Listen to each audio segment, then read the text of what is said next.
Autobiography of a Yogi. By Paramhansa Yogananda. Chapter 1. My Parents and Early Life. The characteristic features of Indian culture have long been a search for ultimate verities and a concomitant disciple-guru relationship. My own path led me to a Christ-like sage whose beautiful life was chiseled for the ages. He was one of the great masters who are India's sole remaining wealth. Emerging in every generation, they have bulwarked their land against the fate of Babylon and Egypt. I find my earliest memories covering the anachronistic features of a previous incarnation. Clear recollections came to me of a distant life, a yogi amidst the Himalayan snows. These glimpses of the past, by some dimensionless link, also afforded me a glimpse of the future. The helpless humiliations of infancy are not banished from my mind. I was resentfully conscious of not being able to walk or express myself freely. Prayerful surges arose within me as I realized my bodily impotence. My strong emotional life took silent form as words in many languages.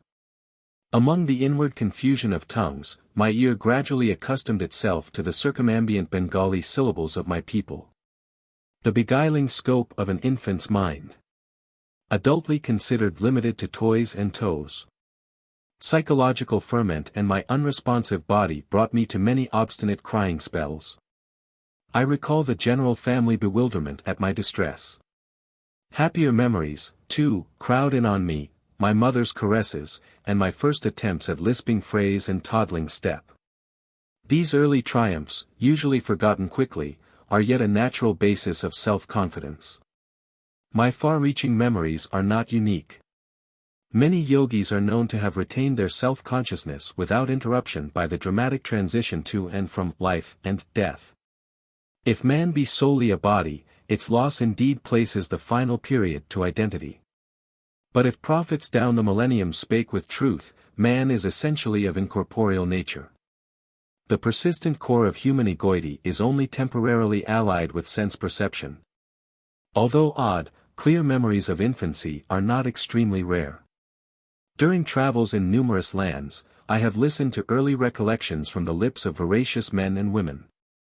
I was born in the last decade of the 19th century, and passed my first 8 years at Gorakhpur. This was my birthplace in the United Provinces of northeastern India. We were 8 children, 4 boys and 4 girls.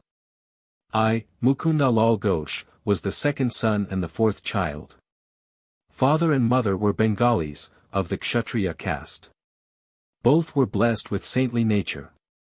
Their mutual love, tranquil and dignified, never expressed itself frivolously. A perfect parental harmony was the calm center for the revolving tumult of 8 young lives. Father, Bhagabati Charan Ghosh, was kind, grave, at times stern. Loving him dearly, we children yet observed a certain reverential distance. An outstanding mathematician and logician, he was guided principally by his intellect. But mother was a queen of hearts, and taught us only through love. After her death, father displayed more of his inner tenderness. I noticed then that his gaze often metamorphosed into my mother's. In mother's presence we tasted our earliest bittersweet acquaintance with the scriptures. Tales from the Mahabharata and Ramayana were resourcefully summoned to meet the exigencies of discipline. Instruction and chastisement went hand in hand. A daily gesture of respect to father was given by mother's dressing us carefully in the afternoons to welcome him home from the office. His position was similar to that of a vice president, in the Bengal Nagpur Railway, one of India's large companies. His work involved traveling, and our family lived in several cities during my childhood. Mother held an open hand toward the needy. Father was also kindly disposed, but his respect for law and order extended to the budget. One fortnight mother spent, in feeding the poor, more than father's monthly income. All I ask, please, is to keep your charities within a reasonable limit. Even a gentle rebuke from her husband was grievous to mother. She ordered a hackney carriage, not hinting to the children at any disagreement. Goodbye, I am going away to my mother's home. Ancient ultimatum.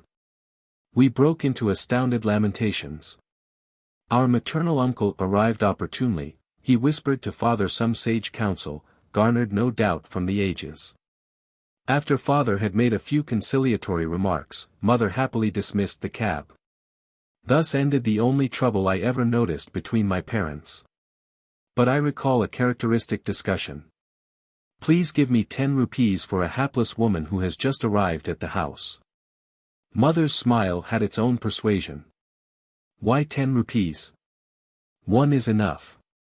Father added a justification. When my father and grandparents died suddenly, I had my first taste of poverty. My only breakfast, before walking miles to my school, was a small banana. Later, at the university, I was in such need that I applied to a wealthy judge for aid of 1 rupee per month. He declined, remarking that even a rupee is important. How bitterly you recall the denial of that rupee. Mother's heart had an instant logic. Do you want this woman also to remember painfully your refusal of 10 rupees which she needs urgently? You win. With the immemorial gesture of vanquished husbands, he opened his wallet. Here is a 10 rupee note. Give it to her with my good will. Father tended to first say no to any new proposal. His attitude toward the strange woman who so readily enlisted mother's sympathy was an example of his customary caution.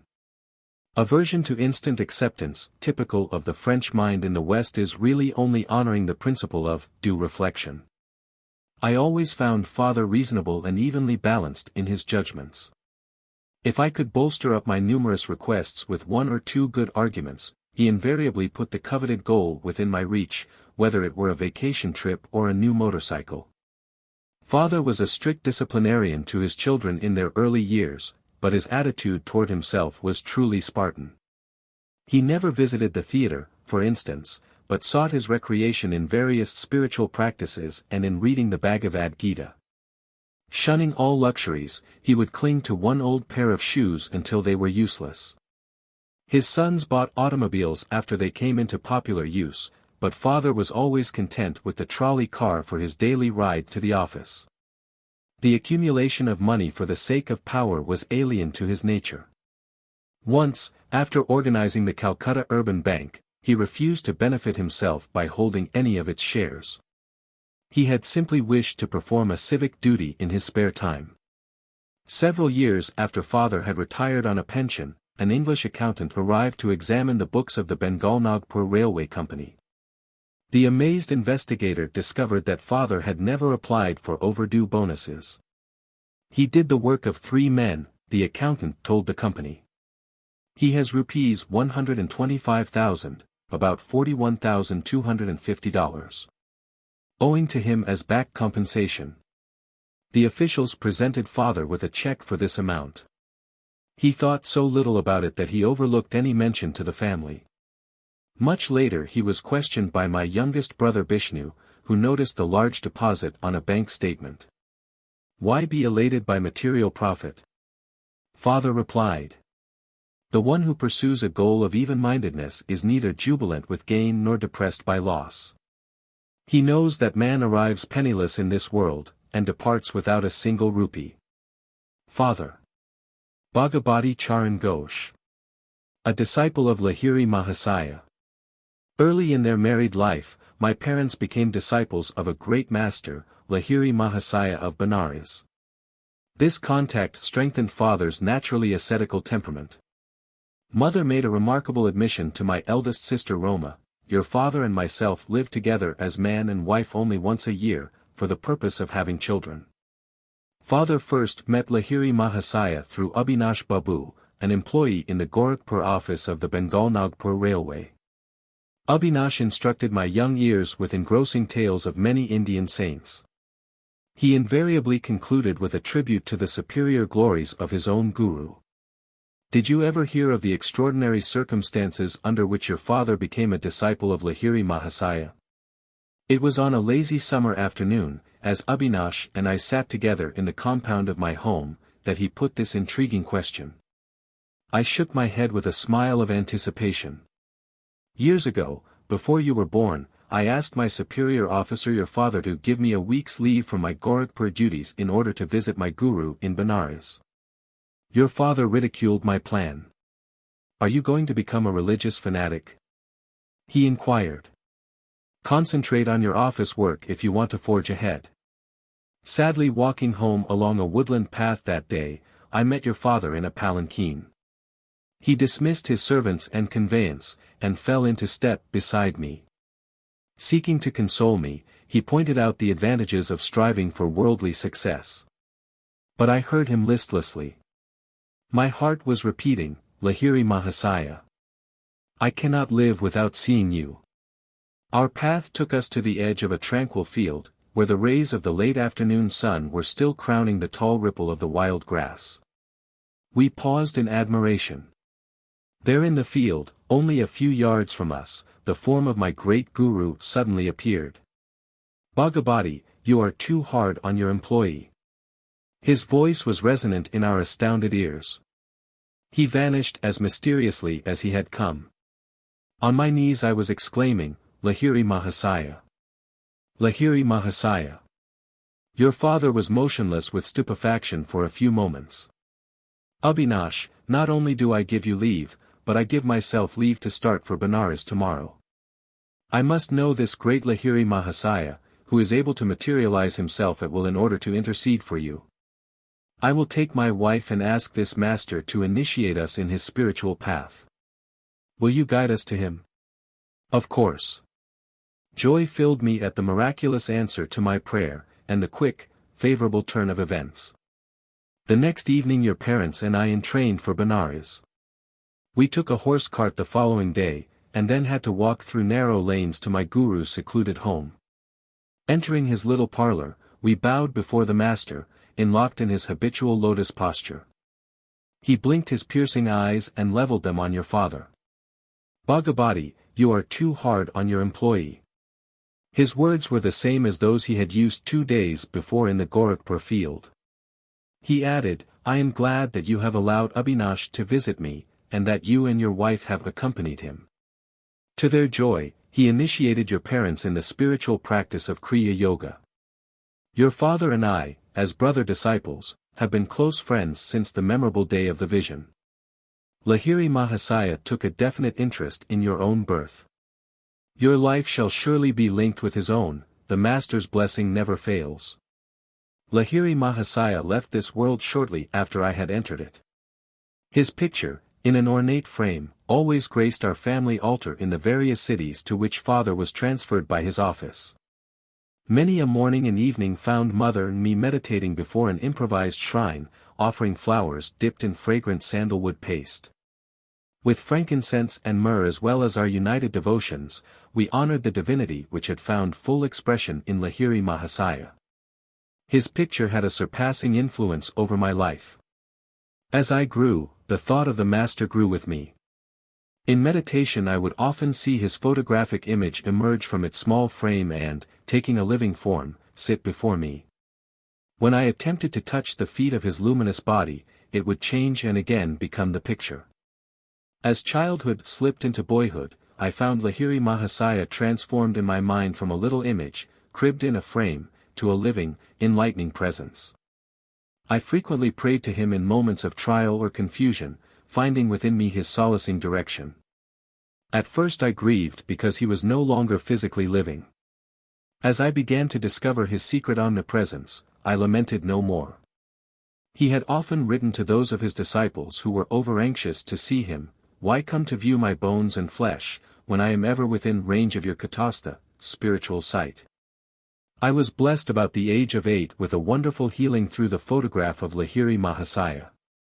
This experience gave intensification to my love. While at our family estate in Ichapur, Bengal, I was stricken with Asiatic cholera. My life was despaired of, the doctors could do nothing. At my bedside, mother frantically motioned me to look at Lahiri Mahasaya's picture on the wall above my head. Bow to him mentally. She knew I was too feeble even to lift my hands in salutation. If you really show your devotion and inwardly kneel before him, your life will be spared. I gazed at his photograph and saw there a blinding light, enveloping my body and the entire room. My nausea and other uncontrollable symptoms disappeared, I was well. At once I felt strong enough to bend over and touch Mother's feet in appreciation of her immeasurable faith in her guru. Mother pressed her head repeatedly against the little picture. "O omnipresent Master, I thank thee that thy light hath healed my son." I realized that she too had witnessed the luminous blaze through which I had instantly recovered from a usually fatal disease. One of my most precious possessions is that same photograph. Given to Father by Lahiri Mahasaya himself, it carries a holy vibration. The picture had a miraculous origin.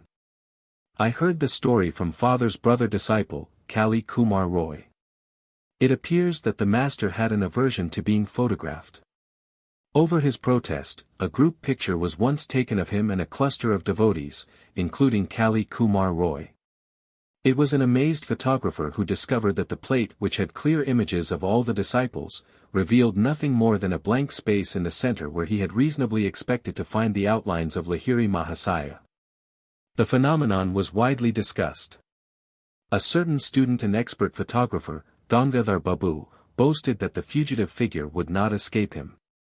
The next morning, as the guru sat in lotus posture on a wooden bench with a screen behind him, Gangadhar Babu arrived with his equipment. Taking every precaution for success, he greedily exposed 12 plates. On each one he soon found the imprint of the wooden bench and screen, but once again the Master's form was missing. With tears and shattered pride, Gangadhar Babu sought out his guru. It was many hours before Lahiri Mahasaya broke his silence with a pregnant comment. "I am spirit. Can your camera reflect the omnipresent invisible?" "I see it cannot. But, holy sir, I lovingly desire a picture of the bodily temple where alone, to my narrow vision, that spirit appears fully to dwell. Come, then, tomorrow morning. I will pose for you." Again the photographer focused his camera. This time the sacred figure, not cloaked with mysterious imperceptibility, was sharp on the plate. The Master never posed for another picture, at least, I have seen none. The photograph is reproduced in this book. Lahiri Mahasaya's fair features, of a universal cast, hardly suggest to what race he belonged. His intense joy of God communion is slightly revealed in a somewhat enigmatic smile. His eyes, half open to denote a nominal direction on the outer world, are half closed also. Completely oblivious to the poor lures of the earth, he was fully awake at all times to the spiritual problems of seekers who approached for his bounty. Shortly after my healing through the potency of the Guru's picture, I had an influential spiritual vision. Sitting on my bed one morning, I fell into a deep reverie. What is behind the darkness of closed eyes? This probing thought came powerfully into my mind. An immense flash of light at once manifested to my inward gaze. Divine shapes of saints, sitting in meditation posture in mountain caves, formed like miniature cinema pictures on the large screen of radiance within my forehead. "Who are you?" I spoke aloud. "We are the Himalayan yogis." The celestial response is difficult to describe. My heart was thrilled. "Ah, I long to go to the Himalayas and become like you."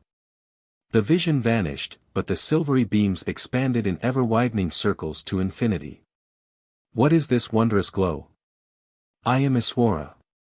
I am light. The voice was as murmuring clouds. I want to be one with thee. Out of the slow dwindling of my divine ecstasy, I salvaged a permanent legacy of inspiration to seek God. He is eternal, ever-new joy. This memory persisted long after the day of rapture. Another early recollection is outstanding, and literally so, for I bear the scar to this day. My elder sister Uma and I were seated in the early morning under a neem tree in our Gorakhpur compound. She was helping me with a Bengali primer, what time I could spare my gaze from the nearby parrots eating ripe margosa fruit. Uma complained of a boil on her leg, and fetched a jar of ointment. I smeared a bit of the salve on my forearm. Why do you use medicine on a healthy arm? Well, sis, I feel I am going to have a boil tomorrow. I am testing your ointment on the spot where the boil will appear. You little liar. Sis, don't call me a liar until you see what happens in the morning.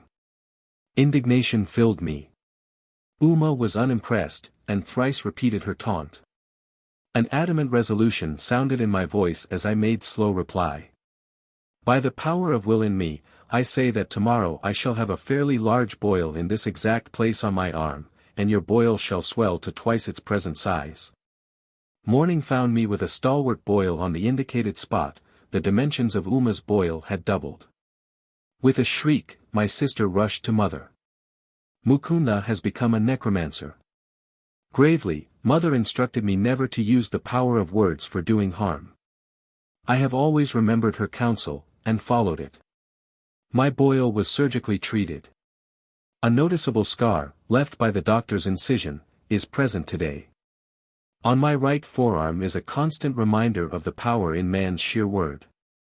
Those simple and apparently harmless phrases to Uma, spoken with deep concentration, had possessed sufficient hidden force to explode like bombs and produce definite, though injurious, effects.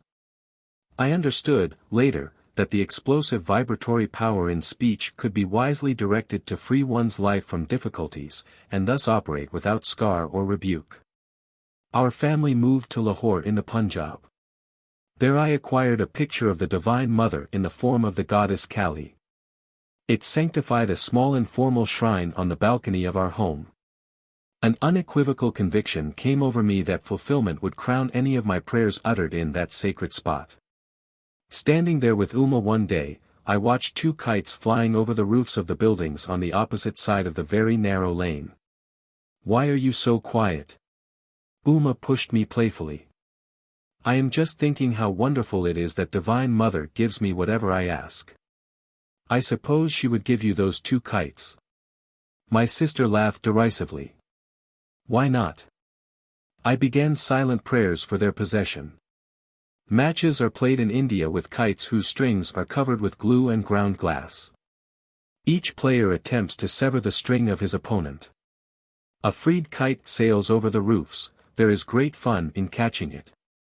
Inasmuch as Uma and I were on the balcony, it seemed impossible that any loosed kite could come into our hands. Its string would naturally dangle over the roofs. The players across the lane began their match. One string was cut.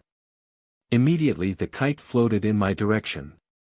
It was stationary for a moment, through sudden abatement of breeze, which sufficed to firmly entangle the string with a cactus plant on top of the opposite house. A perfect loop was formed for my seizure. I handed the prize to Uma. "It was just an extraordinary accident, and not an answer to your prayer. If the other kite comes to you, then I shall believe." Sister's dark eyes conveyed more amazement than her words. I continued my prayers with a crescendo intensity. A forcible tug by the other player resulted in the abrupt loss of his kite. It headed toward me, dancing in the wind. My helpful assistant, the cactus plant, again secured the kite string in the necessary loop by which I could grasp it. I presented my second trophy to Uma. "Indeed, Divine Mother listens to you. This is all too uncanny for me." Sister bolted away like a frightened fawn.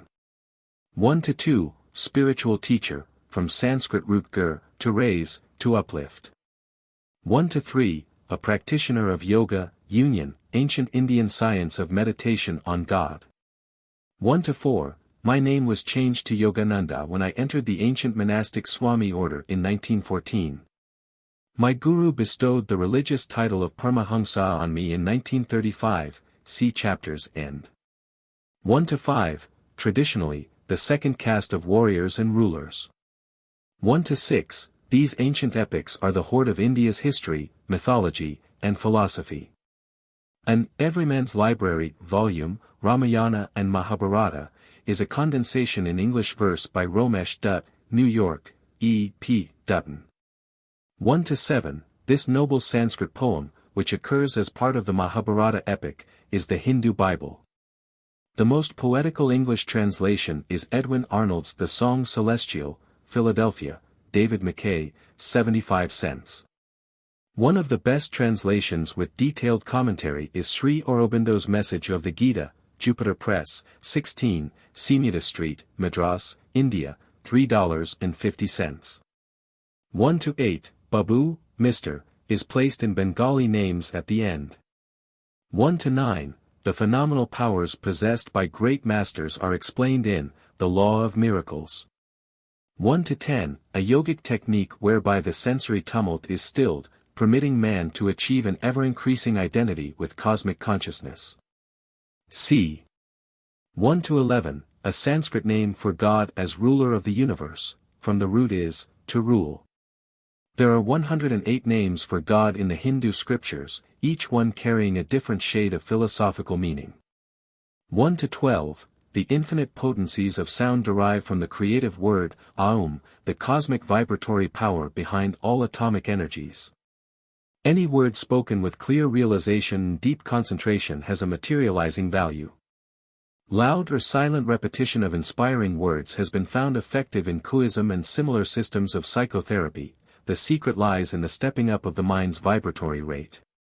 The poet Tennyson has left us, in his memoirs, an account of his repetitious device for passing beyond the conscious mind into superconsciousness.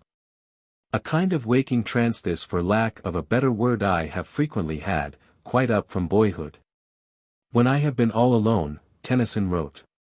This has come upon me through repeating my own name to myself silently, till all at once, as it were out of the intensity of the consciousness of individuality, individuality itself seemed to dissolve and fade away into boundless being. And this not a confused state but the clearest, the surest of the surest, utterly beyond words, where death was an almost laughable impossibility, the loss of personality, if so it were, seeming no extinction, but the only true life. He wrote further, it is no nebulous ecstasy, but a state of transcendent wonder, associated with absolute clearness of mind. 1 to 13, Kali is a symbol of God in the aspect of eternal Mother Nature. Chapter 2. My mother's death and the mystic amulet. My mother's greatest desire was the marriage of my elder brother. Ah, when I behold the face of Ananta's wife, I shall find heaven on this earth. I frequently heard mother express in these words her strong Indian sentiment for family continuity. I was about 11 years old at the time of Ananta's betrothal. Mother was in Calcutta, joyously supervising the wedding preparations. Father and I alone remained at our home in Bareilly in northern India, whence father had been transferred after 2 years at Lahore. I had previously witnessed the splendor of nuptial rites for my 2 elder sisters, Roma and Uma. But for Ananta, as the eldest son, plans were truly elaborate. Mother was welcoming numerous relatives, daily arriving in Calcutta from distant homes. She lodged them comfortably in a large, newly acquired house at 50, Amherst Street. Everything was in readiness: the banquet delicacies, the gay throne on which brother was to be carried to the home of the bride-to-be, the rows of colorful lights, the mammoth cardboard elephants and camels, the English, Scottish and Indian orchestras, the professional entertainers, the priests for the ancient rituals. Father and I, in gala spirits, were planning to join the family in time for the ceremony. Shortly before the great day, however, I had an ominous vision.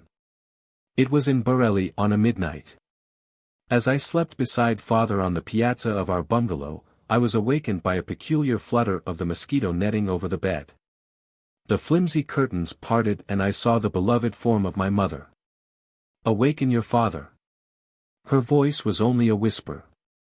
"Take the first available train, at 4 o'clock this morning. Rush to Calcutta if you would see me." The wraith-like figure vanished. "Father, father. Mother is dying." The terror in my tone aroused him instantly. I sobbed out the fatal tidings. "Never mind that hallucination of yours." Father gave his characteristic negation to a new situation. "Your mother is in excellent health. If we get any bad news, we shall leave tomorrow. You shall never forgive yourself for not starting now." Anguish caused me to add bitterly, "Nor shall I ever forgive you."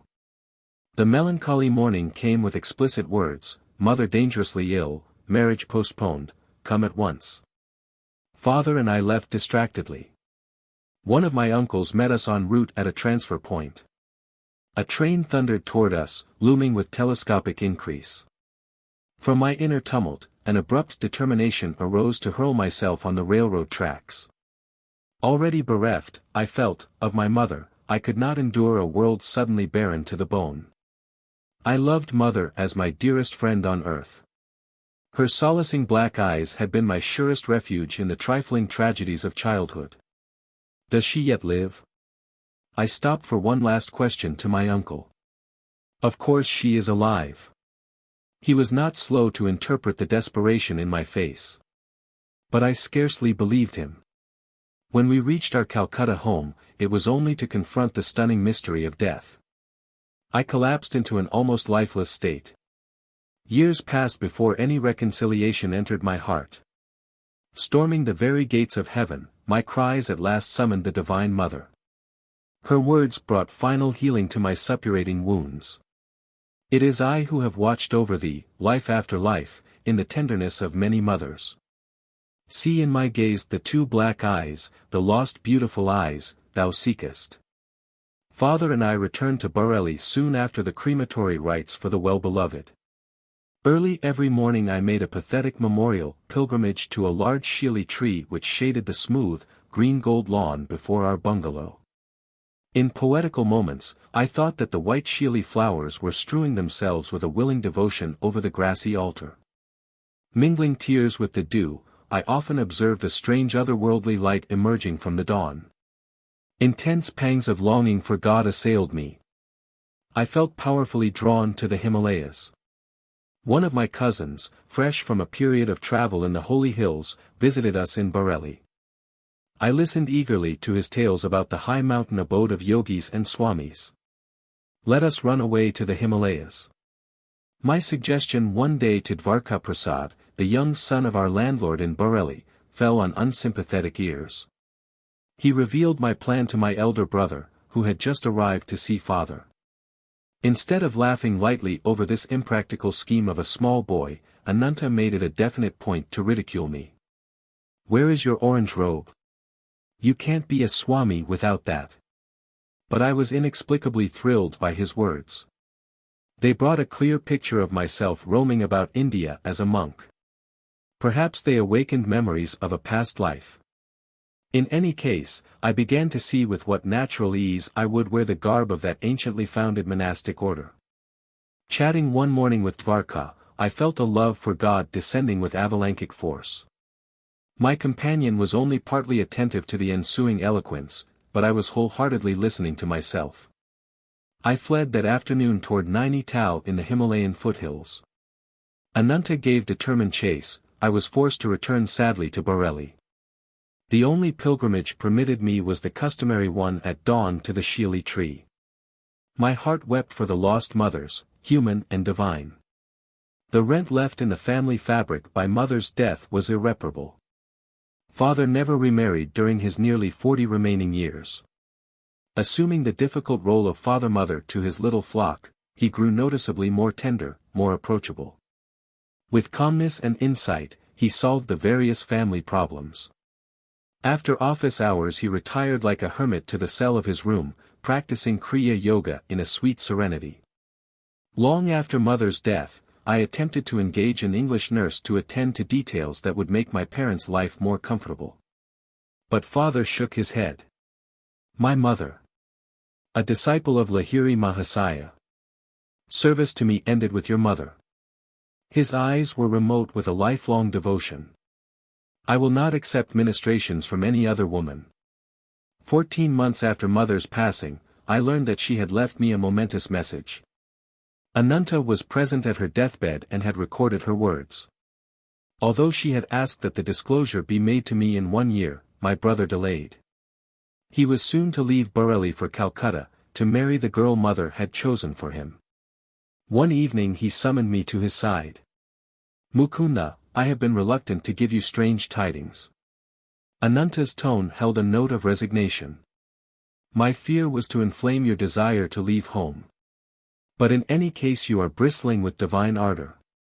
When I captured you recently on your way to the Himalayas, I came to a definite resolve. I must not further postpone the fulfillment of my solemn promise. My brother handed me a small box, and delivered mother's message. Let these words be my final blessing, my beloved son Mukunda. Mother had said. The hour is here when I must relate a number of phenomenal events following your birth. I first knew your destined path when you were but a babe in my arms. I carried you then to the home of my guru in Benares. Almost hidden behind a throng of disciples, I could barely see Lahiri Mahasaya as he sat in deep meditation. While I patted you, I was praying that the great guru take notice and bestow a blessing. As my silent devotional demand grew in intensity, he opened his eyes and beckoned me to approach. The others made a way for me, I bowed at the sacred feet.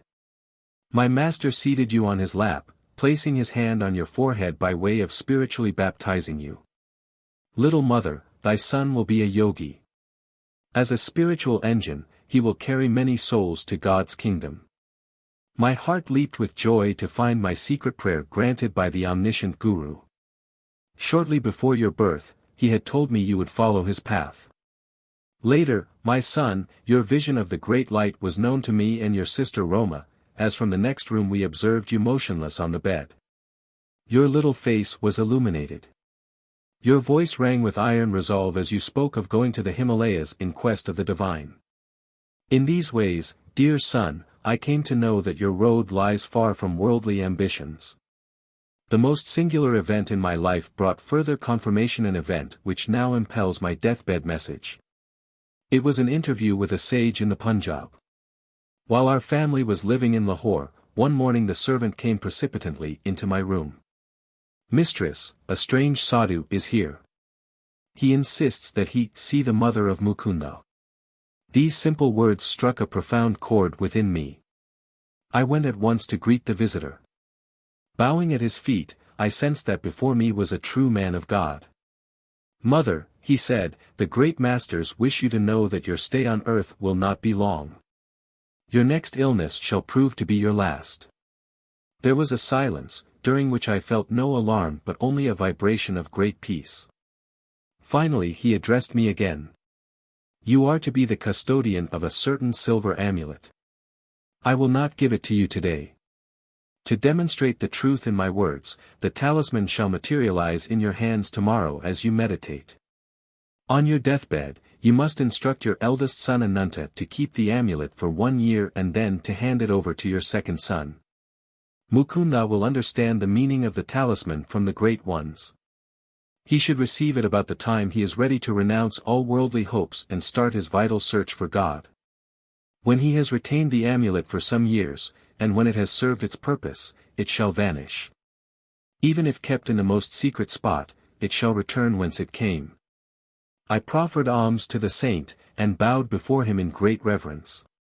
Not taking the offering, he departed with a blessing. The next evening, as I sat with folded hands in meditation, a silver amulet materialized between my palms, even as the sadhu had promised. It made itself known by a cold, smooth touch. I have jealously guarded it for more than 2 years, and now leave it in Ananta's keeping. Do not grieve for me, as I shall have been ushered by my great Guru into the arms of the Infinite. Farewell, my child, the Cosmic Mother will protect you. A blaze of illumination came over me with possession of the amulet, many dormant memories awakened. The talisman, round and anciently quaint, was covered with Sanskrit characters. I understood that it came from teachers of past lives, who were invisibly guiding my steps. A further significance there was, indeed, but one does not reveal fully the heart of an amulet. How the talisman finally vanished amidst deeply unhappy circumstances of my life, and how its loss was a herald of my gain of a guru, cannot be told in this chapter. But the small boy, thwarted in his attempts to reach the Himalayas, daily traveled far on the wings of his amulet. 2 to 1, Sanskrit root meaning of Swami is, he who is one with his self, SWA. Applied to a member of the Indian order of monks, the title has the formal respect of, the Reverend. 2 to 2, the Indian custom, whereby parents choose the life partner for their child, has resisted the blunt assaults of time. The percentage is high of happy Indian marriages. 2 to 3, an anchorite, one who pursues a sadhana or path of spiritual discipline. 2 to 4, when I discovered by these words that mother had possessed secret knowledge of a short life, I understood for the first time why she had been insistent on hastening the plans for Ananta's marriage. Though she died before the wedding, her natural maternal wish had been to witness the rites. 2 to 5, a customary gesture of respect to sadhus. Chapter 3. The Saint with Two Bodies. Father, if I promise to return home without coercion, may I take a sightseeing trip to Benares? My keen love of travel was seldom hindered by father.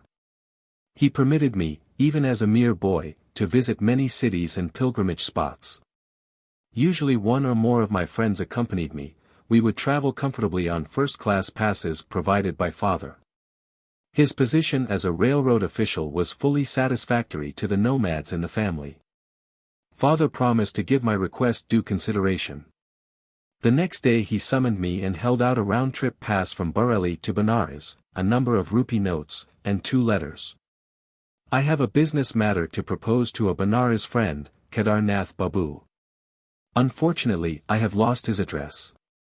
But I believe you will be able to get this letter to him through our common friend, Swami Pranabhananda.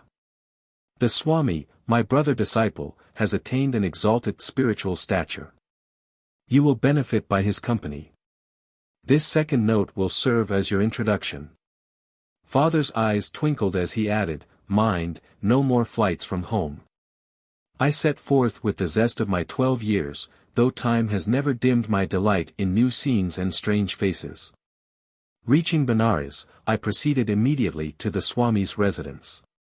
The front door was open. I made my way to a long, hall-like room on the 2nd floor. A rather stout man, wearing only a loincloth, was seated in lotus posture on a slightly raised platform. His head and unwrinkled face were clean-shaven, a beatific smile played about his lips. To dispel my thought that I had intruded, he greeted me as an old friend. Baba Anand, bliss to my dear one. His welcome was given heartily in a childlike voice. I knelt and touched his feet. Are you Swami Pranabhananda? He nodded. Are you Bhagavati's son? His words were out before I had had time to get father's letter from my pocket. In astonishment, I handed him the note of introduction, which now seemed superfluous. Of course I will locate Kedarnath Babu for you. The saint again surprised me by his clairvoyance. He glanced at the letter, and made a few affectionate references to my parent. You know, I am enjoying 2 pensions. One is by the recommendation of your father, for whom I once worked in the railroad office. The other is by the recommendation of my heavenly Father, for whom I have conscientiously finished my earthly duties in life. I found this remark very obscure. What kind of pension, sir, do you receive from the Heavenly Father? Does he drop money in your lap? He laughed. I mean a pension of fathomless peace, a reward for many years of deep meditation. I never crave money now. My few material needs are amply provided for. Later you will understand the significance of a second pension. Abruptly terminating our conversation, the saint became gravely motionless. A sphinx-like air enveloped him. At first his eyes sparkled, as if observing something of interest, then grew dull. I felt abashed at his soliloquy. He had not yet told me how I could meet father's friend. A trifle restlessly, I looked about me in the bare room, empty except for us 2. My idle gaze took in his wooden sandals, lying under the platform seat. Little sir, don't get worried. The man you wish to see will be with you in half an hour. The yogi was reading my mind, a feat not too difficult at the moment. Again he fell into inscrutable silence. My watch informed me that 30 minutes had elapsed. The Swami aroused himself. I think Kedarnath Babu is nearing the door. I heard somebody coming up the stairs. An amazed incomprehension arose suddenly. My thoughts raced in confusion. How is it possible that father's friend has been summoned to this place without the help of a messenger? The Swami has spoken to no one but myself since my arrival. Abruptly I quitted the room and descended the steps. Halfway down I met a thin, fair-skinned man of medium height. He appeared to be in a hurry. Are you Kedarnath Babu? Excitement colored my voice. Yes. Are you not Bhagavati's son who has been waiting here to meet me? He smiled in friendly fashion. Sir, how do you happen to come here?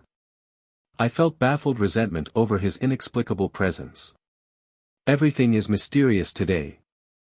Less than an hour ago I had just finished my bath in the Ganges when Swami Pranabhananda approached me. I have no idea how he knew I was there at that time. Bhagavati's son is waiting for you in my apartment, he said. Will you come with me? I gladly agreed. As we proceeded hand in hand, the Swami in his wooden sandals was strangely able to outpace me, though I wore these stout walking shoes. How long will it take you to reach my place? Pranabhanandaji suddenly halted to ask me this question. About half an hour. I have something else to do at present. He gave me an enigmatical glance. I must leave you behind. You can join me in my house, where Bhagavati's son and I will be awaiting you.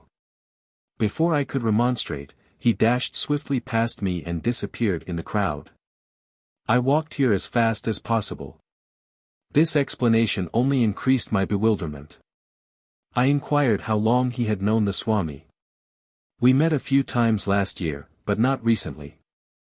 I was very glad to see him again today at the bathing ghat.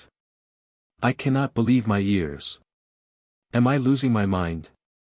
Did you meet him in a vision, or did you actually see him, touch his hand, and hear the sound of his feet? I don't know what you're driving at. He flushed angrily. I am not lying to you. Can't you understand that only through the Swami could I have known you were waiting at this place for me? Why, that man, Swami Pranabhananda, has not left my sight a moment since I first came about an hour ago. I blurted out the whole story. His eyes opened widely. Are we living in this material age, or are we dreaming? I never expected to witness such a miracle in my life. I thought this Swami was just an ordinary man, and now I find he can materialize an extra body and work through it. Together we entered the saint's room. Look, those are the very sandals he was wearing at the ghat, Kedarnath Babu whispered. He was clad only in a loincloth, just as I see him now. As the visitor bowed before him, the saint turned to me with a quizzical smile. Why are you stupefied at all this? The subtle unity of the phenomenal world is not hidden from true yogis. I instantly see and converse with my disciples in distant Calcutta. They can similarly transcend at will every obstacle of gross matter. It was probably in an effort to stir spiritual ardor in my young breast that the Swami had condescended to tell me of his powers of astral radio and television. But instead of enthusiasm, I experienced only an awe-stricken fear. Inasmuch as I was destined to undertake my divine search through one particular Guru Sri Yukteswar, whom I had not yet met, I felt no inclination to accept Pranabhananda as my teacher. I glanced at him doubtfully, wondering if it were he or his counterpart before me. Swami Pranabhananda. The saint with two bodies. An exalted disciple of Lahiri Mahasaya. The master sought to banish my disquietude by bestowing a soul-awakening gaze, and by some inspiring words about his guru. Lahiri Mahasaya was the greatest yogi I ever knew. He was divinity itself in the form of flesh. If a disciple, I reflected, could materialize an extra fleshly form at will, what miracles indeed could be barred to his master? I will tell you how priceless is a guru's help. I used to meditate with another disciple for 8 hours every night. We had to work at the railroad office during the day.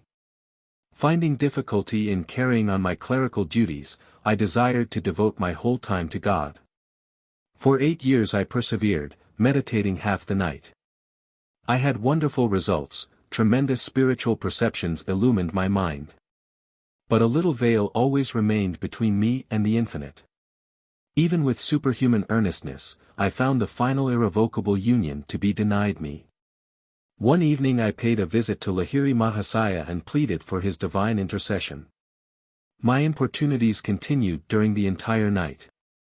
Angelic Guru, my spiritual anguish is such that I can no longer bear my life without meeting the great beloved face to face. What can I do? You must meditate more profoundly. I am appealing to thee, O God my Master. I see thee materialized before me in a physical body, bless me that I may perceive thee in thine infinite form. Lahiri Mahasaya extended his hand in a benign gesture. You may go now and meditate. I have interceded for you with Brahma. Immeasurably uplifted, I returned to my home. In meditation that night, the burning goal of my life was achieved. Now I ceaselessly enjoy the spiritual pension. Never from that day has the blissful Creator remained hidden from my eyes behind any screen of delusion.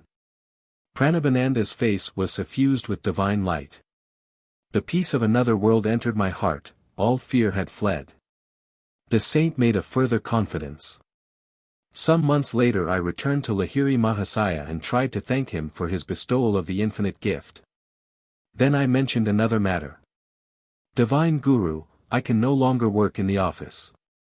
Please release me. Brahma keeps me continuously intoxicated. Apply for a pension from your company. What reason shall I give, so early in my service? Say what you feel. The next day I made my application. The doctor inquired the grounds for my premature request. At work, I find an overpowering sensation rising in my spine. It permeates my whole body, unfitting me for the performance of my duties. Without further questioning, the physician recommended me highly for a pension, which I soon received. I know the divine will of Lahiri Mahasaya worked through the doctor and the railroad officials, including your father. Automatically they obeyed the great Guru's spiritual direction, and freed me for a life of unbroken communion with the Beloved. After this extraordinary revelation, Swami Pranabananda retired into one of his long silences. As I was taking leave, touching his feet reverently, he gave me his blessing. Your life belongs to the path of renunciation and yoga. I shall see you again, with your father, later on. The years brought fulfillment to both these predictions. Kedar Nath Babu walked by my side in the gathering darkness. I delivered father's letter, which my companion read under a street lamp. Your father suggests that I take a position in the Calcutta office of his railroad company. How pleasant to look forward to at least one of the pensions that Swami Pranabananda enjoys. But it is impossible, I cannot leave Benares. Alas, two bodies are not yet for me. 3-1, Choto Mahasaya is the term by which a number of Indian saints addressed me. It translates, Little Sir. 3-2, in its own way, physical science is affirming the validity of laws discovered by yogis through mental science. For example, a demonstration that man has televisional powers was given on November 26, 1934 at the Royal University of Rome. Dar. Giuseppe Caligaris, professor of neuropsychology, pressed certain points of a subject's body and the subject responded with minute descriptions of other persons and objects on the opposite side of a wall. Dar. Caligaris told the other professors that if certain areas on the skin are agitated, the subject is given supersensorial impressions enabling him to see objects that he could not otherwise perceive. To enable his subject to discern things on the other side of a wall, Professor Caligaris pressed on a spot to the right of the thorax for 15 minutes. Dar. Caligaris said that if other spots of the body were agitated, the subjects could see objects at any distance, regardless of whether they had ever before seen those objects. 3-3, God in his aspect of creator, from Sanskrit root brai, to expand. When Emerson's poem Brahma appeared in the Atlantic Monthly in 1857, most the readers were bewildered. Emerson chuckled. Tell them, he said, to say Jehovah, instead of Brahma, and they will not feel any perplexity.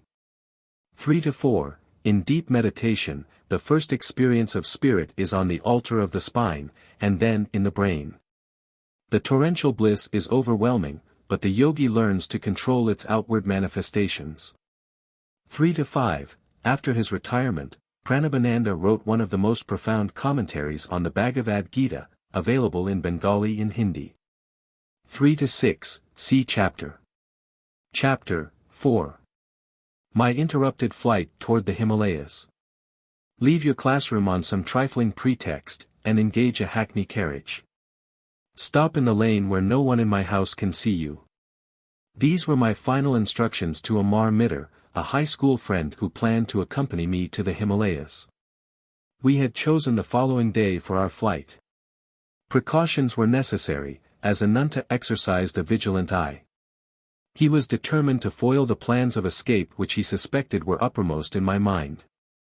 The amulet, like a spiritual yeast, was silently at work within me. Amidst the Himalayan snows, I hoped to find the master whose face often appeared to me in visions. The family was living now in Calcutta, where father had been permanently transferred.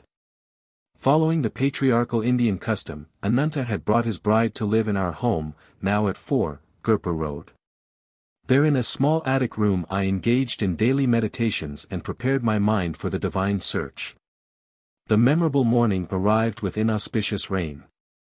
Hearing the wheels of Amar's carriage in the road, I hastily tied together a blanket, a pair of sandals, Lahiri Mahasaya's picture, a copy of the Bhagavad Gita, a string of prayer beads, and 2 loincloths. This bundle I threw from my 3rd-story window. I ran down the steps and passed my uncle, buying fish at the door. What is the excitement? His gaze roved suspiciously over my person. I gave him a noncommittal smile and walked to the lane. Retrieving my bundle, I joined Amar with conspiratorial caution. We drove to Chandni Chowk, a merchandise center. For months we had been saving our tiffin money to buy English clothes. Knowing that my clever brother could easily play the part of a detective, we thought to outwit him by European garb. On the way to the station, we stopped for my cousin, Jatin Ghosh, whom I called Jatinda. He was a new convert, longing for a guru in the Himalayas. He donned the new suit we had in readiness. Well, camouflaged, we hoped. A deep elation possessed our hearts. All we need now are canvas shoes. I led my companions to a shop displaying rubber-soled footwear. Articles of leather, gotten only through the slaughter of animals, must be absent on this holy trip. I halted on the street to remove the leather cover from my Bhagavad Gita, and the leather straps from my English-made Sola Topi, helmet. At the station we bought tickets to Burdwan, where we planned to transfer for Hardwar in the Himalayan foothills. As soon as the train, like ourselves, was in flight, I gave utterance to a few of my glorious anticipations. Just imagine. I ejaculated. We shall be initiated by the masters and experience the trance of cosmic consciousness. Our flesh will be charged with such magnetism that wild animals of the Himalayas will come tamely near us. Tigers will be no more than meek house cats awaiting our caresses. This remark picturing a prospect I considered entrancing, both metaphorically and literally brought an enthusiastic smile from Amar. But Jatinda averted his gaze, directing it through the window at the scampering landscape. Let the money be divided in 3 portions. Jatinda broke a long silence with this suggestion. Each of us should buy his own ticket at Burdwan. Thus no one at the station will surmise that we are running away together. I unsuspectingly agreed.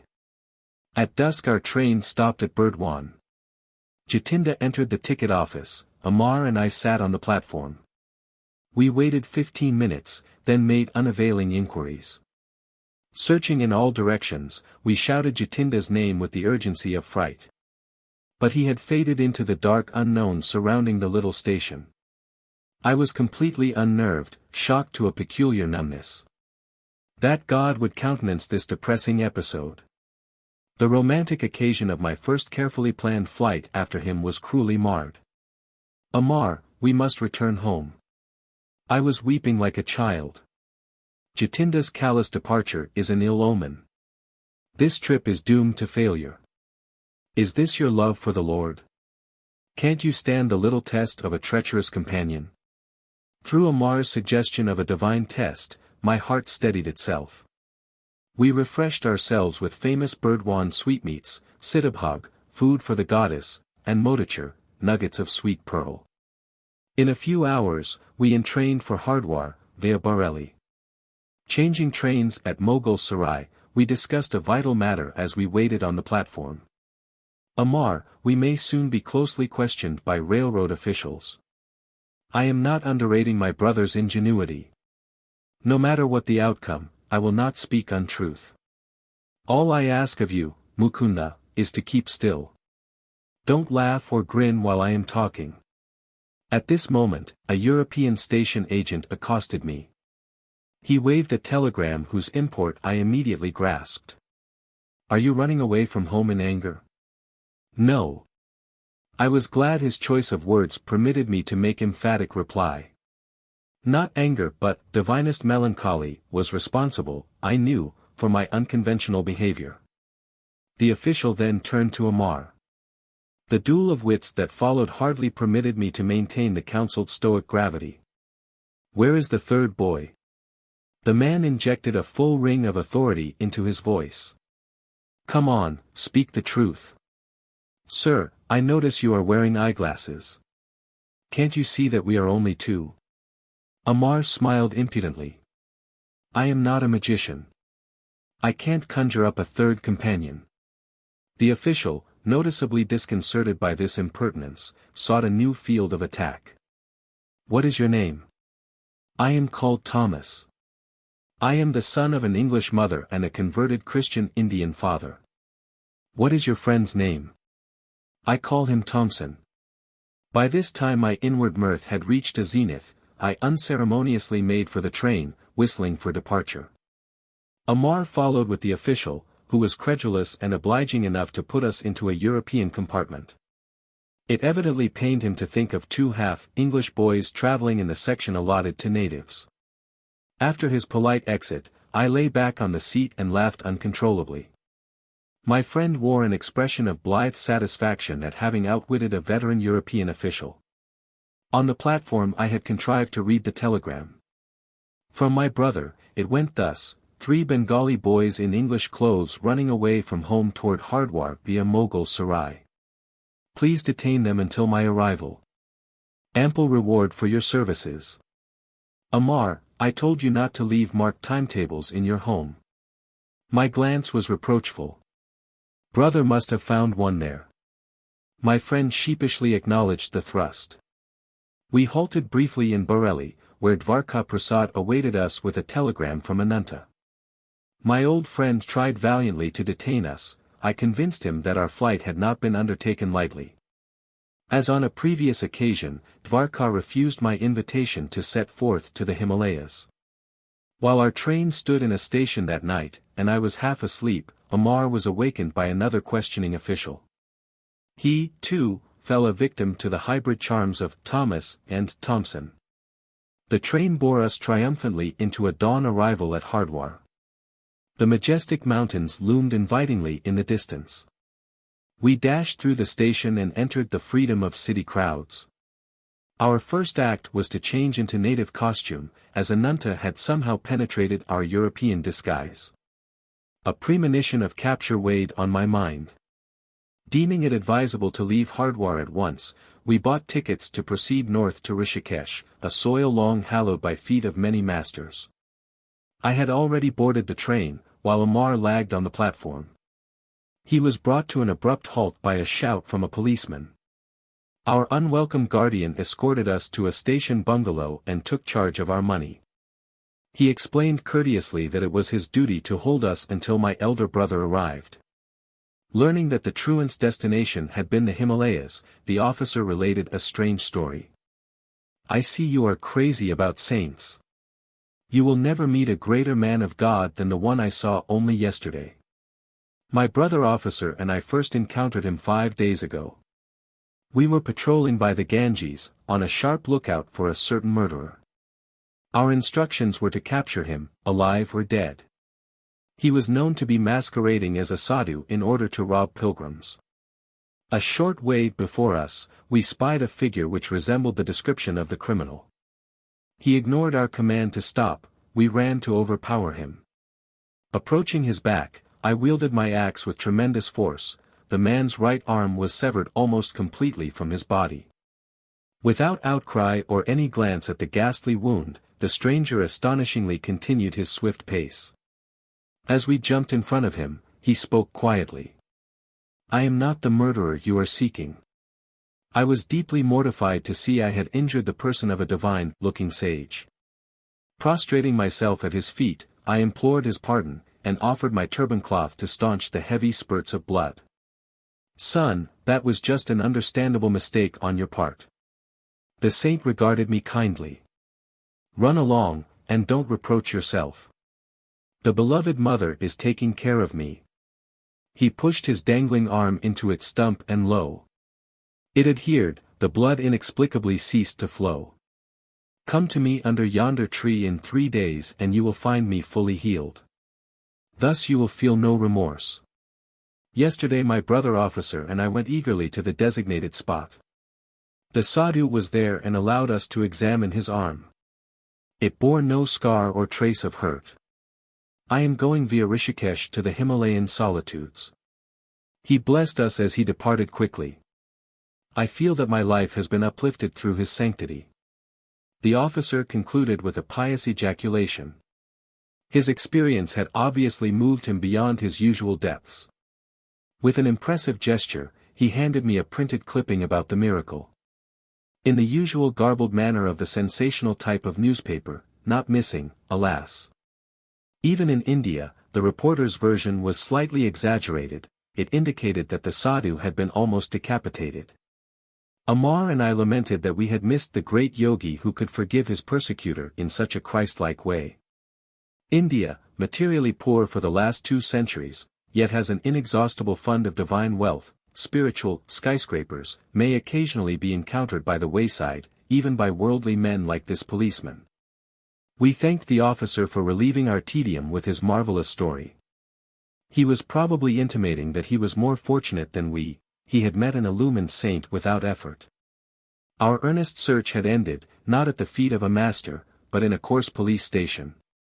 So near the Himalayas and yet, in our captivity, so far, I told Amar I felt doubly impelled to seek freedom. Let us slip away when opportunity offers. We can go on foot to holy Rishikesh. I smiled encouragingly. But my companion had turned pessimist as soon as the stalwart prop of our money had been taken from us. If we started a trek over such dangerous jungle land, we should finish, not in the city of saints, but in the stomachs of tigers. Ananta and Amar's brother arrived after 3 days. Amar greeted his relative with affectionate relief. I was unreconciled. Ananta got no more from me than a severe upbraiding. I understand how you feel. My brother spoke soothingly. All I ask of you is to accompany me to Benares to meet a certain saint, and go on to Calcutta to visit your grieving father for a few days. Then you can resume your search here for a master. Amar entered the conversation at this point to disclaim any intention of returning to Hardwar with me. He was enjoying the familial warmth. But I knew I would never abandon the quest for my guru. Our party entrained for Benares. There I had a singular and instant response to my prayers. A clever scheme had been prearranged by Ananta. Before seeing me at Hardwar, he had stopped in Benares to ask a certain scriptural authority to interview me later. Both the pundit and his son had promised to undertake my dissuasion from the path of a sannyasi. Ananta took me to their home. The son, a young man of ebullient manner, greeted me in the courtyard. He engaged me in a lengthy philosophic discourse. Professing to have a clairvoyant knowledge of my future, he discountenanced my idea of being a monk. You will meet continual misfortune, and be unable to find God, if you insist on deserting your ordinary responsibilities. You cannot work out your past karma without worldly experiences. Krishna's immortal words rose to my lips in reply. Even he with the worst of karma who ceaselessly meditates on me quickly loses the effects of his past bad actions. Becoming a high-souled being, he soon attains perennial peace. Arjuna, know this for certain, the devotee who puts his trust in me never perishes. But the forceful prognostications of the young man had slightly shaken my confidence. With all the fervor of my heart I prayed silently to God. Please solve my bewilderment and answer me, right here and now, if thou dost desire me to lead the life of a renunciate or a worldly man. I noticed a sadhu of noble countenance standing just outside the compound of the pundit's house. Evidently he had overheard the spirited conversation between the self-styled clairvoyant and myself, for the stranger called me to his side. I felt a tremendous power flowing from his calm eyes. "Son, don't listen to that ignoramus. In response to your prayer, the Lord tells me to assure you that your sole path in this life is that of the renunciate." With astonishment as well as gratitude, I smiled happily at this decisive message. "Come away from that man." The ignoramus was calling me from the courtyard. My saintly guide raised his hand in blessing and slowly departed. "That sadhu is just as crazy as you are." It was the hoary-headed pundit who made this charming observation. He and his son were gazing at me lugubriously. I heard that he too has left his home in a vague search for God. I turned away. To Ananta I remarked that I would not engage in further discussion with our hosts. My brother agreed to an immediate departure. We soon entrained for Calcutta. I stand behind my elder brother, Ananta. Last solstice festival celebrated by Sri Yukswar, December, 1935. My guru is seated in the center, I am at his right, in the large courtyard of his hermitage in Serampore. "Mr. Detective, how did you discover I had fled with 2 companions?" I vented my lively curiosity to Ananta during our homeward journey. He smiled mischievously. "At your school, I found that Amar had left his classroom and had not returned. I went to his home the next morning and unearthed a marked timetable. Amar's father was just leaving by carriage and was talking to the coachman. 'My son will not ride with me to his school this morning. He has disappeared,' the father moaned. 'I heard from a brother coachman that your son and 2 others, dressed in European suits, boarded the train at Hara station,' the man stated. 'They made a present of their leather shoes to the cab driver.' Thus I had 3 clues: the timetable, the trio of boys, and the English clothing. I was listening to Ananta's disclosures with mingled mirth and vexation. Our generosity to the coachman had been slightly misplaced. Of course I rushed to send telegrams to station officials in all the cities which Amar had underlined in the timetable. He had checked Bareilly, so I wired your friend Dvarka there. After inquiries in our Calcutta neighborhood, I learned that cousin Jatinda had been absent one night but had arrived home the following morning in European garb. I sought him out and invited him to dinner. He accepted, quite disarmed by my friendly manner. On the way I led him unsuspectingly to a police station. He was surrounded by several officers whom I had previously selected for their ferocious appearance. Under their formidable gaze, Jatinda agreed to account for his mysterious conduct. I started for the Himalayas in a buoyant spiritual mood, he explained. Inspiration filled me at the prospect of meeting the masters. But as soon as Mukunda said, during our ecstasies in the Himalayan caves, tigers will be spellbound and sit around us like tame pussies, my spirits froze, beads of perspiration formed on my brow. What then? I thought. If the vicious nature of the tigers be not changed through the power of our spiritual trance, shall they treat us with the kindness of house cats? In my mind's eye, I already saw myself the compulsory inmate of some tiger's stomach, entering there not at once with the whole body, but by installments of its several parts. My anger at Jatinda's vanishment was evaporated in laughter. The hilarious sequel on the train was worth all the anguish he had caused me. I must confess to a slight feeling of satisfaction. Jatinda too had not escaped an encounter with the police. Ananta, you are a born sleuth-hound. My glance of amusement was not without some exasperation. And I shall tell Jatinda I am glad he was prompted by no mood of treachery, as it appeared, but only by the prudent instinct of self-preservation. At home in Calcutta, Father touchingly requested me to curb my roving feet until, at least, the completion of my high school studies.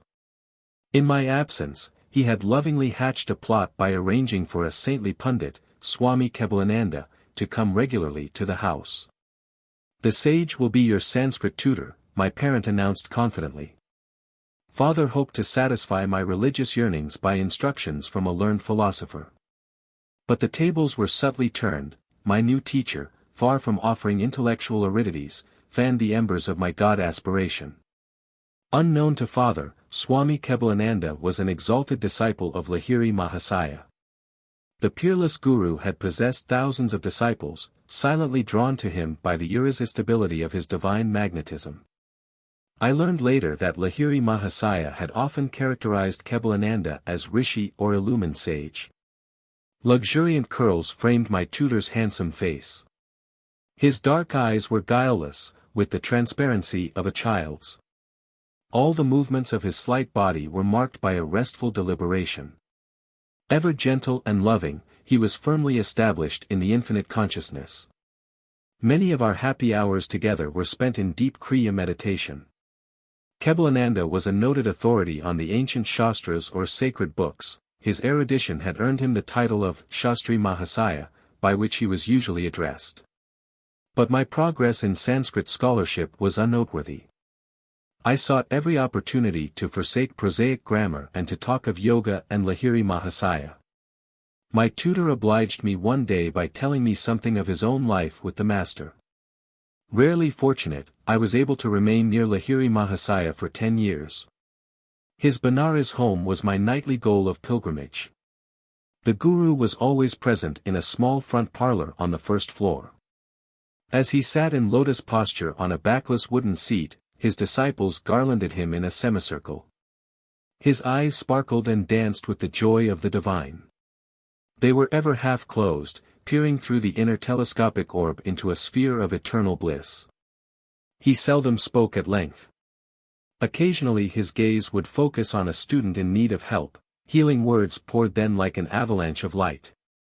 An indescribable peace blossomed within me at the master's glance. I was permeated with his fragrance, as though from a lotus of infinity. To be with him, even without exchanging a word for days, was experience which changed my entire being. If any invisible barrier rose in the path of my concentration, I would meditate at the Guru's feet. There the most tenuous states came easily within my grasp. Such perceptions eluded me in the presence of lesser teachers. The Master was a living temple of God whose secret doors were open to all disciples through devotion. Lahiri Mahasaya was no bookish interpreter of the scriptures. Effortlessly he dipped into the divine library. Foam of words and spray of thoughts gushed from the fountain of his omniscience. He had the wondrous clavis which unlocked the profound philosophical science embedded ages ago in the Vedas. If asked to explain the different planes of consciousness mentioned in the ancient texts, he would smilingly assent. I will undergo those states, and presently tell you what I perceive. He was thus diametrically unlike the teachers who commit scripture to memory and then give forth unrealized abstractions. Please expound the holy stanzas as the meaning occurs to you. The taciturn guru often gave this instruction to a nearby disciple. I will guide your thoughts, that the right interpretation be uttered. In this way many of Lahiri Mahasaya's perceptions came to be recorded, with voluminous commentaries by various students. The Master never counseled slavish belief. Words are only shells, he said. Win conviction of God's presence through your own joyous contact in meditation. No matter what the disciple's problem, the Guru advised Kriya Yoga for its solution. The yogic key will not lose its efficiency when I am no longer present in the body to guide you. This technique cannot be bound, filed, and forgotten, in the manner of theoretical inspirations. Continue ceaselessly on your path to liberation through Kriya, whose power lies in practice. I myself consider Kriya the most effective device of salvation through self-effort ever to be evolved in man's search for the infinite. Kebalananda concluded with this earnest testimony. Through its use, the omnipotent God, hidden in all men, became visibly incarnated in the flesh of Lahiri Mahasaya and a number of his disciples. A Christ-like miracle by Lahiri Mahasaya took place in Kebalananda's presence. My saintly tutor recounted the story one day, his eyes remote from the Sanskrit texts before us. A blind disciple, Ramu, aroused my active pity. Should he have no light in his eyes, when he faithfully served our Master, in whom the divine was fully blazing? One morning I sought to speak to Ramu, but he sat for patient hours fanning the guru with a handmade palm leaf punkah. When the devotee finally left the room, I followed him. "Ramu, how long have you been blind?" "From my birth, sir. Never have my eyes been blessed with a glimpse of the sun. Our omnipotent guru can help you. Please make a supplication." The following day Ramu diffidently approached Lahiri Mahasaya. The disciple felt almost ashamed to ask that physical wealth be added to his spiritual superabundance. "Master, the illuminator of the cosmos is in you. I pray you to bring his light into my eyes, that I perceive the sun's lesser glow." "Ramu, someone has connived to put me in a difficult position.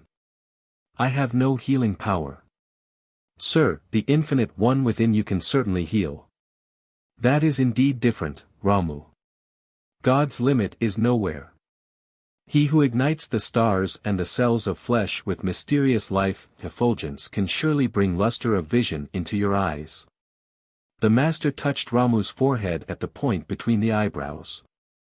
"Keep your mind concentrated there, and frequently chant the name of the Prophet Rama for 7 days. The splendor of the sun shall have a special dawn for you." Lo! In 1 week it was so. For the first time, Ramu beheld the fair face of nature. The omniscient one had unerringly directed his disciple to repeat the name of Rama, adored by him above all other saints. Ramu's faith was the devotionally plowed soil in which the Guru's powerful seed of permanent healing sprouted. Kebalananda was silent for a moment, then paid a further tribute to his Guru. It was evident in all miracles performed by Lahiri Mahasaya that he never allowed the ego principle to consider itself a causative force. By perfection of resistless surrender, the Master enabled the prime healing power to flow freely through him. The numerous bodies which were spectacularly healed through Lahiri Mahasaya eventually had to feed the flames of cremation. But the silent spiritual awakenings he effected, the Christ-like disciples he fashioned, are his imperishable miracles. "I never became a Sanskrit scholar," Kebalananda taught me a diviner syntax. 4-1, literally, renunciate. From Sanskrit verb roots, to cast aside. 4-2, effects of past actions, in this or a former life, from Sanskrit kri, to do. 4-3, Bhagavad Gita, 9, 30-31. Krishna was the greatest prophet of India, Arjuna was his foremost disciple.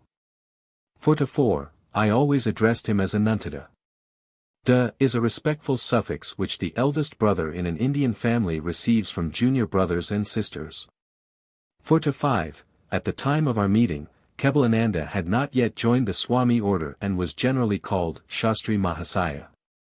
To avoid confusion with the name of Lahiri Mahasaya and of Master Mahasaya, I am referring to my Sanskrit tutor only by his later monastic name of Swami Kebalananda. His biography has been recently published in Bengali.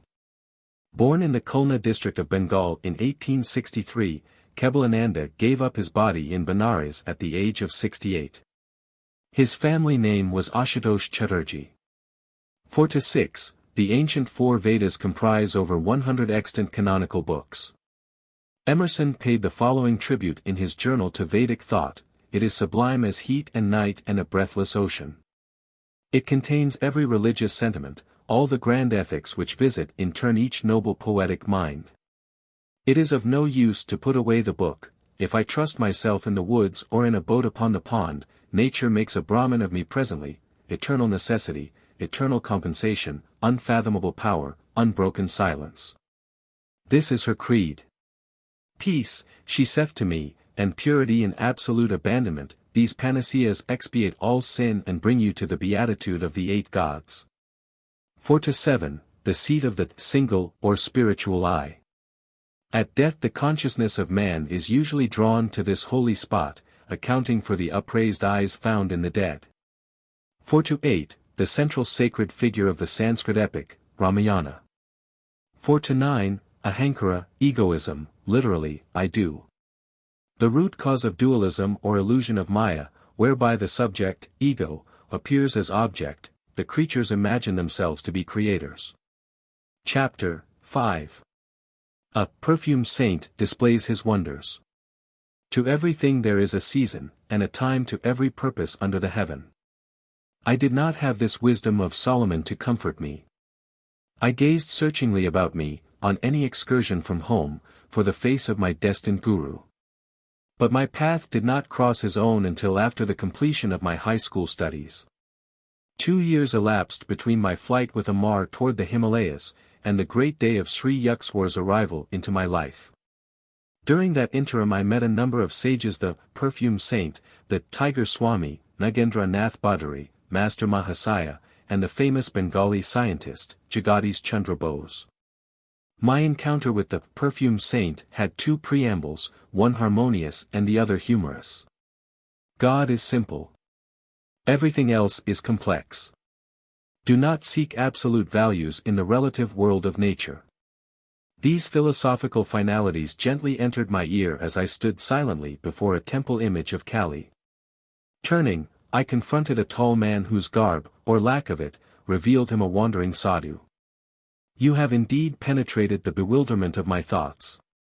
I smiled gratefully. The confusion of benign and terrible aspects in nature, as symbolized by Kali, has puzzled wiser heads than mine. Few there be who solve her mystery. Good and evil is the challenging riddle which life places sphinx-like before every intelligence. Attempting no solution, most men pay forfeit with their lives, penalty now even as in the days of Thebes. Here and there, a towering lonely figure never cries defeat. From the maya of duality he plucks the cleaveless truth of unity. You speak with conviction, sir. I have long exercised an honest introspection, the exquisitely painful approach to wisdom. Self-scrutiny, relentless observance of one's thoughts, is a stark and shattering experience. It pulverizes the stoutest ego.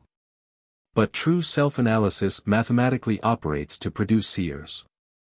The way of self-expression, individual acknowledgments, results in egotists, sure of the right to their private interpretations of God and the universe. Truth humbly retires, no doubt, before such arrogant originality. I was enjoying the discussion. Man can understand no eternal verity until he has freed himself from pretensions. The human mind, bared to a centuried slime, is teeming with repulsive life of countless world delusions. Struggles of the battlefields pale into insignificance here, when man first contends with inward enemies. No mortal foes these, to be overcome by harrowing array of might. Omnipresent, unresting, pursuing man even in sleep, subtly equipped with a miasmic weapon, these soldiers of ignorant lusts seek to slay us all.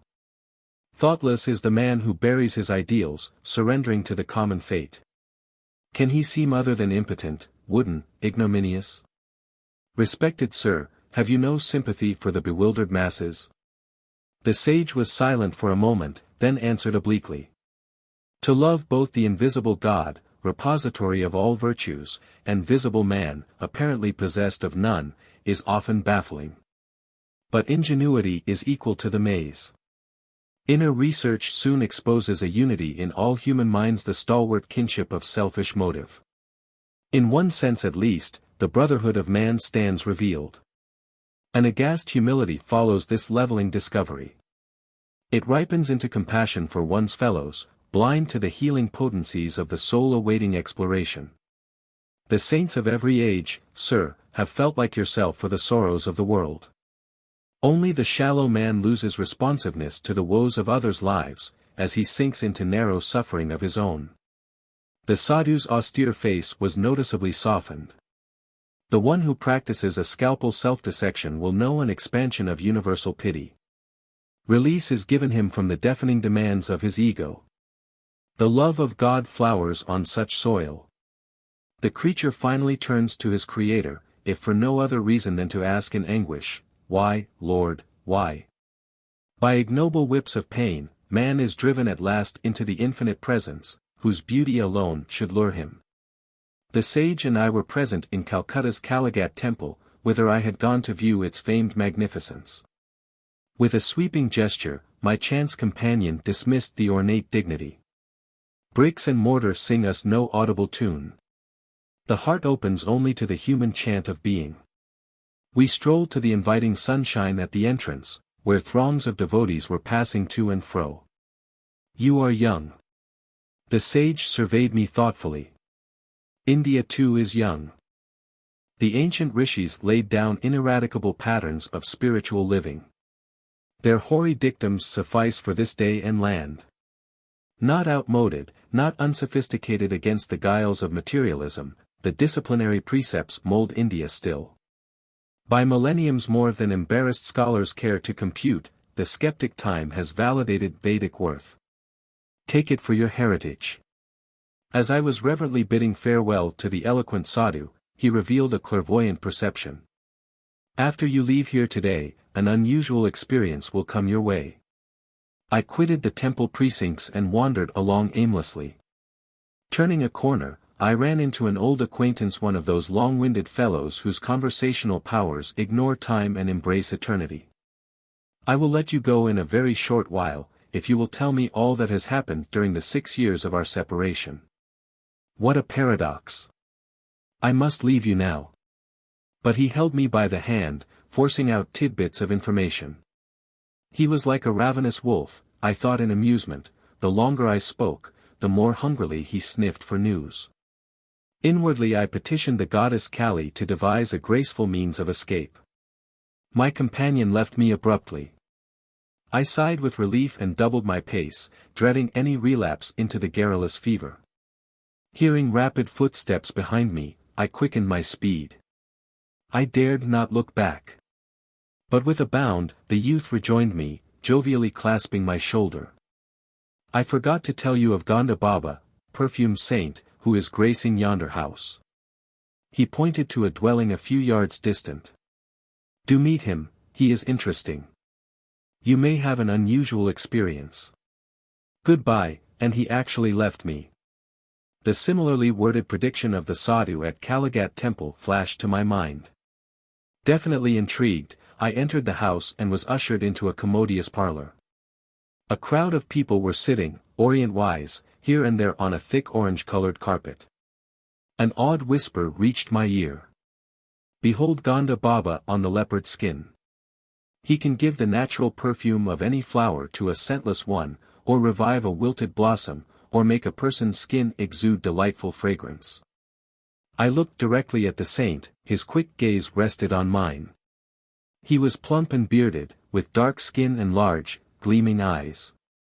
Son, I am glad to see you. Say what you want.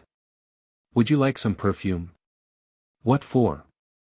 I thought his remark rather childish. To experience the miraculous way of enjoying perfumes. Harnessing God to make odors. What of it? God makes perfume anyway. Yes, but he fashions frail bottles of petals for fresh use and discard.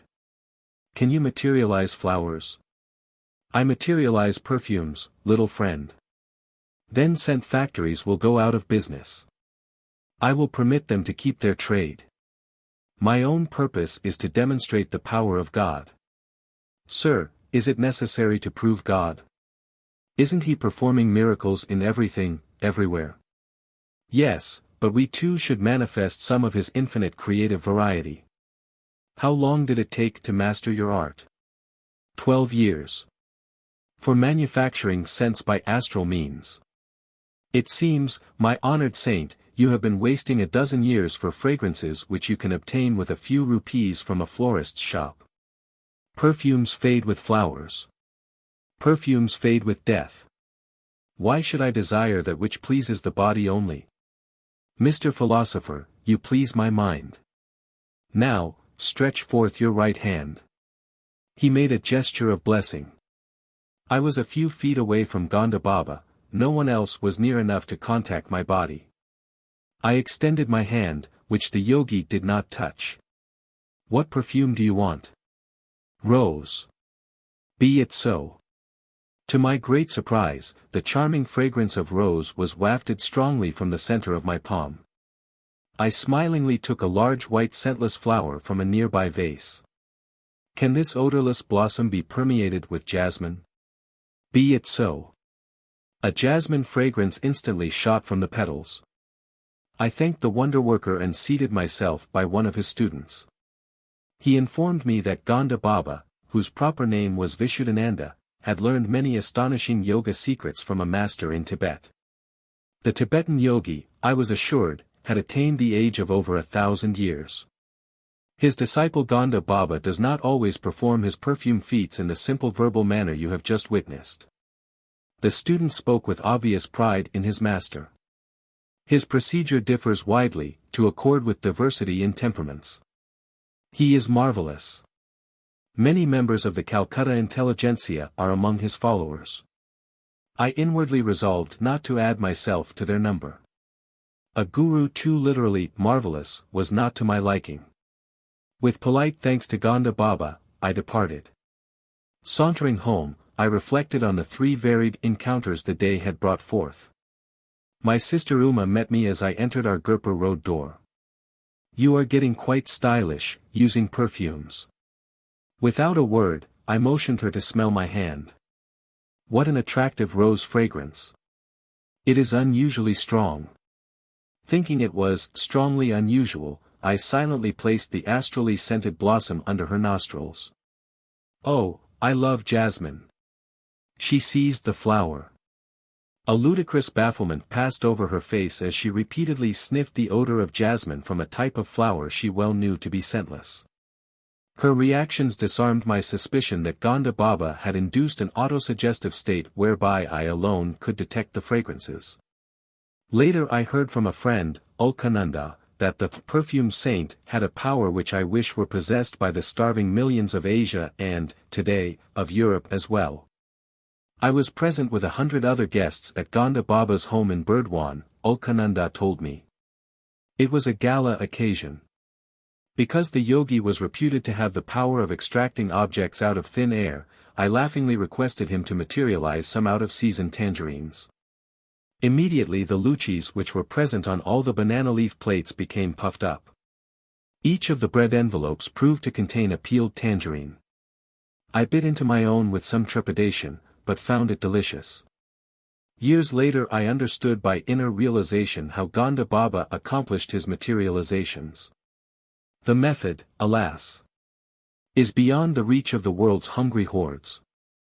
The different sensory stimuli to which man reacts tactual, visual, gustatory, auditory, and olfactory are produced by vibratory variations in electrons and protons.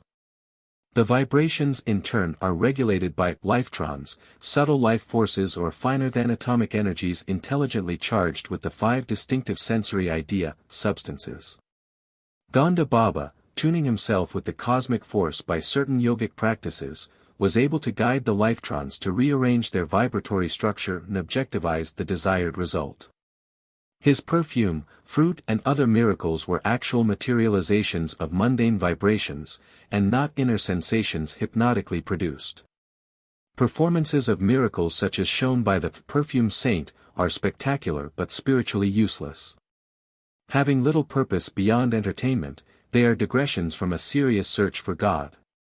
Hypnotism has been used by physicians in minor operations as a sort of psychical chloroform for persons who might be endangered by an anesthetic. But a hypnotic state is harmful to those often subjected to it, a negative psychological effect ensues which in time deranges the brain cells. Hypnotism is trespass into the territory of another's consciousness. Its temporary phenomena have nothing in common with the miracles performed by men of divine realization.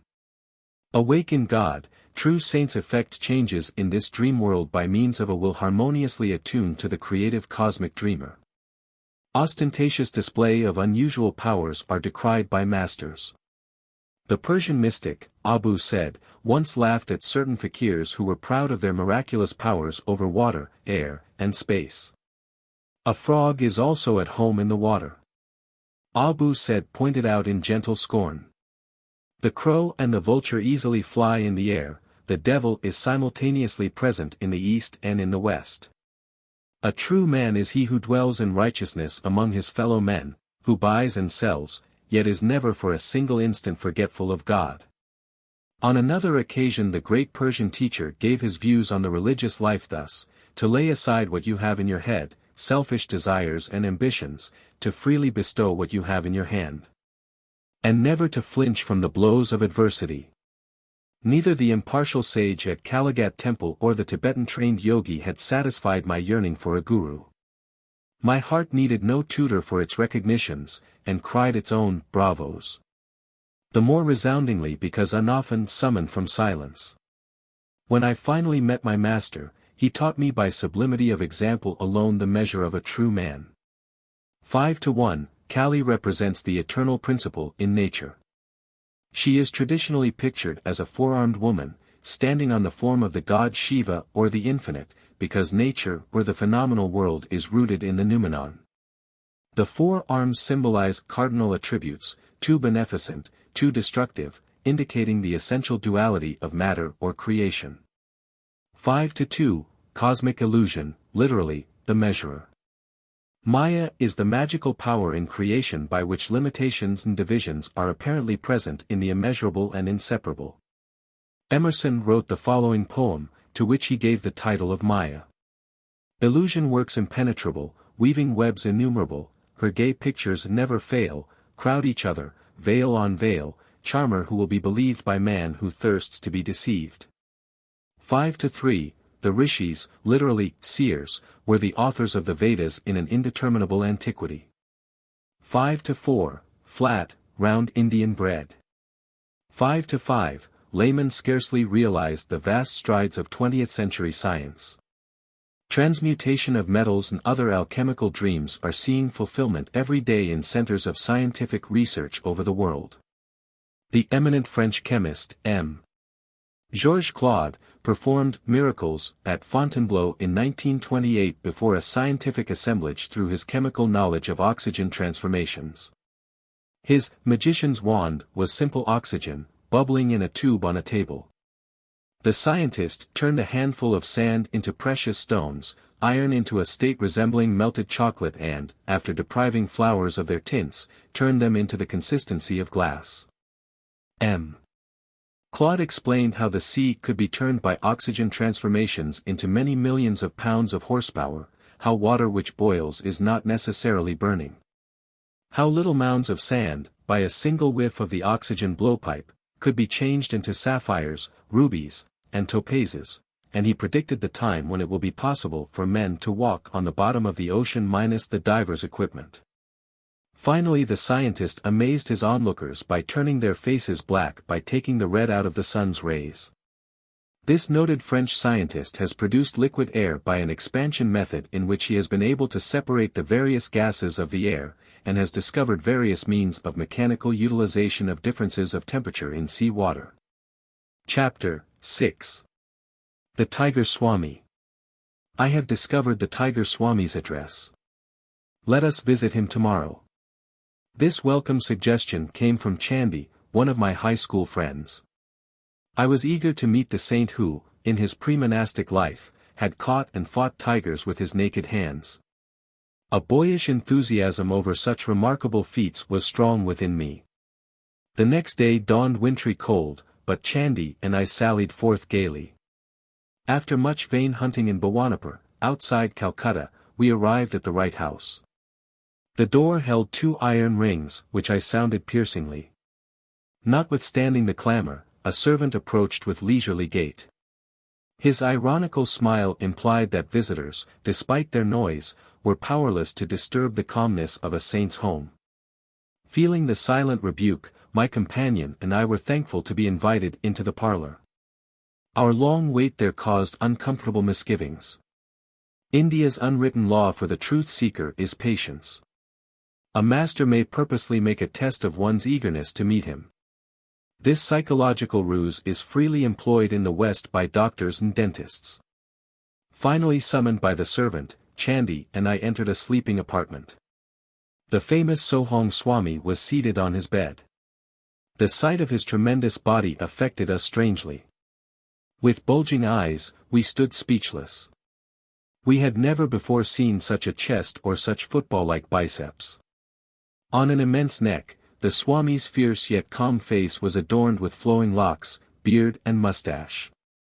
A hint of dove-like and tiger-like qualities shone in his dark eyes. He was unclothed, save for a tiger skin about his muscular waist. Finding our voices, my friend and I greeted the monk, expressing our admiration for his prowess in the extraordinary feline arena. Will you not tell us, please, how it is possible to subdue with bare fists the most ferocious of jungle beasts, the royal Bengals? My sons, it is nothing to me to fight tigers. I could do it today if necessary. He gave a childlike laugh. You look upon tigers as tigers, I know them as pussycats. Swamiji, I think I could impress my subconsciousness with the thought that tigers are pussycats, but could I make tigers believe it?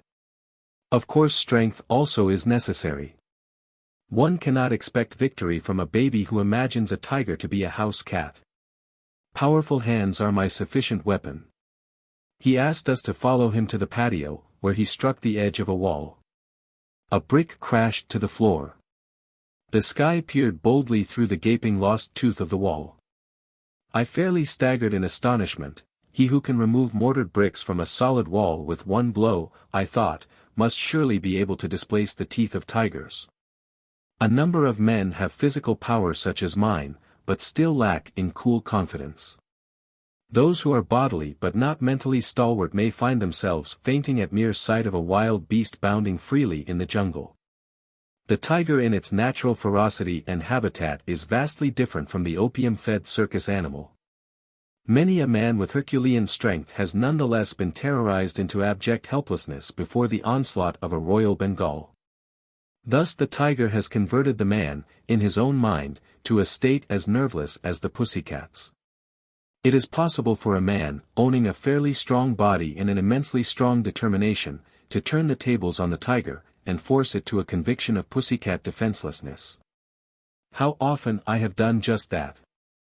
I was quite willing to believe that the titan before me was able to perform the tiger-pussycat metamorphosis. He seemed in a didactic mood, Chandi and I listened respectfully. Mind is the wielder of muscles. The force of a hammer blow depends on the energy applied, the power expressed by a man's bodily instrument depends on his aggressive will and courage. The body is literally manufactured and sustained by mind. Through pressure of instincts from past lives, strengths or weaknesses percolate gradually into human consciousness. They express as habits, which in turn ossify into a desirable or an undesirable body. Outward frailty has mental origin. In a vicious circle, the habit-bound body thwarts the mind. If the master allows himself to be commanded by a servant, the latter becomes autocratic. The mind is similarly enslaved by submitting to bodily dictation. At our entreaty, the impressive Swami consented to tell us something of his own life. My earliest ambition was to fight tigers. My will was mighty, but my body was feeble. An ejaculation of surprise broke from me. It appeared incredible that this man, now with Atlantean shoulders, fit to bear, could ever have known weakness. It was by indomitable persistency in thoughts of health and strength that I overcame my handicap. I have every reason to extol the compelling mental vigor which I found to be the real subduer of royal Bengals. Do you think, revered Swami, that I could ever fight tigers? This was the first, and the last, time that the bizarre ambition ever visited my mind. Yes. He was smiling. But there are many kinds of tigers, some roam in jungles of human desires. No spiritual benefit accrues by knocking beasts unconscious. Rather be victor over the inner prowlers. May we hear, sir, how you changed from a tamer of wild tigers to a tamer of wild passions? The tiger Swami fell into silence. Remoteness came into his gaze, summoning visions of bygone years. I discerned his slight mental struggle to decide whether to grant my request. Finally he smiled in acquiescence. When my fame reached a zenith, it brought the intoxication of pride. I decided not only to fight tigers but to display them in various tricks. My ambition was to force savage beasts to behave like domesticated ones. I began to perform my feats publicly, with gratifying success. One evening my father entered my room in pensive mood. Son, I have words of warning. I would save you from coming ills, produced by the grinding wheels of cause and effect. Are you a fatalist, father? Should superstition be allowed to discolor the powerful waters or my activities? I am no fatalist, son. But I believe in the just law of retribution, as taught in the Holy Scriptures. There is resentment against you in the jungle family. Sometime it may act to your cost. Father, you astonish me. You well know what tigers are, beautiful but merciless. Even immediately after an enormous meal of some hapless creature, a tiger is fired with fresh lust at sight of new prey. It may be a joyous gazelle, frisking over the jungle grass. Capturing it and biting an opening in the soft throat, the malevolent beast tastes only a little of the mutely crying blood, and goes its wanton way. Tigers are the most contemptible of the jungle breed. Who knows? My blows may inject some slight sanity of consideration into their thick heads. I am headmaster in a forest finishing school, to teach them gentle manners. Please, Father, think of me as tiger tamer and never as tiger killer. How could my good actions bring ill upon me? I beg you not to impose any command that I change my way of life. Chandy and I were all attention, understanding the past dilemma. In India a child does not lightly disobey his parents' wishes. In stoic silence father listened to my explanation. He followed it with a disclosure which he uttered gravely. Son, you compel me to relate an ominous prediction from the lips of a saint. He approached me yesterday as I sat on the veranda in my daily meditation. Dear friend, I come with a message for your belligerent son. Let him cease his savage activities. Otherwise, his next tiger encounter shall result in his severe wounds, followed by 6 months of deathly sickness. He shall then forsake his former ways and become a monk. This tale did not impress me. I considered that father had been the credulous victim of a deluded fanatic. The Tiger Swami made this confession with an impatient gesture, as though at some stupidity. Grimly silent for a long time, he seemed oblivious of our presence. When he took up the dangling thread of his narrative, it was suddenly, with subdued voice. Not long after father's warning, I visited the capital city of Cooch Behar. The picturesque territory was new to me, and I expected a restful change. As usual everywhere, a curious crowd followed me on the streets. I would catch bits of whispered comment. This is the man who fights wild tigers. Has he legs, or tree trunks? Look at his face. He must be an incarnation of the king of tigers himself. You know how village urchins function like final editions of a newspaper. With what speed do the even later speech bulletins of the women circulate from house to house? Within a few hours, the whole city was in a state of excitement over my presence. I was relaxing quietly in the evening, when I heard the hoofbeats of galloping horses. They stopped in front of my dwelling place. In came a number of tall, turbaned policemen. I was taken aback. All things are possible unto these creatures of human law, I thought. I wonder if they are going to take me to task about matters utterly unknown to me. But the officers bowed with unwonted courtesy.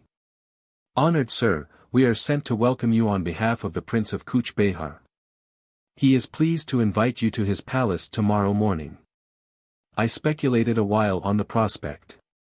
For some obscure reason I felt sharp regret at this interruption in my quiet trip. But the suppliant manner of the policeman moved me. I agreed to go. I was bewildered the next day to be obsequiously escorted from my door into a magnificent coach drawn by 4 horses. A servant held an ornate umbrella to protect me from the scorching sunlight. I enjoyed the pleasant ride through the city and its woodland outskirts. The royal scion himself was at the palace door to welcome me. He proffered his own gold-brocaded seat, smilingly placing himself in a chair of simpler design. All this politeness is certainly going to cost me something. I thought in mounting astonishment. The prince's motive emerged after a few casual remarks. My city is filled with the rumor that you can fight wild tigers with nothing more than your naked hands. Is it a fact? It is quite true. I can scarcely believe it. You are a Calcutta Bengali, nurtured on the white rice of city folk. Be frank, please. Have you not been fighting only spineless, opium-fed animals? His voice was loud and sarcastic, tinged with provincial accent. I vouchsafed no reply to his insulting question. I challenge you to fight my newly caught tiger, Raja Begum. If you can successfully resist him, bind him with a chain, and leave his cage in a conscious state, you shall have this royal Bengal. Several thousand rupees and many other gifts shall also be bestowed. If you refuse to meet him in combat, I shall blazon your name throughout the state as an impostor. His insolent words struck me like a volley of bullets. I shot an angry acceptance. Half risen from the chair in his excitement, the prince sank back with a sadistic smile. I was reminded of the Roman emperors who delighted in setting Christians in bestial arenas. The match will be set for a week hence. I regret that I cannot give you permission to view the tiger in advance. Whether the prince feared I might seek to hypnotize the beast, or secretly feed him opium, I know not. I left the palace, noting with amusement that the royal umbrella and panoplied coach were now missing. The following week I methodically prepared my mind and body for the coming ordeal. Through my servant I learned of fantastic tales. The saint's direful prediction to my father had somehow got abroad, enlarging as it ran. Many simple villagers believed that an evil spirit, cursed by the gods, had reincarnated as a tiger which took various demoniac forms at night, but remained a striped animal during the day. This demon tiger was supposed to be the one sent to humble me. Another imaginative version was that animal prayers to Tiger Heaven had achieved a response in the shape of Raja Begum. He was to be the instrument to punish me, the audacious biped, so insulting to the entire tiger species. A furless, fawnless man daring to challenge a claw-armed, sturdy-limbed tiger. The concentrated venom of all humiliated tigers the villagers declared had gathered momentum sufficient to operate hidden laws and bring about the fall of the proud tiger tamer. My servant further apprised me that the prince was in his element as manager of the bout between man and beast. He had supervised the erection of a storm-proof pavilion, designed to accommodate thousands. Its center held Raja Begum in an enormous iron cage, surrounded by an outer safety room. The captive emitted a ceaseless series of blood-curdling roars. He was fed sparingly, to kindle a wrathful appetite. Perhaps the prince expected me to be the meal of reward. Crowds from the city and suburbs bought tickets eagerly in response to the beat of drums announcing the unique contest. The day of battle saw hundreds turned away for lack of seats. Many men broke through the tent openings, or crowded any space below the galleries. As the Tiger Swami's story approached a climax, my excitement mounted with it. Chandy also was raptly mute. Amidst piercing sound explosions from Raja Begum, and the hubbub of the somewhat terrified crowd, I quietly made my appearance. Scantily clad around the waist, I was otherwise unprotected by clothing. I opened the bolt on the door of the safety room and calmly locked it behind me. The tiger sensed blood. Leaping with a thunderous crash on his bars, he sent forth a fearsome welcome. The audience was hushed with pitiful fear. I seemed a meek lamb before the raging beast. In a trice I was within the cage, but as I slammed the door, Raja Begum was headlong upon me. My right hand was desperately torn. Human blood, the greatest treat a tiger can know, fell in appalling streams. The prophecy of the saint seemed about to be fulfilled. I rallied instantly from the shock of the first serious injury I had ever received. Banishing the sight of my gory fingers by thrusting them beneath my waistcloth, I swung my left arm in a bone-cracking blow. The beast reeled back, swirled around the rear of the cage, and sprang forward convulsively. My famous fistic punishment rained on his head. But Raja Begum's taste of blood had acted like the maddening first sip of wine to a dipsomaniac long deprived. Punctuated by deafening roar, the brute's assaults grew in fury. My inadequate defense of only one hand left me vulnerable before claws and fangs. But I dealt out dazing retribution. Mutually ensanguined, we struggled as to the death. The cage was pandemonium, as blood splashed in all directions, and blasts of pain and lethal lust came from the bestial throat. Shoot him! Kill the tiger! Shrieks arose from the audience. So fast did man and beast move, that a guard's bullet went amiss. I mustered all my will force, bellowed fiercely, and landed a final concussive blow. The tiger collapsed and lay quietly. Like a pussycat. I interjected. The Swami laughed in hearty appreciation, then continued the engrossing tale. Raja Begum was vanquished at last. His royal pride was further humbled. With my lacerated hands, I audaciously forced open his jaws. For a dramatic moment, I held my head within the yawning death trap. I looked around for a chain. Pulling one from a pile on the floor, I bound the tiger by his neck to the cage bars. In triumph I moved toward the door. But that fiend incarnate, Raja Begum, had stamina worthy of his supposed demoniac origin. With an incredible lunge, he snapped the chain and leaped on my back. My shoulder fast in his jaws, I fell violently. But in a trice I had him pinned beneath me. Under merciless blows, the treacherous animal sank into semi-consciousness.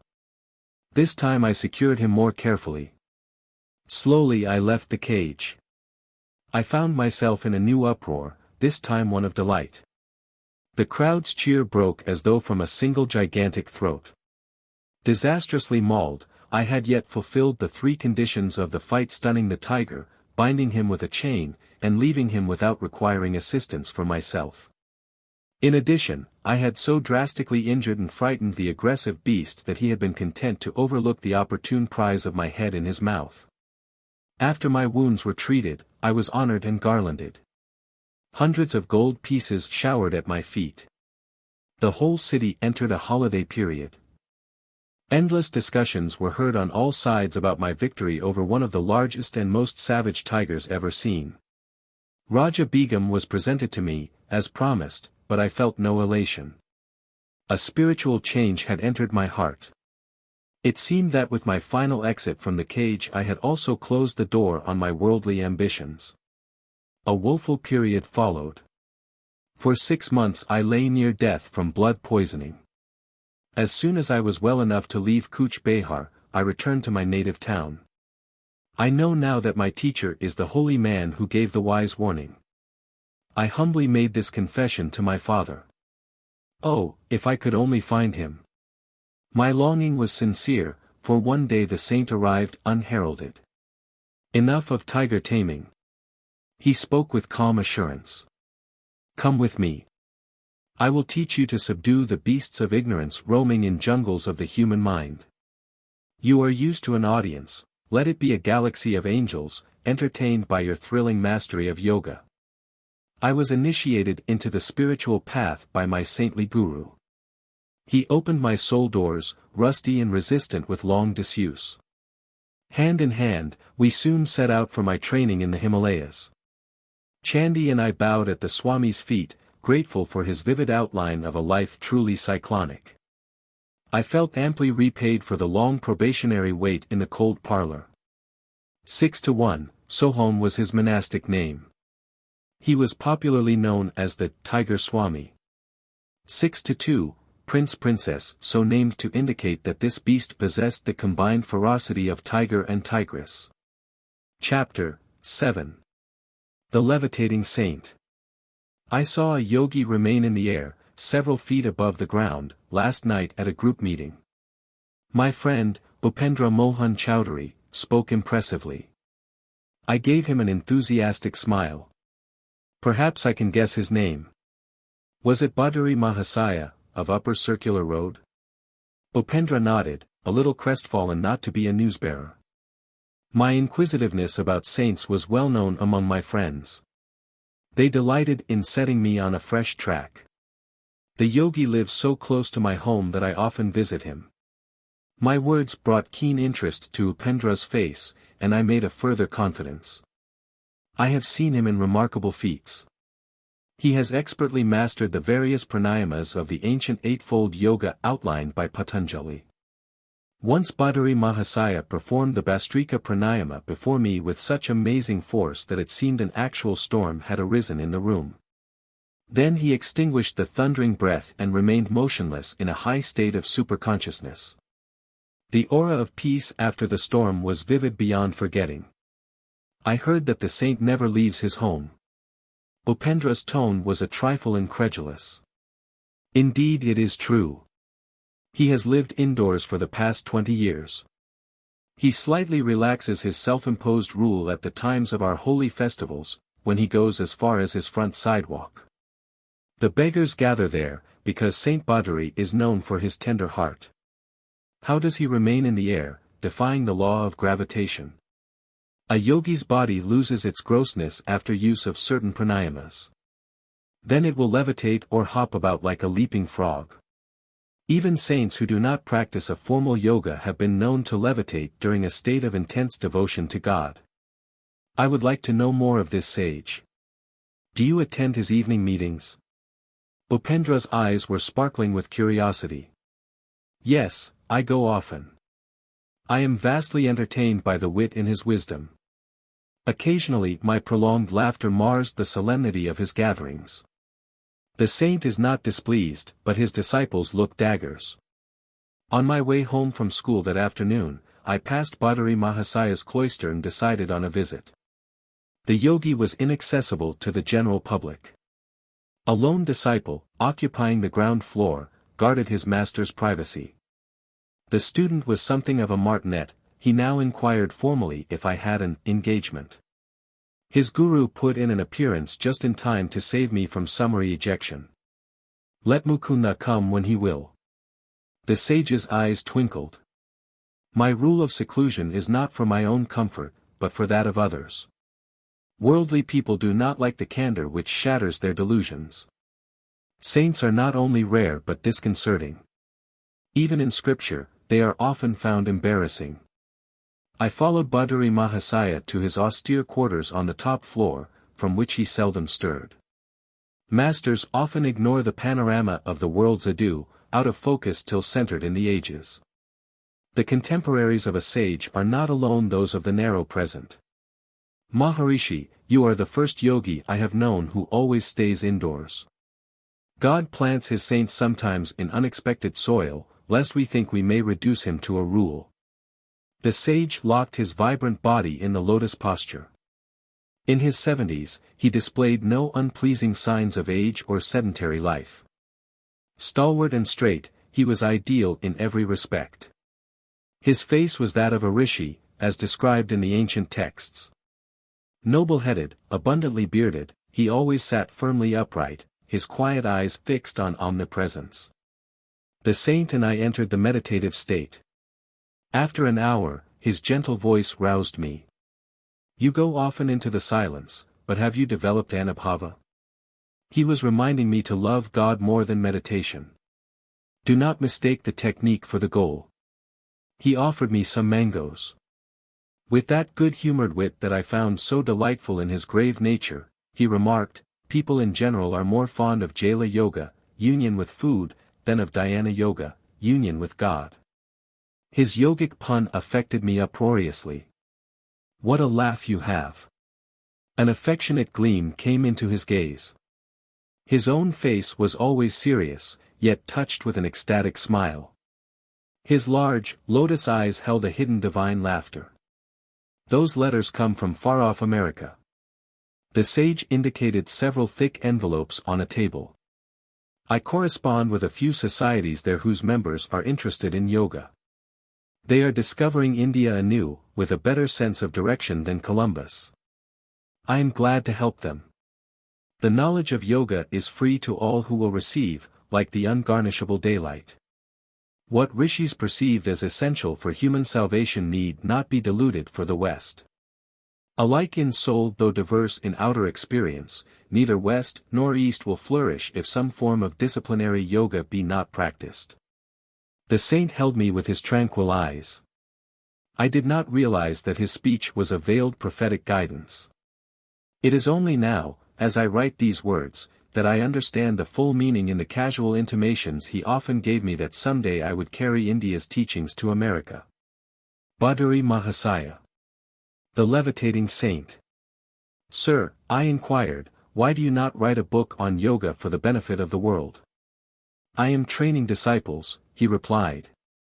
They and their students will be living volumes, proof against the natural disintegrations of time and the unnatural interpretations of the critics. Maharishi, I wish you would write a book on yoga for the benefit of the world. I am training disciples. They and their students will be living volumes, proof against the natural disintegrations of time and the unnatural interpretations of the critics. Baduri's wit put me into another gale of laughter. I remained alone with the yogi until his disciples arrived in the evening. Baduri Mahasaya entered one of his inimitable discourses. Like a peaceful flood, he swept away the mental debris of his listeners, floating them Godward. His striking parables were expressed in a flawless Bengali. This evening Baduri expounded various philosophical points connected with the life of Mirabai, a medieval Rajputani princess who abandoned her court life to seek the company of sadhus. One great sannyasi refused to receive her because she was a woman. Her reply brought him humbly to her feet. "Tell the master," she had said, "that I did not know there was any male in the universe save God. Are we all not females before him?" A scriptural conception of the Lord as the only positive creative principle, his creation being naught but a passive maya. Mirabai composed many ecstatic songs which are still treasured in India. I translate one of them here. If by bathing daily God could be realized, sooner would I be a whale in the deep. If by eating roots and fruits he could be known, gladly would I choose the form of a goat. If the counting of rosaries uncovered him, I would say my prayers on mammoth beads. If bowing before stone images unveiled him, a flinty mountain I would humbly worship. If by drinking milk the Lord could be imbibed, many calves and children would know him. If abandoning one's wife would summon God, would not thousands be eunuchs? Mirabai knows that to find the Divine One, the only indispensable is love. Several students put rupees in Baduri's slippers which lay by his side as he sat in yoga posture. This respectful offering, customary in India, indicates that the disciple places his material goods at the Guru's feet. Grateful friends are only the Lord in disguise, looking after his own. "Master, you are wonderful." A student, taking his leave, gazed ardently at the patriarchal sage. "You have renounced riches and comforts to seek God and teach us wisdom." It was well known that Baduri Mahasaya had forsaken great family wealth in his early childhood, when single-mindedly he entered the yogic path. "You are reversing the case." The saint's face held a mild rebuke. "I have left a few paltry rupees, a few petty pleasures, for a cosmic empire of endless bliss. How then have I denied myself anything? I know the joy of sharing the treasure. Is that a sacrifice?" The short-sighted worldly folk are verily the real renunciates. They relinquish an unparalleled divine possession for a poor handful of earthly toys. I chuckled over this paradoxical view of renunciation, one which puts the cap of Croesus on any saintly beggar, whilst transforming all proud millionaires into unconscious martyrs. The divine order arranges our future more wisely than any insurance company. The Master's concluding words were the realized creed of his faith. The world is full of uneasy believers in an outward security.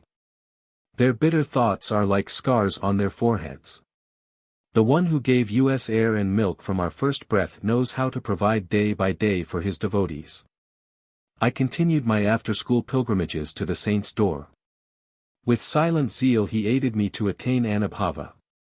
One day he moved to Ram Mohan Roy Road, away from the neighborhood of my Gurpur Road home. His loving disciples had built him a new hermitage, known as Nagendra Math. Although it throws me ahead of my story by a number of years, I will recount here the last words given to me by Baduri Mahasaya. Shortly before I embarked for the West, I sought him out and humbly knelt for his farewell blessing. "Son, go to America. Take the dignity of hoary India for your shield. Victory is written on your brow. The noble distant people will well receive you."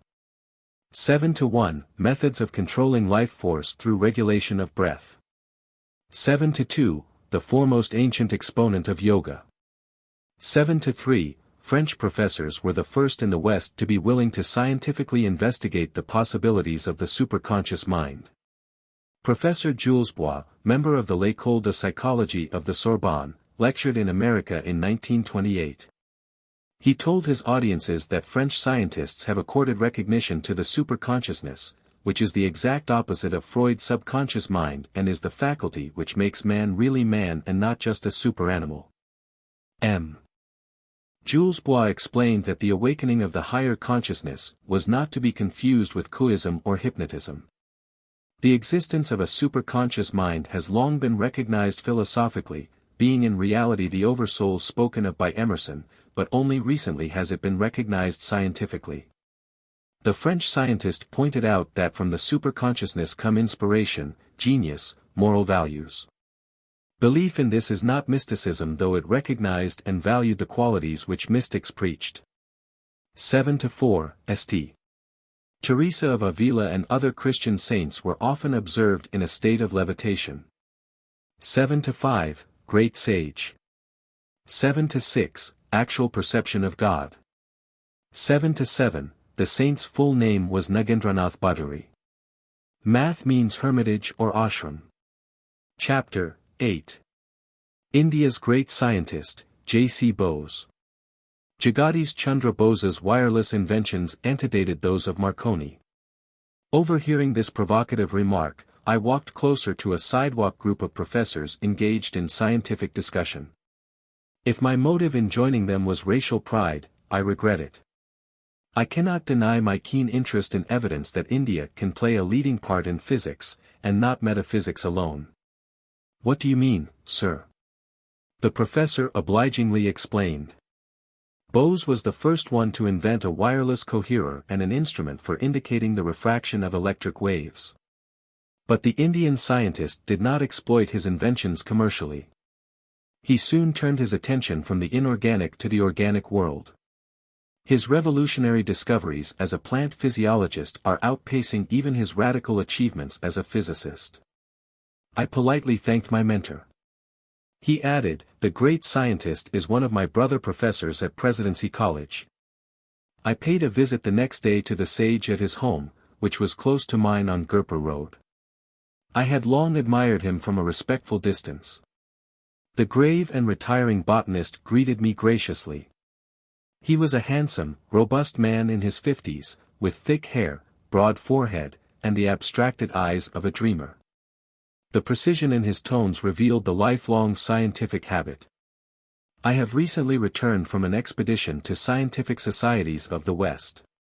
Their members exhibited intense interest in delicate instruments of my invention which demonstrate the indivisible unity of all life. The Bose crescograph has the enormity of 10 million magnifications. The microscope enlarges only a few thousand times, yet it brought vital impetus to biological science. The crescograph opens incalculable vistas. You have done much, sir, to hasten the embrace of East and West in the impersonal arms of science. I was educated at Cambridge. How admirable is the Western method of submitting all theory to scrupulous experimental verification. That empirical procedure has gone hand in hand with the gift for introspection which is my Eastern heritage. Together they have enabled me to sunder the silences of natural realms long uncommunicative. The telltale charts of my crescograph are evidence for the most skeptical that plants have a sensitive nervous system and a varied emotional life. Love, hate, joy, fear, pleasure, pain, excitability, stupor, and countless appropriate responses to stimuli are as universal in plants as in animals. The unique throb of life in all creation could seem only poetic imagery before your advent, Professor. A saint I once knew would never pluck flowers. Shall I rob the rosebush of its pride in beauty? Shall I cruelly affront its dignity by my rude divestment? His sympathetic words are verified literally through your discoveries. The poet is intimate with truth, while the scientist approaches awkwardly. Come someday to my laboratory and see the unequivocal testimony of the crescograph. Gratefully I accepted the invitation, and took my departure. I heard later that the botanist had left Presidency College, and was planning a research center in Calcutta.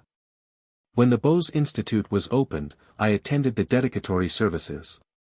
Enthusiastic hundreds strolled over the premises.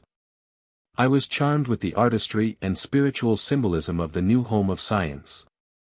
Its front gate, I noted, was a centuried relic from a distant shrine.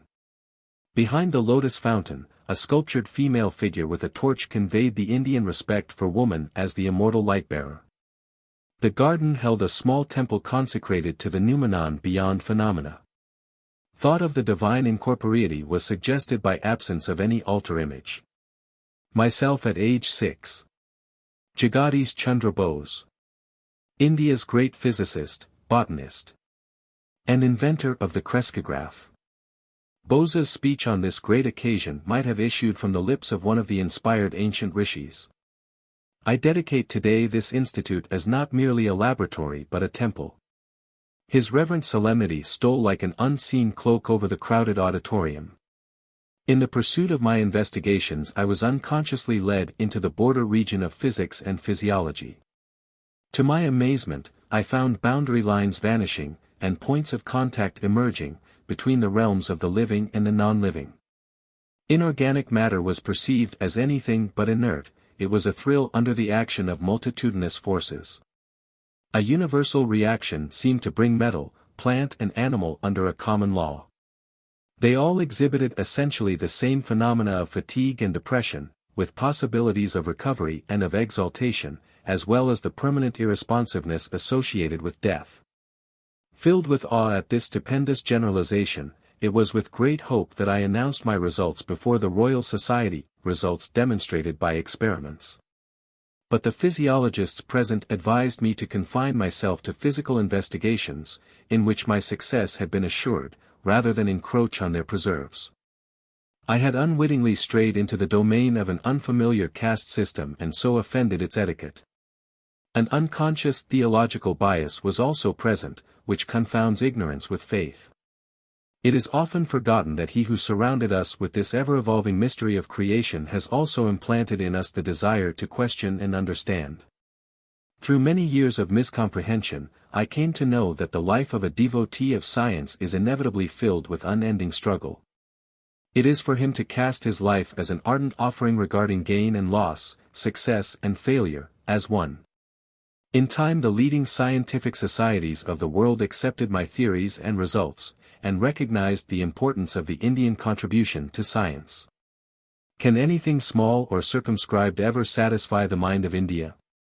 By a continuous living tradition, and a vital power of rejuvenescence, this land has readjusted itself through unnumbered transformations. Indians have always arisen who, discarding the immediate and absorbing prize of the hour, have sought for the realization of the highest ideals in life not through passive renunciation, but through active struggle. The weakling who has refused the conflict, acquiring nothing, has had nothing to renounce. He alone who has striven and won can enrich the world by bestowing the fruits of his victorious experience.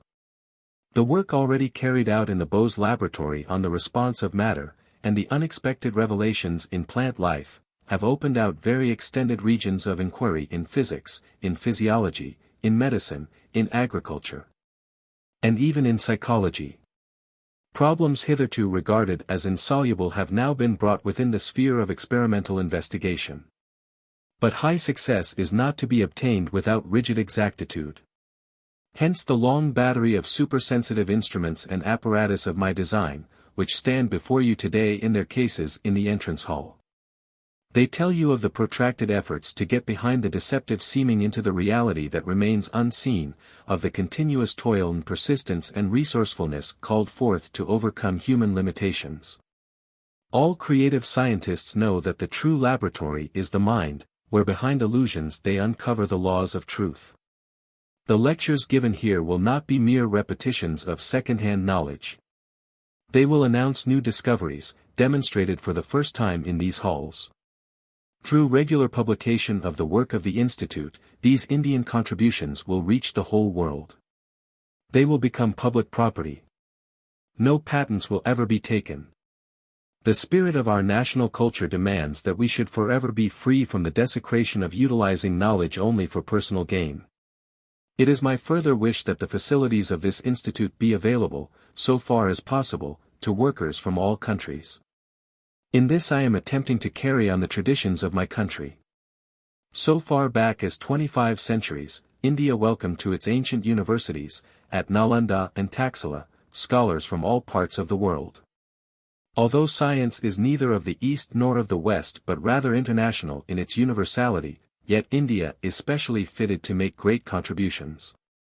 The burning Indian imagination, which can extort new order out of a mass of apparently contradictory facts, is held in check by the habit of concentration. This restraint confers the power to hold the mind to the pursuit of truth with an infinite patience. Tears stood in my eyes at the scientist's concluding words. Is patience not indeed a synonym of India, confounding time and the historians alike? I visited the research center again, soon after the day of opening. The great botanist, mindful of his promise, took me to his quiet laboratory. I will attach the crescograph to this fern, the magnification is tremendous. If a snail's crawl were enlarged in the same proportion, the creature would appear to be traveling like an express train. My gaze was fixed eagerly on the screen which reflected the magnified fern shadow. Minute life movements were now clearly perceptible, the plant was growing very slowly before my fascinated eyes. The scientist touched the tip of the fern with a small metal bar. The developing pantomime came to an abrupt halt, resuming the eloquent rhythms as soon as the rod was withdrawn. You saw how any slight outside interference is detrimental to the sensitive tissues, Bose remarked. Watch.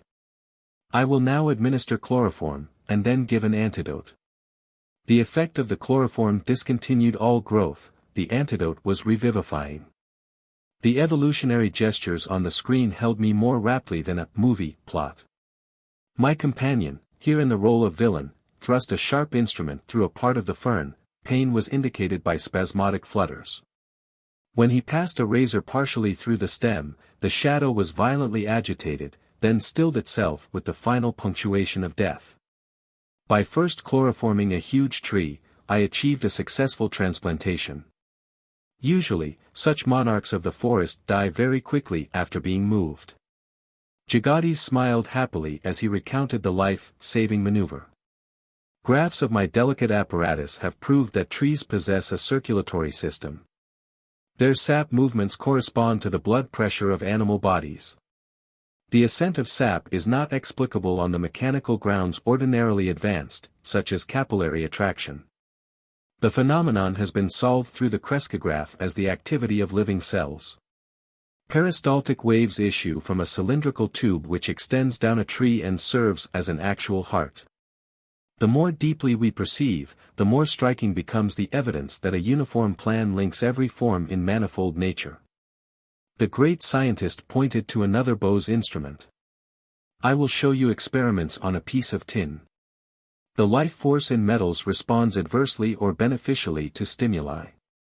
Ink markings will register the various reactions. Deeply engrossed, I watched the graph which recorded the characteristic waves of atomic structure. When the professor applied chloroform to the tin, the vibratory writings stopped. They recommenced as the metal slowly regained its normal state. My companion dispensed a poisonous chemical. Simultaneous with the quivering end of the tin, the needle dramatically wrote on the chart a death notice. Bose instruments have demonstrated that metals, such as the steel used in scissors and machinery, are subject to fatigue, and regain efficiency by periodic rest. The life pulse in metals is seriously harmed or even extinguished through the application of electric currents or heavy pressure. I looked around the room at the numerous inventions, eloquent testimony of a tireless ingenuity. Sir, it is lamentable that mass agricultural development is not speeded by fuller use of your marvelous mechanisms. Would it not be easily possible to employ some of them in quick laboratory experiments to indicate the influence of various types of fertilizers on plant growth? You are right. Countless uses of Bose instruments will be made by future generations. The scientist seldom knows contemporaneous reward, it is enough to possess the joy of creative service. With expressions of unreserved gratitude to the indefatigable sage, I took my leave. Can the astonishing fertility of his genius ever be exhausted? I thought. No diminution came with the years. Inventing an intricate instrument, the resonant cardiograph, Bose then pursued extensive researches on innumerable Indian plants. An enormous unsuspected pharmacopoeia of useful drugs was revealed. The cardiograph is constructed with an unerring accuracy by which a 100th part of a second is indicated on a graph. Resonant records measure infinitesimal pulsations in plant, animal, and human structure. The great botanist predicted that use of his cardiograph will lead to vivisection on plants instead of animals. Side-by-side recordings of the effects of a medicine given simultaneously to a plant and an animal have shown astounding unanimity in result, he pointed out. Everything in man has been foreshadowed in the plant. Experimentation on vegetation will contribute to lessening of human suffering. Years later Bose's pioneer plant findings were substantiated by other scientists.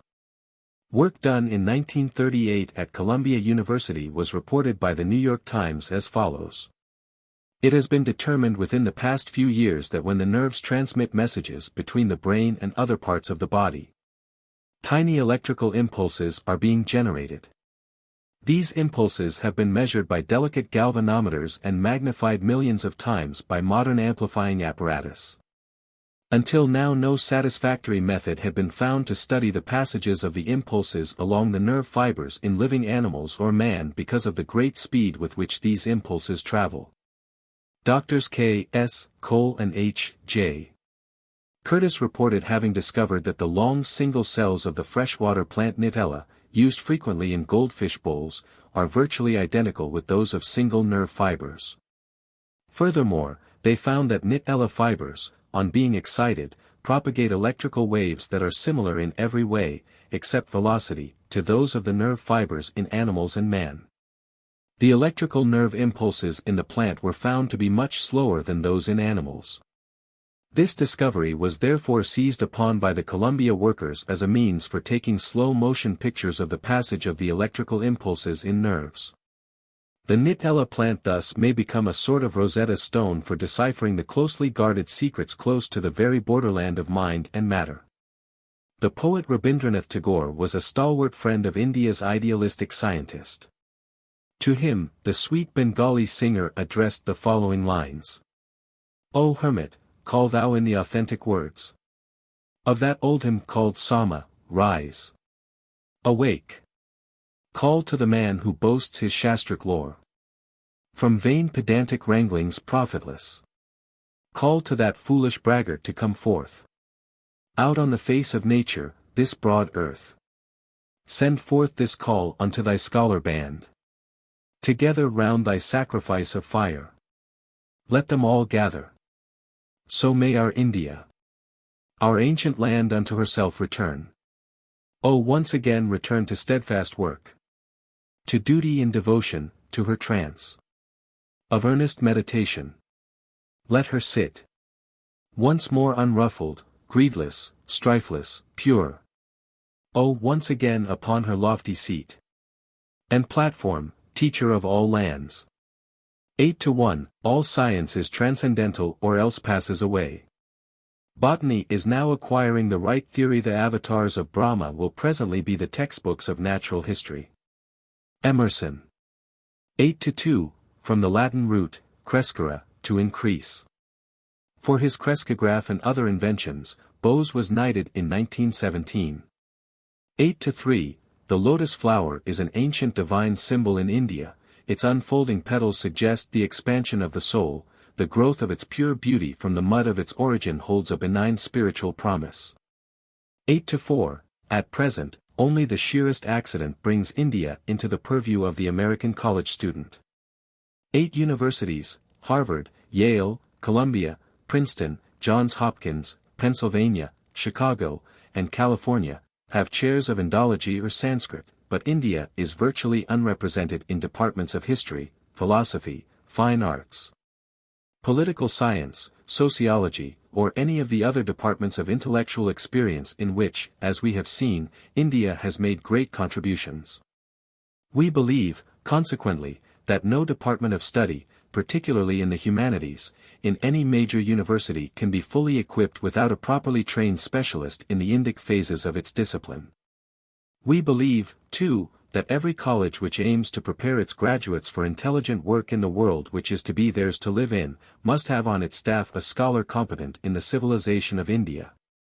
Extracts from an article by Professor W. Norman Brown of the University of Pennsylvania which appeared in the May, 1939, issue of the Bulletin of the American Council of Learned Societies, 907, 15th Street, Washington, D.C., 25 cents copy. This issue, number 28, contains over 100 pages of a basic bibliography for Indic studies. 8-5, the atomic structure of matter was well known to the ancient Hindus. One of the 6 systems of Indian philosophy is Vaisesika, from the Sanskrit root vasisas, atomic individuality. One of the foremost Vaisesika expounders was Alukya, also called Kanada, the atom heater, born about 2,800 years ago.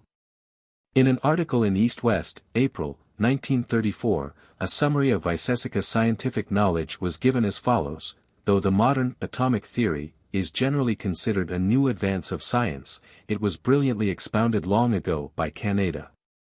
The atom eater. The Sanskrit anus can be properly translated as atom in the latter's literal Greek sense of uncut or indivisible. Other scientific expositions of Vaisesika treatises of the B.C. era include 1. The movement of needles toward magnets, 2. The circulation of water in plants, 3. Akash or ether, inert and structureless, as a basis for transmitting subtle forces, 4. The solar fire as the cause of all other forms of heat. 5. Heat as the cause of molecular change, 6. The law of gravitation as caused by the quality that inheres in earth atoms to give them their attractive power or downward pull, 7. The kinetic nature of all energy. Causation is always rooted in an expenditure of energy or a redistribution of motion, 8. Universal dissolution through the disintegration of atoms, 9. The radiation of heat and light rays, infinitely small particles, darting forth in all directions with inconceivable speed, the modern cosmic rays theory, 10. The relativity of time and space. Vaisesika assigned the origin of the world to atoms, eternal in their nature, i.e., their ultimate peculiarities. These atoms were regarded as possessing an incessant vibratory motion.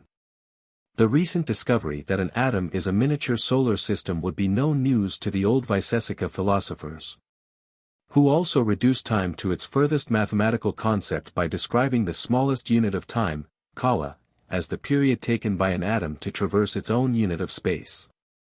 8-6, translated from the Bengali of Rabindranath Tagore, by Manmohan Ghosh, in Visvabharati. Chapter 9. The Blissful Devotee and His Cosmic Romance. Greater than. Little sir, please be seated. I am talking to my Divine Mother. Silently I had entered the room in great awe. The angelic appearance of Master Mahasaya fairly dazzled me. With silky white beard and large lustrous eyes, he seemed an incarnation of purity. His upraised chin and folded hands apprised me that my first visit had disturbed him in the midst of his devotions. His simple words of greeting produced the most violent effect my nature had so far experienced. The bitter separation of my mother's death I had thought the measure of all anguish. Now an agony at separation from my Divine Mother was an indescribable torture of the spirit. I fell moaning to the floor. Little sir, quiet yourself. The saint was sympathetically distressed. Abandoned in some oceanic desolation, I clutched his feet as the sole raft of my rescue. Holy Sir, thy intercession. Ask Divine Mother if I find any favor in her sight. This promise is one not easily bestowed, the Master was constrained to silence. Beyond reach of doubt, I was convinced that Master Mahasaya was in intimate converse with the Universal Mother. It was deep humiliation to realize that my eyes were blind to her who even at this moment was perceptible to the faultless gaze of the saint. Shamelessly gripping his feet, deaf to his gentle remonstrances, I besought him again and again for his intervening grace. I will make your plea to the Beloved. The Master's capitulation came with a slow, compassionate smile. What power in those few words, that my being should know release from its stormy exile. Sir, remember your pledge. I shall return soon for her message. Joyful anticipation rang in my voice that only a moment ago had been sobbing in sorrow. Descending the long stairway, I was overwhelmed by memories. This house at 50, Amherst Street, now the residence of Master Mahasaya, had once been my family home, scene of my mother's death. Here my human heart had broken for the vanished mother. And here today my spirit had been as though crucified by absence of the Divine Mother. Hallowed walls, silent witness of my grievous hurts and final healing. My steps were eager as I returned to my Gorakhpur road home. Seeking the seclusion of my small attic, I remained in meditation until 10 o'clock. The darkness of the warm Indian night was suddenly lit with a wondrous vision. Haloed in splendor, the Divine Mother stood before me. Her face, tenderly smiling, was beauty itself. Always have I loved thee. Ever shall I love thee. The celestial tones still ringing in the air, she disappeared. The sun on the following morning had hardly risen to an angle of decorum when I paid my second visit to Master Mahasaya. Climbing the staircase in the house of poignant memories, I reached his fourth-floor room. The knob of the closed door was wrapped around with a cloth, a hint, I felt, that the saint desired privacy. As I stood irresolutely on the landing, the door was opened by the Master's welcoming hand. I knelt at his holy feet. In a playful mood, I wore a solemn mask over my face, hiding the divine elation. Sir, I have come very early, I confess, for your message. Did the beloved mother say anything about me? Mischievous little sir. Not another remark would he make. Apparently my assumed gravity was unimpressive.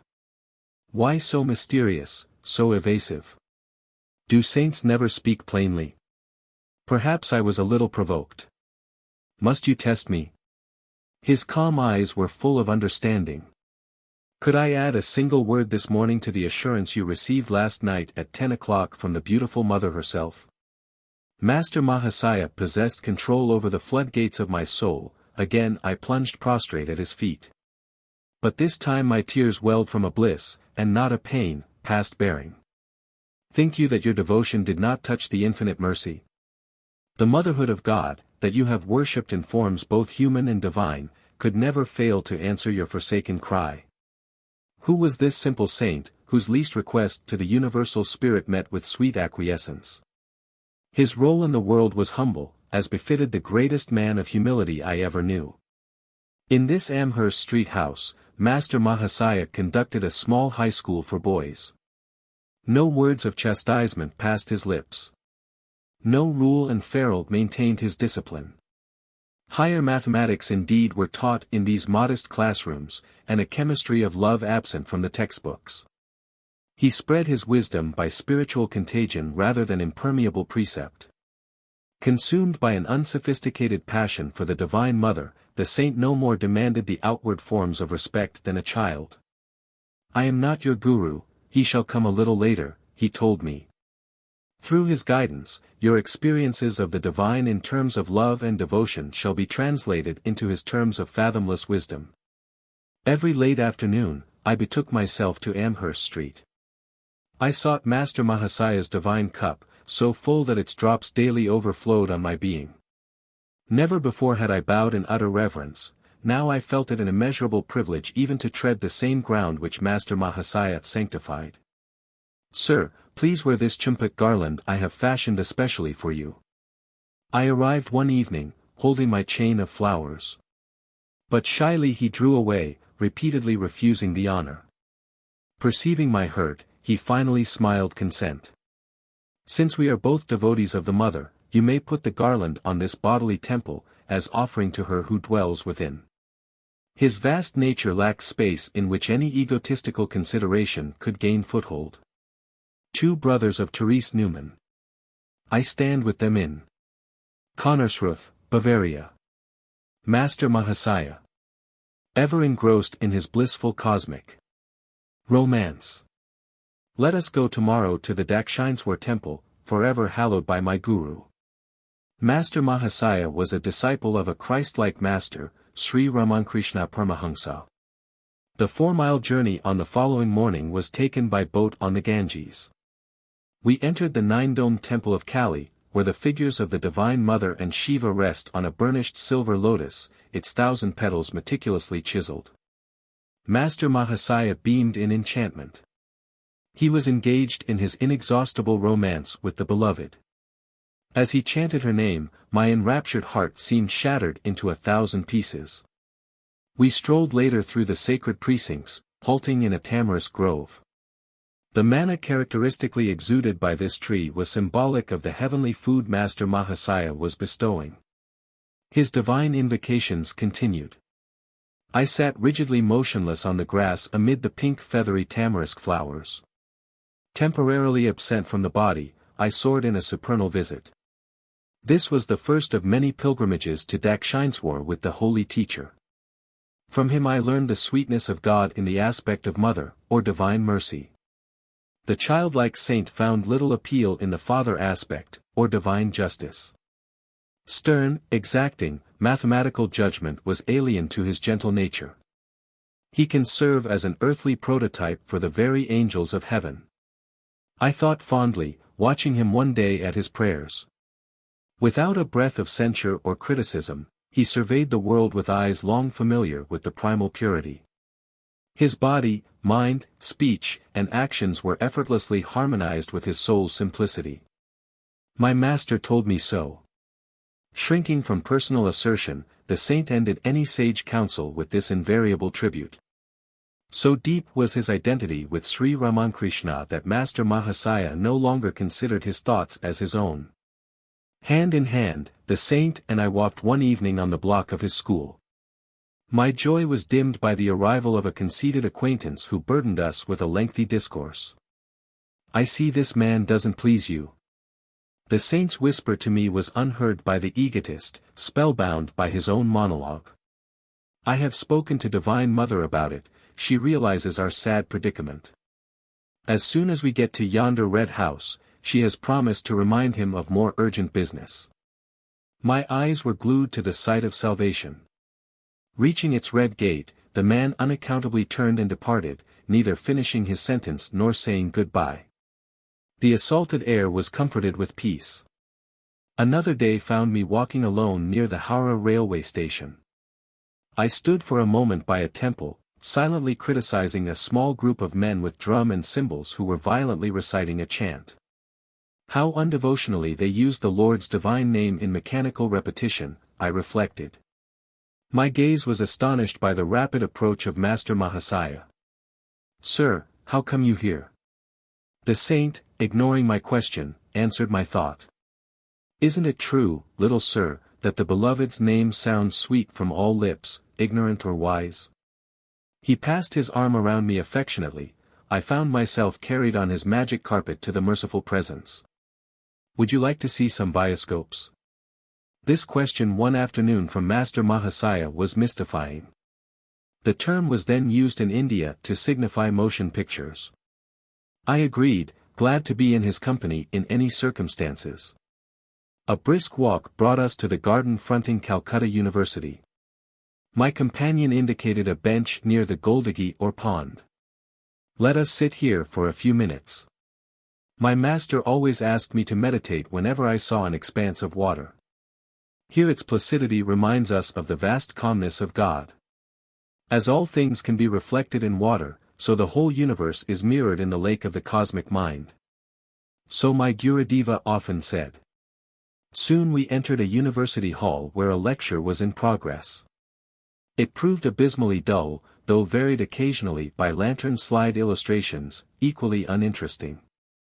So this is the kind of bioscope the master wanted me to see. My thought was impatient, yet I would not hurt the saint by revealing boredom in my face. But he leaned toward me confidentially. "I see, little sir, that you don't like this bioscope. I have mentioned it to Divine Mother. She is in full sympathy with us both. She tells me that the electric lights will now go out, and won't be relit until we have a chance to leave the room." As his whisper ended, the hall was plunged into darkness. The professor's strident voice was stilled in astonishment, then remarked, "The electrical system of this hall appears to be defective." By this time, Master Mahasaya and I were safely across the threshold. Glancing back from the corridor, I saw that the scene of our martyrdom had again become illuminated. "Little sir, you were disappointed in that bioscope, but I think you will like a different one." The saint and I were standing on the sidewalk in front of the university building. He gently slapped my chest over the heart. A transforming silence ensued. Just as the modern talkies become inaudible motion pictures when the sound apparatus goes out of order, so the divine hand, by some strange miracle, stifled the earthly bustle. The pedestrians as well as the passing trolley cars, automobiles, bullock carts, and iron-wheeled hackney carriages were all in noiseless transit. As though possessing an omnipresent eye, I beheld the scenes which were behind me, and to each side, as easily as those in front. The whole spectacle of activity in that small section of Calcutta passed before me without a sound. Like a glow of fire dimly seen beneath a thin coat of ashes, a mellow luminescence permeated the panoramic view. My own body seemed nothing more than one of the many shadows, though it was motionless, while the others flitted mutely to and fro. Several boys, friends of mine, approached and passed on, though they had looked directly at me, it was without recognition. The unique pantomime brought me an inexpressible ecstasy. I drank deep from some blissful fount. Suddenly my chest received another soft blow from Master Mahasaya. The pandemonium of the world burst upon my unwilling ears. I staggered, as though harshly awakened from a gossamer dream. The transcendental wine removed beyond my reach. "Little sir, I see you found the second bioscope to your liking." The saint was smiling. I started to drop in gratitude on the ground before him. "You can't do that to me now, you know God is in your temple also. I won't let Divine Mother touch my feet through your hands." If anyone observed the unpretentious master and myself as we walked away from the crowded pavement, the onlooker surely suspected us of intoxication. I felt that the falling shades of evening were sympathetically drunk with God. When darkness recovered from its nightly swoon, I faced the new morning bereft of my ecstatic mood.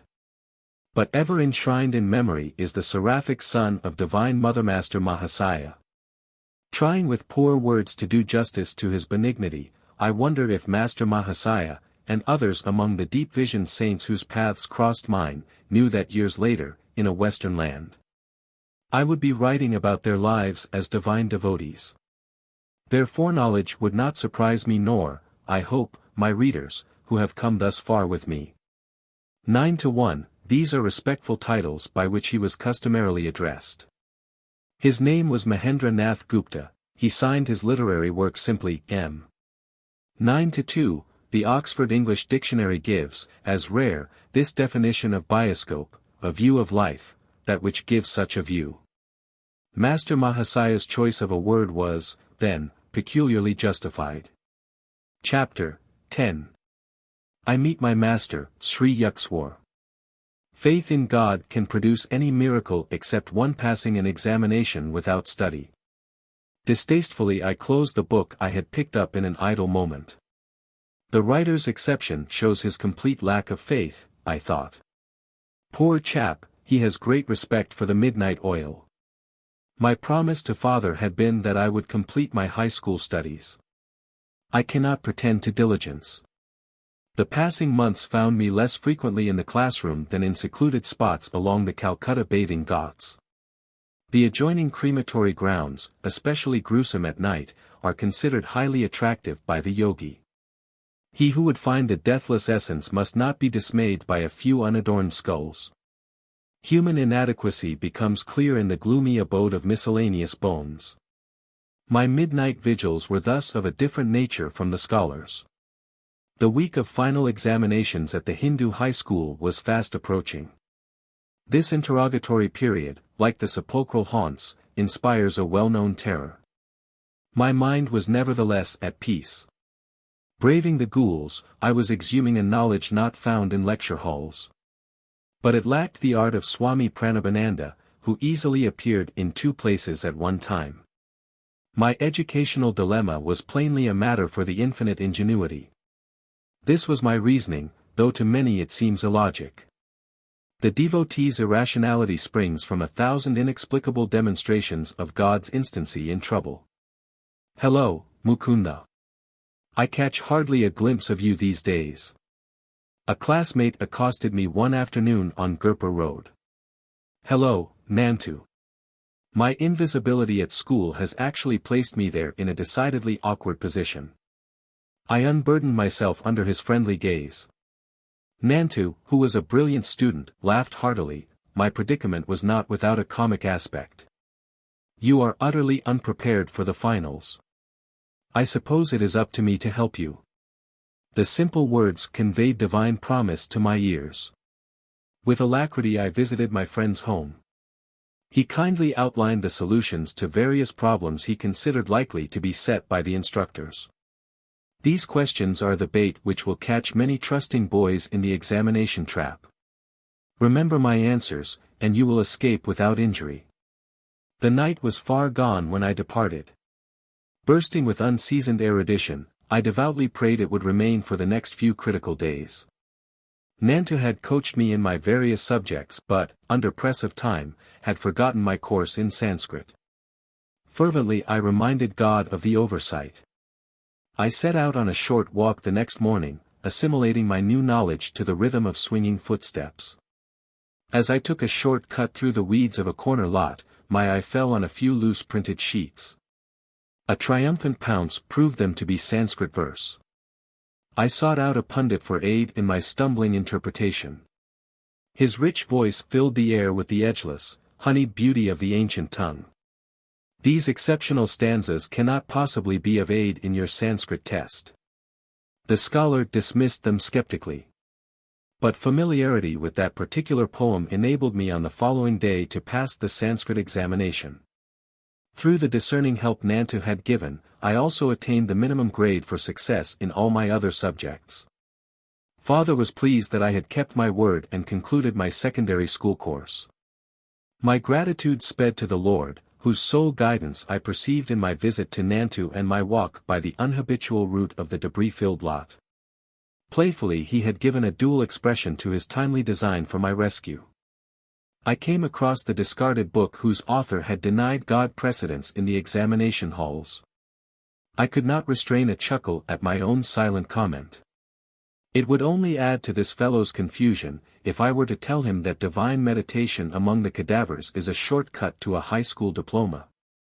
In my new dignity, I was now openly planning to leave home. Together with a young friend, Jitendra Mazumdar, I decided to join a Mahamandal hermitage in Benares, and receive its spiritual discipline. A desolation fell over me one morning at thought of separation from my family.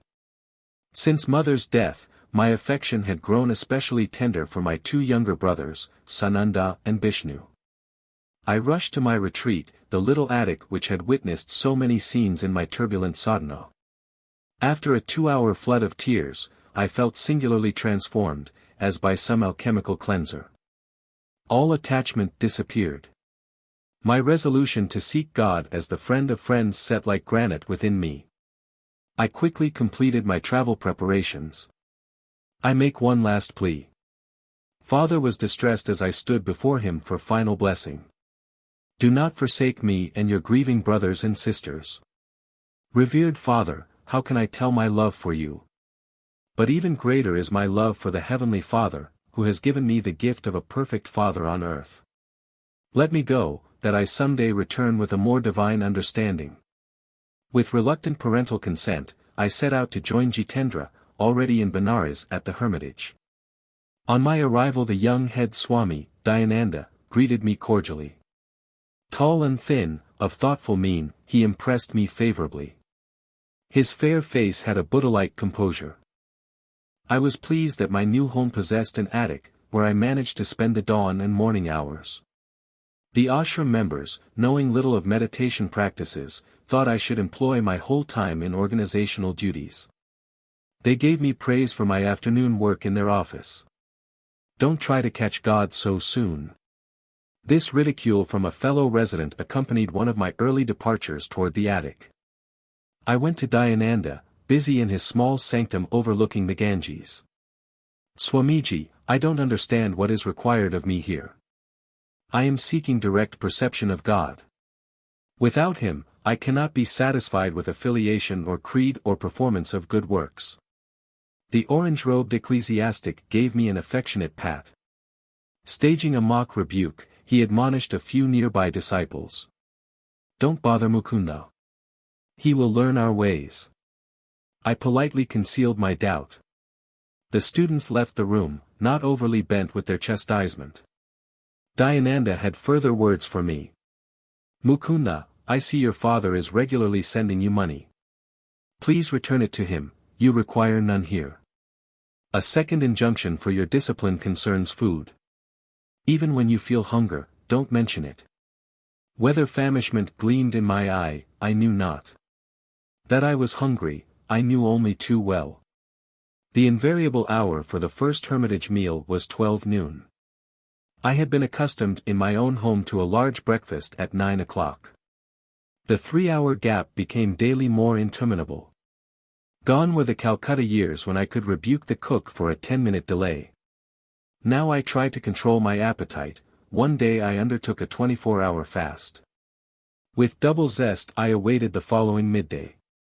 Dayanandaji's train is late, we are not going to eat until he arrives. Jitendra brought me this devastating news. As gesture of welcome to the Swami, who had been absent for 2 weeks, many delicacies were in readiness. An appetizing aroma filled the air. Nothing else offering, what else could be swallowed except pride over yesterday's achievement of a fast? Lord, hasten the train. The heavenly provider, I thought, was hardly included in the interdiction with which Dayananda had silenced me. Divine attention was elsewhere, however, the plodding clock covered the hours. Darkness was descending as our leader entered the door. My greeting was one of unfeigned joy. Dayanandaji will bathe and meditate before we can serve food. Jitendra approached me again as a bird of ill omen. I was in near collapse. My young stomach, new to deprivation, protested with gnawing vigor. Pictures I had seen of famine victims passed wraith-like before me. The next Benares death from starvation is due at once in this hermitage, I thought. Impending doom averted at 9 o'clock. Ambrosial summons. In memory that meal is vivid as one of life's perfect hours. Intense absorption yet permitted me to observe that Dayananda ate absent-mindedly. He was apparently above my gross pleasures. Swamiji, weren't you hungry? Happily surfeited, I was alone with the leader in his study. Oh yes. I have spent the last 4 days without food or drink. I never eat on trains, filled with the heterogeneous vibrations of worldly people. Strictly I observe the Shastric rules for monks of my particular order. Certain problems of our organizational work lie on my mind. Tonight at home I neglected my dinner. What's the hurry? Tomorrow I'll make it a point to have a proper meal. He laughed merrily. Shame spread within me like a suffocation. But the past day of my torture was not easily forgotten. I ventured a further remark. Swamiji, I am puzzled. Following your instruction, suppose I never ask for food, and nobody gives me any. I should starve to death. Die then. This alarming counsel split the air. Die if you must, Mukunda. Never admit that you live by the power of food and not by the power of God. He who has created every form of nourishment, he who has bestowed appetite, will certainly see that his devotee is sustained. Do not imagine that rice maintains you, or that money or men support you. Could they aid if the Lord withdraws your life breath? They are his indirect instruments merely. Is it by any skill of yours that food digests in your stomach? Use the sword of your discrimination, Mukunda. Cut through the chains of agency and perceive the single cause. I found his incisive words entering some deep marrow. Gone was an age-old delusion by which bodily imperatives outweighed the soul. There and then I tasted the Spirit's all-sufficiency. In how many strange cities, in my later life of ceaseless travel, did occasion arise to prove the serviceability of this lesson in a Benares hermitage. The sole treasure which had accompanied me from Calcutta was the sadhu's silver amulet bequeathed to me by mother. Guarding it for years, I now had it carefully hidden in my ashram room. To renew my joy in the talismanic testimony, one morning I opened the locked box. The sealed covering untouched, lo! The amulet was gone. Mournfully I tore open its envelope and made unmistakably sure. It had vanished, in accordance with the sadhu's prediction, into the ether whence he had summoned it. My relationship with Dayananda's followers grew steadily worse. The household was alienated, hurt by my determined aloofness. My strict adherence to meditation on the very ideal for which I had left home and all worldly ambitions called forth shallow criticism on all sides. Torn by spiritual anguish, I entered the attic one dawn, resolved to pray until answer was vouchsafed. Merciful Mother of the Universe, teach me thyself through visions, or through a guru sent by thee. The passing hours found my sobbing pleas without response. Suddenly I felt lifted as though bodily to a sphere uncircumscribed. Thy Master cometh today. A divine womanly voice came from everywhere and nowhere. This supernal experience was pierced by a shout from a definite locale. A young priest nicknamed Habu was calling me from the downstairs kitchen. Mukunda, enough of meditation. You are needed for an errand. Another day I might have replied impatiently, now I wiped my tear-swollen face and meekly obeyed the summons. Together Habu and I set out for a distant marketplace in the Bengali section of Benares. The ungentle Indian sun was not yet at zenith as we made our purchases in the bazaars. We pushed our way through the colorful medley of housewives, guides, priests, simply clad widows, dignified Brahmins, and the ubiquitous holy bulls. Passing an inconspicuous lane, I turned my head and surveyed the narrow length. A Christ-like man in the ochre robes of a Swami stood motionless at the end of the road. Instantly and anciently familiar he seemed, my gaze fed hungrily for a trice. Then doubt assailed me. You are confusing this wandering monk with someone known to you, I thought. Dreamer, walk on. After 10 minutes, I felt heavy numbness in my feet. As though turned to stone, they were unable to carry me farther. Laboriously I turned around, my feet regained normalcy. I faced the opposite direction, again the curious weight oppressed me. The saint is magnetically drawing me to him. With this thought, I heaped my parcels into the arms of Habu.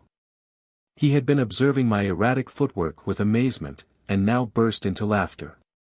What ails you? Are you crazy? My tumultuous emotion prevented any retort, I sped silently away. Retracing my steps as though wing-shod, I reached the narrow lane. My quick glance revealed the quiet figure, steadily gazing in my direction. A few eager steps and I was at his feet. Gurudev.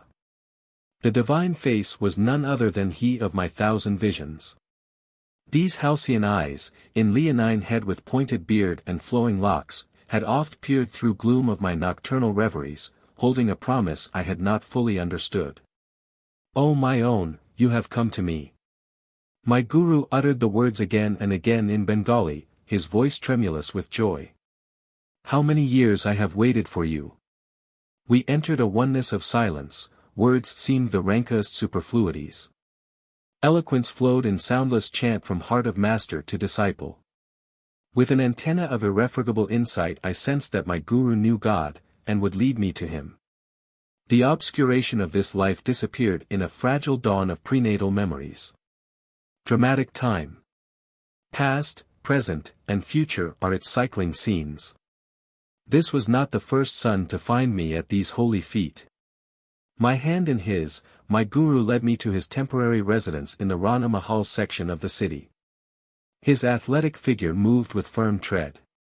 Tall, erect, about 55 at this time, he was active and vigorous as a young man.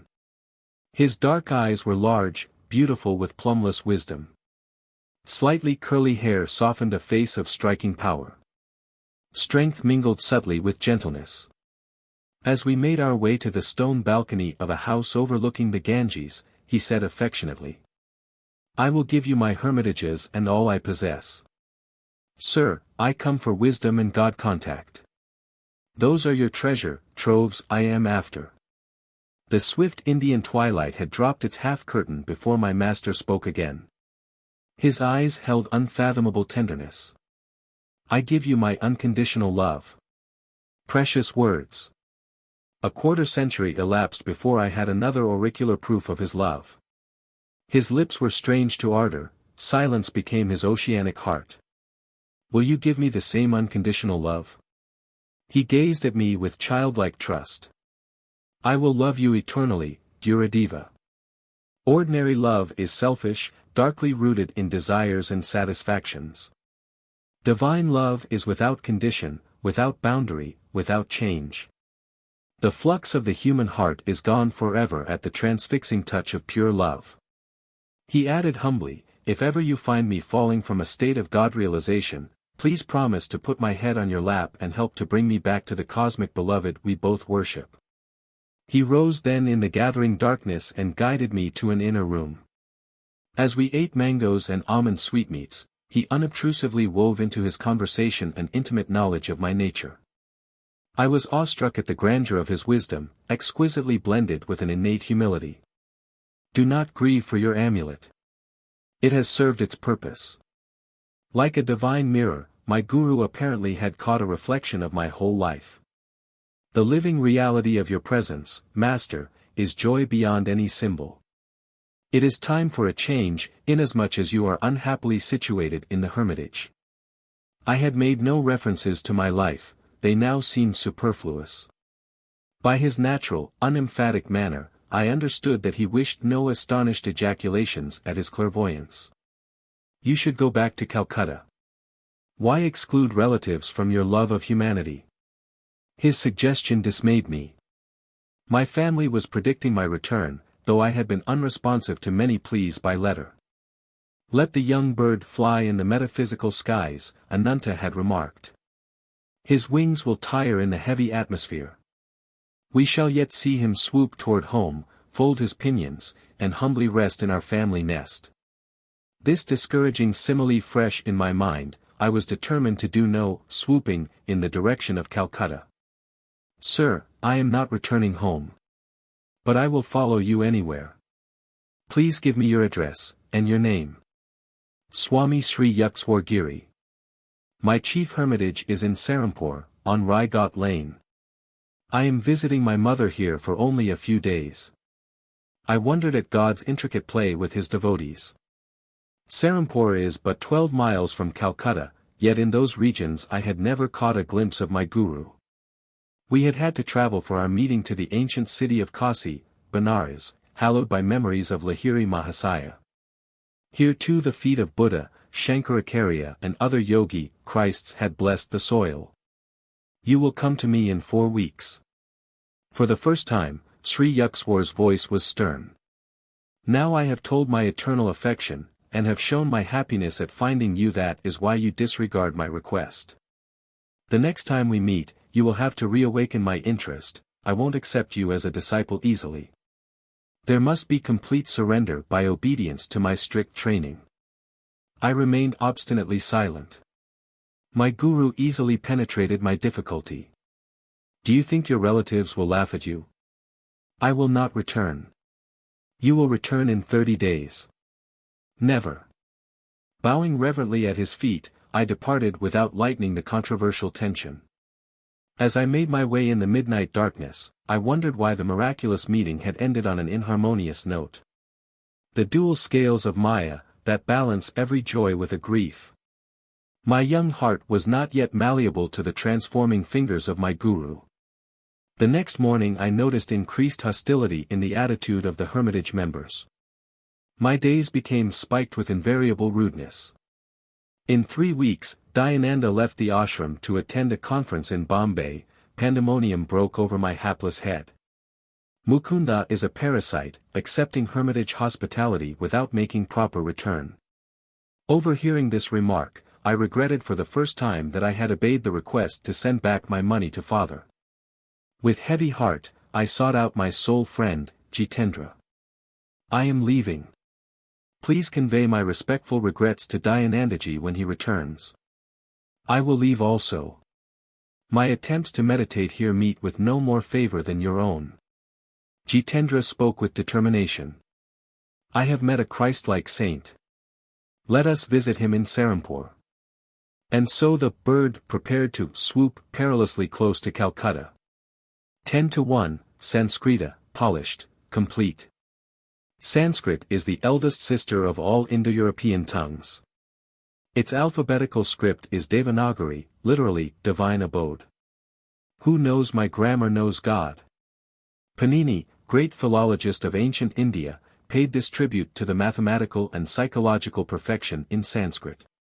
He who would track language to its lair must indeed end as omniscient. 10-2, he was not Jatinda, Jatin Ghosh, who will be remembered for his timely aversion to tigers. 10-3, path or preliminary road to God. 10-4, Hindu scriptures teach that family attachment is delusive if it prevents the devotee from seeking the giver of all boons, including the one of loving relatives, not to mention life itself. Jesus similarly taught, "Who is my mother? And who are my brethren?" Matthew 12 verse 48. 10-5, G is a customary respectful suffix, particularly used in direct address, thus Swamiji, Guruji, Sri Yukteswari, Paramhansaji. 10-6, pertaining to the Shastras, literally, sacred books, comprising 4 classes of scripture, the Shruti, Smrti, Purana, and Tantra. These comprehensive treatises cover every aspect of religious and social life, and the fields of law, medicine, architecture, art, etc. The Shrutis are the directly heard or revealed scriptures, the Vedas. The Smrtis or remembered lore was finally written down in a remote past as the world's longest epic poems, the Mahabharata and the Ramayana. Puranas are literally ancient allegories, Tantras literally mean rites or rituals. These treatises convey profound truths under a veil of detailed symbolism. 10-7, divine teacher, the customary Sanskrit term for one's spiritual preceptor. I have rendered it in English as simply Master. Chapter 11. 2 penniless boys in Brindaban. It would serve you right if father disinherited you, Mukunda. How foolishly you are throwing away your life. An elder brother sermon was assaulting my ears. Jitendra and I, fresh from the train, a figure of speech merely, we were covered with dust, had just arrived at the home of Ananta, recently transferred from Calcutta to the ancient city of Agra. Brother was a supervising accountant for the Bengal-Nagpur Railway. You well know, Ananta, I seek my inheritance from the Heavenly Father.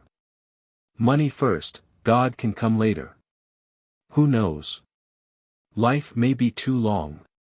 God first, money is his slave. Who can tell? Life may be too short. My retort was summoned by the exigencies of the moment, and held no presentiment. Yet the leaves of time unfolded to early finality for Ananta. A few years later he entered the land where banknotes avail neither first nor last. Wisdom from the hermitage, I suppose. But I see you have left Benares. Ananta's eyes gleamed with satisfaction. He yet hoped to secure my pinions in the family nest. My sojourn in Benares was not in vain. I found there everything my heart had been longing for. You may be sure it was not your pundit or his son. Ananta joined me in reminiscent laughter. He had had to admit that the Benares clairvoyant he selected was a short-sighted one.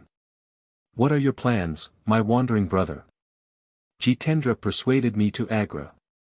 We shall view the beauties of the Taj Mahal here, I explained. Then we are going to my newly found guru, who has a hermitage in Serampore. Ananta hospitably arranged for our comfort.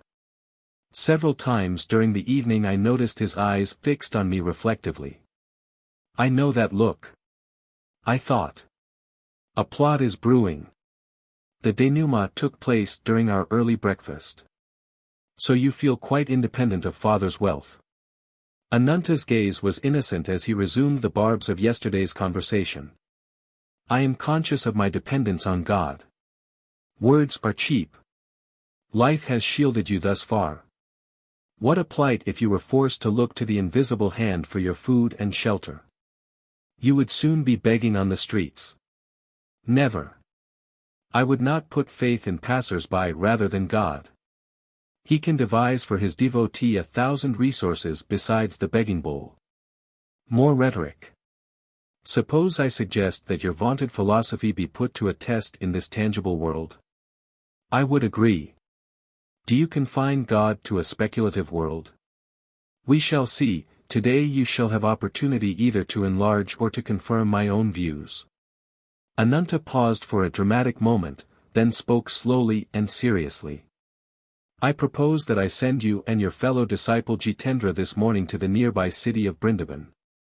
You must not take a single rupee, you must not beg either for food or money, you must not reveal your predicament to anyone.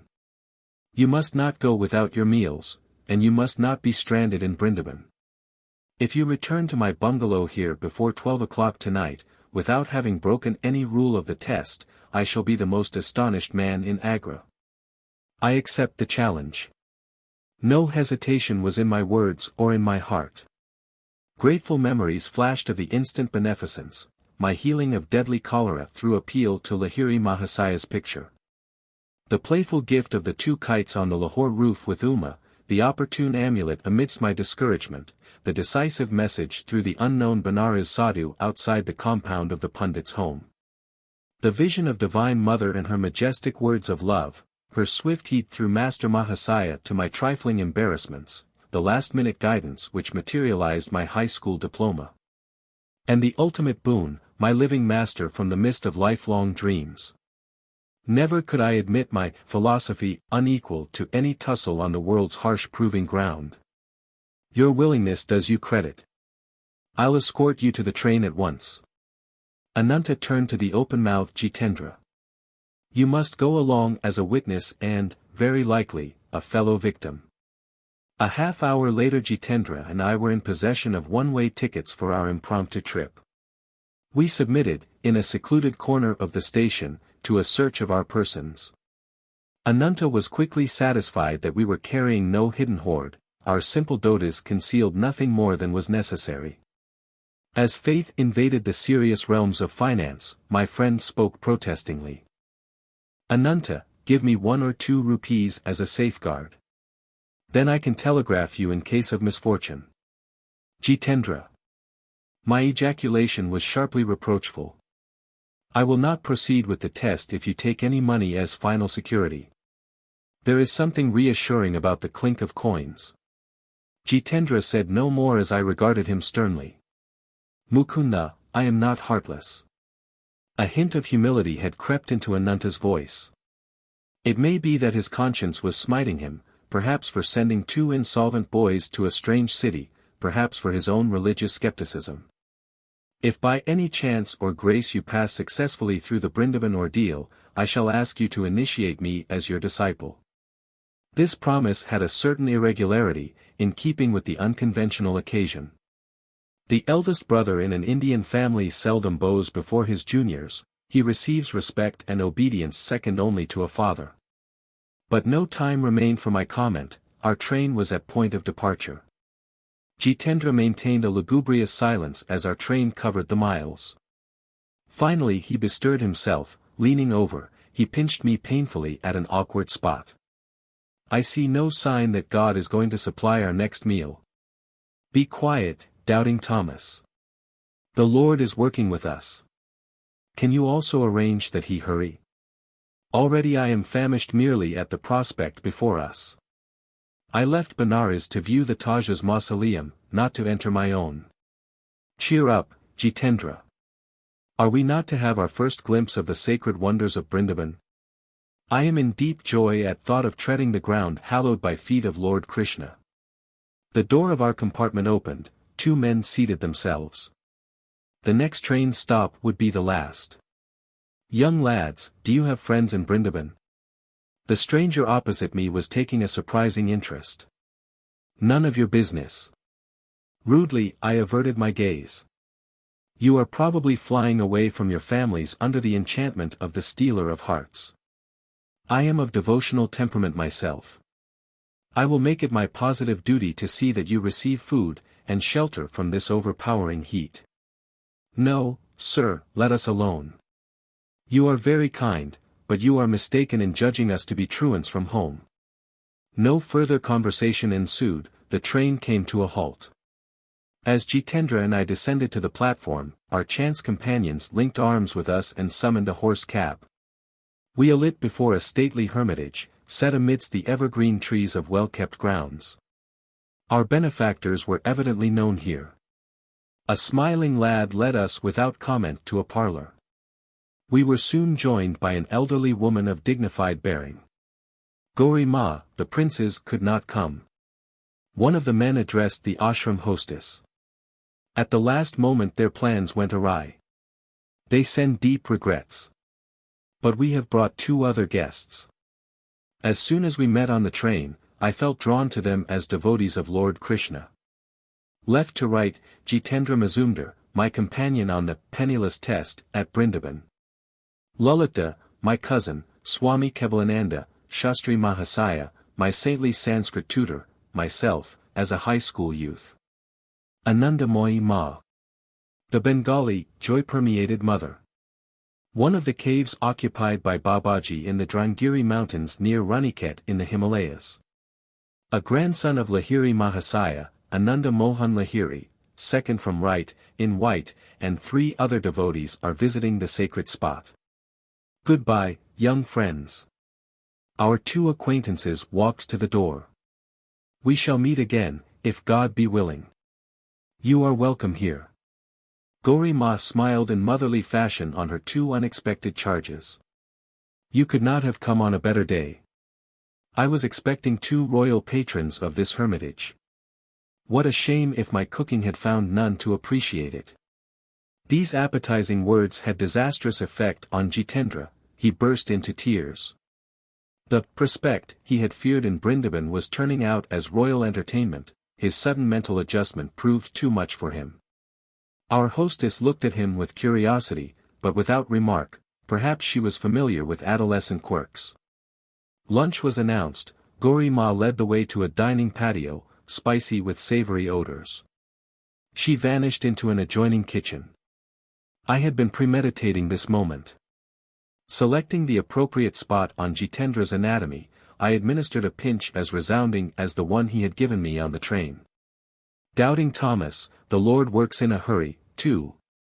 The hostess re-entered with a punkah. She steadily fanned us in the oriental fashion as we squatted on ornate blanket seats. Ashram disciples passed to and fro with some 30 courses. Rather than meal, the description can only be sumptuous repast. Since arriving on this planet, Jitendra and I had never before tasted such delicacies. Dishes fit for princes indeed, honored mother. What your royal patrons could have found more urgent than attending this banquet, I cannot imagine. You have given us a memory for a lifetime. Silenced as we were by Ananta's requirement, we could not explain to the gracious lady that our thanks held a double significance. Our sincerity at least was patent. We departed with her blessing and an attractive invitation to revisit the hermitage. The heat outdoors was merciless. My friend and I made for the shelter of a lordly kadamba tree at the ashram gate. Sharp words followed. Once again Jitendra was beset with misgivings. A fine mess you have got me into. Our luncheon was only accidental good fortune. How can we see the sights of this city, without a single pièce between us? And how on earth are you going to take me back to Ananta's? You forget God quickly, now that your stomach is filled. My words, not bitter, were accusatory. How short is human memory for divine favors. No man lives who has not seen certain of his prayers granted. I am not likely to forget my folly in venturing out with a madcap like you. Be quiet, Jitendra. The same Lord who fed us will show us Brindaban, and return us to Agra. A slight young man of pleasing countenance approached at rapid pace. Halting under our tree, he bowed before me. Dear friend, you and your companion must be strangers here. Permit me to be your host and guide. It is scarcely possible for an Indian to pale, but Jitendra's face was suddenly sickly. I politely declined the offer. You are surely not banishing me? The stranger's alarm would have been comic in any other circumstances. Why not? You are my guru. His eyes sought mine trustfully. During my midday devotions, the blessed Lord Krishna appeared in a vision. He showed me two forsaken figures under this very tree. One face was yours, my master. Often have I seen it in meditation. What joy if you accept my humble services. I too am glad you have found me. Neither God nor man has forsaken us. Though I was motionless, smiling at the eager face before me, an inward obeisance cast me at the divine feet. Dear friends, will you not honor my home for a visit? You are kind, but the plan is unfeasible. Already we are guests of my brother in Agra. At least give me memories of touring Brindaban with you. I gladly consented. The young man, who said his name was Pratap Chatterjee, hailed a horse carriage. We visited Madana Mohana temple and other Krishna shrines. Night descended while we were at our temple devotions. Excuse me while I get Sandesh. Pratap entered a shop near the railroad station. Jitendra and I sauntered along the wide street, crowded now in the comparative coolness. Our friend was absent for some time, but finally returned with gifts of many sweetmeats. Please allow me to gain this religious merit. Pratap smiled pleadingly as he held out a bundle of rupee notes and 2 tickets, just purchased, to Agra. The reverence of my acceptance was for the invisible hand. Scoffed at by Ananta, had its bounty not far exceeded necessity? We sought out a secluded spot near the station. Pratap, I will instruct you in the Kriya of Lahiri Mahasaya, the greatest yogi of modern times. His technique will be your guru. The initiation was concluded in a half hour. Kriya is your Chintamani, I told the new student. The technique, which as you see is simple, embodies the art of quickening man's spiritual evolution. Hindu scriptures teach that the incarnating ego requires 1,000,000 years to obtain liberation from Maya. This natural period is greatly shortened through Kriya Yoga. Just as Jagadish Chandra Bose has demonstrated that plant growth can be accelerated far beyond its normal rate, so man's psychological development can be also speeded by an inner science. Be faithful in your practice. You will approach the guru of all gurus. I am transported to find this yogic key, long sought. Pratap spoke thoughtfully. Its unshackling effect on my sensory bonds will free me for higher spheres. The vision today of Lord Krishna could only mean my highest good. We sat a while in silent understanding, then walked slowly to the station. Joy was within me as I boarded the train, but this was Jitendra's day for tears. My affectionate farewell to Pratap had been punctuated by stifled sobs from both my companions. The journey once more found Jitendra in a welter of grief. Not for himself this time, but against himself. How shallow my trust! My heart has been stone. Never in future shall I doubt God's protection. Midnight was approaching. The 2 Cinderellas, sent forth penniless, entered Ananta's bedroom. His face, as he had promised, was a study in astonishment. Silently I showered the table with rupees. Jitendra, the truth. Ananta's tone was jocular. Has not this youngster been staging a hold-up? But as the tale was unfolded, my brother turned sober, then solemn. The law of demand and supply reaches into subtler realms than I had supposed. Ananta spoke with a spiritual enthusiasm never before noticeable. I understand for the first time your indifference to the vaults and vulgar accumulations of the world. Late as it was, my brother insisted that he receive Diksha into Kriya Yoga. The Guru Mukunda had to shoulder the responsibility of 2 unsought disciples in one day. Breakfast the following morning was eaten in a harmony absent the day before. I smiled at Jitendra. You shall not be cheated of the Taj. Let us view it before starting for Serampore. Bidding farewell to Ananta, my friend and I were soon before the glory of Agra, the Taj Mahal. White marble dazzling in the sun, it stands a vision of pure symmetry. The perfect setting is dark cypress, glossy lawn, and tranquil lagoon. The interior is exquisite with lace-like carvings inlaid with semi-precious stones. Delicate wreaths and scrolls emerge intricately from marbles, brown and violet. Illumination from the dome falls on the cenotaphs of Emperor Shah Jahan and Mumtaz Mahal, queen of his realm and his heart. Enough of sightseeing. I was longing for my guru. Jitendra and I were shortly traveling south by train toward Bengal. Mukunda, I have not seen my family in months. I have changed my mind, perhaps later I shall visit your master in Serampore. My friend, who may mildly be described as vacillating in temperament, left me in Calcutta. By local train I soon reached Serampore, 12 miles to the north. A throb of wonderment stole over me as I realized that 28 days had elapsed since the Benares meeting with my guru. You will come to me in 4 weeks. Here I was, heart pounding, standing within his courtyard on quiet Raigat Lane.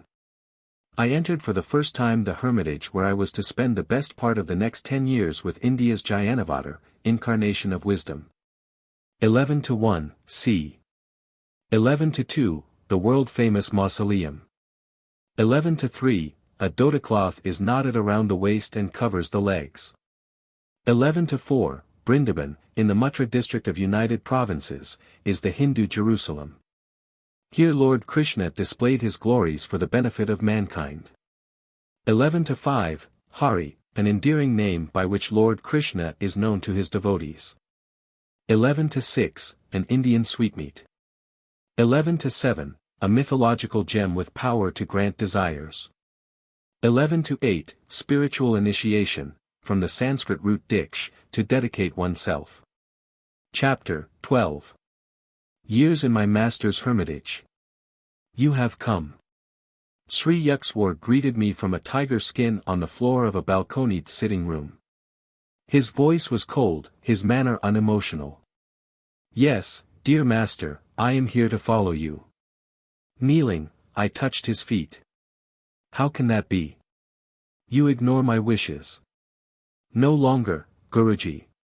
Your wish shall be my law. That is better.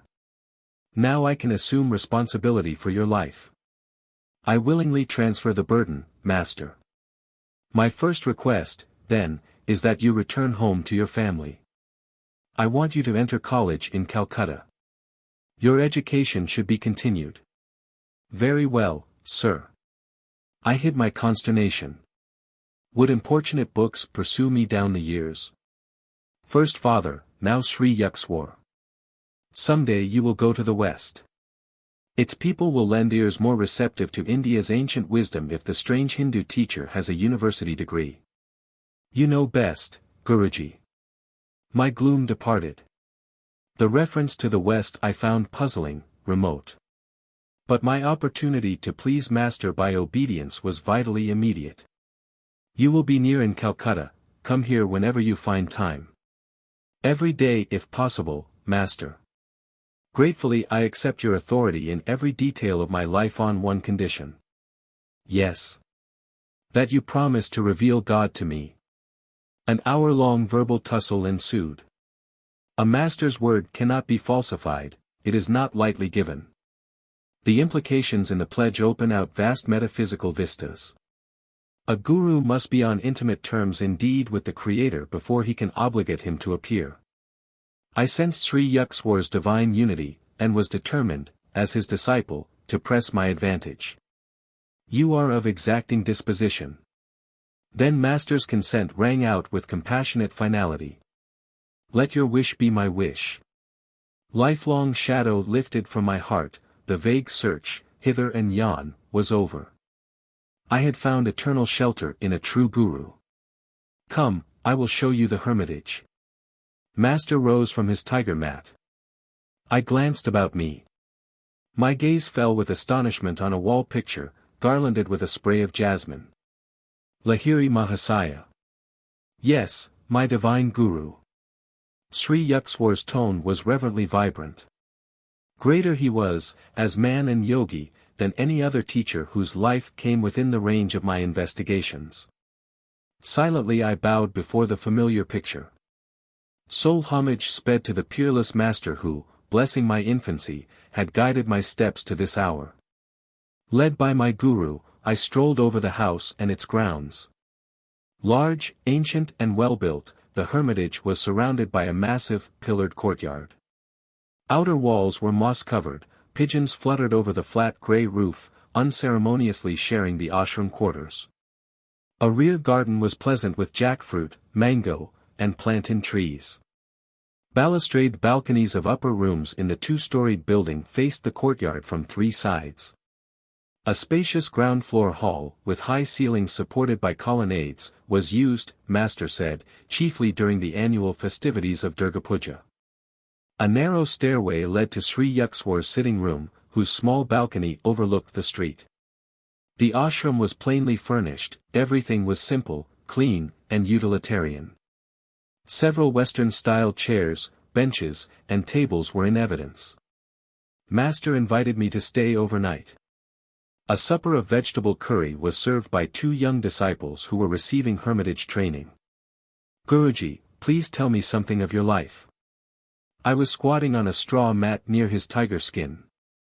The friendly stars were very close, it seemed, beyond the balcony.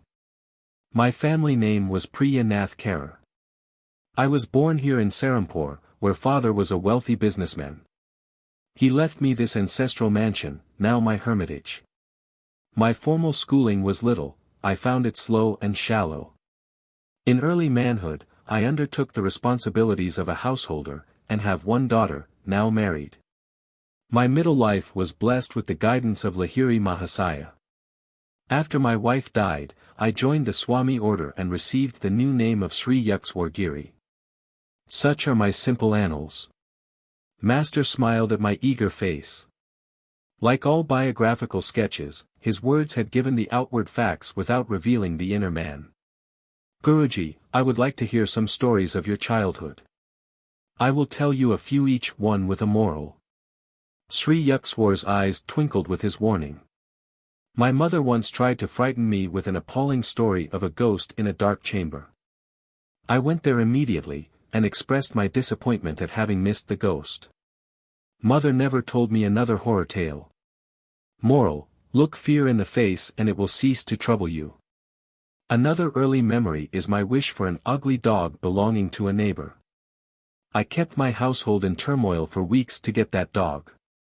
My ears were deaf to offers of pets with more prepossessing appearance. Moral: attachment is blinding, it lends an imaginary halo of attractiveness to the object of desire. A third story concerns the plasticity of the youthful mind. I heard my mother remark occasionally, a man who accepts a job under anyone is a slave. That impression became so indelibly fixed that even after my marriage I refused all positions. I met expenses by investing my family endowment in land. Moral: good and positive suggestions should instruct the sensitive ears of children. Their early ideas long remain sharply etched. Master fell into tranquil silence. Around midnight he led me to a narrow cot. Sleep was sound and sweet the first night under my guru's roof. Sri Yukteswar chose the following morning to grant me his Kriya Yoga initiation. The technique I had already received from two disciples of Lahiri Mahasaya father and my tutor, Swami Kebalananda, but in Master's presence I felt transforming power. At his touch, a great light broke upon my being, like glory of countless suns blazing together. A flood of ineffable bliss, overwhelming my heart to an innermost core, continued during the following day. It was late that afternoon before I could bring myself to leave the hermitage. You will return in 30 days. As I reached my Calcutta home, the fulfillment of Master's prediction entered with me. None of my relatives made the pointed remarks I had feared about the reappearance of the soaring bird. I climbed to my little attic and bestowed affectionate glances, as though on a living presence. You have witnessed my meditations, and the tears and storms of my sadhana. Now I have reached the harbor of my divine teacher. Son, I am happy for us both. Father and I sat together in the evening calm. You have found your guru, as in miraculous fashion I once found my own. The holy hand of Lahiri Mahasaya is guarding our lives. Your master has proved no inaccessible Himalayan saint, but one nearby. My prayers have been answered, you have not in your search for God been permanently removed from my sight. Father was also pleased that my formal studies would be resumed, he made suitable arrangements. I was enrolled the following day at the Scottish Church College in Calcutta. Happy months sped by. My readers have doubtless made the perspicacious surmise that I was little seen in the college classrooms. The Serampore Hermitage held a lure too irresistible. Master accepted my ubiquitous presence without comment. To my relief, he seldom referred to the halls of learning. Though it was plain to all that I was never cut out for a scholar, I managed to attain minimum passing grades from time to time. Daily life at the ashram flowed smoothly, infrequently varied. My guru awoke before dawn. Lying down, or sometimes sitting on the bed, he entered a state of samadhi. It was simplicity itself to discover when Master had awakened, abrupt halt of stupendous snores. A sigh or two, perhaps a bodily movement. Then a soundless state of breathlessness, he was in deep yogic joy. Breakfast did not follow, first came a long walk by the Ganges. Those morning strolls with my guru, how real and vivid still. In the easy resurrection of memory, I often find myself by his side, the early sun is warming the river. His voice rings out, rich with the authenticity of wisdom. A bath, then the midday meal. Its preparation, according to Master's daily directions, had been the careful task of young disciples. My guru was a vegetarian. Before embracing monkhood, however, he had eaten eggs and fish. His advice to students was to follow any simple diet which proved suited to one's constitution. Master ate little, often rice, colored with turmeric or juice of beets or spinach and lightly sprinkled with buffalo ghee or melted butter. Another day he might have lentil dal or chana curry with vegetables. For dessert, mangoes or oranges with rice pudding, or jackfruit juice. Visitors appeared in the afternoons. A steady stream poured from the world into the hermitage tranquility. Everyone found in Master an equal courtesy and kindness. To a man who has realized himself as a soul, not the body or the ego, the rest of humanity assumes a striking similarity of aspect. The impartiality of saints is rooted in wisdom. Masters have escaped Maya, its alternating faces of intellect and idiocy no longer cast an influential glance. Sri Yukswar showed no special consideration to those who happened to be powerful or accomplished.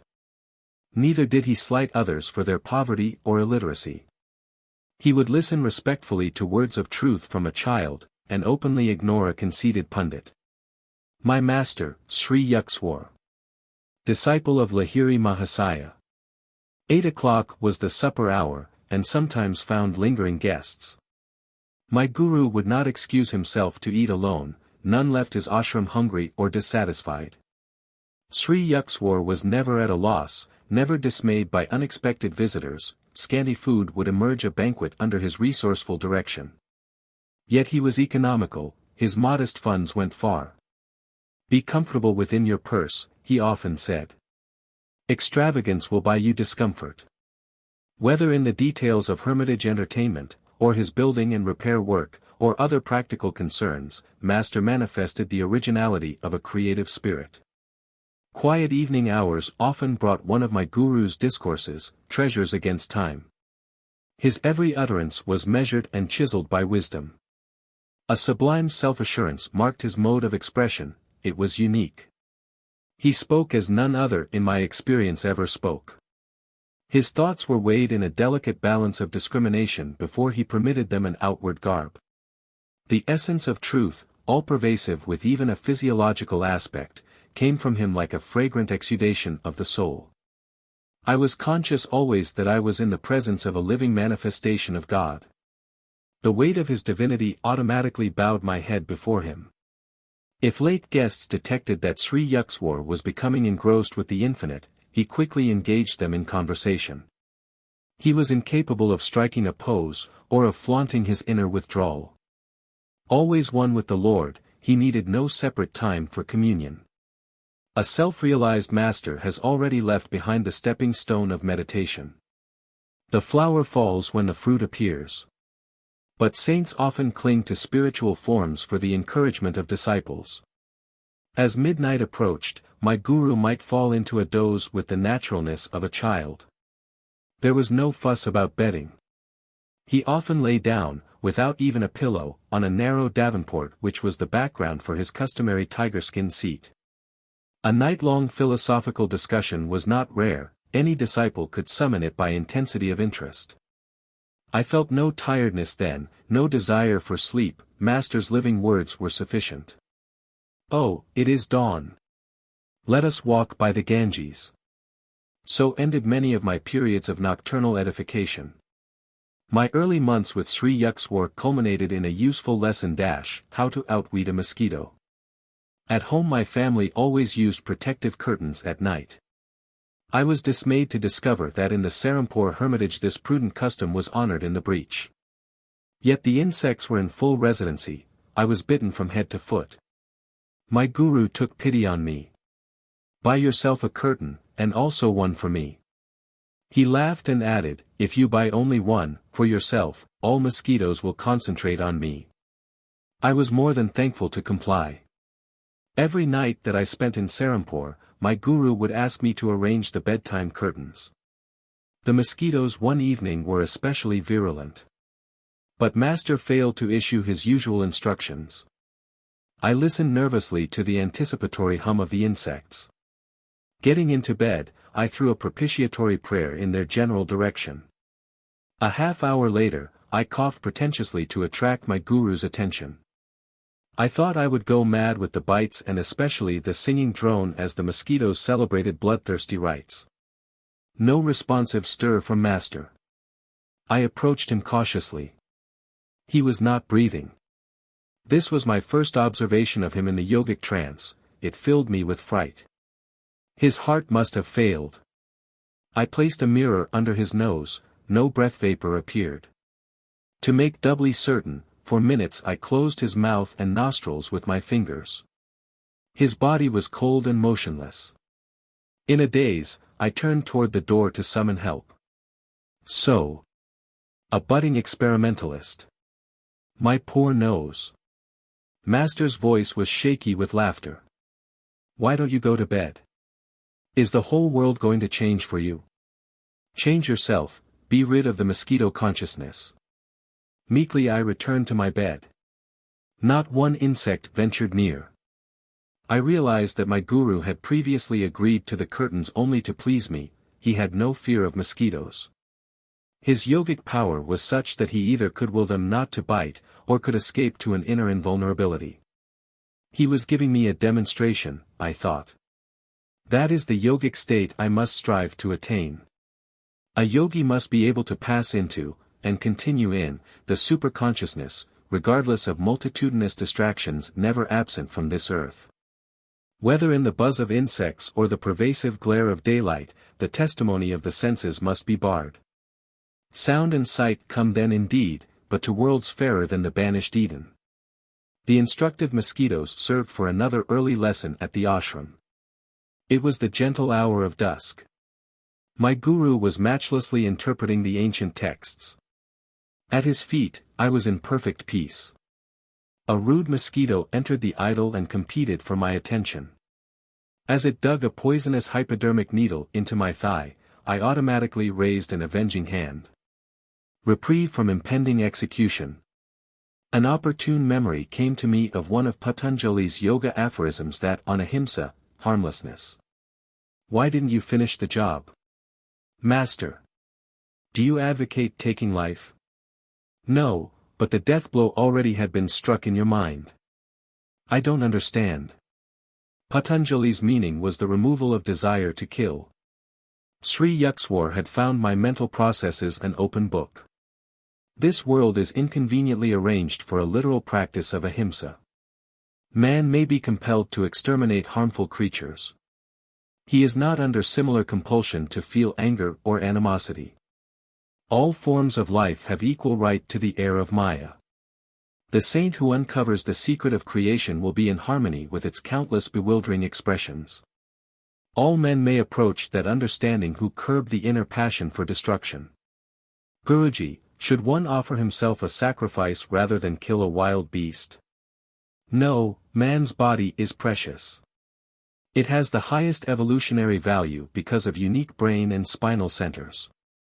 These enable the advanced devotee to fully grasp and express the loftiest aspects of divinity. No lower form is so equipped. It is true that one incurs the debt of a minor sin if he is forced to kill an animal or any living thing. But the Vedas teach that wanton loss of a human body is a serious transgression against the karmic law. I sighed in relief. Scriptural reinforcement of one's natural instincts is not always forthcoming.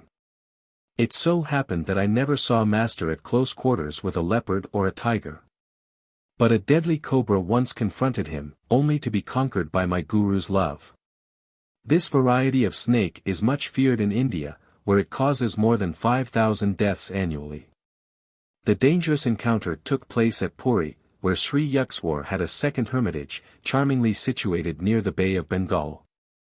Prafulla, a young disciple of later years, was with Master on this occasion. We were seated outdoors near the ashram, Prafulla told me.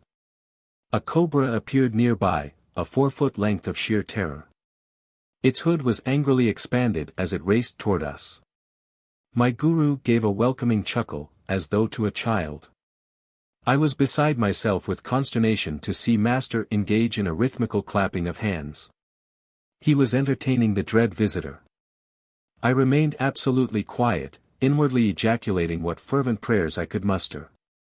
The serpent, very close to my guru, was now motionless, seemingly magnetized by his caressing attitude. The frightful hood gradually contracted. The snake slithered between Master's feet and disappeared into the bushes. Why my guru would move his hands, and why the cobra would not strike them, were inexplicable to me then, Prafulla concluded. I have since come to realize that my divine Master is beyond fear of hurt from any living creature. One afternoon during my early months at the ashram, found Sri Yukswar's eyes fixed on me piercingly. "You are too thin, Mukunda." His remark struck a sensitive point. That my sunken eyes and emaciated appearance were far from my liking was testified to by rows of tonics in my room at Calcutta. Nothing availed. Chronic dyspepsia had pursued me since childhood. My despair reached an occasional zenith when I asked myself if it were worthwhile to carry on this life with a body so unsound. Medicines have limitations, the creative life force has none. Believe that, you shall be well and strong. Sri Yukswar's words aroused a conviction of personally applicable truth which no other healer, and I had tried many, had been able to summon within me. Day by day, behold, I waxed. 2 weeks after Master's hidden blessing, I had accumulated the invigorating weight which eluded me in the past. My persistent stomach ailments vanished with a lifelong permanency. On later occasions I witnessed my guru's instantaneous divine healings of persons suffering from ominous disease, tuberculosis, diabetes, epilepsy, or paralysis. Not one could have been more grateful for his cure than I was at sudden freedom from my cadaverous aspect. Years ago, I too was anxious to put on weight, Sri Yukswar told me. During convalescence after a severe illness, I visited Lahiri Mahasaya in Benares. "Sir, I have been very sick and lost many pounds." "I see, Yukswar, you made yourself unwell, and now you think you are thin." This reply was far from the one I had expected. My guru, however, added encouragingly. "Let me see, I am sure you ought to feel better tomorrow." Taking his words as a gesture of secret healing toward my receptive mind, I was not surprised the next morning at a welcome accession of strength. I sought out my master and exclaimed exultingly, "Sir, I feel much better today." "Indeed. Today you invigorate yourself." "No, master," I protested. "It was you who helped me. this is the first time in weeks that I have had any energy. Oh yes. Your malady has been quite serious. Your body is frail yet. Who can say how it will be tomorrow? The thought of possible return of my weakness brought me a shudder of cold fear. The following morning I could hardly drag myself to Lahiri Mahasaya's home. Sir, I am ailing again. My guru's glance was quizzical. So. Once more you indispose yourself. Gurudiva, I realize now that day by day you have been ridiculing me. My patience was exhausted. I don't understand why you disbelieve my truthful reports. Really, it has been your thoughts that have made you feel alternately weak and strong. My master looked at me affectionately.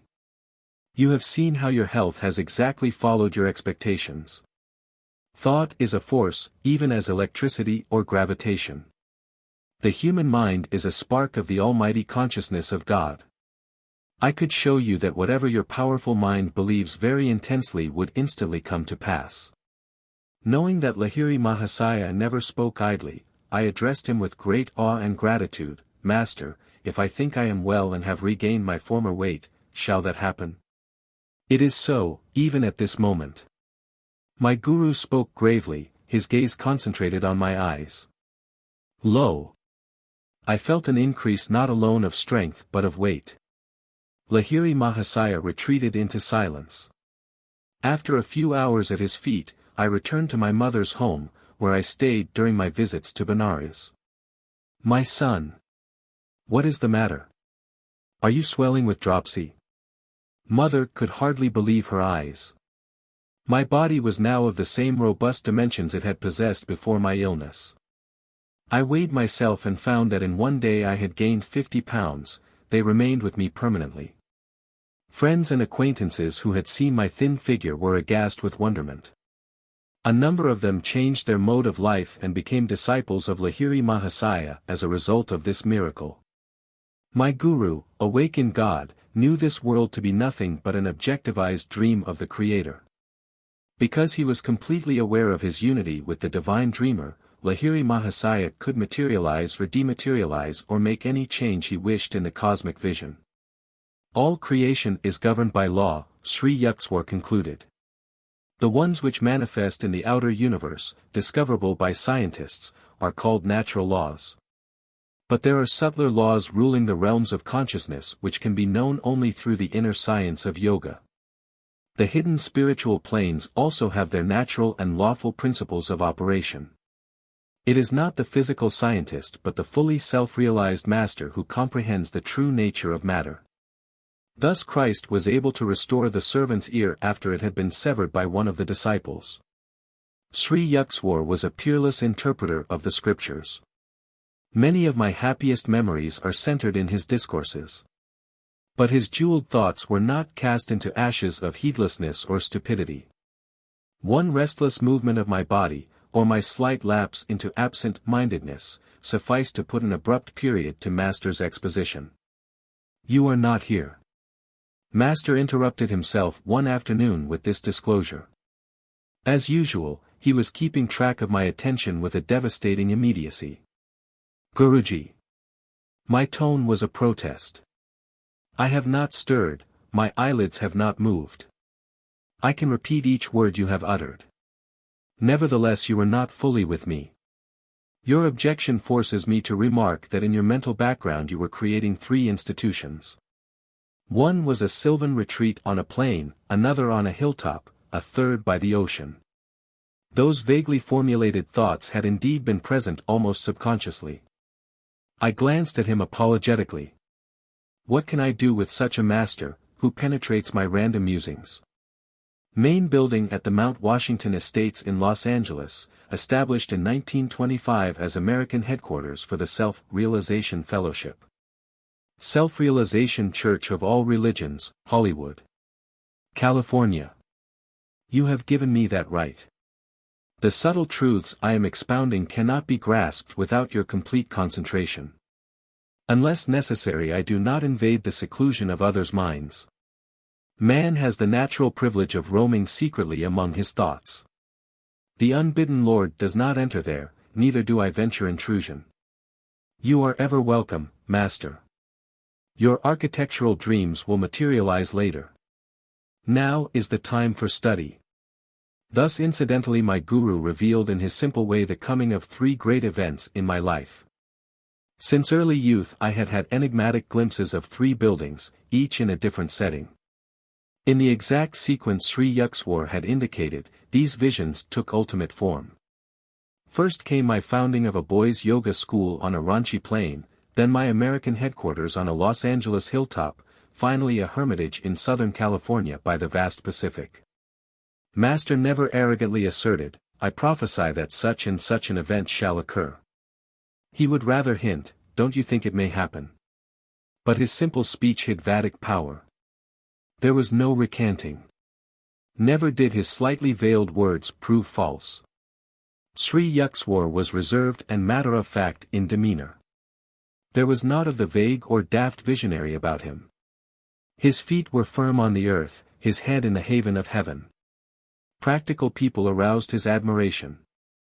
Saintliness is not dumbness.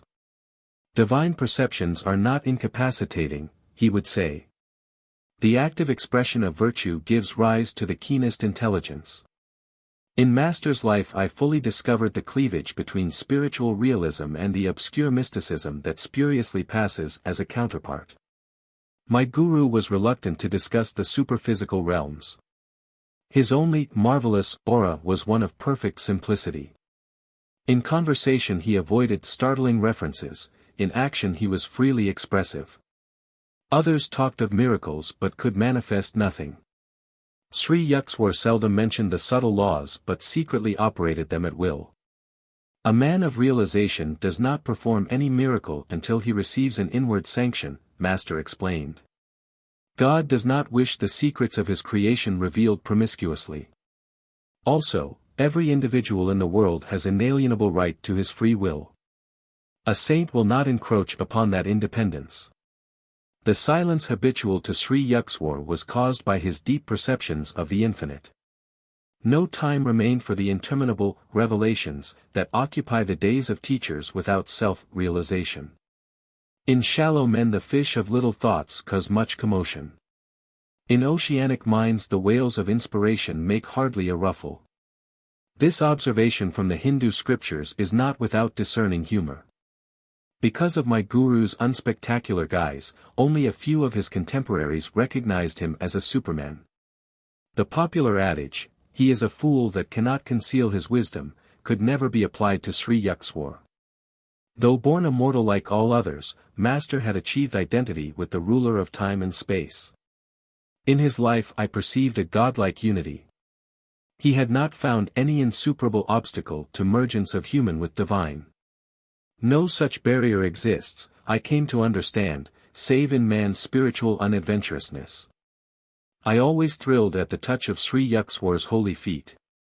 Yogis teach that a disciple is spiritually magnetized by reverent contact with a master. A subtle current is generated. The devotee's undesirable habit mechanisms in the brain are often cauterized, the groove of his worldly tendencies beneficially disturbed. Momentarily at least he may find the secret veils of Maya lifting, and glimpse the reality of bliss. My whole body responded with a liberating glow whenever I knelt in the Indian fashion before my guru. Even when Lahiri Mahasaya was silent, Master told me, or when he conversed on other than strictly religious topics, I discovered that nonetheless he had transmitted to me ineffable knowledge. Sri Yukswar affected me similarly.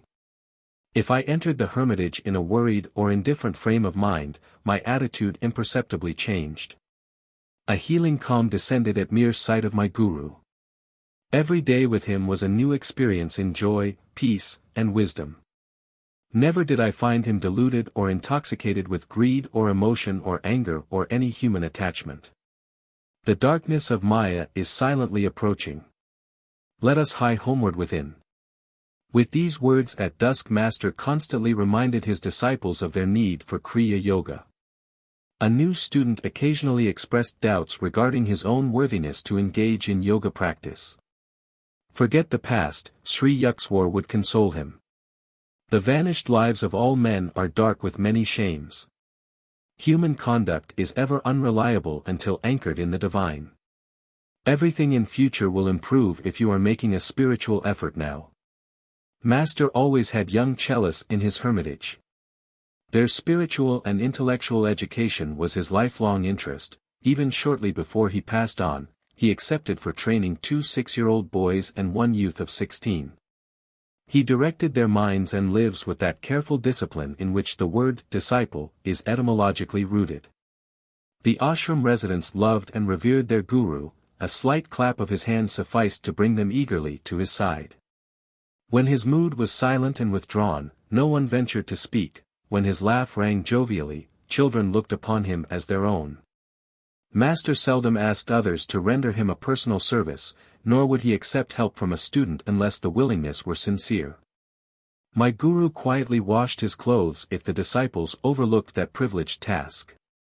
Sri Yukteswar wore the traditional ochre-colored Swami robe. His laceless shoes, in accordance with yogi custom, were of tiger or deer skin.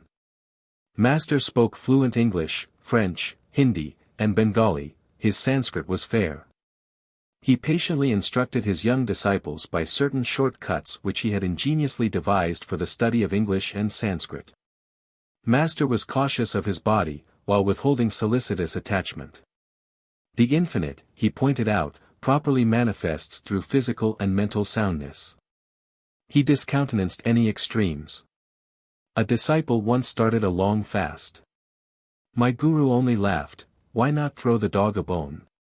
Sri Yukteswar's health was excellent. I never saw him unwell. He permitted students to consult doctors if it seemed advisable. His purpose was to give respect to the worldly custom. Physicians must carry on their work of healing through God's laws as applied to matter. But he extolled the superiority of mental therapy, and often repeated, "Wisdom is the greatest cleanser. The body is a treacherous friend. Give it its due, no more," he said. Pain and pleasure are transitory. Endure all dualities with calmness, while trying at the same time to remove their hold. Imagination is the door through which disease as well as healing enters. Disbelieve in the reality of sickness even when you are ill. An unrecognized visitor will flee. Master numbered many doctors among his disciples. Those who have ferreted out the physical laws can easily investigate the science of the soul, he told them.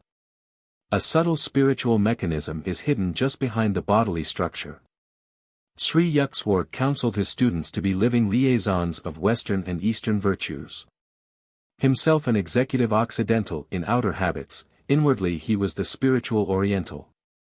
He praised the progressive, resourceful and hygienic habits of the West, and the religious ideals which give a centuried halo to the East. Discipline had not been unknown to me. At home father was strict, Ananta often severe. But Sri Yukteswar's training cannot be described as other than drastic. A perfectionist, my guru was hypercritical of his disciples, whether in matters of moment or in the subtle nuances of behavior.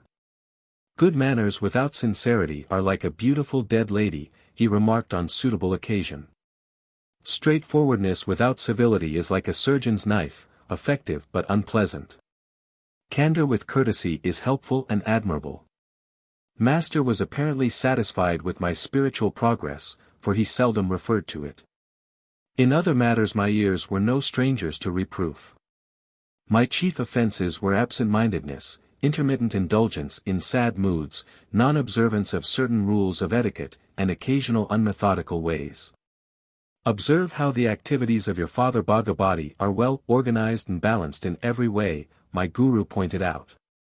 The 2 disciples of Lahiri Mahasaya had met, soon after I began my pilgrimages to Serampore. Father and Sri Yukteswar admiringly evaluated the other's worth. Both had built an inner life of spiritual granite, insoluble against the ages. From transient teachers of my earlier life I had imbibed a few erroneous lessons. A chela, I was told, need not concern himself strenuously over worldly duties. When I had neglected or carelessly performed my tasks, I was not chastised. Human nature finds such instruction very easy of assimilation. Under Master's unsparing rod, however, I soon recovered from the agreeable delusions of irresponsibility. Those who are too good for this world are adorning some other, Sri Yukswar remarked. So long as you breathe the free air of earth, you are under obligation to render grateful service. He alone who has fully mastered the breathless state is freed from cosmic imperatives. I will not fail to let you know when you have attained the final perfection.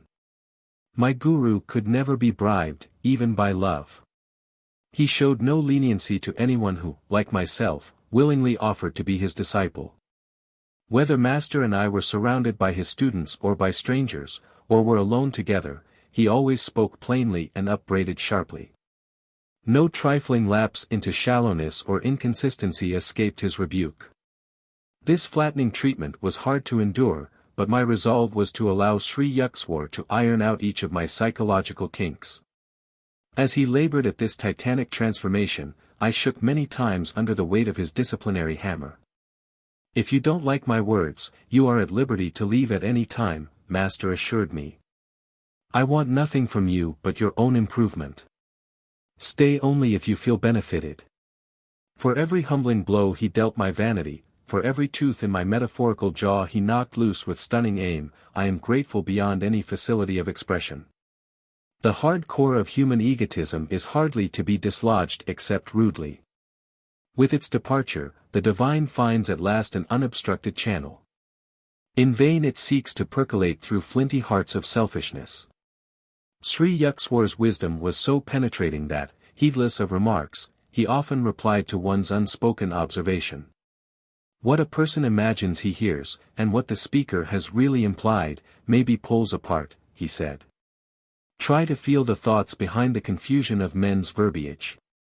But divine insight is painful to worldly ears. Master was not popular with superficial students. The wise, always few in number, deeply revered him. I dare say Sri Yukswar would have been the most sought after guru in India had his words not been so candid and so censorious. I am hard on those who come for my training, he admitted to me. That is my way, take it or leave it. I will never compromise. But you will be much kinder to your disciples, that is your way. I try to purify only in the fires of severity, searing beyond the average toleration.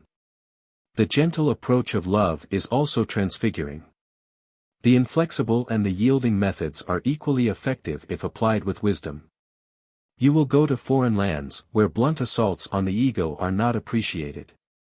A teacher could not spread India's message in the West without an ample fund of accommodative patience and forbearance.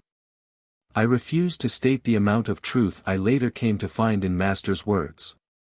Though Sri Yukswar's undissembling speech prevented a large following during his years on earth, nevertheless his living spirit manifests today over the world, through sincere students of his Kriya Yoga and other teachings. He has further dominion in men's souls than ever Alexander dreamed of in the soil. Father arrived one day to pay his respects to Sri Yukswar. My parent expected, very likely, to hear some words in my praise. He was shocked to be given a long account of my imperfections. It was Master's practice to recount simple, negligible shortcomings with an air of portentous gravity. Father rushed to see me. From your guru's remarks I thought to find you a complete wreck. My parent was between tears and laughter. The only cause of Sri Yukswar's displeasure at the time was that I had been trying, against his gentle hint, to convert a certain man to the spiritual path. With indignant speed I sought out my guru. He received me with downcast eyes, as though conscious of guilt. It was the only time I ever saw the divine lion meek before me. The unique moment was savored to the full. Sir, why did you judge me so mercilessly before my astounded father? Was that just? I will not do it again. Master's tone was apologetic. Instantly I was disarmed. How readily the great man admitted his fault. Though he never again upset Father's peace of mind, Master relentlessly continued to dissect me whenever and wherever he chose. New disciples often joined Sri Yukswar in exhaustive criticism of others. Wise like the Guru. Models of flawless discrimination. But he who takes the offensive must not be defenseless. The same carping students fled precipitately as soon as master publicly unloosed in their direction a few shafts from his analytical quiver. Tender inner weaknesses, revolting at mild touches of censure, are like diseased parts of the body, recoiling before even delicate handling. This was Sri Yukteswar's amused comment on the flighty ones. There are disciples who seek a guru made in their own image. Such students often complained that they did not understand Sri Yukteswar. Neither do you comprehend God. I retorted on one occasion. When a saint is clear to you, you will be one. Among the trillion mysteries, breathing every second the inexplicable air, who may venture to ask that the fathomless nature of a master be instantly grasped? Students came, and generally went. Those who craved a path of oily sympathy and comfortable recognitions did not find it at the hermitage. Master offered shelter and shepherding for the eons, but many disciples miserly demanded ego-balm as well. They departed, preferring life's countless humiliations before any humility. Master's blazing rays, the open penetrating sunshine of his wisdom, were too powerful for their spiritual sickness. They sought some lesser teacher who, shading them with flattery, permitted the fitful sleep of ignorance. During my early months with Master, I had experienced a sensitive fear of his reprimands. These were reserved, I soon saw, for disciples who had asked for his verbal vivisection. If any writhing student made a protest, Sri Yukteswar would become unoffendedly silent. His words were never wrathful, but impersonal with wisdom. Master's insight was not for the unprepared ears of casual visitors, he seldom remarked on their defects, even if conspicuous. But toward students who sought his counsel, Sri Yukteswar felt a serious responsibility. Brave indeed is the guru who undertakes to transform the crude or of ego-permeated humanity. A saint's courage roots in his compassion for the stumbling eyeless of this world.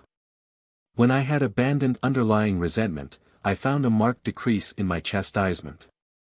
In a very subtle way, Master melted into comparative clemency. In time I demolished every wall of rationalization and subconscious reservation behind which the human personality generally shields itself. The reward was an effortless harmony with my guru. I discovered him then to be trusting, considerate, and silently loving. Undemonstrative, however, he bestowed no word of affection. My own temperament is principally devotional.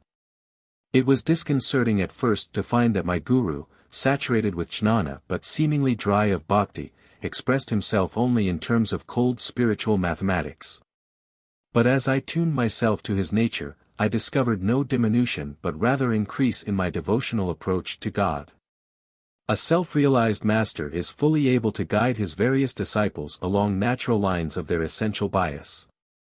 My relationship with Sri Yukteswar, somewhat inarticulate, nonetheless possessed all eloquence. Often I found his silent signature on my thoughts, rendering speech inutile. Quietly sitting beside him, I felt his bounty pouring peacefully over my being. Sri Yukteswar's impartial justice was notably demonstrated during the summer vacation of my first college year. I welcomed the opportunity to spend uninterrupted months at Serampore with my guru. You may be in charge of the hermitage. Master was pleased over my enthusiastic arrival. Your duties will be the reception of guests, and supervision of the work of the other disciples. Kumar, a young villager from East Bengal, was accepted a fortnight later for hermitage training. Remarkably intelligent, he quickly won Sri Yukteswar's affection. For some unfathomable reason, Master was very lenient to the new resident. Mukunda, let Kumar assume your duties. Employ your own time in sweeping and cooking. Master issued these instructions after the new boy had been with us for a month. Exalted to leadership, Kumar exercised a petty household tyranny. In silent mutiny, the other disciples continued to seek me out for daily counsel. Mukunda is impossible. You made me supervisor, yet the others go to him and obey him. 3 weeks later Kumar was complaining to our guru. I overheard him from an adjoining room. That's why I assigned him to the kitchen and you to the parlor. Sri Yukteswar's withering tones were new to Kumar. In this way you have come to realize that a worthy leader has the desire to serve, and not to dominate. You wanted Mukunda's position, but could not maintain it by merit. Return now to your earlier work as cook's assistant. After this humbling incident, Master resumed toward Kumar a former attitude of unwanted indulgence. Who can solve the mystery of attraction? In Kumar our guru discovered a charming fount which did not spurt for the fellow disciples. Though the new boy was obviously Sri Yukswar's favorite, I felt no dismay. Personal idiosyncrasies, possessed even by masters, lend a rich complexity to the pattern of life. My nature is seldom commandeered by a detail. I was seeking from Sri Yukswar a more inaccessible benefit than an outward praise. Kumar spoke venomously to me one day without reason. I was deeply hurt.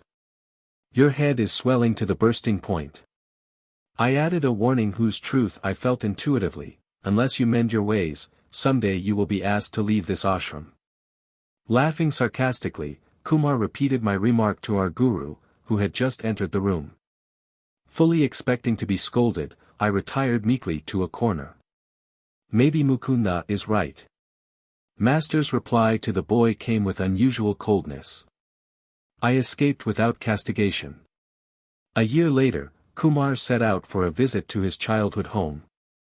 He ignored the quiet disapproval of Sri Yukswar, who never authoritatively controlled his disciples' movements.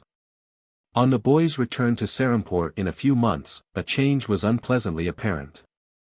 Gone was the stately Kumar with serenely glowing face. Only an undistinguished peasant stood before us, one who had lately acquired a number of evil habits. Master summoned me and broken-heartedly discussed the fact that the boy was now unsuited to the monastic hermitage life. Mukunda, I will leave it to you to instruct Kumar to leave the ashram tomorrow. I can't do it. Tears stood in Sri Yukswar's eyes, but he controlled himself quickly. The boy would never have fallen to these depths had he listened to me and not gone away to mix with undesirable companions. He has rejected my protection. The callous world must be his guru still. Kumar's departure brought me no elation. Sadly I wondered how one with power to win a master's love could ever respond to cheaper allures. Enjoyment of wine and sex are rooted in the natural man, and require no delicacies of perception for their appreciation. Sense wiles are comparable to the evergreen oleander, fragrant with its multicolored flowers. Every part of the plant is poisonous. The land of healing lies within, radiant with that happiness blindly sought in 1,000 misdirections. Keen intelligence is two-edged, Master once remarked in reference to Kumar's brilliant mind. It may be used constructively or destructively like a knife, either to cut the boil of ignorance, or to decapitate oneself. Intelligence is rightly guided only after the mind has acknowledged the inescapability of spiritual law. My guru mixed freely with men and women disciples, treating all as his children. Perceiving their soul equality, he showed no distinction or partiality. In sleep, you do not know whether you are a man or a woman, he said. Just as a man, impersonating a woman, does not become one, so the soul, impersonating both man and woman, has no sex. The soul is the pure, changeless image of God. Sri Yukswar never avoided or blamed women as objects of seduction. Men, he said, were also a temptation to women. I once inquired of my guru why a great ancient saint had called women the door to hell. A girl must have proved very troublesome to his peace of mind in his early life, my guru answered caustically. Otherwise he would have denounced, not woman, but some imperfection in his own self-control. If a visitor dared to relate a suggestive story in the hermitage, Master would maintain an unresponsive silence. Do not allow yourself to be thrashed by the provoking whip of a beautiful face, he told the disciples. How can sense slaves enjoy the world? Its subtle flavors escape them while they grovel in primal mud. All nice discriminations are lost to the man of elemental lusts. Students seeking to escape from the dualistic Maya delusion received from Sri Yukswar patient and understanding counsel. Just as the purpose of eating is to satisfy hunger, not greed, so the sex instinct is designed for the propagation of the species according to natural law, never for the kindling of insatiable longings, he said. Destroy wrong desires now. Otherwise they will follow you after the astral body is torn from its physical casing. Even when the flesh is weak, the mind should be constantly resistant. If temptation assails you with cruel force, overcome it by impersonal analysis and indomitable will.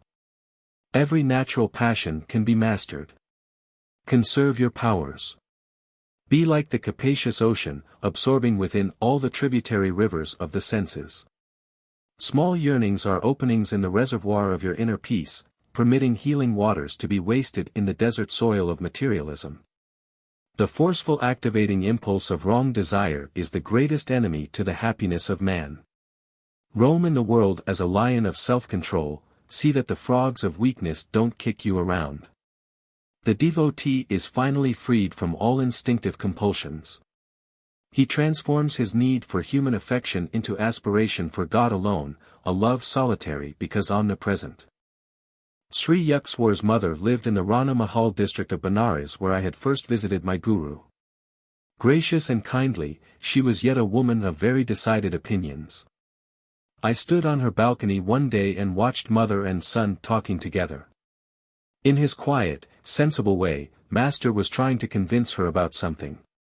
He was apparently unsuccessful, for she shook her head with great vigor. Nay, nay, my son, go away now. Your wise words are not for me. I am not your disciple. Sri Yukteswar backed away without further argument, like a scolded child. I was touched at his great respect for his mother even in her unreasonable moods. She saw him only as her little boy, not as a sage. There was a charm about the trifling incident. It supplied a sidelight on my guru's unusual nature, inwardly humble and outwardly unbendable. The monastic regulations do not allow a Swami to retain connection with worldly ties after their formal severance. He cannot perform the ceremonial family rites which are obligatory on the householder. Yet Shankara, the ancient founder of the Swami order, disregarded the injunctions. At the death of his beloved mother, he cremated her body with heavenly fire which he caused to spurt from his upraised hand. Sri Yukteswar also ignored the restrictions, in a fashion less spectacular. When his mother passed on, he arranged the crematory services by the holy Ganges in Benares, and fed many Brahmins in conformance with age-old custom. The Shastric prohibitions were intended to help Swamis overcome narrow identifications. Shankara and Sri Yukteswar had wholly merged their beings in the impersonal spirit, they needed no rescue by rule. Sometimes, too, a master purposely ignores a canon in order to uphold its principle as superior to and independent of form. Thus Jesus plucked ears of corn on the day of rest. To the inevitable critics he said, "The Sabbath was made for man, and not man for the Sabbath." Outside of the scriptures, seldom was a book honored by Sri Yukteswar's perusal. Yet he was invariably acquainted with the latest scientific discoveries and other advancements of knowledge. A brilliant conversationalist, he enjoyed an exchange of views on countless topics with his guests. My guru's ready wit and rollicking laugh enlivened every discussion. Often grave, Master was never gloomy. To seek the Lord, one need not disfigure his face, he would remark. Remember that finding God will mean the funeral of all sorrows. Among the philosophers, professors, lawyers and scientists who came to the hermitage, a number arrived for their first visit with the expectation of meeting an orthodox religionist. A supercilious smile or a glance of amused tolerance occasionally betrayed that the newcomers anticipated nothing more than a few pious platitudes. Yet their reluctant departure would bring an expressed conviction that Sri Yukteswar had shown precise insight into their specialized fields. My guru ordinarily was gentle and affable to guests, his welcome was given with charming cordiality. Yet inveterate egotists sometimes suffered an invigorating shock. They confronted in Master either a frigid indifference or a formidable opposition, ice or iron. A noted chemist once crossed swords with Sri Yukteswar. The visitor would not admit the existence of God, inasmuch as science has devised no means of detecting him. So you have inexplicably failed to isolate the supreme power in your test tubes. Master's gaze was stern. I recommend an unheard-of experiment. Examine your thoughts unremittingly for 24 hours. Then wonder no longer at God's absence. A celebrated pundit received a similar jolt. With ostentatious zeal, the scholar shook the ashram rafters with scriptural lore. Resounding passages poured from the Mahabharata, the Upanishads, the Bhasayas of Shankara. I am waiting to hear you. Sri Yukswar's tone was inquiring, as though utter silence had reigned. The pundit was puzzled. Quotations there have been, in superabundance. Master's words convulsed me with mirth, as I squatted in my corner, at a respectful distance from the visitor. But what original commentary can you supply, from the uniqueness of your particular life? What holy text have you absorbed and made your own? In what ways have these timeless truths renovated your nature? Are you content to be a hollow Victrola, mechanically repeating the words of other men? I give up. The scholar's chagrin was comical. I have no inner realization. For the first time, perhaps, he understood that discerning placement of the comma does not atone for a spiritual coma. These bloodless pedants smell unduly of the lamp, my guru remarked after the departure of the chastened one. They prefer philosophy to be a gentle intellectual setting up exercise.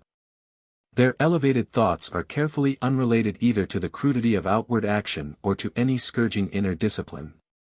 Master stressed on other occasions the futility of mere book learning. Do not confuse understanding with a larger vocabulary, he remarked. Sacred writings are beneficial in stimulating desire for inward realization, if one stanza at a time is slowly assimilated. Continual intellectual study results in vanity and the false satisfaction of an undigested knowledge.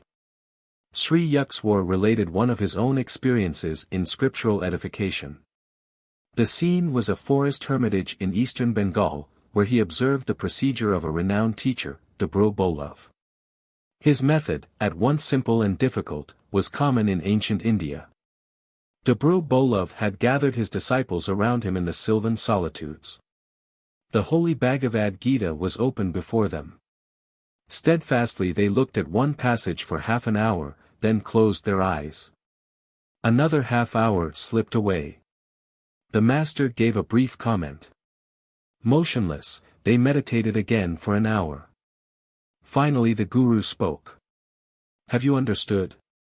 Yes, sir. One in the group ventured this assertion. No, not fully. Seek the spiritual vitality that has given these words the power to rejuvenate India century after century. Another hour disappeared in silence. The master dismissed the students and turned to Sri Yukswar. Do you know the Bhagavad Gita? No, sir, not really, though my eyes and mind have run through its pages many times. Thousands have replied to me differently. The great sage smiled at master in blessing. If one busies himself with an outer display of scriptural wealth, what time is left for silent inward diving after the priceless pearls? Sri Yukswar directed the study of his own disciples by the same intensive method of one-pointedness. Wisdom is not assimilated with the eyes, but with the atoms, he said. When your conviction of a truth is not merely in your brain but in your being, you may diffidently vouch for its meaning. He discouraged any tendency a student might have to construe book knowledge as a necessary step to spiritual realization. The rishis wrote in one-sentence profundities that commentating scholars busy themselves over for generations, he remarked. Endless literary controversy is for sluggard minds. What more liberating thought than God is nay, God? But man does not easily return to simplicity. It is seldom God for him, but rather learned pomposities. His ego is pleased that he can grasp such erudition. Men who were pridefully conscious of high worldly position were likely, in master's presence, to add humility to their other possessions. A local magistrate once arrived for an interview at the seaside hermitage in Puri. The man, who held a reputation for ruthlessness, had it well within his power to oust us from the ashram. I cautioned my guru about the despotic possibilities. But he seated himself with an uncompromising air, and did not rise to greet the visitor. Slightly nervous, I squatted near the door. The man had to content himself with a wooden box. My guru did not request me to fetch a chair. There was no fulfillment of the magistrate's obvious expectation that his importance would be ceremoniously acknowledged. A metaphysical discussion ensued. The guest blundered through misinterpretations of the scriptures. As his accuracy sank, his ire rose. Do you know that I stood first in the M.A. examination? Reason had forsaken him, but he could still shout. Mr. Magistrate, you forget that this is not your courtroom, Master replied evenly. From your childish remarks I would have surmised that your college career was unremarkable. A university degree, in any case, is not remotely related to Vedic realization. Saints are not produced in batches every semester like accountants. After a stunned silence, the visitor laughed heartily. This is my first encounter with a heavenly magistrate, he said. Later he made a formal request, couched in illegal terms which were evidently part and parcel of his being, to be accepted as a probationary disciple. My guru personally attended to the details connected with the management of his property. Unscrupulous persons on various occasions attempted to secure possession of Master's ancestral land. With determination and even by instigating lawsuits, Sri Yugswar outwitted every opponent. He underwent these painful experiences from a desire never to be a begging guru, or a burden on his disciples. His financial independence was one reason why my alarmingly outspoken master was innocent of the cunnings of diplomacy. Unlike those teachers who have to flatter their supporters, my guru was impervious to the influences, open or subtle, of others' wealth. Never did I hear him ask or even hint for money for any purpose. His hermitage training was given free and freely to all disciples. An insolent court deputy arrived one day at the Serampore ashram to serve Sri Yugswar with a legal summons. A disciple named Kanai and myself were also present. The officer's attitude toward Master was offensive. It will do you good to leave the shadows of your hermitage and breathe the honest air of a courtroom. The deputy grinned contemptuously. I could not contain myself. Another word of your impudence and you will be on the floor. I advanced threateningly. You wretch! Kanai's shout was simultaneous with my own. Dare you bring your blasphemies into this sacred ashram? But Master stood protectingly in front of his abuser. Don't get excited over nothing. This man is only doing his rightful duty. The officer, dazed at his varying reception, respectfully offered a word of apology and sped away. Amazing it was to find that a master with such a fiery will could be so calm within. He fitted the Vedic definition of a man of God, softer than the flower, where kindness is concerned, stronger than the thunder, where principles are at stake. There are always those in this world who, in Browning's words, endure no light, being themselves obscure. An outsider occasionally berated Sri Yugswar for an imaginary grievance. My imperturbable guru listened politely, analyzing himself to see if any shred of truth lay within the denunciation. These scenes would bring to my mind one of Master's inimitable observations: some people try to be tall by cutting off the heads of others. The unfailing composure of a saint is impressive beyond any sermon. He that is slow to anger is better than the mighty, and he that ruleth his spirit than he that taketh a city. I often reflected that my majestic master could easily have been an emperor or world-shaking warrior had his mind been centered on fame or worldly achievement. He had chosen instead to storm those inner citadels of wrath and egotism whose fall is the height of a man. 12:1, Worship of Durga. This is the chief festival of the Bengali year and lasts for 9 days around the end of September. Immediately following is the 10-day festival of Dasahara, the one who removes 10 sins, 3 of body, 3 of mind, 4 of speech. Both pujas are sacred to Durga, literally, the inaccessible, an aspect of Divine Mother, Shakti, the female creative force personified. 12:2, Sri Yugswar was born on May 10, 1855. 12:3, Yugswar means, united to God. Giri is a classificatory distinction of one of the 10 ancient Swami branches. Sri means holy, it is not a name but a title of respect. 12:4, literally, to direct together. Samadhi is a superconscious state of ecstasy in which the yogi perceives the identity of soul and spirit. 12-5, snoring, according to physiologists, is an indication of utter relaxation, to the oblivious practitioner, solely. 12-6, dal is a thick soup made from split peas or other pulses. Chana is a cheese of fresh curdled milk, cut into squares and curried with potatoes. 12-7, the omnipresent powers of a yogi, whereby he sees, hears, tastes, smells, and feels his oneness in creation without the use of sensory organs, have been described as follows in the Taittiriya Aranyaka: the blind man pierced the pearl. The fingerless put a thread into it, the necklace wore it, and the tongueless praised it. 12-8, the cobra swiftly strikes at any moving object within its range. Complete immobility is usually one's sole hope of safety. 12-9, Lahiri Mahasaya actually said, Priya, first or given name, not Yukswar, monastic name, not received by my guru during Lahiri Mahasaya's lifetime. C.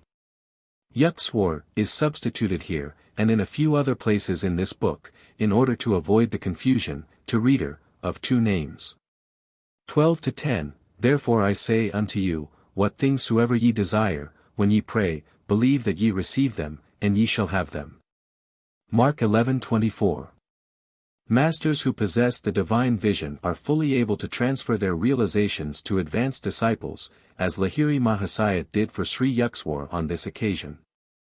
12-11, and one of them smote the servant of the high priest, and cut off his right ear. And Jesus answered and said, Suffer ye thus far. And he touched his ear and healed him. Luke 22:50-51. 12-12, give not that which is holy unto the dogs, neither cast ye your pearls before swine, lest they trample them under their feet and turn again and rend you. Matthew 7:6. 12-13, disciples, from Sanskrit verb root, to serve. 12-14, he was once ill in Kashmir, when I was absent from him. C. 12-15, a courageous medical man, Charles Robert Richer, awarded the Nobel Prize in Physiology, wrote as follows: Metaphysics is not yet officially a science, recognized as such. But it is going to be. At Edinburgh, I was able to affirm before 100 physiologists that our five senses are not our only means of knowledge and that a fragment of reality sometimes reaches the intelligence in other ways. Because a fact is rare is no reason that it does not exist. Because a study is difficult, is that a reason for not understanding it? Those who have railed at metaphysics as an occult science will be as ashamed of themselves as those who railed at chemistry on the ground that pursuit of the philosopher's stone was illusory. In the matter of principles there are only those of Lavoisier, Claude Bernard, and Pasteur the experimental everywhere and always. Greetings, then, to the new science which is going to change the orientation of human thought.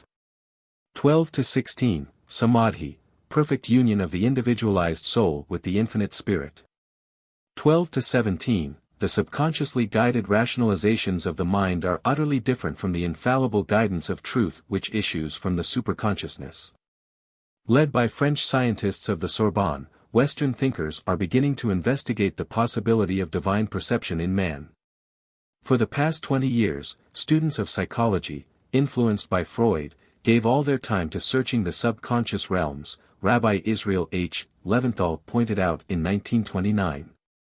It is true that the subconscious reveals much of the mystery that can explain human actions, but not all of our actions. It can explain the abnormal, but not deeds that are above the normal. The latest psychology, sponsored by the French schools, has discovered a new region in man, which it terms the superconscious. In contrast to the subconscious which represents the submerged currents of our nature, it reveals the heights to which our nature can reach. Man represents a triple, not a double, personality. Our conscious and subconscious being is crowned by a superconsciousness. Many years ago the English psychologist, F. W. H. Myers, suggested that, hidden in the deep of our being is a rubbish heap as well as a treasure house. In contrast to the psychology that centers all its researches on the subconscious in man's nature, this new psychology of the superconscious focuses its attention upon the treasure house, the region that alone can explain the great, unselfish, heroic deeds of men. 12 to 18, jnana, wisdom, and bhakti, devotion, two of the main paths to God. 12 to 19, man in his waking state puts forth innumerable efforts for experiencing sensual pleasures.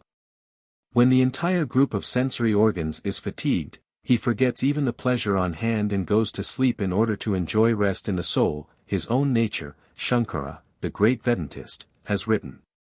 Ultrasensual bliss is thus extremely easy of attainment and is far superior to sense delights which always end in disgust. 12 to 20, Mark 2 verse 27. 12 to 21, the Upanishads or Vedanta, literally, end of the Vedas, occur in certain parts of the Vedas as essential summaries. The Upanishads furnish the doctrinal basis of the Hindu religion. They received the following tribute from Schopenhauer: how entirely does the Upanishad breathe throughout the Holy Spirit of the Vedas? How is everyone who has become familiar with that incomparable book stirred by that spirit to the very depths of his soul? From every sentence deep, original, and sublime thoughts arise, and the whole is pervaded by a high and holy and earnest spirit. The access to the Vedas by means of the Upanishads is in my eyes the greatest privilege this century may claim before all previous centuries. 12 to 22, commentaries. Shankara peerlessly expounded the Upanishads. 12 to 23, Proverbs 16 verse 32. Chapter 13. The Sleepless Saint. Please permit me to go to the Himalayas. I hope in unbroken solitude to achieve continuous divine communion. I actually once addressed these ungrateful words to my master. Seized by one of the unpredictable delusions which occasionally assail the devotee, I felt a growing impatience with hermitage duties and college studies. A feebly extenuating circumstance is that my proposal was made when I had been only 6 months with Sri Yukteswar. Not yet had I fully surveyed his towering stature. Many hillmen live in the Himalayas, yet possess no God-perception. My guru's answer came slowly and simply. Wisdom is better sought from a man of realization than from an inert mountain. Ignoring master's plain hint that he, and not a hill, was my teacher, I repeated my plea. Sri Yukteswar vouchsafed no reply. I took his silence for consent, a precarious interpretation readily accepted at one's convenience. In my Calcutta home that evening, I busied myself with travel preparations. Tying a few articles inside a blanket, I remembered a similar bundle, surreptitiously dropped from my attic window a few years earlier. I wondered if this were to be another ill-starred flight toward the Himalayas. The first time my spiritual elation had been high, tonight conscience smote heavily at thought of leaving my guru. The following morning I sought out Bihari Pundit, my Sanskrit professor at Scottish Church College. Sir, you have told me of your friendship with a great disciple of Lahiri Mahasaya. Please give me his address. You mean Ram Gopal Muzumdar. I call him the sleepless saint. He is always awake in an ecstatic consciousness. His home is at Ranbajpur, near Turkeswar. I thanked the Pundit, and entrained immediately for Turkeswar. I hope to silence my misgivings by wringing a sanction from the sleepless saint to engage myself in lonely Himalayan meditation. Bihari's friend, I heard, had received illumination after many years of Kriya Yoga practice in isolated caves. At Turkeswar I approached a famous shrine. Hindus regard it with the same veneration that Catholics give to the Lourdes sanctuary in France. Innumerable healing miracles have occurred at Turkeswar, including one for a member of my family. I sat in the temple there for a week, my eldest aunt once told me. Observing a complete fast, I prayed for the recovery of your uncle Sarada from a chronic malady. On the 7th day I found a herb materialized in my hand. I made a brew from the leaves, and gave it to your uncle. His disease vanished at once, and has never reappeared. I entered the sacred Turkeswar shrine. The altar contains nothing but a round stone. Its circumference, beginningless and endless, makes it aptly significant of the infinite. Cosmic abstractions are not alien even to the humblest Indian peasant. He has been accused by Westerners, in fact, of living on abstractions. My own mood at the moment was so austere that I felt disinclined to bow before the stone symbol. God should be sought, I reflected, only within the soul. I left the temple without genuflection and walked briskly toward the outlying village of Ranbajpur. My appeal to a passerby for guidance caused him to sink into long cogitation. When you come to a crossroad, turn right and keep going, he finally pronounced oracularly. Obeying the directions, I wended my way alongside the banks of a canal. Darkness fell. The outskirts of the jungle village were alive with winking fireflies and the howls of nearby jackals. The moonlight was too faint to supply any reassurance. I stumbled on for 2 hours. Welcome clang of a cowbell. My repeated shouts eventually brought a peasant to my side. I am looking for Ram Gopal Babu. No such person lives in our village. The man's tone was surly. You are probably a lying detective. Hoping to allay suspicion in his politically troubled mind, I touchingly explained my predicament. He took me to his home and offered a hospitable welcome. Ranbajpur is far from here, he remarked. At the crossroad, you should have turned left, not right. My earlier informant, I thought sadly, was a distinct menace to travelers. After a relishable meal of coarse rice, lentil dal, and curry of potatoes with raw bananas, I retired to a small hut adjoining the courtyard. In the distance, villagers were singing to the loud accompaniment of mridangas and cymbals. Sleep was inconsiderable that night. I prayed deeply to be directed to the secret yogi, Ram Gopal. As the first streaks of dawn penetrated the fissures of my dark room, I set out for Ranbajpur. Crossing rough paddy fields, I trudged over sickled stumps of the prickly plant and mounds of dried clay. An occasionally met peasant would inform me, invariably, that my destination was only a crochet, 2 miles. In 6 hours the sun traveled victoriously from horizon to meridian, but I began to feel that I would ever be distant from Ranbajpur by 1 crochet. At mid-afternoon my world was still an endless paddy field. Heat pouring from the avoidless sky was bringing me to near collapse. As a man approached at leisurely pace, I hardly dared utter my usual question, lest it summon the monotonous, just a crochet. The stranger halted beside me. Short and slight, he was physically unimpressive save for an extraordinary pair of piercing dark eyes. I was planning to leave Ranbajpur, but your purpose was good, so I awaited you. He shook his finger in my astounded face. Aren't you clever to think that, unannounced, you could pounce on me? That Professor Bihari had no right to give you my address. Considering that introduction of myself would be mere verbosity in the presence of this master, I stood speechless, somewhat hurt at my reception. His next remark was abruptly put. Tell me, where do you think God is? Why, he is within me and everywhere. I doubtless looked as bewildered as I felt. All-pervading, eh? The saint chuckled.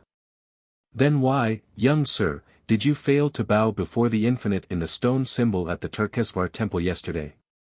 Your pride caused you the punishment of being misdirected by the passerby who was not bothered by fine distinctions of left and right. Today, too, you have had a fairly uncomfortable time of it. I agreed wholeheartedly, wonderstruck that an omniscient I hid within the unremarkable body before me. Healing strength emanated from the yogi. I was instantly refreshed in the scorching field. The devotee inclines to think his path to God is the only way, he said. Yoga, through which divinity is found within, is doubtless the highest road, so Lahiri Mahasaya has told us. But discovering the Lord within, we soon perceive him without. Holy shrines at Turkeswar and elsewhere are rightly venerated as nuclear centers of spiritual power. The saint's censorious attitude vanished, his eyes became compassionately soft. He patted my shoulder. Young yogi, I see you are running away from your master.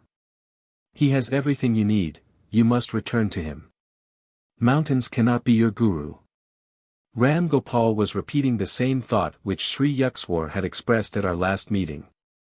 Masters are under no cosmic compulsion to limit their residence. My companion glanced at me quizzically. The Himalayas in India and Tibet have no monopoly on saints. What one does not trouble to find within will not be discovered by transporting the body hither and yon. As soon as the devotee is willing to go even to the ends of the earth for spiritual enlightenment, his guru appears nearby. I silently agreed, recalling my prayer in the Benares hermitage, followed by the meeting with Sri Yukswar in a crowded lane. Are you able to have a little room where you can close the door and be alone? Yes. I reflected that this saint descended from the general to the particular with disconcerting speed. That is your cave. The yogi bestowed on me a gaze of illumination which I have never forgotten. That is your sacred mountain. That is where you will find the kingdom of God. His simple words instantaneously banished my lifelong obsession for the Himalayas. In a burning paddy field I awoke from the monticulous dreams of eternal snows. Young sir, your divine thirst is laudable. I feel great love for you. Ram Gopal took my hand and led me to a quaint hamlet. The adobe houses were covered with coconut leaves and adorned with rustic entrances. The saint seated me on the umbrageous bamboo platform of his small cottage. After giving me sweetened lime juice and a piece of rock candy, he entered his patio and assumed the lotus posture. In about 4 hours I opened my meditative eyes and saw that the moonlit figure of the yogi was still motionless. As I was sternly reminding my stomach that man does not live by bread alone, Ram Gopal approached me. I see you are famished. Food will be ready soon. A fire was kindled under a clay oven on the patio, rice and dal were quickly served on large banana leaves. My host courteously refused my aid in all cooking chores. The guest is God, a Hindu proverb, has commanded devout observance from time immemorial.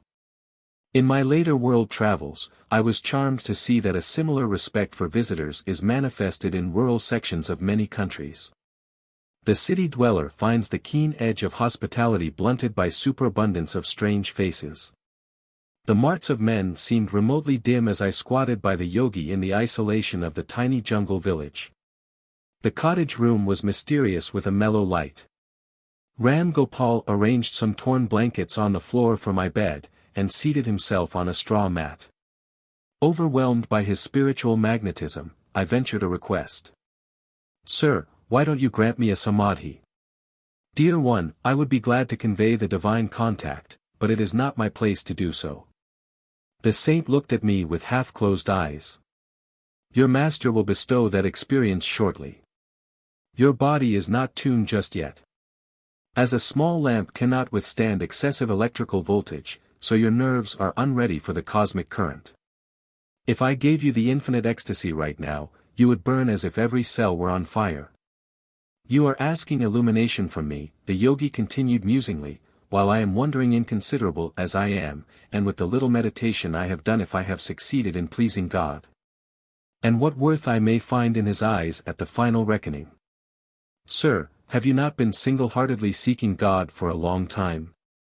I have not done much. Bihari must have told you something of my life. For 20 years I occupied a secret grotto, meditating 18 hours a day. Then I moved to a more inaccessible cave and remained there for 25 years, entering the yoga union for 20 hours daily. I did not need sleep, for I was ever with God. My body was more rested in the complete calmness of the superconsciousness than it could be by the partial peace of the ordinary subconscious state. The muscles relax during sleep, but the heart, lungs, and circulatory system are constantly at work, they get no rest. In superconsciousness, the internal organs remain in a state of suspended animation, electrified by the cosmic energy. By such means I have found it unnecessary to sleep for years. The time will come when you too will dispense with sleep. My goodness, you have meditated for so long and yet are unsure of the Lord's favor. I gazed at him in astonishment. Then what about us poor mortals? Well, don't you see, my dear boy, that God is eternity itself? To assume that one can fully know him by 45 years of meditation is rather a preposterous expectation. Babaji assures us, however, that even a little meditation saves one from the dire fear of death and after-death states. Do not fix your spiritual ideal on a small mountain, but hitch it to the star of unqualified divine attainment. If you work hard, you will get there. Enthralled by the prospect, I asked him for further enlightening words. He related a wondrous story of his first meeting with Lahiri Mahasaya's guru, Babaji. Around midnight Ram Gopal fell into silence, and I lay down on my blankets. Closing my eyes, I saw flashes of lightning. The vast space within me was a chamber of molten light. I opened my eyes and observed the same dazzling radiance. The room became a part of that infinite vault which I beheld with interior vision. Why don't you go to sleep? Sir, how can I sleep in the presence of lightning, blazing whether my eyes are shut or open? You are blessed to have this experience. The spiritual radiations are not easily seen. The saint added a few words of affection. At dawn Ram Gopal gave me rock candies and said I must depart. I felt such reluctance to bid him farewell that tears coursed down my cheeks. I will not let you go empty-handed. The yogi spoke tenderly. I will do something for you. He smiled and looked at me steadfastly. I stood rooted to the ground, peace rushing like a mighty flood through the gates of my eyes. I was instantaneously healed of a pain in my back, which had troubled me intermittently for years. Renewed, bathed in a sea of luminous joy, I wept no more. After touching the saint's feet, I sauntered into the jungle, making my way through its tropical tangle until I reached Turkeswar. There I made a second pilgrimage to the famous shrine, and prostrated myself fully before the altar. The round stone enlarged before my inner vision until it became the cosmical spheres, ring within ring, zone after zone, all dowered with divinity. I entrained happily an hour later for Calcutta. My travels ended, not in the lofty mountains, but in the Himalayan presence of my master. 13:1, hand-played drums, used only for devotional music. 13:2, one is reminded here of Dostoevsky's observation, a man who bows down to nothing can never bear the burden of himself. 13:3, c. Chapter 14. An experience in cosmic consciousness. I am here, Guruji. My shamefacedness spoke more eloquently for me.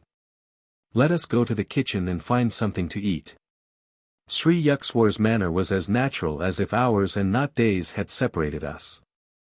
Master, I must have disappointed you by my abrupt departure from my duties here. I thought you might be angry with me. No, of course not.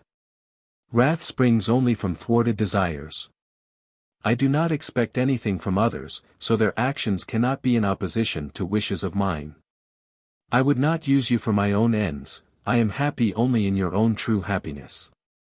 Sir, one hears of divine love in a vague way, but for the first time I am having a concrete example in your angelic self. In the world, even a father does not easily forgive his son if he leaves his parents' business without warning. But you show not the slightest vexation, though you must have been put to great inconvenience by the many unfinished tasks I left behind. We looked into each other's eyes, where tears were shining. A blissful wave engulfed me. I was conscious that the Lord, in the form of my Guru, was expanding the small ardors of my heart into the incompressible reaches of cosmic love. A few mornings later I made my way to Master's empty sitting room. I planned to meditate, but my laudable purpose was unshared by disobedient thoughts. They scattered like birds before the hunter. Mukunda. Sri Yukswar's voice sounded from a distant inner balcony. I felt as rebellious as my thoughts. Master always urges me to meditate, I muttered to myself. He should not disturb me when he knows why I came to his room. He summoned me again, I remained obstinately silent. The third time his tone held rebuke. Sir, I am meditating, I shouted protestingly. I know how you are meditating, my Guru called out, with your mind distributed like leaves in a storm. Come here to me. Snubbed and exposed, I made my way sadly to his side. Poor boy, the mountains couldn't give what you wanted. Master spoke caressively, comfortingly. His calm gaze was unfathomable. Your heart's desire shall be fulfilled. Sri Yukswar seldom indulged in riddles, I was bewildered. He struck gently on my chest above the heart. My body became immovably rooted, breath was drawn out of my lungs as if by some huge magnet. Soul and mind instantly lost their physical bondage, and streamed out like a fluid-piercing light from my every pore. The flesh was as though dead, yet in my intense awareness I knew that never before had I been fully alive. My sense of identity was no longer narrowly confined to a body, but embraced the circumambient atoms. People on distant streets seemed to be moving gently over my own remote periphery. The roots of plants and trees appeared through a dim transparency of the soil, I discerned the inward flow of their sap. The whole vicinity lay bare before me. My ordinary frontal vision was now changed to a vast spherical sight, simultaneously all-perceptive.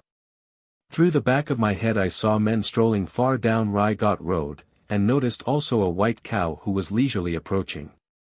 When she reached the space in front of the open ashram gate, I observed her with my two physical eyes. As she passed by, behind the brick wall, I saw her clearly still. All objects within my panoramic gaze trembled and vibrated like quick motion pictures. My body, masters, the pillared courtyard, the furniture and floor, the trees and sunshine, occasionally became violently agitated, until all melted into a luminescent sea. Even as sugar crystals, thrown into a glass of water, dissolve after being shaken. The unifying light alternated with materializations of form, the metamorphoses revealing the law of cause and effect in creation. An oceanic joy broke upon calm endless shores of my soul. The Spirit of God, I realized, is exhaustless bliss, his body is countless tissues of light. A swelling glory within me began to envelop towns, continents, the earth, solar and stellar systems, tenuous nebulae, and floating universes. The entire cosmos, gently luminous, like a city seen afar at night, glimmered within the infinitude of my being.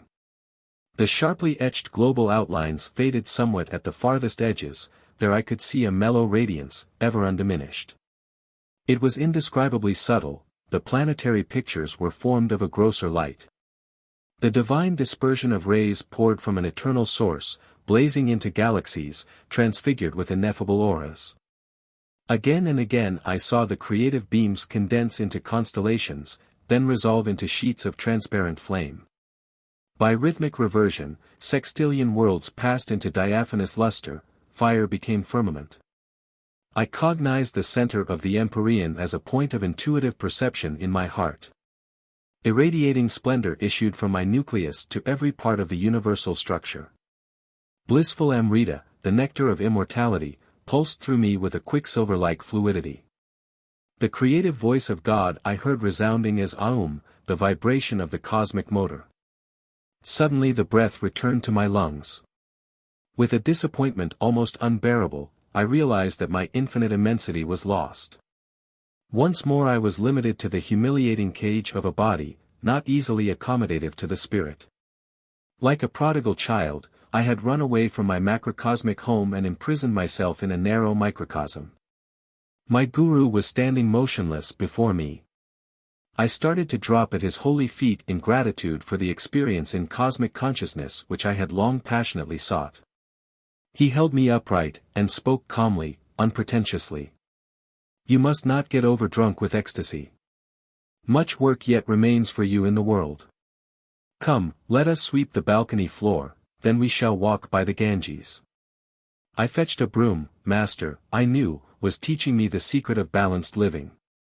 The soul must stretch over the cosmogonic abysses, while the body performs its daily duties.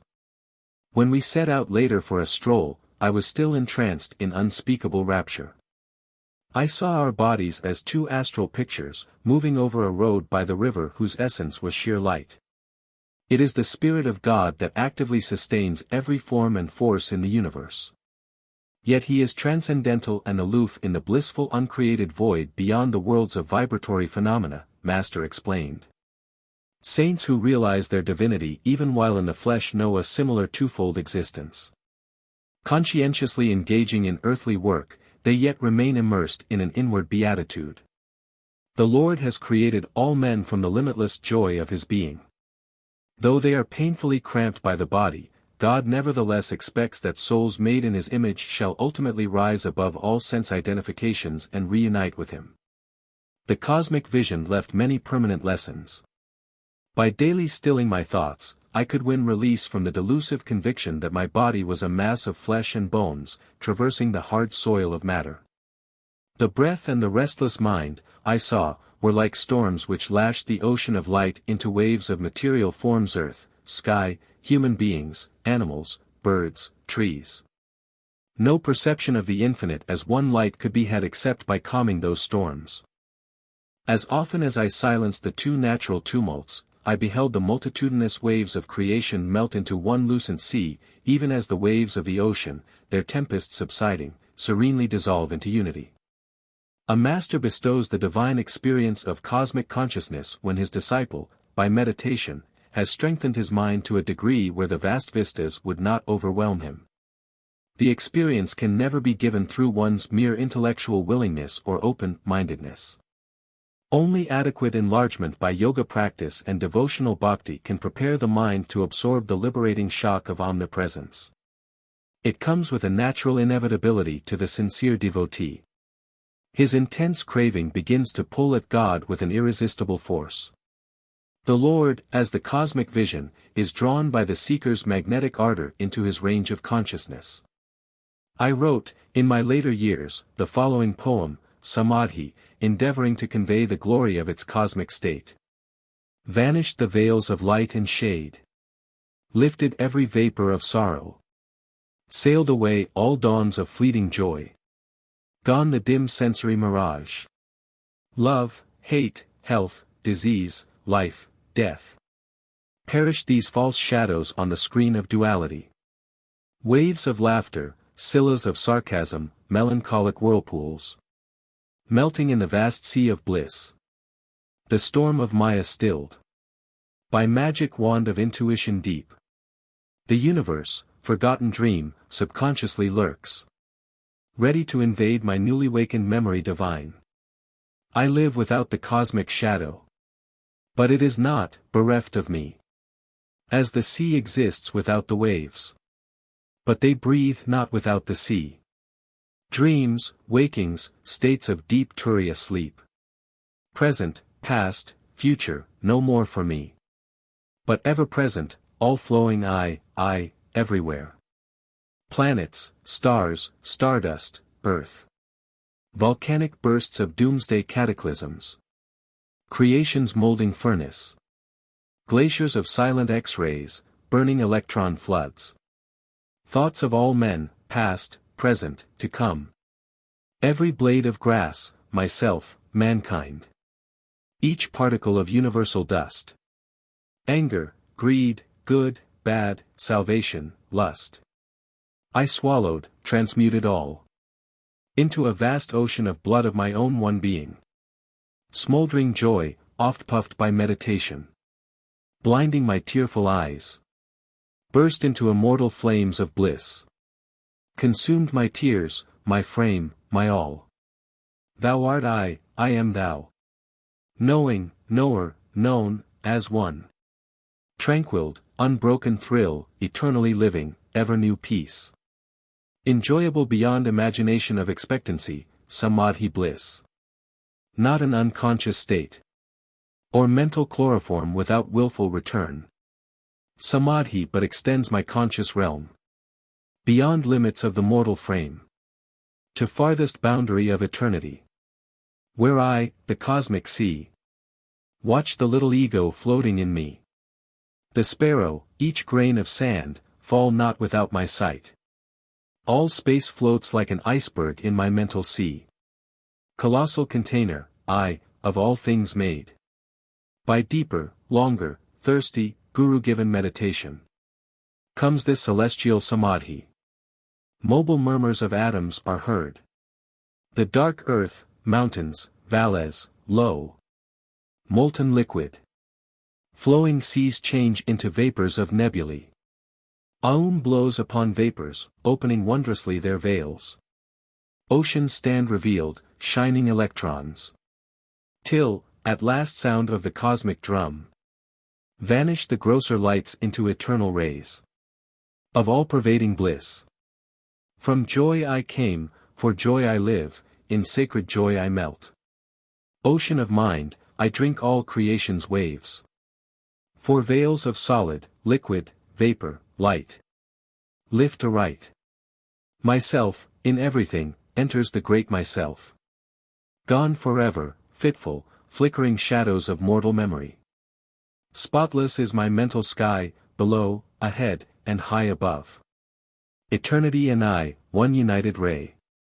A tiny bubble of laughter, I am become the sea of mirth itself. Sri Yukswar taught me how to summon the blessed experience at will, and also how to transmit it to others if their intuitive channels were developed. For months I entered the ecstatic union, comprehending why the Upanishads say God is Rasa, the most relishable. One day, however, I took a problem to master. I want to know, sir, when shall I find God? You have found him. Oh no, sir, I don't think so. My guru was smiling. I am sure you aren't expecting a venerable personage, adorning a throne in some antiseptic corner of the cosmos. I see, however, that you are imagining that the possession of miraculous powers is knowledge of God. One might have the whole universe, and find the Lord elusive still. Spiritual advancement is not measured by one's outward powers, but only by the depth of his bliss in meditation. Ever new joy is God. He is inexhaustible. As you continue your meditations during the years, he will beguile you with an infinite ingenuity. Devotees like yourself who have found the way to God never dream of exchanging him for any other happiness. He is seductive beyond thought of competition. How quickly we weary of earthly pleasures. Desire for material things is endless, man is never satisfied completely, and pursues one goal after another. The something else he seeks is the Lord, who alone can grant lasting joy. Outward longings drive us from the Eden within, they offer false pleasures which only impersonate soul happiness. The lost paradise is quickly regained through divine meditation. As God is unanticipatory ever newness, we never tire of him. Can we be surfeited with bliss, delightfully varied throughout eternity? I understand now, sir, why saints call the Lord unfathomable. Even everlasting life could not suffice to appraise him. That is true, but he is also near and dear. After the mind has been cleared by Kriya Yoga of sensory obstacles, meditation furnishes a twofold proof of God. Ever new joy is evidence of his existence, convincing to our very atoms. Also, in meditation one finds his instant guidance, his adequate response to every difficulty. I see, Guruji, you have solved my problem. I smiled gratefully. I do realize now that I have found God, for whenever the joy of meditation has returned subconsciously during my active hours, I have been subtly directed to adopt the right course in everything, even details. Human life is beset with sorrow until we know how to tune in with the divine will, whose right course is often baffling to the egoistic intelligence. God bears the burden of the cosmos, he alone can give unerring counsel. 14:1, In the beginning was the Word, and the Word was with God, and the Word was God. John 1:1. 14:2, For the Father judgeth no man, but hath committed all judgment unto the Son. John 5:22. No man hath seen God at any time. The only begotten Son, which is in the bosom of the Father, he hath declared him. John 1:18. Verily, verily, I say unto you, he that believeth on me, the works that I do shall he do also, and greater works than these shall he do. Because I go unto my Father. John 14:12. But the Comforter, which is the Holy Ghost, whom the Father will send in my name, he shall teach you all things, and bring all things to your remembrance, whatsoever I have said to you. John 14:26. These biblical words refer to the threefold nature of God as Father, Son, Holy Ghost, Sat, Tat, Aum in the Hindu scriptures. God the Father is the absolute, unmanifested, existing beyond vibratory creation. God the Son is the Christ consciousness, Brahma or Kutastha Chaitanya, existing within vibratory creation. This Christ consciousness is the only begotten or sole reflection of the uncreated infinite. Its outward manifestation or witness is Aum or Holy Ghost, the divine, creative, invisible power which structures all creation through vibration. Aum the blissful comforter is heard in meditation and reveals to the devotee the ultimate truth. Chapter 15. The Cauliflower Robbery. Master, a gift for you. These 6 huge cauliflowers were planted with my hands. I have watched over their growth with the tender care of a mother nursing her child. I presented the basket of vegetables with a ceremonial flourish. Thank you. Sri Yukswar's smile was warm with appreciation. Please keep them in your room, I shall need them tomorrow for a special dinner. I had just arrived in Puri to spend my college summer vacation with my guru at his seaside hermitage. Built by Master and his disciples, the cheerful little 2-storied retreat fronts on the Bay of Bengal. I awoke early the following morning, refreshed by the salty sea breezes and the charm of my surroundings. Sri Yukswar's melodious voice was calling. I took a look at my cherished cauliflowers and stowed them neatly under my bed. Come, let us go to the beach. Master led the way, several young disciples and myself followed in a scattered group. Our guru surveyed us in mild criticism. When our Western brothers walk, they usually take pride in unison. Now, please march in 2 rows, keep rhythmic step with one another. Sri Yukswar watched as we obeyed. He began to sing, Boys Go To and Fro, in a pretty little row. I could not but admire the ease with which Master was able to match the brisk pace of his young students. Halt! My guru's eyes sought mine. Did you remember to lock the back door of the hermitage? My guru's seaside hermitage at Puri. A steady stream of visitors poured from the world into the hermitage tranquility. A number of learned men came with the expectation of meeting an orthodox religionist. A supercilious smile or a glance of amused tolerance occasionally betrayed that the newcomers anticipated nothing more than a few pious platitudes. Yet their reluctant departure would bring an expressed conviction that Sri Yukswar had shown precise insight into their specialized fields of knowledge. My guru always had young resident disciples in his hermitage. He directed their minds and lives with that careful discipline in which the word disciple is etymologically rooted. I think so, sir. Sri Yukswar was silent for a few minutes, a half-suppressed smile on his lips. No, you forgot, he said finally. Divine contemplation must not be made an excuse for material carelessness. You have neglected your duty in safeguarding the ashram, you must be punished. I thought he was obscurely joking when he added, Your 6 cauliflowers will soon be only 5. We turned around at Master's orders and marched back until we were close to the hermitage. Rest a while. Mukunda, look across the compound on our left. Observe the road beyond. A certain man will arrive there presently, he will be the means of your chastisement. I concealed my vexation at these incomprehensible remarks. A peasant soon appeared on the road. He was dancing grotesquely and flinging his arms about with meaningless gestures. Almost paralyzed with curiosity, I glued my eyes on the hilarious spectacle. As the man reached a point in the road where he would vanish from our view, Sri Yukswar said, Now, he will return. The peasant at once changed his direction and made for the rear of the ashram. Crossing a sandy tract, he entered the building by the back door. I had left it unlocked, even as my guru had said. The man emerged shortly, holding one of my prized cauliflowers. He now strode along respectably, invested with the dignity of possession. The unfolding farce, in which my role appeared to be that of bewildered victim, was not so disconcerting that I failed in indignant pursuit. I was halfway to the road when Master recalled me. He was shaking from head to foot with laughter. That poor crazy man has been longing for a cauliflower, he explained between outbursts of mirth. I thought it would be a good idea if he got one of yours, so ill-guarded. I dashed to my room, where I found that the thief, evidently one with a vegetable fixation, had left untouched my gold rings, watch, and money, all lying openly on the blanket. He had crawled instead under the bed where, completely hidden from casual sight, one of my cauliflowers had aroused his single-hearted desire.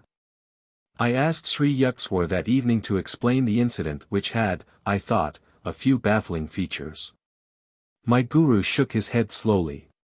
You will understand it someday. Science will soon discover a few of these hidden laws. When the wonders of radio burst some years later on an astounded world, I remembered Master's prediction. Age-old concepts of time and space were annihilated, no peasant's home so narrow that London or Calcutta could not enter.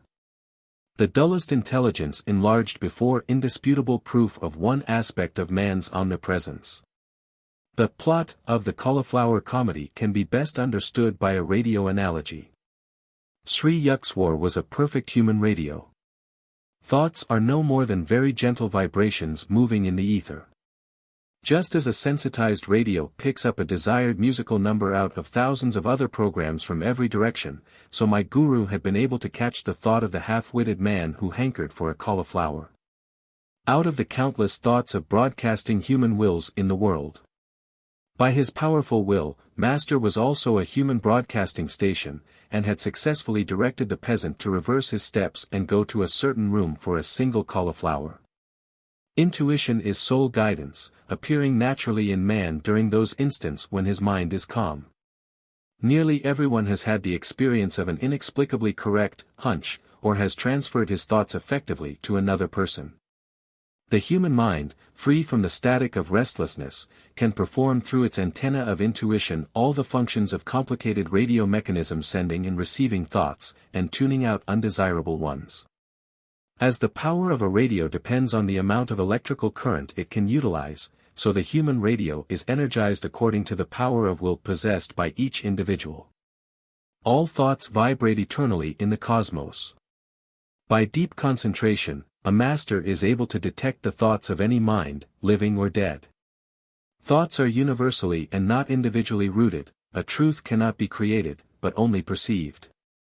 The erroneous thoughts of man result from imperfections in his discernment. The goal of yoga science is to calm the mind, that without distortion it may mirror the divine vision in the universe. Radio and television have brought the instantaneous sound and sight of remote persons to the firesides of millions, the first faint scientific intimations that man is an all-pervading spirit. Not a body confined to a point in space, but the vast soul, which the ego in most barbaric modes conspires in vain to cramp. Very strange, very wonderful, seemingly very improbable phenomena may yet appear which, when once established, will not astonish us more than we are now astonished at all that science has taught us during the last century. Charles Robert Richet, Nobel Prize man in physiology, has declared. It is assumed that the phenomena which we now accept without surprise, do not excite our astonishment because they are understood. But this is not the case. If they do not surprise us, it is not because they are understood, it is because they are familiar. For if that which is not understood ought to surprise us, we should be surprised at everything: the fall of a stone thrown into the air, the acorn which becomes an oak, mercury which expands when it is heated, iron attracted by a magnet, phosphorus which burns when it is rubbed. The science of today is a like matter. The revolutions and evolutions which it will experience in 100,000 years will far exceed the most daring anticipations. The truths, those surprising, amazing, unforeseen truths which our descendants will discover, are even now all around us, staring us in the eyes, so to speak, and yet we do not see them. But it is not enough to say that we do not see them. We do not wish to see them, for as soon as an unexpected and unfamiliar fact appears, we try to fit it into the framework of the commonplaces of acquired knowledge, and we are indignant that anyone should dare to experiment further. A humorous occurrence took place a few days after I had been so implausibly robbed of a cauliflower. A certain kerosene lamp could not be found. Having so lately witnessed my guru's omniscient insight, I thought he would demonstrate that it was child's play to locate the lamp. Master perceived my expectation. With exaggerated gravity he questioned all ashram residents. A young disciple confessed that he had used the lamp to go to the well in the backyard. Sri Yukswar gave the solemn counsel, "Seek the lamp near the well." I rushed there, no lamp. Crestfallen, I returned to my guru. He was now laughing heartily, without compunction for my disillusionment. "Too bad I couldn't direct you to the vanished lamp, I am not a fortune teller." With twinkling eyes, he added, "I am not even a satisfactory Sherlock Holmes."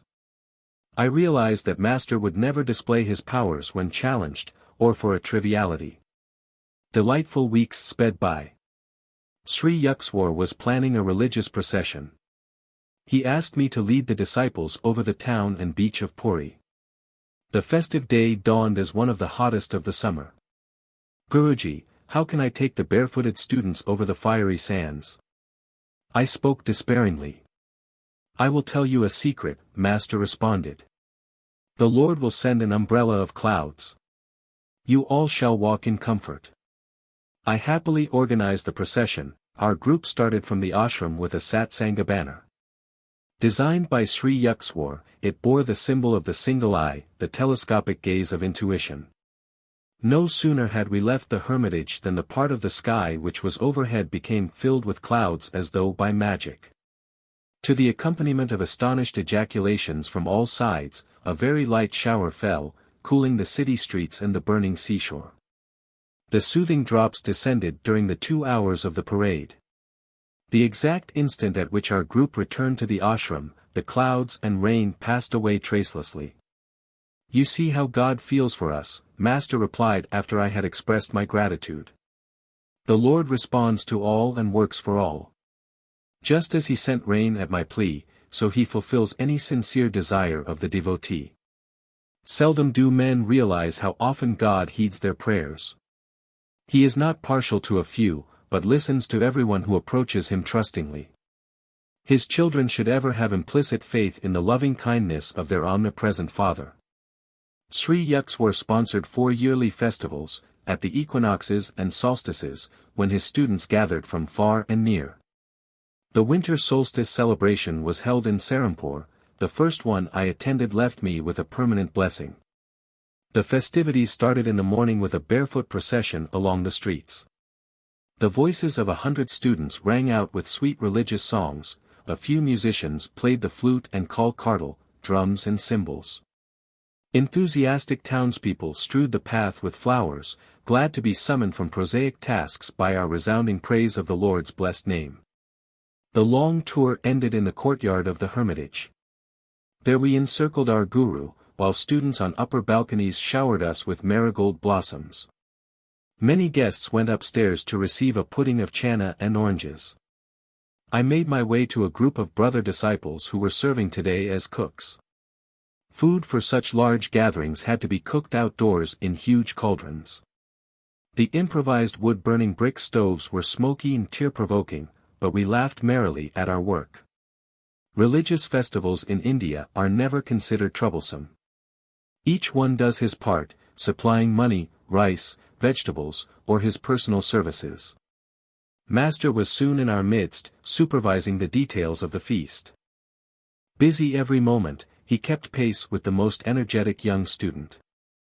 A Sankirtan, group chanting, accompanied by the harmonium and hand-played Indian drums, was in progress on the second floor. Sri Yukswar listened appreciatively, his musical sense was acutely perfect. "They are off-key." Master left the cooks and joined the artists. The melody was heard again, this time correctly rendered.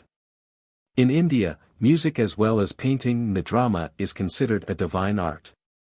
Brahma, Vishnu, and Shiva, the eternal trinity, were the first musicians. The divine dancer Shiva is scripturally represented as having worked out the infinite modes of rhythm in his cosmic dance of universal creation, preservation, and dissolution, while Brahma accentuated the time beat with the clanging cymbals. And Vishnu sounded the holy mridanga or drum. Krishna, an incarnation of Vishnu, is always shown in Hindu art with a flute, on which he plays the enrapturing song that recalls to their true home the human souls wandering in Maya, delusion. Sarasvati, goddess of wisdom, is symbolized as performing on the veena, mother of all stringed instruments. The Samaveda of India contains the world's earliest writings on musical science. The foundation stone of Hindu music is the ragas or fixed melodic scales. The 6 basic ragas branch out into 126 derivative raginis, wives, and putras, sons. Each raga has a minimum of 5 notes, a leading note, vadi or king, a secondary note, samavadi or prime minister, helping notes, anyavadi, attendants, and a dissonant note, vivadi, the enemy.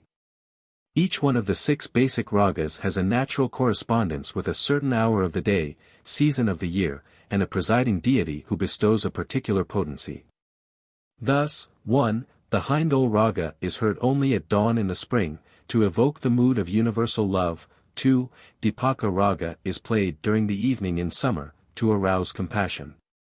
3. Megha raga is a melody for midday in the rainy season, to summon courage. 4. Bhairava raga is played in the mornings of August, September, October, to achieve tranquility. 5. Sri raga is reserved for autumn twilights, to attain pure love.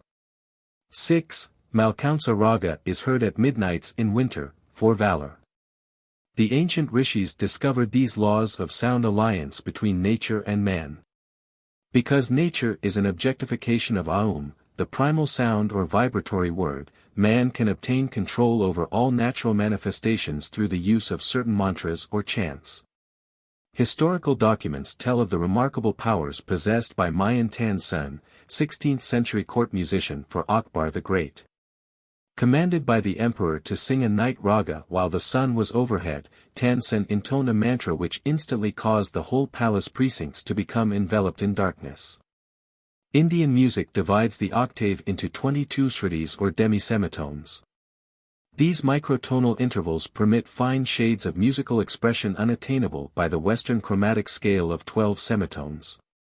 Each one of the 7 basic notes of the octave is associated in Hindu mythology with a color, and the natural cry of a bird or beast do with green, and the peacock, re with red, and the skylark, me with golden, and the goat. Fa with yellowish white, and the heron, sol with black, and the nightingale, la with yellow, and the horse, C with a combination of all colors, and the elephant. 3 scales major, harmonic minor, melodic minor are the only ones which Occidental music employs, but Indian music outlines 72 thadas or scales. The musician has a creative scope for endless improvisation around the fixed traditional melody or raga. He concentrates on the sentiment or definitive mood of the structural theme and then embroiders it to the limits of his own originality. The Hindu musician does not read set notes, he clothes anew at each playing the bare skeleton of the raga, often confining himself to a single melodic sequence, stressing by repetition all its subtle microtonal and rhythmic variations. Bach, among Western composers, had an understanding of the charm and power of repetitious sound slightly differentiated in 100 complex ways. Ancient Sanskrit literature describes 120 talas or time measures. The traditional founder of Hindu music, Bharata, is said to have isolated 32 kinds of tala in the Song of a Lark. The origin of tala or rhythm is rooted in human movements: the double time of walking, and the triple time of respiration in sleep, when inhalation is twice the length of exhalation. India has always recognized the human voice as the most perfect instrument of sound. Hindu music therefore largely confines itself to the voice range of 3 octaves. For the same reason, melody, relation of successive notes, is stressed, rather than harmony, relation of simultaneous notes. The deeper aim of the early Rishi musicians was to blend the singer with the cosmic song which can be heard through awakening of man's occult spinal centers. Indian music is a subjective, spiritual, and individualistic art, aiming not at symphonic brilliance but at personal harmony with the oversoul. The Sanskrit word for musician is bhagavathar, he who sings the praises of God. The Sankirtans or musical gatherings are an effective form of yoga or spiritual discipline, necessitating deep concentration, intense absorption in the seed thought and sound. Because man himself is an expression of the creative word, Sound has the most potent and immediate effect on him, offering a way to remembrance of his divine origin. The Sankirtan issuing from Sri Yukteswar's second-story sitting room on the day of the festival was inspiring to the cooks amidst the steaming pots. My brother disciples and I joyously sang the refrains, beating time with our hands. By sunset we had served our hundreds of visitors with khichuri, rice and lentils, vegetable curry, and rice pudding. We laid cotton blankets over the courtyard. Soon the assemblage was squatting under the starry vault, quietly attentive to the wisdom pouring from Sri Yukteswar's lips. His public speeches emphasized the value of Kriya Yoga, and a life of self-respect, calmness, determination, simple diet, and regular exercise. A group of very young disciples then chanted a few sacred hymns. The meeting concluded with Sankirtan. From 10 o'clock until midnight, the ashram residents washed pots and pans, and cleared the courtyard. My guru called me to his side. I am pleased over your cheerful labors today and during the past week of preparations. I want you with me. You may sleep in my bed tonight. This was a privilege I had never thought would fall to my lot. We sat a while in a state of intense divine tranquility. Hardly 10 minutes after we had gotten into bed, Master rose and began to dress. What is the matter, sir? I felt a tinge of unreality in the unexpected joy of sleeping beside my guru. I think that a few students who missed their proper train connections will be here soon. Let us have some food ready. Guruji, no one would come at 1 o'clock in the morning. Stay in bed, you have been working very hard. But I am going to cook. At Sri Yukteswar's resolute tone, I jumped up and followed him to the small daily used kitchen adjacent to the second-floor inner balcony. Rice and dal were soon boiling. My guru smiled affectionately. Tonight you have conquered fatigue and fear of hard work, you shall never be bothered by them in the future. As he uttered these words of lifelong blessing, footsteps sounded in the courtyard. I ran downstairs and admitted a group of students. Dear brother, how reluctant we are to disturb Master at this hour. One man addressed me apologetically. We made a mistake about train schedules, but felt we could not return home without a glimpse of our guru. He has been expecting you and is even now preparing your food. Sri Yukteswar's welcoming voice rang out. I led the astonished visitors to the kitchen. Master turned to me with twinkling eyes. Now that you have finished comparing notes, no doubt you are satisfied that our guests really did miss their train. I followed him to his bedroom a half hour later, realizing fully that I was about to sleep beside a godlike guru. 15:1, Puri, about 310 miles south of Calcutta, is a famous pilgrimage city for devotees of Krishna. His worship is celebrated there with two immense annual festivals, Snanayatra and Rathayatra. 15:2, the 1939 discovery of a radio microscope revealed a new world of hitherto unknown rays. Man himself as well as all kinds of supposedly inert matter constantly emits the rays that this instrument sees, reported the Associated Press. Those who believe in telepathy, second sight, and clairvoyance, have in this announcement the first scientific proof of the existence of invisible rays which really travel from one person to another. The radio device actually is a radio frequency spectroscope. It does the same thing for cool, non-glowing matter that the spectroscope does when it discloses the kinds of atoms that make the stars. The existence of such rays coming from man and all living things has been suspected by scientists for many years. Today is the first experimental proof of their existence. The discovery shows that every atom and every molecule in nature is a continuous radio broadcasting station. Thus even after death the substance that was a man continues to send out its delicate rays. The wavelengths of these rays range from shorter than anything now used in broadcasting to the longest kind of radio waves. The jumble of these rays is almost inconceivable. There are millions of them. A single very large molecule may give off 1 million different wavelengths at the same time. The longer wavelengths of this sort travel with the ease and speed of radio waves. There is one amazing difference between the new radio rays and familiar rays like light.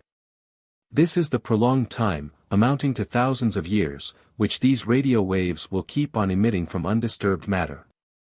15-3, one hesitates to use intuition. Hitler has almost ruined the word along with more ambitious devastations. The Latin root meaning of intuition is inner protection.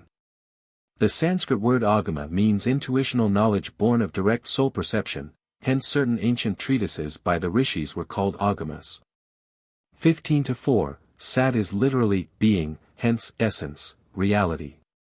Sangha is association. Sri Yukswar called his hermitage organization Sat Sangha, fellowship with truth. 15-5, if therefore thine eye be single, thy whole body shall be full of light. Matthew 6:22. During deep meditation, the single or spiritual eye becomes visible within the central part of the forehead. This omniscient eye is variously referred to in scriptures as the third eye, the star of the east, the inner eye, the dove descending from heaven, the eye of Shiva, the eye of intuition, etc. 15-6, he that planted the ear, shall he not hear? He that formed the eye, shall he not see? He that teacheth man knowledge, shall he not know?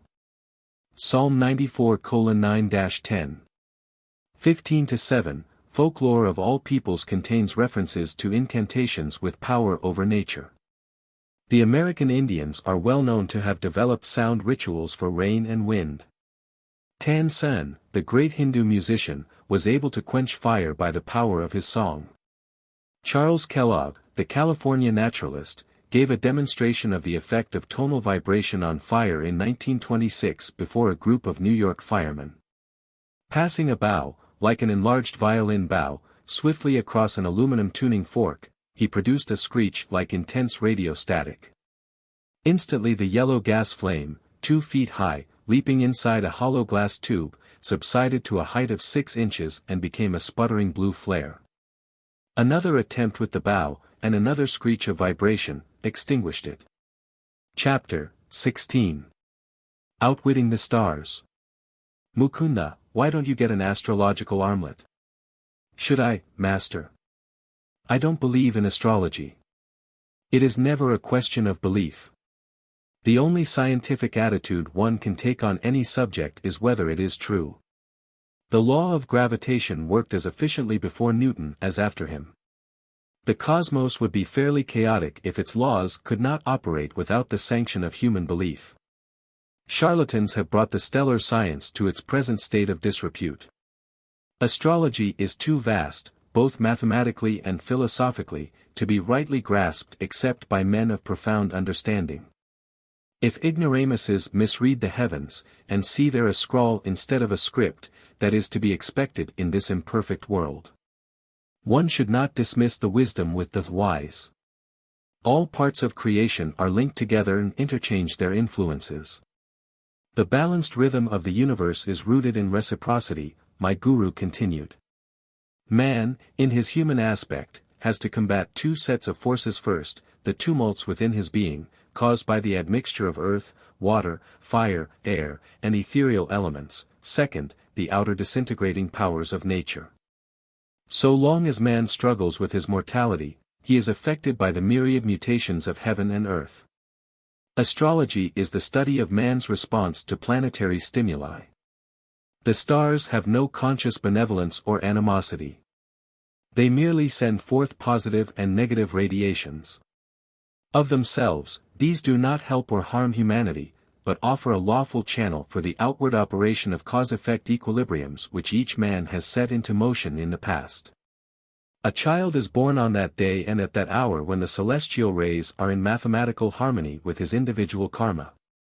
His horoscope is a challenging portrait, revealing his unalterable past and its probable future results. But the natal chart can be rightly interpreted only by men of intuitive wisdom. These are few. The message boldly blazoned across the heavens at the moment of birth is not meant to emphasize fate, the result of past good and evil, but to arouse man's will to escape from his universal thraldom. What he has done, he can undo. None other than himself was the instigator of the causes of whatever effects are now prevalent in his life. He can overcome any limitation, because he created it by his own actions in the first place, and because he has spiritual resources which are not subject to planetary pressure. Superstitious awe of astrology makes one an automaton, slavishly dependent on mechanical guidance. The wise man defeats his planets, which is to say, his past, by transferring his allegiance from the creation to the Creator. The more he realizes his unity with spirit, the less he can be dominated by matter. The soul is ever free, it is deathless because birthless. It cannot be regimented by stars. Man is a soul, and has a body. When he properly places his sense of identity, he leaves behind all compulsive patterns. So long as he remains confused in his ordinary state of spiritual amnesia, he will know the subtle fetters of environmental law. God is harmony. The devotee who attunes himself will never perform any action amiss. His activities will be correctly and naturally timed to accord with astrological law. After deep prayer and meditation he is in touch with his divine consciousness. There is no greater power than that inward protection. Then, dear Master, why do you want me to wear an astrological bangle? I ventured this question after a long silence, during which I had tried to assimilate Sri Yukteswar's noble exposition. It is only when a traveler has reached his goal that he is justified in discarding his maps. During the journey, he takes advantage of any convenient shortcut. The ancient rishis discovered many ways to curtail the period of man's exile in delusion. There are certain mechanical features in the law of karma which can be skillfully adjusted by the fingers of wisdom. All human ills arise from some transgression of universal law. The scriptures point out that man must satisfy the laws of nature, while not discrediting the divine omnipotence.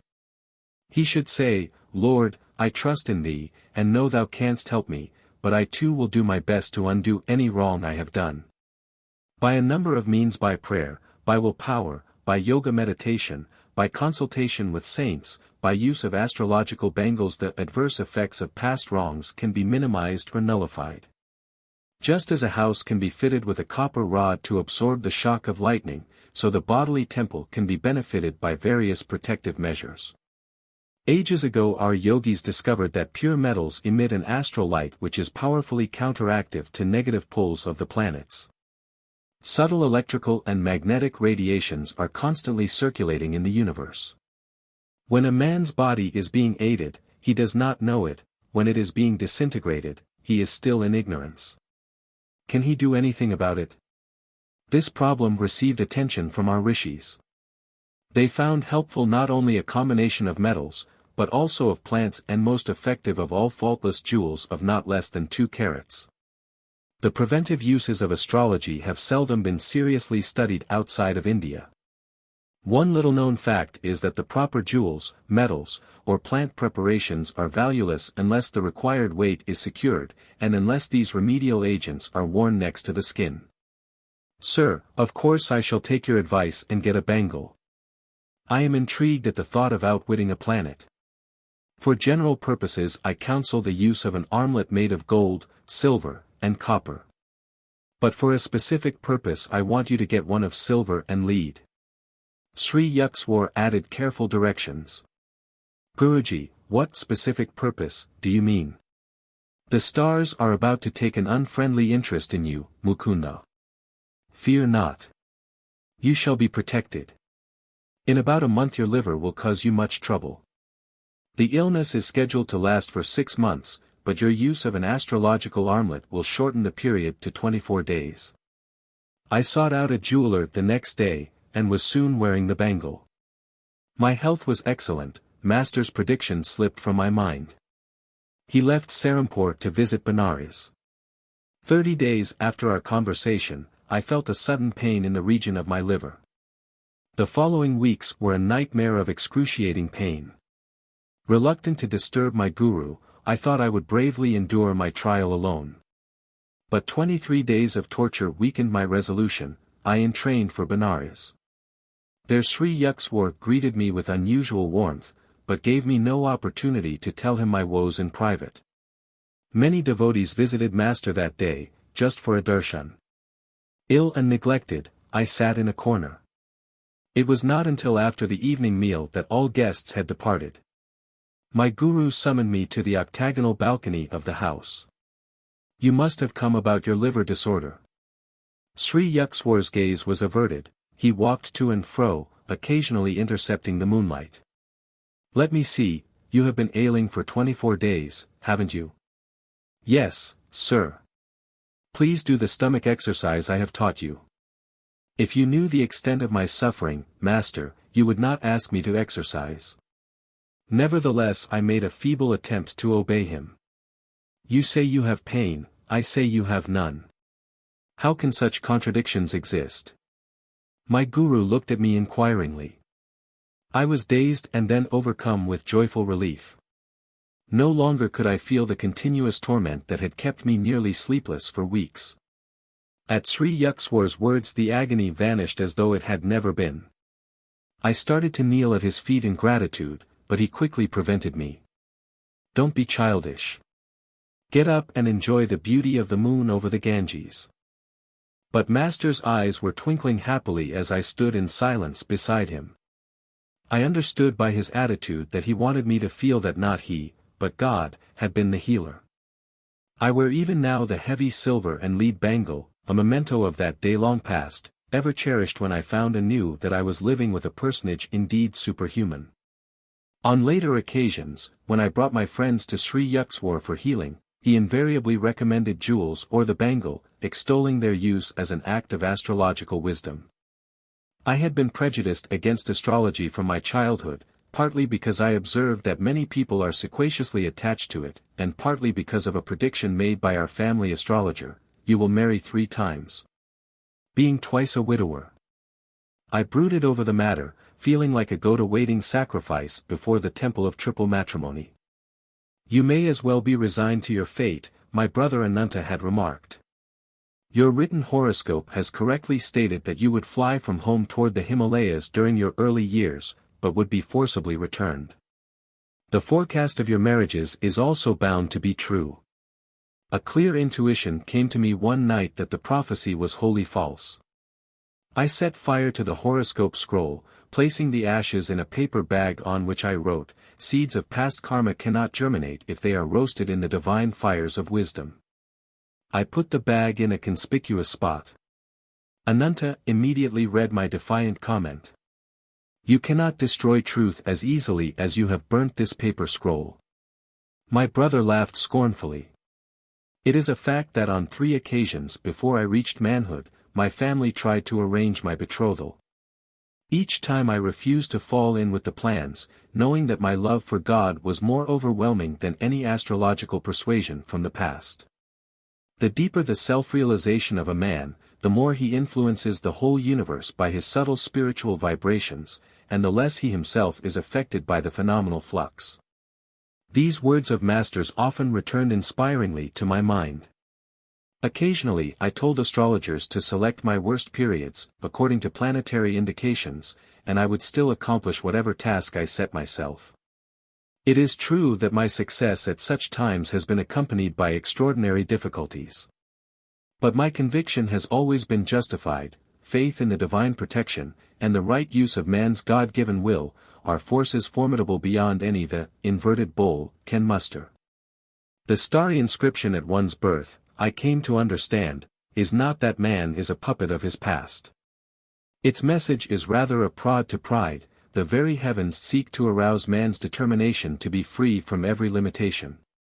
God created each man as a soul, dowered with individuality, hence essential to the universal structure, whether in the temporary role of pillar or parasite. His freedom is final and immediate, if he so wills. It depends not on outer but inner victories. Sri Yukswar discovered the mathematical application of a 24,000-year equinoctial cycle to our present age. The cycle is divided into an ascending arc and a descending arc, each of 12,000 years. Within each arc fall 4 yugas or ages, called Kali, Dwapara, Treta, and Satya, corresponding to the Greek ideas of iron, bronze, silver, and golden ages. My guru determined by various calculations that the last Kali Yuga or Iron Age, of the ascending arc, started about AD 500. The Iron Age, 1,200 years in duration, is a span of materialism. It ended about AD 1700. That year ushered in Dwapara Yuga, a 2,400-year period of electrical and atomic energy developments, the age of telegraph, radio, airplanes, and other space annihilators. The 3,600-year period of Treta Yuga will start in AD 4100. Its age will be marked by common knowledge of telepathic communications and other time annihilators. During the 4,800 years of Satya Yuga, final age in an ascending arc, the intelligence of a man will be completely developed. He will work in harmony with the divine plan. A descending arc of 12,000 years, starting with a descending golden age of 4,800 years, then begins for the world. Man gradually sinks into ignorance. These cycles are the eternal rounds of Maya, the contrasts and relativities of the phenomenal universe. Man, one by one, escapes from creation's prison of duality as he awakens to consciousness of his inseverable divine unity with the Creator. Master enlarged my understanding not only of astrology but of the world's scriptures. Placing the holy texts on the spotless table of his mind, he was able to dissect them with the scalpel of intuitive reasoning, and to separate errors and interpolations of scholars from the truths as originally expressed by the prophets. Fix one's vision on the end of the nose. This inaccurate interpretation of a Bhagavad Gita stanza, widely accepted by Eastern pundits and Western translators, used to arouse Master's droll criticism. The path of a yogi is singular enough as it is, he remarked. Why counsel him that he must also make himself cross-eyed? The true meaning of nasicogram is, origin of the nose, not end of the nose. The nose begins at the point between the two eyebrows, the seat of spiritual vision. Because of one Sankhya aphorism, Isvarashita, the Lord of creation cannot be deduced, or, God is not proved, many scholars call the whole philosophy atheistical. The verse is not nihilistic, Sri Yukswar explained. It merely signifies that to the unenlightened man, dependent on his senses for all final judgments, proof of God must remain unknown and therefore non-existent. True Sankhya followers, with unshakable insight born of meditation, understand that the Lord is both existent and knowable. Master expounded the Christian Bible with a beautiful clarity. It was from my Hindu guru, unknown to the roll call of Christian membership, that I learned to perceive the deathless essence of the Bible. And to understand the truth in Christ's assertion, surely the most thrillingly intransigent ever uttered, heaven and earth shall pass away, but my words shall not pass away. The great masters of India mold their lives by the same godly ideals which animated Jesus. These men are his proclaimed kin. Whosoever shall do the will of my Father which is in heaven, the same is my brother, and sister, and mother. If ye continue in my word, Christ pointed out, then are ye my disciples indeed, and ye shall know the truth, and the truth shall make you free. Freemen all, lords of themselves, the Yogi Christs of India are part of the immortal fraternity, those who have attained a liberating knowledge of the one Father. The Adam and Eve story is incomprehensible to me. I observed with considerable heat one day in my early struggles with the allegory. Why did God punish not only the guilty pair, but also the innocent unborn generations? Master was more amused by my vehemence than my ignorance. Genesis is deeply symbolic, and cannot be grasped by a literal interpretation, he explained. Its tree of life is the human body. The spinal cord is like an upturned tree, with man's hair as its roots, and afferent and efferent nerves as branches. The tree of the nervous system bears many enjoyable fruits, or sensations of sight, sound, smell, taste, and touch. In these, man may rightfully indulge, but he was forbidden the experience of sex, the apple, at the center of the bodily garden. The serpent represents the coiled-up spinal energy which stimulates the sex nerves. Adam is reason, and Eve is feeling. When the emotion or Eve consciousness in any human being is overpowered by the sex impulse, his reason or Adam also succumbs. God created the human species by materializing the bodies of man and woman through the force of his will. He endowed the new species with the power to create children in a similar, immaculate or divine manner. Because his manifestation in the individualized soul had hitherto been limited to animals, instinct-bound and lacking the potentialities of full reason, God made the first human bodies, symbolically called Adam and Eve. To these, for advantageous upward evolution, he transferred the souls or divine essence of two animals. In Adam or man, reason predominated; in Eve or woman, feeling was ascendant. Thus was expressed the duality or polarity which underlies the phenomenal worlds. Reason and feeling remain in a heaven of cooperative joy so long as the human mind is not tricked by the serpentine energy of animal propensities. The human body was therefore not solely a result of evolution from beasts, but was produced by an act of special creation by God. The animal forms were too crude to express full divinity. The human being was uniquely given a tremendous mental capacity, the thousand-petaled lotus of the brain, as well as acutely awakened occult centers in the spine. God, or the divine consciousness present within the first created pair, counseled them to enjoy all human sensibilities, but not to put their concentration on touch sensations. These were banned in order to avoid the development of the sex organs, which would enmesh humanity in the inferior animal method of propagation. The warning not to revive subconsciously present bestial memories was not heeded. Resuming the way of brute procreation, Adam and Eve fell from the state of heavenly joy natural to the original perfect man. Knowledge of good and evil refers to the cosmic dualistic compulsion. Falling under the sway of Maya through misuse of his feeling and reason, or Eve and Adam consciousness, man relinquishes his right to enter the heavenly garden of divine self-sufficiency. The personal responsibility of every human being is to restore his parents or dual nature to a unified harmony or Eden. As Sri Yukswar ended his discourse, I glanced with new respect at the pages of Genesis.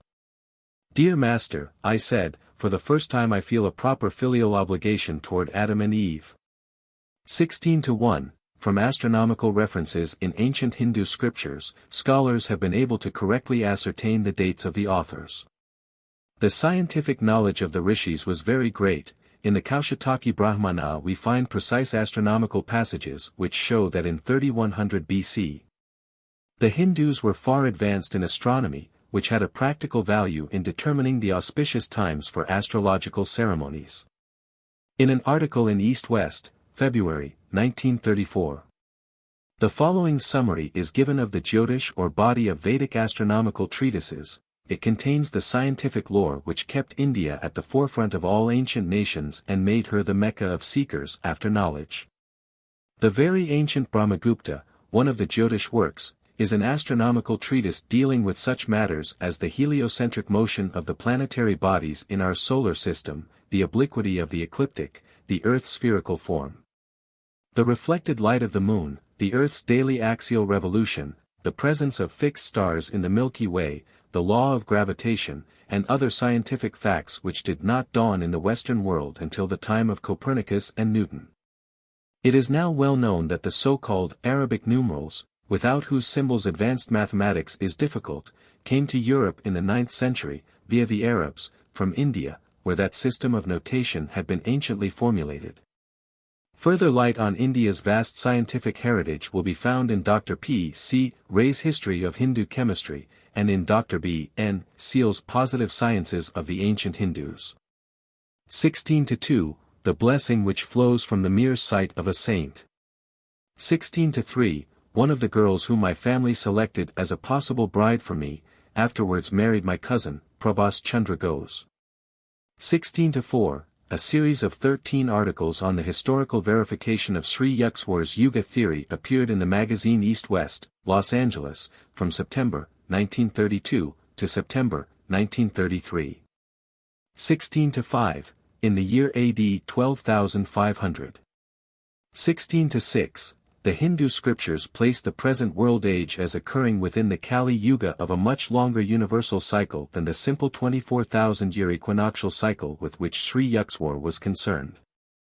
The universal cycle of the scriptures is 4,300,560,000 years in extent, and measures out a day of creation or the length of life assigned to our planetary system in its present form. This vast figure given by the rishis is based on a relationship between the length of the solar year and a multiple of pi, 3.1416, the ratio of the circumference to the diameter of a circle. The lifespan for a whole universe, according to the ancient seers, is 314,159,000,000,000 solar years, or 1 age of Brahma. Scientists estimate the present age of the Earth to be about 2 billion years, basing their conclusions on a study of lead pockets left as a result of radioactivity in rocks. The Hindu scriptures declare that an Earth such as ours is dissolved for one of two reasons: the inhabitants as a whole become either completely good or completely evil. The world mind thus generates a power which releases the captive atoms held together as an Earth. Dire pronouncements are occasionally published regarding an imminent end of the world. The latest prediction of doom was given by Reverend Chaz G. Long of Pasadena, who publicly set the Day of Judgment for September 21, 1945.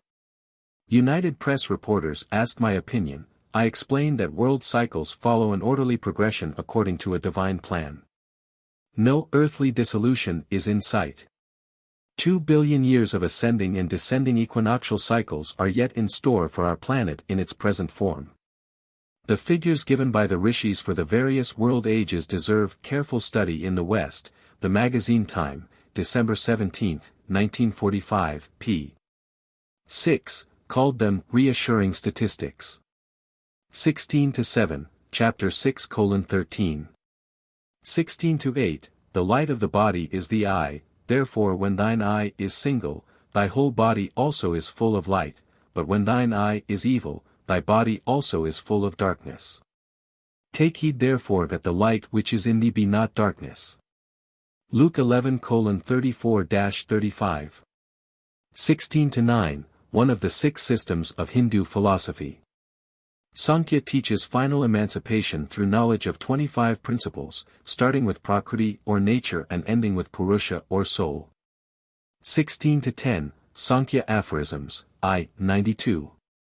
16-11, Matthew 24 verse 35. 16-12, Matthew 12 verse 50.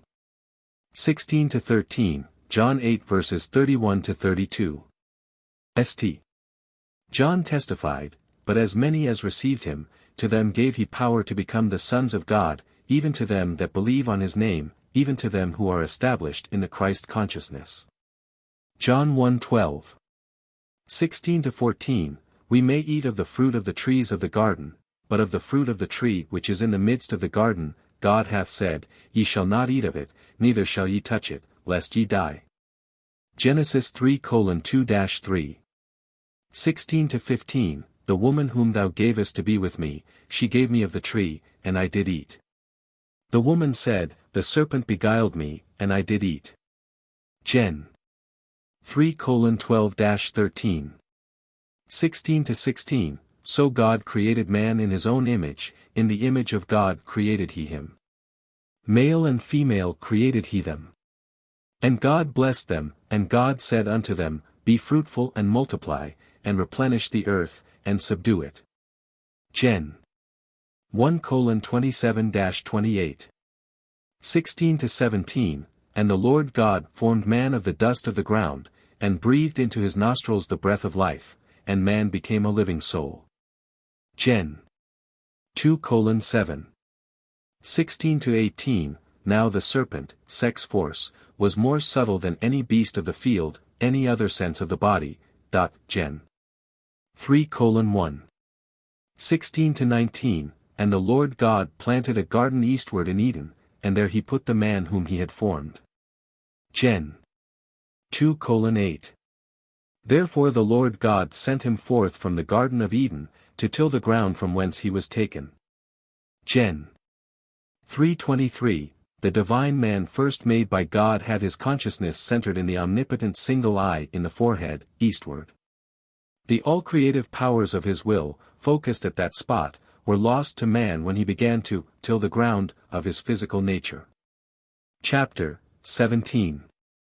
Susi and the Three Sapphires. Because you and my son think so highly of Swami Sri Yukswar, I will take a look at him. The tone of voice used by Dr. Narayan Chunder Roy implied that he was humoring the whim of half-wits. I concealed my indignation, in the best traditions of the proselyter. My companion, a veterinary surgeon, was a confirmed agnostic. His young son Santosh had implored me to take an interest in his father. So far my invaluable aid had been a bit on the invisible side. Dr. Roy accompanied me the following day to the Serampore hermitage. After Master had granted him a brief interview, marked for the most part by stoic silence on both sides, the visitor brusquely departed. Why bring a dead man to the ashram? Sri Yukswar looked at me inquiringly as soon as the door had closed on the Calcutta skeptic. Sir. The doctor is very much alive. But in a short time he will be dead. I was shocked. Sir, this will be a terrible blow to his son. Santosh yet hopes for time to change his father's materialistic views. I beseech you, Master, to help the man. Very well, for your sake. My guru's face was impassive. The proud horse doctor is far gone in diabetes, although he does not know it. In 15 days he will take to his bed. The physicians will give him up for lost. His natural time to leave this earth is 6 weeks from today. Due to your intercession, however, on that date he will recover. But there is one condition. You must get him to wear an astrological bangle. He will doubtless object as violently as one of his horses before an operation. Master chuckled. After a silence, during which I wondered how Santosh and I could best employ the arts of cajolery on the recalcitrant doctor, Sri Yukswar made further disclosures. As soon as the man gets well, advise him not to eat meat. He will not heed this counsel, however, and in 6 months, just as he is feeling at his best, he will drop dead. Even that 6-month extension of life is granted him only because of your plea. The following day I suggested to Santosh that he order an armlet at the jeweller's. It was ready in a week, but Dr. Roy refused to put it on. I am in the best of health. You will never impress me with these astrological superstitions. The doctor glanced at me belligerently. I recalled with amusement that Master had justifiably compared the man to a bulky horse. Another 7 days passed. The doctor, suddenly ill, meekly consented to wear the bangle. 2 weeks later the physician in attendance told me that his patient's case was hopeless. He supplied harrowing details of the ravages inflicted by diabetes. I shook my head. My guru has said that, after a sickness lasting 1 month, Dr. Roy will be well. The physician stared at me incredulously. But he sought me out a fortnight later, with an apologetic air. Dr. Roy has made a complete recovery, he exclaimed. It is the most amazing case in my experience. Never before have I seen a dying man show such an inexplicable comeback. Your guru must indeed be a healing prophet. After one interview with Dr. Roy, during which I repeated Sri Yukswar's advice about a meatless diet, I did not see the man again for 6 months. He stopped for a chat one evening as I sat on the piazza of my family home on Gorakhpur Road. Tell your teacher that by eating meat frequently, I have wholly regained my strength. His unscientific ideas on diet have not influenced me. It was true that Dr. Roy looked a picture of health. But the next day Santosh came running to me from his home on the next block. This morning father dropped dead. This case was one of my strangest experiences with Master. He healed the rebellious veterinary surgeon in spite of his disbelief, and extended the man's natural term on earth by 6 months, just because of my earnest supplication. Sri Yukswar was boundless in his kindness when confronted by the urgent prayer of a devotee. It was my proudest privilege to bring college friends to meet my guru. Many of them would lay aside at least in the ashram their fashionable academic cloak of religious skepticism. One of my friends, Susi, spent a number of happy week-ends in Serampore. Master became immensely fond of the boy, and lamented that his private life was wild and disorderly. Susi, unless you reform, 1 year hence you will be dangerously ill. Sri Yukswar gazed at my friend with affectionate exasperation. Mukunda is the witness, don't say later that I didn't warn you. Susi laughed.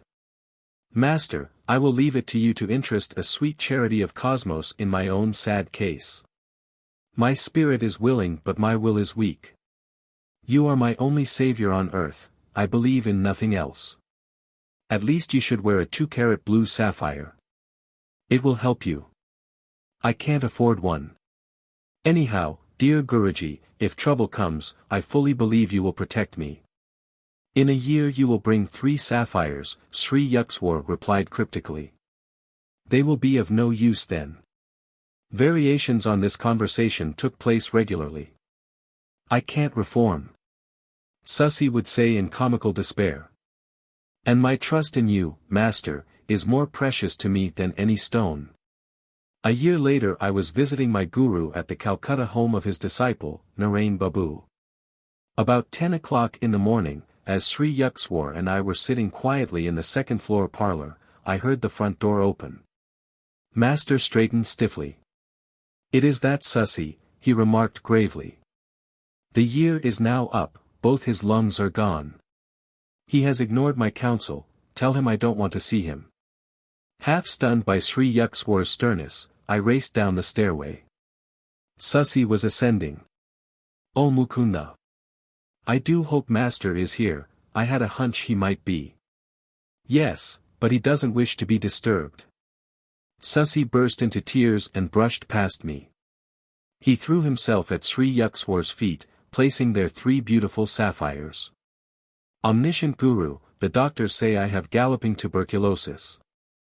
They give me no longer than 3 more months. I humbly implore your aid, I know you can heal me. Isn't it a bit late now to be worrying over your life? Depart with your jewels.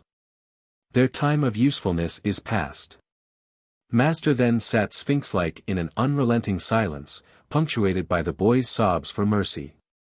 An intuitive conviction came to me that Sri Yukswar was merely testing the depth of Susi's faith in the divine healing power. I was not surprised a tense hour later when Master turned a sympathetic gaze on my prostrate friend. Get up, Susi. What a commotion you make in other people's houses. Return your sapphires to the jewelers, they are an unnecessary expense now. But get an astrological bangle and wear it. Fear not, in a few weeks you shall be well. Susi's smile illumined his tear-marred face like sudden sun over a sodden landscape. Beloved Guru, shall I take the medicines prescribed by the doctors? Sri Yukswar's glance was longanimous. Just as you wish, drink them or discard them. It does not matter. It is more possible for the sun and moon to interchange their positions than for you to die of tuberculosis. He added abruptly, go now, before I change my mind. With an agitated bow, my friend hastily departed. I visited him several times during the next few weeks, and was aghast to find his condition increasingly worse. Susi cannot last through the night. These words from his physician, and the spectacle of my friend, now reduced almost to a skeleton, sent me post-haste to Serampore. My guru listened coldly to my tearful report. Why do you come here to bother me? You have already heard me assure Susi of his recovery. I bowed before him in great awe, and retreated to the door. Sri Yukswar said no parting word, but sank into silence, his unwinking eyes half open, their vision fled to another world. I returned at once to Susi's home in Calcutta. With astonishment I found my friend sitting up, drinking milk. Oh Mukunda! What a miracle! 4 hours ago I felt Master's presence in the room, my terrible symptoms immediately disappeared. I feel that through his grace I am entirely well. In a few weeks Susi was stouter and in better health than ever before. But his singular reaction to his healing had an ungrateful tinge, he seldom visited Sri Yukswar again. My friend told me one day that he so deeply regretted his previous mode of life that he was ashamed to face Master. I could only conclude that Susi's illness had had the contrasting effect of stiffening his will and impairing his manners. The first 2 years of my course at Scottish Church College were drawing to a close. My classroom attendance had been very spasmodic, what little studying I did was only to keep peace with my family. My 2 private tutors came regularly to my house. I was regularly absent, I can discern at least this one regularity in my scholastic career. In India, 2 successful years of college bring an intermediate arts diploma. The student may then look forward to another 2 years and his AB degree. The intermediate arts final examinations loomed ominously ahead. I fled to Puri, where my guru was spending a few weeks. Vaguely hoping that he would sanction my non-appearance at the finals, I related my embarrassing unpreparedness. But Master smiled consolingly. You have wholeheartedly pursued your spiritual duties, and could not help neglecting your college work. Apply yourself diligently to your books for the next week, you shall get through your ordeal without failure. I returned to Calcutta, firmly suppressing all reasonable doubts that occasionally arose with unnerving ridicule. Surveying the mountain of books on my table, I felt like a traveler lost in a wilderness. A long period of meditation brought me a labor-saving inspiration. Opening each book at random, I studied only those pages which lay thus exposed. Pursuing this course during 18 hours a day for a week, I considered myself entitled to advise all succeeding generations on the art of cramming. The following days in the examination halls were a justification of my seemingly haphazard procedure. I passed all the tests, though by a hairbreadth. The congratulations of my friends and family were ludicrously mixed with ejaculations betraying their astonishment. On his return from Puri, Sri Yukswar gave me a pleasant surprise. Your Calcutta studies are now over. I will see that you pursue your last 2 years of university work right here in Serampore. I was puzzled. Sir, there is no Bachelor of Arts course in this town. Serampore College, the sole institution of higher learning, offered only a 2-year course in intermediate arts. Master smiled mischievously. I am too old to go about collecting donations to establish an AB college for you. I guess I shall have to arrange the matter through someone else. 2 months later, Professor Howells, president of Serampore College, publicly announced that he had succeeded in raising sufficient funds to offer a 4-year course. Serampore College became a branch affiliation of the University of Calcutta. I was one of the first students to enroll in Serampore as an AB candidate. Guruji, how kind you are to me. I have been longing to leave Calcutta and be near you every day in Serampore. Professor Howells does not dream how much he owes to your silent help. Sri Yukswar gazed at me with mock severity. Now you won't have to spend so many hours on trains. What a lot of free time for your studies. Perhaps you will become less of a last-minute crammer and more of a scholar. But somehow his tone lacked conviction. 17-1, in 1936 I heard from a friend that Susi was still in excellent health. Chapter 18. A Mohammedan Wonderworker. Years ago, right in this very room you now occupy, Mohammedan Wonderworker performed 4 miracles before me. Sri Yukswar made this surprising statement during his first visit to my new quarters. Immediately after entering Serampore College, I had taken a room in a nearby boarding house, called Panti. It was an old-fashioned brick mansion, fronting the Ganges. Master, what a coincidence! Are these newly decorated walls really ancient with memories?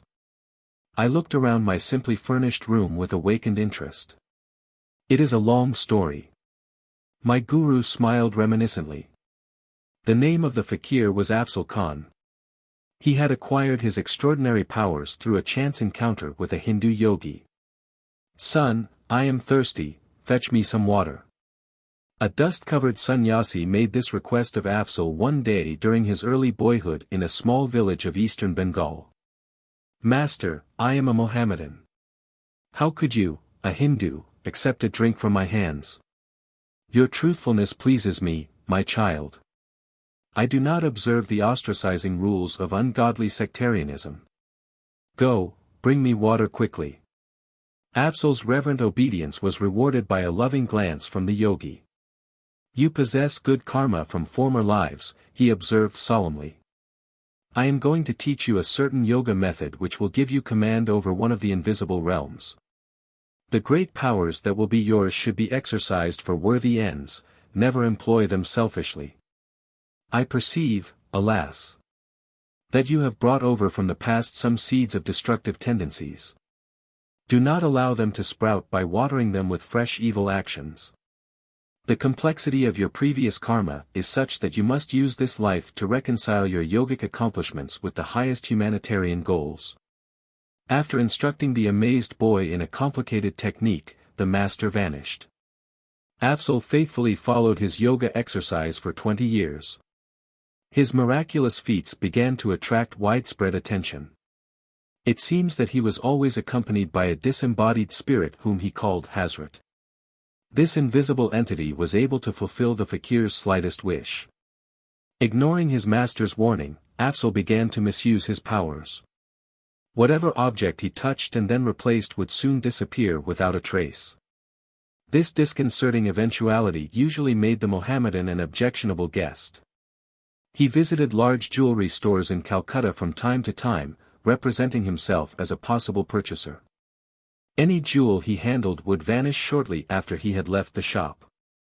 Afzal was often surrounded by several hundred students, attracted by the hope of learning his secrets. The fakir occasionally invited them to travel with him. At the railway station he would manage to touch a roll of tickets. These he would return to the clerk, remarking, "I have changed my mind, and won't buy them now." But when he boarded the train with his retinue, Afzal would be in possession of the required tickets. These exploits created an indignant uproar. Bengali jewelers and ticket sellers were succumbing to nervous breakdowns. The police who sought to arrest Afzal found themselves helpless. The fakir could remove incriminating evidence merely by saying, "Hazrat, take this away." Sri Yukswar rose from his seat and walked to the balcony of my room which overlooked the Ganges. I followed him, eager to hear more of the baffling Mohammedan raffles. This panty house formerly belonged to a friend of mine. He became acquainted with Afzal and asked him here. My friend also invited about 20 neighbors, including myself. I was only a youth then, and felt a lively curiosity about the notorious fakir. Master laughed. I took the precaution of not wearing anything valuable. Afzal looked me over inquisitively, then remarked. "You have powerful hands. Go downstairs to the garden, get a smooth stone and write your name on it with chalk. Then throw the stone as far as possible into the Ganges." I obeyed. As soon as the stone had vanished under distant waves, the Mohammedan addressed me again. "Fill a pot with Ganges water near the front of this house." After I had returned with a vessel of water, the fakir cried, "Hazrat, put the stone in the pot." The stone appeared at once. I pulled it from the vessel and found my signature as legible as when I had written it. Babu, one of my friends in the room, was wearing a heavy antique gold watch and chain. The fakir examined them with ominous admiration. Soon they were missing. "Afzal, please return my prized heirloom." Babu was nearly in tears. The Mohammedan was stoically silent for a while, then said, "You have 500 rupees in an iron safe. Bring them to me, and I will tell you where to locate your timepiece." The distraught Babu left immediately for his home. He came back shortly and handed Afzal the required sum. "Go to the little bridge near your house," the fakir instructed Babu. "Call on Hazrat to give you the watch and chain." Babu rushed away. On his return, he was wearing a smile of relief and no jewelry whatever. When I commanded Hazrat as directed, he announced, "My watch came tumbling down from the air into my right hand. You may be sure I locked the heirloom in my safe before rejoining the group here." Babu's friends, witnesses of the comico tragedy of the ransom for a watch, were staring with resentment at Afzal. He now spoke placatingly. "Please name any drink you want, Hazrat will produce it." A number asked for milk, others for fruit juices. I was not too much shocked and the unnerved Babu requested whiskey. The Mohammedan gave an order. The obliging Hazrat sent sealed containers sailing down the air and thudding to the floor. Each man found his desired beverage. The promise of the fourth spectacular feat of the day was doubtless gratifying to our host. Afzal offered to supply an instantaneous lunch. "Let us order the most expensive dishes," Babu suggested gloomily. I want an elaborate meal for my 500 rupees. Everything should be served on gold plates. As soon as each man had expressed his preferences, the fakir addressed himself to the inexhaustible Hazrat. A great rattle ensued. Gold platters filled with intricately prepared curries, hot luchis, and many out-of-season fruits, landed from nowhere at our feet. All the food was delicious. After feasting for an hour, we started to leave the room. A tremendous noise, as though dishes were being piled up, caused us to turn around. Lo! There was no sign of the glittering plates or the remnants of the meal. Guruji, I interrupted, if Afzal could easily secure such things as gold dishes, why did he covet the property of others? The fakir was not highly developed spiritually, Sri Yukswar explained. His mastery of a certain yoga technique gave him access to an astral plane where any desire is immediately materialized. Through the agency of an astral being, Hazrat, the Mohammedan could summon the atoms of any object from etheric energy by an act of powerful will. But such astrally produced objects are structurally evanescent, they cannot be long retained. Afzal still yearned for worldly wealth which, though more hardly earned, has a more dependable durability. I laughed. It too sometimes vanishes most unaccountably. Afzal was not a man of God realization, Master went on. Miracles of a permanent and beneficial nature are performed by true saints because they have attuned themselves to the omnipotent Creator. Afzal was merely an ordinary man with an extraordinary power of penetrating a subtle realm not usually entered by mortals until death. I understand now, Guruji. The afterworld appears to have some charming features. Master agreed. I never saw Afzal after that day, but a few years later Babu came to my home to show me a newspaper account of the Mohammedan's public confession. From it I learned the facts I have just told you about Afzal's early initiation from a Hindu guru. The gist of the latter part of the published document, as recalled by Sri Yukswar, was as follows: I, Afzal Khan, am writing these words as an act of penance and as a warning to those who seek the possession of miraculous powers. For years I have been misusing the wondrous abilities imparted to me through the grace of God and my Master. I became drunk with egotism, feeling that I was beyond the ordinary laws of morality. My day of reckoning finally arrived. Recently I met an old man on a road outside Calcutta. He limped along painfully, carrying a shining object which looked like gold. I addressed him with greed in my heart. I am Afzal Khan, the great fakir. What have you there? This ball of gold is my sole material wealth, it can be of no interest to a fakir. I implore you, sir, to heal my limp. I touched the ball and walked away without reply. The old man hobbled after me. He soon raised an outcry, my gold is gone. As I paid no attention, he suddenly spoke in a stentorian voice that issued oddly from his frail body. Do you not recognize me? I stood speechless, aghast at the belated discovery that this unimpressive old cripple was none other than the great saint who, long, long ago, had initiated me into yoga. He straightened himself, his body instantly became strong and youthful. So. My guru's glance was fiery.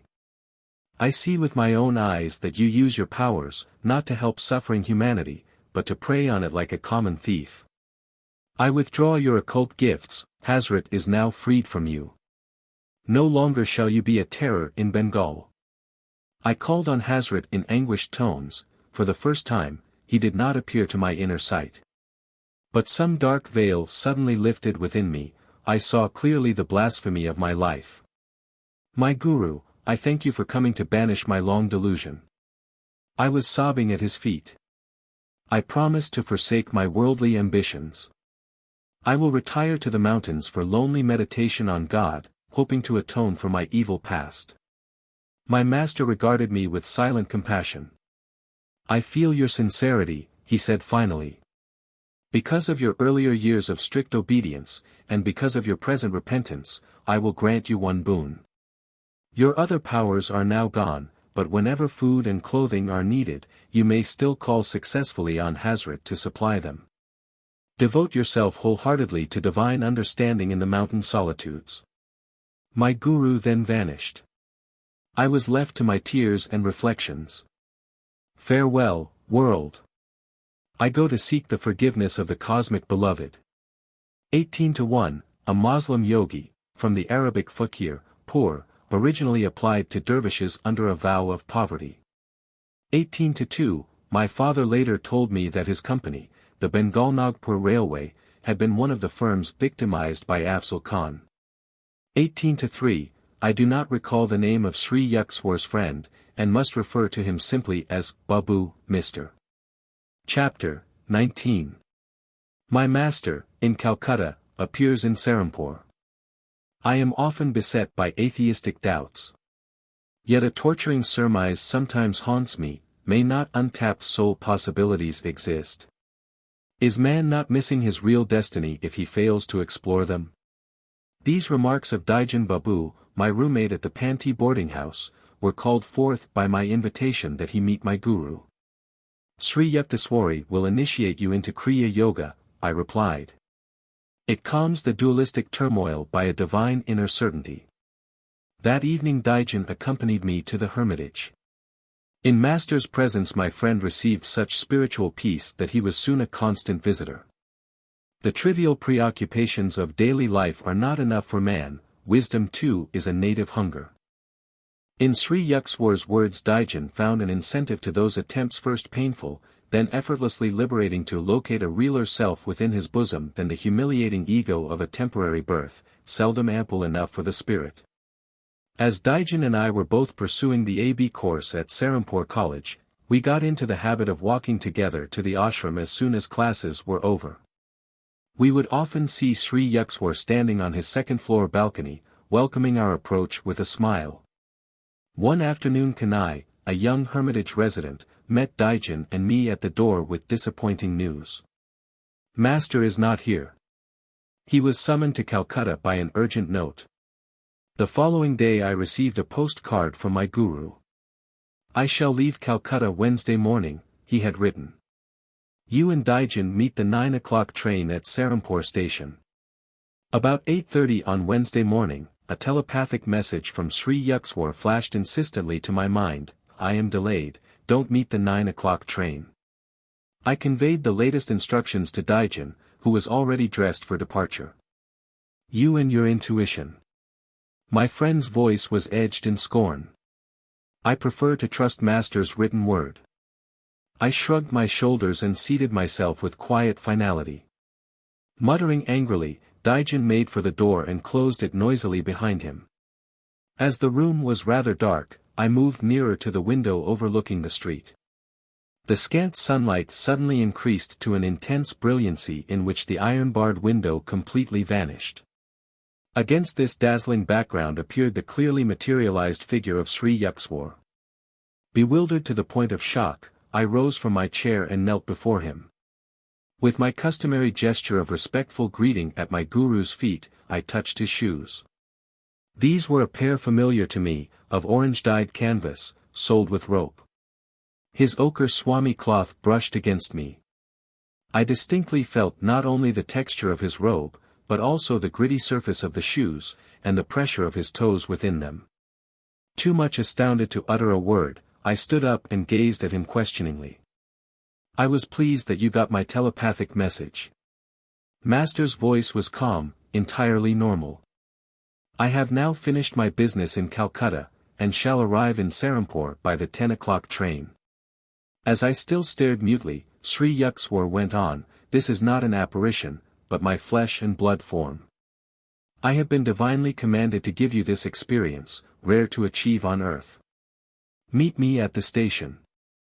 You and Daijan will see me coming toward you, dressed as I am now.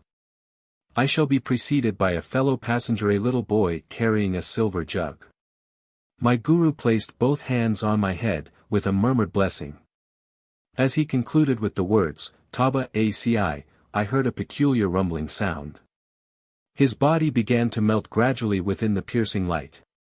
First his feet and legs vanished, then his torso and head, like a scroll being rolled up. To the very last, I could feel his fingers resting lightly on my hair. The effulgence faded, nothing remained before me but the barred window and a pale stream of sunlight. I remained in a half-stupor of confusion, questioning whether I had not been the victim of a hallucination. A crestfallen Daigen soon entered the room. Master was not on the 9 o'clock train, nor even the 9:30. My friend made his announcement with a slightly apologetic air. Come then, I know he will arrive at 10 o'clock. I took Daigen's hand and rushed him forcibly along with me, heedless of his protests. In about 10 minutes we entered the station, where the train was already puffing to a halt. The whole train is filled with the light of Master's aura. He is there. I exclaimed joyfully. You dream so? Daigen laughed mockingly. Let us wait here. I told my friend details of the way in which our guru would approach us. As I finished my description, Sri Yukswar came into view, wearing the same clothes I had seen a short time earlier. He walked slowly in the wake of a small lad bearing a silver jug. For a moment a wave of cold fear passed through me, at the unprecedented strangeness of my experience. I felt the materialistic, 20th-century world slipping from me. Was I back in the ancient days when Jesus appeared before Peter on the sea? As Sri Yukswar, a modern yogi Christ, reached the spot where Daigen and I were speechlessly rooted, Master smiled at my friend and remarked. I sent you a message too, but you were unable to grasp it. Daigen was silent, but glared at me suspiciously. After we had escorted our guru to his hermitage, my friend and I proceeded toward Serampore College. Daigen halted in the street, indignation streaming from his every pore. So. Master sent me a message. Yet you concealed it. I demand an explanation. Can I help it if your mental mirror oscillates with such restlessness that you cannot register our guru's instructions? I retorted. The anger vanished from Daigen's face. I see what you mean, he said ruefully. But please explain how you could know about the child with the jug. By the time I had finished the story of Master's phenomenal appearance at the boarding house that morning, my friend and I had reached Serampore College. The account I have just heard of our guru's powers, Daigen said, makes me feel that any university in the world is only a kindergarten. 19-1, the Bengali, goodbye, literally, it is a hopeful paradox, then I come. 19-2, the characteristic sound of dematerialization of bodily atoms. Chapter 20. We do not visit Kashmir. Father, I want to invite Master and 4 friends to accompany me to the Himalayan foothills during my summer vacation. May I have 6 train passes to Kashmir and enough money to cover our travel expenses? As I had expected, Father laughed heartily. This is the 3rd time you have given me the same cock and bull story. Didn't you make a similar request last summer, and the year before that? At the last moment, Sri Yukteswari refuses to go. It is true, Father, I don't know why my guru will not give me his definite word about Kashmir. But if I tell him that I have already secured the passes from you, somehow I think that this time he will consent to make the journey. Father was unconvinced at the moment, but the following day, after some good-humored jibes, he handed me 6 passes and a roll of 10 rupee bills. I hardly think your theoretical trip needs such practical props, he remarked, but here they are. That afternoon I exhibited my booty to Sri Yukswar. Though he smiled at my enthusiasm, his words were non-committal, I would like to go, we shall see. He made no comment when I asked his little hermitage disciple, Kanai, to accompany us. I also invited 3 other friends, Rajendra Nath Mitra, Jatin Adi, and 1 other boy. Our date of departure was set for the following Monday. On Saturday and Sunday I stayed in Calcutta, where marriage rites for a cousin were being celebrated at my family home. I arrived in Serampore with my luggage early Monday morning. Rajendra met me at the hermitage door. Master is out, walking. He has refused to go. I was equally grieved and obdurate. I will not give Father a 3rd chance to ridicule my chimerical plans for Kashmir. Come, the rest of us will go anyhow. Rajendra agreed. I left the ashram to find a servant. Kanai, I knew, would not take the trip without master, and someone was needed to look after the luggage. I bethought myself of Bihari, previously a servant in my family home, who was now employed by a Serampore schoolmaster. As I walked along briskly, I met my guru in front of the Christian church near Serampore courthouse. "Where are you going?" Sri Yukswar's face was unsmiling.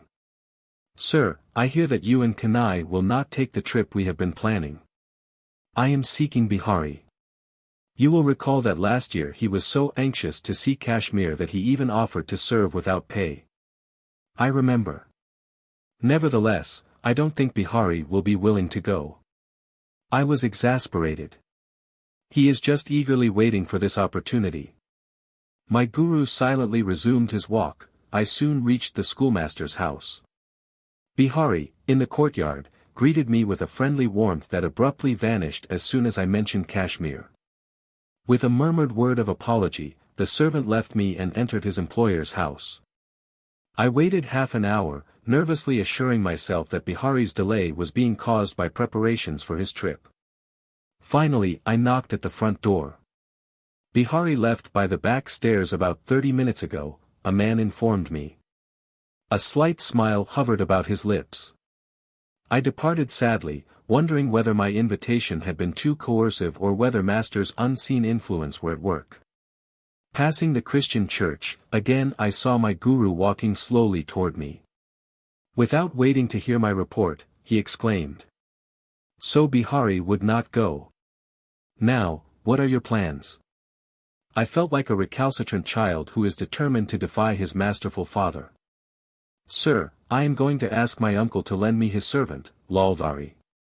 "See your uncle if you want to," Sri Yukswar replied with a chuckle. "But I hardly think you will enjoy the visit." Apprehensive but rebellious, I left my guru and entered Serampore courthouse. My paternal uncle, Sarada Ghosh, a government attorney, welcomed me affectionately. "I am leaving today with some friends for Kashmir," I told him. "For years I have been looking forward to this Himalayan trip. I am happy for you, Mukunda. Is there anything I can do to make your journey more comfortable?" These kind words gave me a lift of encouragement. "Dear uncle," I said, "could you possibly spare me your servant, Lalvari?" My simple request had the effect of an earthquake. Uncle jumped so violently that his chair overturned, the papers on the desk flew in every direction, and his pipe, a long, coconut-stemmed hubble-bubble, fell to the floor with a great clatter. "You selfish young man," he shouted, quivering with wrath, "what a preposterous idea. Who will look after me, if you take my servant on one of your pleasure jaunts?" I concealed my surprise, reflecting that my amiable uncle's sudden change of front was only one more enigma in a day fully devoted to incomprehensibility. My retreat from the courthouse office was more alacritous than dignified. I returned to the hermitage, where my friends were expectantly gathered. Conviction was growing on me that some sufficient if exceedingly recondite motive was behind master's attitude. Remorse seized me that I had been trying to thwart my guru's will. "Mukunda, wouldn't you like to stay a while longer with me?" Sri Yukswar inquired. "Rajendra and the others can go ahead now, and wait for you at Calcutta. There will be plenty of time to catch the last evening train leaving Calcutta for Kashmir." "Sir, I don't care to go without you," I said mournfully. My friends paid not the slightest attention to my remark. They summoned a hackney carriage and departed with all the luggage. Kanai and I sat quietly at our guru's feet. After a half-hour of complete silence, Master rose and walked toward the second-floor dining patio. "Kanai, please serve Mukunda's food. His train leaves soon." Getting up from my blanket seat, I staggered suddenly with nausea and a ghastly churning sensation in my stomach. The stabbing pain was so intense that I felt I had been abruptly hurled into some violent hell. Groping blindly toward my guru, I collapsed before him, attacked by all symptoms of the dread Asiatic cholera. Sri Yukswar and Kanai carried me to the sitting room. Racked with agony, I cried, "Master, I surrender my life to you." For I believed it was indeed fast ebbing from the shores of my body. Sri Yukswar put my head on his lap, stroking my forehead with angelic tenderness. "You see now what would have happened if you were at the station with your friends," he said. "I had to look after you in this strange way, because you chose to doubt my judgment about taking the trip at this particular time." I understood at last. Inasmuch as great masters seldom see fit to display their powers openly, a casual observer of the day's events would have imagined that their sequence was quite natural. My guru's intervention had been too subtle to be suspected. He had worked his will through Bihari and my uncle Sarada and Rajendra and the others in such an inconspicuous manner that probably everyone but myself thought the situations had been logically normal. As Sri Yukswar never failed to observe his social obligations, he instructed Kanai to go for a specialist, and to notify my uncle. "Master," I protested, "only you can heal me. I am too far gone for any doctor." "Child, you are protected by the divine mercy. Don't worry about the doctor, he will not find you in this state. You are already healed." With my guru's words, the excruciating suffering left me. I sat up feebly. A doctor soon arrived and examined me carefully. "You appear to have passed through the worst," he said. "I will take some specimens with me for laboratory tests." The following morning the physician arrived hurriedly. I was sitting up, in good spirits. "Well, well, here you are, smiling and chatting as though you had had no close call with death." He patted my hand gently. "I hardly expected to find you alive, after I had discovered from the specimens that your disease was Asiatic cholera. You are fortunate, young man, to have a guru with divine healing powers." "I am convinced of it." I agreed wholeheartedly. As the doctor was preparing to leave, Rajendra and Adi appeared at the door. The resentment in their faces changed into sympathy as they glanced at the physician and then at my somewhat wan countenance. "We were angry when you didn't turn up as agreed at the Calcutta train. You have been sick." "Yes."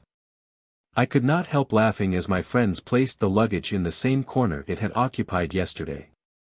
I quoted, "There was a ship that went to Spain, when it arrived, it came back again." Master entered the room.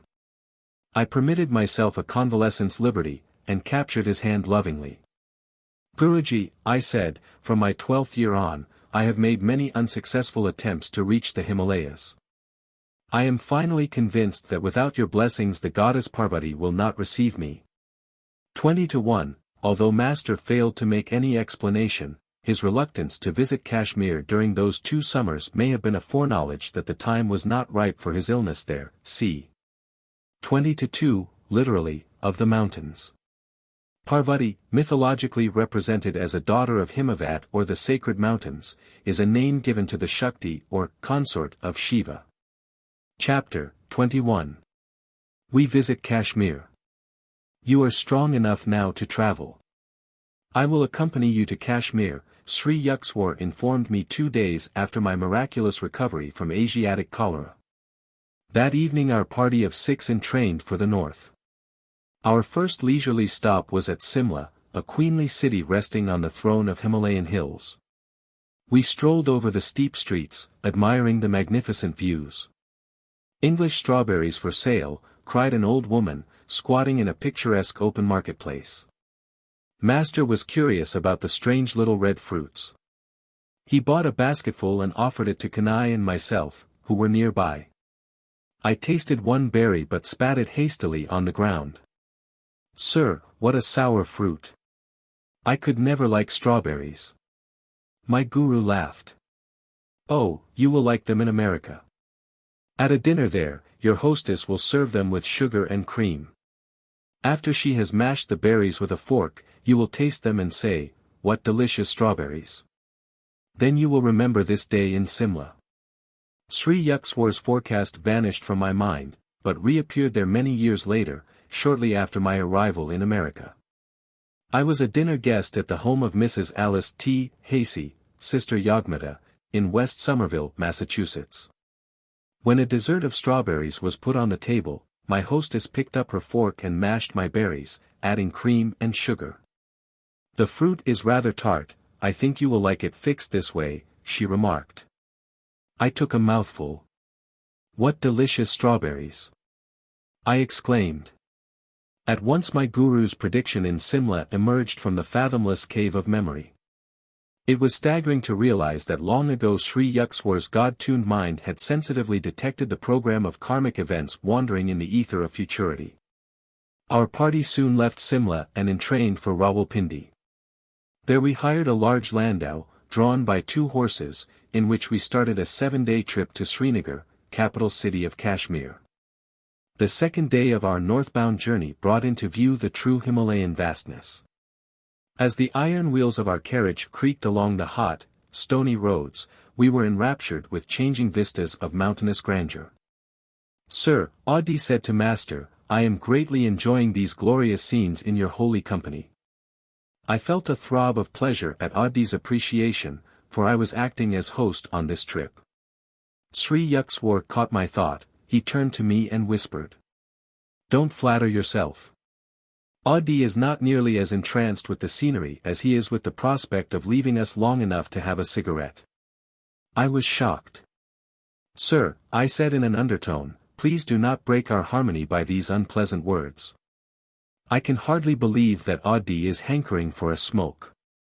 I looked apprehensively at my usually irrepressible guru. "Very well, I won't say anything to Audi." Master chuckled. "But you will soon see, when the landau halts, that Audi is quick to seize his opportunity." The carriage arrived at a small caravanserai. As our horses were led to be watered, Audi inquired, "Sir, do you mind if I ride a while with the driver? I would like to get a little outside air." Sri Yukswar gave permission, but remarked to me, "He wants fresh smoke and not fresh air." The landau resumed its noisy progress over the dusty roads. Master's eyes were twinkling. He instructed me, "Crane up your neck through the carriage door and see what Audi is doing with the air." I obeyed, and was astounded to observe Audi in the act of exhaling rings of cigarette smoke. My glance toward Sri Yukswar was apologetic. "You are right, as always, sir. Audi is enjoying a puff along with a panorama."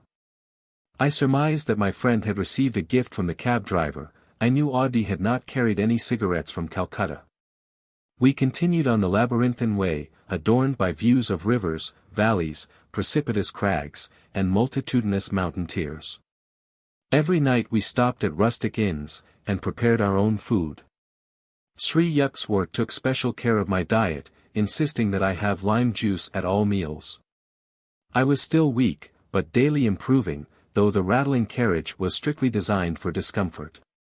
Joyous anticipations filled our hearts as we neared central Kashmir, paradise land of lotus lakes, floating gardens, gaily canopied houseboats, the many-bridged Jhelum River, and flower-strewn pastures, all ringed round by the Himalayan majesty.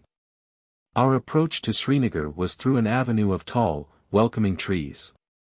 We engaged rooms at a double-storied inn overlooking the noble hills. No running water was available. We drew our supply from a nearby well. The summer weather was ideal, with warm days and slightly cold nights. We made a pilgrimage to the ancient Srinagar temple of Swami Shankara. As I gazed upon the mountain peak hermitage, standing bold against the sky, I fell into an ecstatic trance. A vision appeared of a hilltop mansion in a distant land. The lofty Shankara ashram before me was transformed into the structure where, years later, I established the Self-Realization Fellowship headquarters in America. When I first visited Los Angeles, and saw the large building on the crest of Mount Washington, I recognized it at once from my long-past visions in Kashmir and elsewhere. A few days at Srinagar. Then on to Gulmarg, mountain paths of flowers, elevated by 6,000 feet. There I had my first ride on a large horse. Rajendra mounted a small trotter, whose heart was fired with ambition for speed. We ventured onto the very steep Kilmarg. The path led through a dense forest, abounding in tree mushrooms, where the mist-shrouded trails were often precarious. But Rajendra's little animal never permitted my oversized steed a moment's rest, even at the most perilous turns. On, untiringly came Rajendra's horse, oblivious to all but the joy of competition. Our strenuous race was rewarded by a breathtaking view. For the first time in this life, I gazed in all directions at sublime snow-capped Himalayas, lying tier upon tier like silhouettes of huge polar bears. My eyes feasted exultingly on endless reaches of icy mountains against sunny blue skies. I rolled merrily with my young companions, all wearing overcoats, on the sparkling white slopes. On our downward trip we saw afar a vast carpet of yellow flowers, wholly transfiguring the bleak hills. Our next excursions were to the famous royal pleasure gardens of the Emperor Jahangir, at Shalimar and Nishat Bagh. The ancient palace at Nishat Bagh is built directly over a natural waterfall. Rushing down from the mountains, the torrent has been regulated through ingenious contrivances to flow over colorful terraces and to gush into fountains amidst the dazzling flower beds. The stream also enters several of the palace rooms, ultimately dropping fairy-like into the lake below. The immense gardens are riotous with color, roses of a dozen hues, snapdragons, lavender, pansies, poppies. An emerald enclosing outline is given by symmetrical rows of chinas, cypresses, cherry trees, beyond them tower the white austerities of the Himalayas. Kashmir grapes are considered a rare delicacy in Calcutta. Rajendra, who had been promising himself a veritable feast on reaching Kashmir, was disappointed to find there no large vineyards. Now and then I chaffed him jocosely over his baseless anticipation. "Oh, I have become so much gorged with grapes I can't walk," I would say. "The invisible grapes are brewing within me." Later I heard that sweet grapes grow abundantly in Kabul, west of Kashmir. We consoled ourselves with ice cream made of rubbery, a heavily condensed milk, and flavored with whole pistachio nuts. We took several trips in the shikaras or houseboats, shaded by red, embroidered canopies, coursing along the intricate channels of Dal Lake, a network of canals like a watery spider web. Here the numerous floating gardens, crudely improvised with logs and earth, strike one with amazement, so incongruous is the first sight of vegetables and melons growing in the midst of vast waters. Occasionally one sees a peasant, disdaining to be rooted to the soil, towing his square plot of land to a new location in the many-fingered lake. In this storied vale one finds an epitome of all the earth's beauties. The Lady of Kashmir is mountain-crowned, lake-garlanded, and flower-shod. In later years, after I had toured many distant lands, I understood why Kashmir is often called the world's most scenic spot. It possesses some of the charms of the Swiss Alps, and of Loch Lomond in Scotland, and of the exquisite English lakes. An American traveler in Kashmir finds much to remind him of the rugged grandeur of Alaska and of Pikes Peak near Denver. As entries in a scenic beauty contest, I offer for first prize either the gorgeous view of Xochimilco in Mexico, where mountains, skies, and poplars reflect themselves in myriad lanes of water amidst the playful fish, or the jewel-like lakes of Kashmir, guarded like beautiful maidens by the stern surveillance of the Himalayas. These two places stand out in my memory as the loveliest spots on earth. Yet I was awed also when I first beheld the wonders of Yellowstone National Park and of the Grand Canyon of the Colorado, and of Alaska. Yellowstone Park is perhaps the only region where one can see innumerable geysers shooting high into the air, performing year after year with clockwork regularity. Its opal and sapphire pools and hot sulphureous springs, its bears and wild creatures, remind one that here nature left a specimen of her earliest creation. Motoring along the roads of Wyoming to the Devil's Paint Pot of hot bubbling mud, with gurgling springs, vaporous fountains, and spouting geysers in all directions, I was disposed to say that Yellowstone deserves a special prize for uniqueness. The ancient majestic redwoods of Yosemite, stretching their huge columns far into the unfathomable sky, are green natural cathedrals designed with skill divine. Though there are wonderful falls in the Orient, none match the torrential beauty of Niagara near the Canadian border. The Mammoth Caves of Kentucky and the Carlsbad Caverns in New Mexico, with colorful icicle-like formations, are stunning fairylands. Their long needles of stalactite spires, hanging from cave ceilings and mirrored in underground waters, present a glimpse of other worlds as fancied by man. Most of the Hindus of Kashmir, world-famed for their beauty, are as white as Europeans and have similar features and bone structure, many have blue eyes and blonde hair. Dressed in Western clothes, they look like Americans. The cold Himalayas protect the Kashmiris from the sultry sun and preserve their light complexions. As one travels to the southern and tropical latitudes of India, he finds progressively that the people become darker and darker. After spending happy weeks in Kashmir, I was forced to return to Bengal for the fall term of Serampore College. Sri Yukswar remained in Srinagar, with Kanai and Adi. Before I departed, Master hinted that his body would be subject to suffering in Kashmir. "Sir, you look a picture of health," I protested. "There is a chance that I may even leave this earth." "Guruji." I fell at his feet with an imploring gesture. "Please promise that you won't leave your body now. I am utterly unprepared to carry on without you." Sri Yukswar was silent, but smiled at me so compassionately that I felt reassured. Reluctantly I left him. "Master dangerously ill." This telegram from Adi reached me shortly after my return to Serampore. "Sir," I wired my guru frantically, "I ask for your promise not to leave me. Please keep your body, otherwise, I also shall die. Be it as you wish." This was Sri Yukswar's reply from Kashmir. A letter from Adi arrived in a few days, informing me that Master had recovered. On his return to Serampore during the next fortnight, I was grieved to find my guru's body reduced to half its usual weight. Fortunately for his disciples, Sri Yukswar burned many of their sins in the fire of his severe fever in Kashmir. The metaphysical method of physical transfer of disease is known to highly advanced yogis. A strong man can assist a weaker one by helping to carry his heavy load.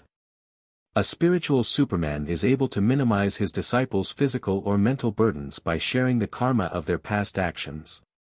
Just as a rich man loses some money when he pays off a large debt for his prodigal son, who is thus saved from dire consequences of his own folly, so a master willingly sacrifices a portion of his bodily wealth to lighten the misery of disciples. By a secret method, the yogi unites his mind and astral vehicle with those of a suffering individual. The disease is conveyed, wholly or in part, to the saint's body. Having harvested God on the physical field, a master no longer cares what happens to that material form. Though he may allow it to register a certain disease in order to relieve others, his mind is never affected. He considers himself fortunate in being able to render such aid. The devotee who has achieved final salvation in the Lord finds that his body has completely fulfilled its purpose. He can then use it in any way he deems fit. His work in the world is to alleviate the sorrows of mankind, whether through spiritual means or by intellectual counsel or through willpower or by the physical transfer of disease. Escaping to the superconsciousness whenever he so desires, a master can remain oblivious of physical suffering. Sometimes he chooses to bear bodily pain stoically, as an example to disciples. By putting on the ailments of others, a yogi can satisfy, for them, the karmic law of cause and effect. This law is mechanically or mathematically operative, its workings can be scientifically manipulated by men of divine wisdom. The spiritual law does not require a master to become ill whenever he heals another person. Healings ordinarily take place through the saint's knowledge of various methods of instantaneous cure in which no hurt to the spiritual healer is involved. On rare occasions, however, a master who wishes to greatly quicken his disciples' evolution may then voluntarily work out on his own body a large measure of their undesirable karma. Jesus signified himself as a ransom for the sins of many. With his divine powers, his body could never have been subjected to death by crucifixion if he had not willingly cooperated with the subtle cosmic law of cause and effect. He thus took on himself the consequences of others' karma, especially that of his disciples. In this manner they were highly purified and made fit to receive the omnipresent consciousness which later descended on them. Only a self-realized master can transfer his life force, or convey into his own body the diseases of others. An ordinary man cannot employ this yogic method of cure, nor is it desirable that he should do so. For an unsound physical instrument is a hindrance to God, meditation. The Hindu scriptures teach that the first duty of man is to keep his body in good condition, otherwise his mind is unable to remain fixed in devotional concentration. A very strong mind, however, can transcend all physical difficulties and attain to God realization. Many saints have ignored illness and succeeded in their divine quest. St. Francis of Assisi, severely afflicted with ailments, healed others and even raised the dead. I knew an Indian saint, half of whose body was once festering with sores. His diabetic condition was so acute that under ordinary conditions he could not sit still at one time for more than 15 minutes. But his spiritual aspiration was undeterrable. Lord, he prayed, wilt thou come into my broken temple? With ceaseless command of will, the saint gradually became able to sit daily in the lotus posture for 18 continuous hours, engrossed in the ecstatic trance. And, he told me, at the end of 3 years, I found the infinite light blazing within my shattered form. Rejoicing in the joyful splendor, I forgot the body. Later I saw that it had become whole through the divine mercy. A historical healing incident concerns King Babur, 1483–1530, founder of the Mughal Empire in India. His son, Prince Humayun, was mortally ill. The father prayed with anguished determination that he receive the sickness, and that his son be spared. After all physicians had given up hope, Humayun recovered. Babur immediately fell sick and died of the same disease which had stricken his son. Humayun succeeded Babur as Emperor of Hindustan. Many people imagine that every spiritual master has, or should have, the health and strength of a Sando. The assumption is unfounded. A sickly body does not indicate that a guru is not in touch with divine powers, any more than lifelong health necessarily indicates an inner illumination. The condition of the physical body, in other words, cannot rightfully be made a test of a master. His distinguishing qualifications must be sought in his own domain, the spiritual. Numerous bewildered seekers in the West erroneously think that an eloquent speaker or writer on metaphysics must be a master.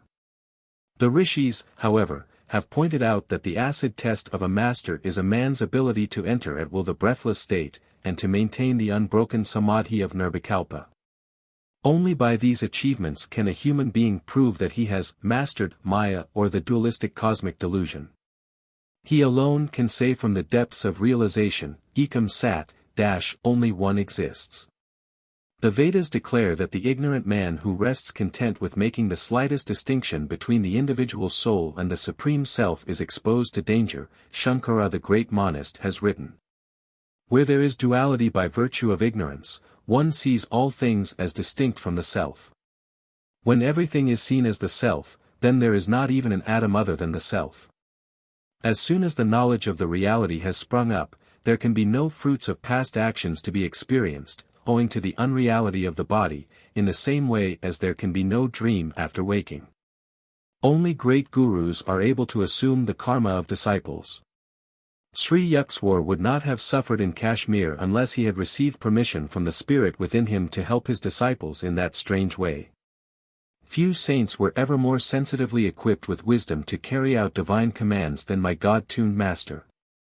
When I ventured a few words of sympathy over his emaciated figure, my guru said gaily, "It has its good points. I am able now to get into some small ganges, undershirts, that I haven't worn in years." Listening to Master's jovial laugh, I remembered the words of Saint Francis Delaware Sales, "A saint that is sad is a sad saint." 21:1, it is a mark of disrespect, in India, to smoke in the presence of one's elders and superiors. 21:2, the Oriental Plane Tree. 21:3, many Christian saints, including Therese Newman, c., are familiar with the metaphysical transfer of disease. 21:4, Christ said, just before he was led away to be crucified, "Thinkest thou that I cannot now pray to my Father, and he shall presently give me more than 12 legions of angels? But how then shall the scriptures be fulfilled, that thus it must be?" Matthew 26:53-54. 21:5, see chapters, notes.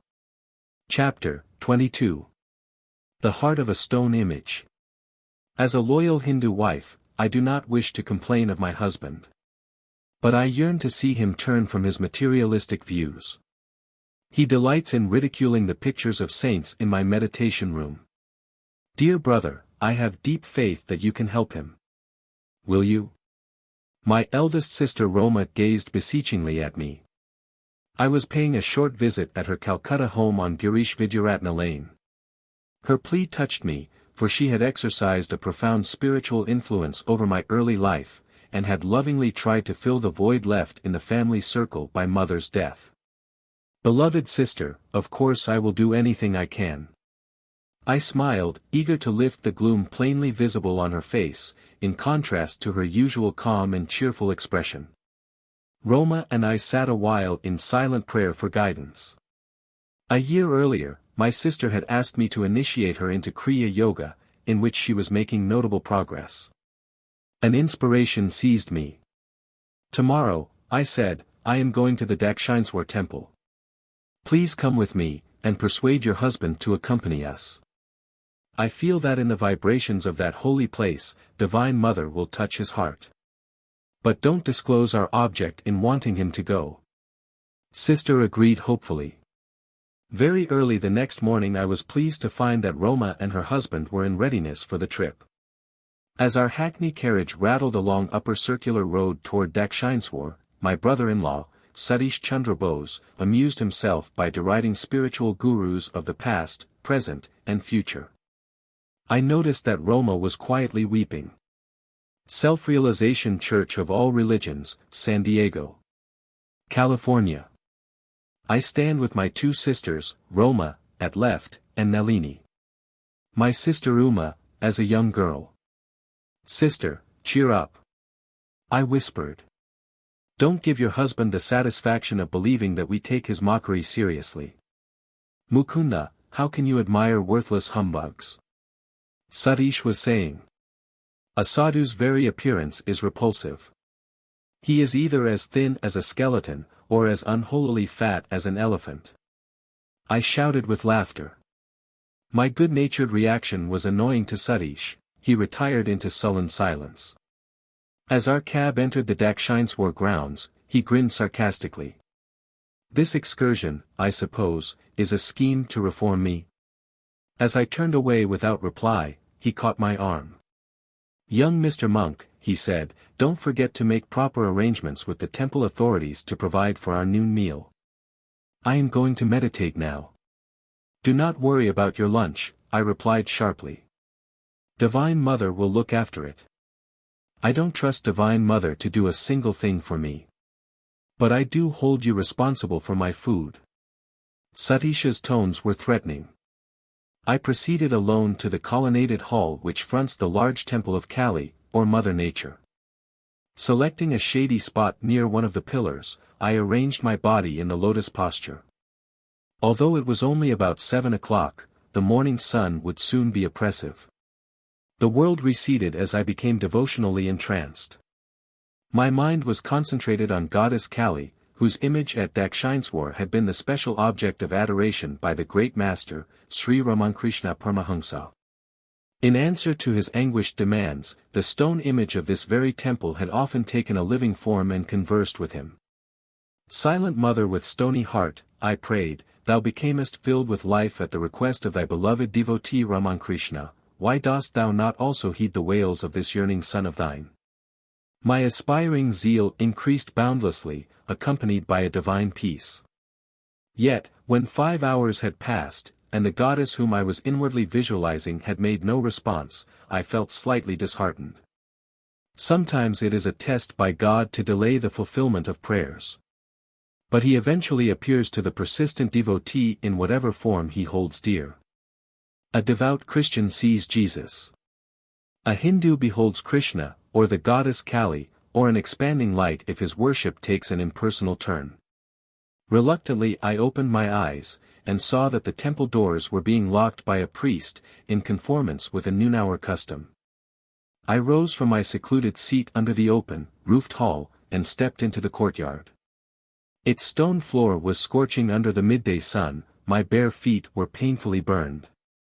Divine Mother, I silently remonstrated, thou didst not come to me in vision, and now thou art hidden in the temple behind closed doors.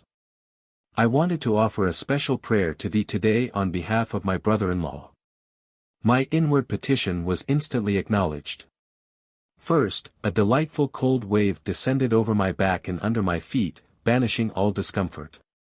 Then, to my amazement, the temple became greatly magnified. Its large door slowly opened, revealing the stone figure of goddess Kali. Gradually it changed into a living form, smilingly nodding in greeting, thrilling me with joy indescribable. As if by a mystic syringe, the breath was withdrawn from my lungs. My body became very still, though not inert. An ecstatic enlargement of consciousness followed.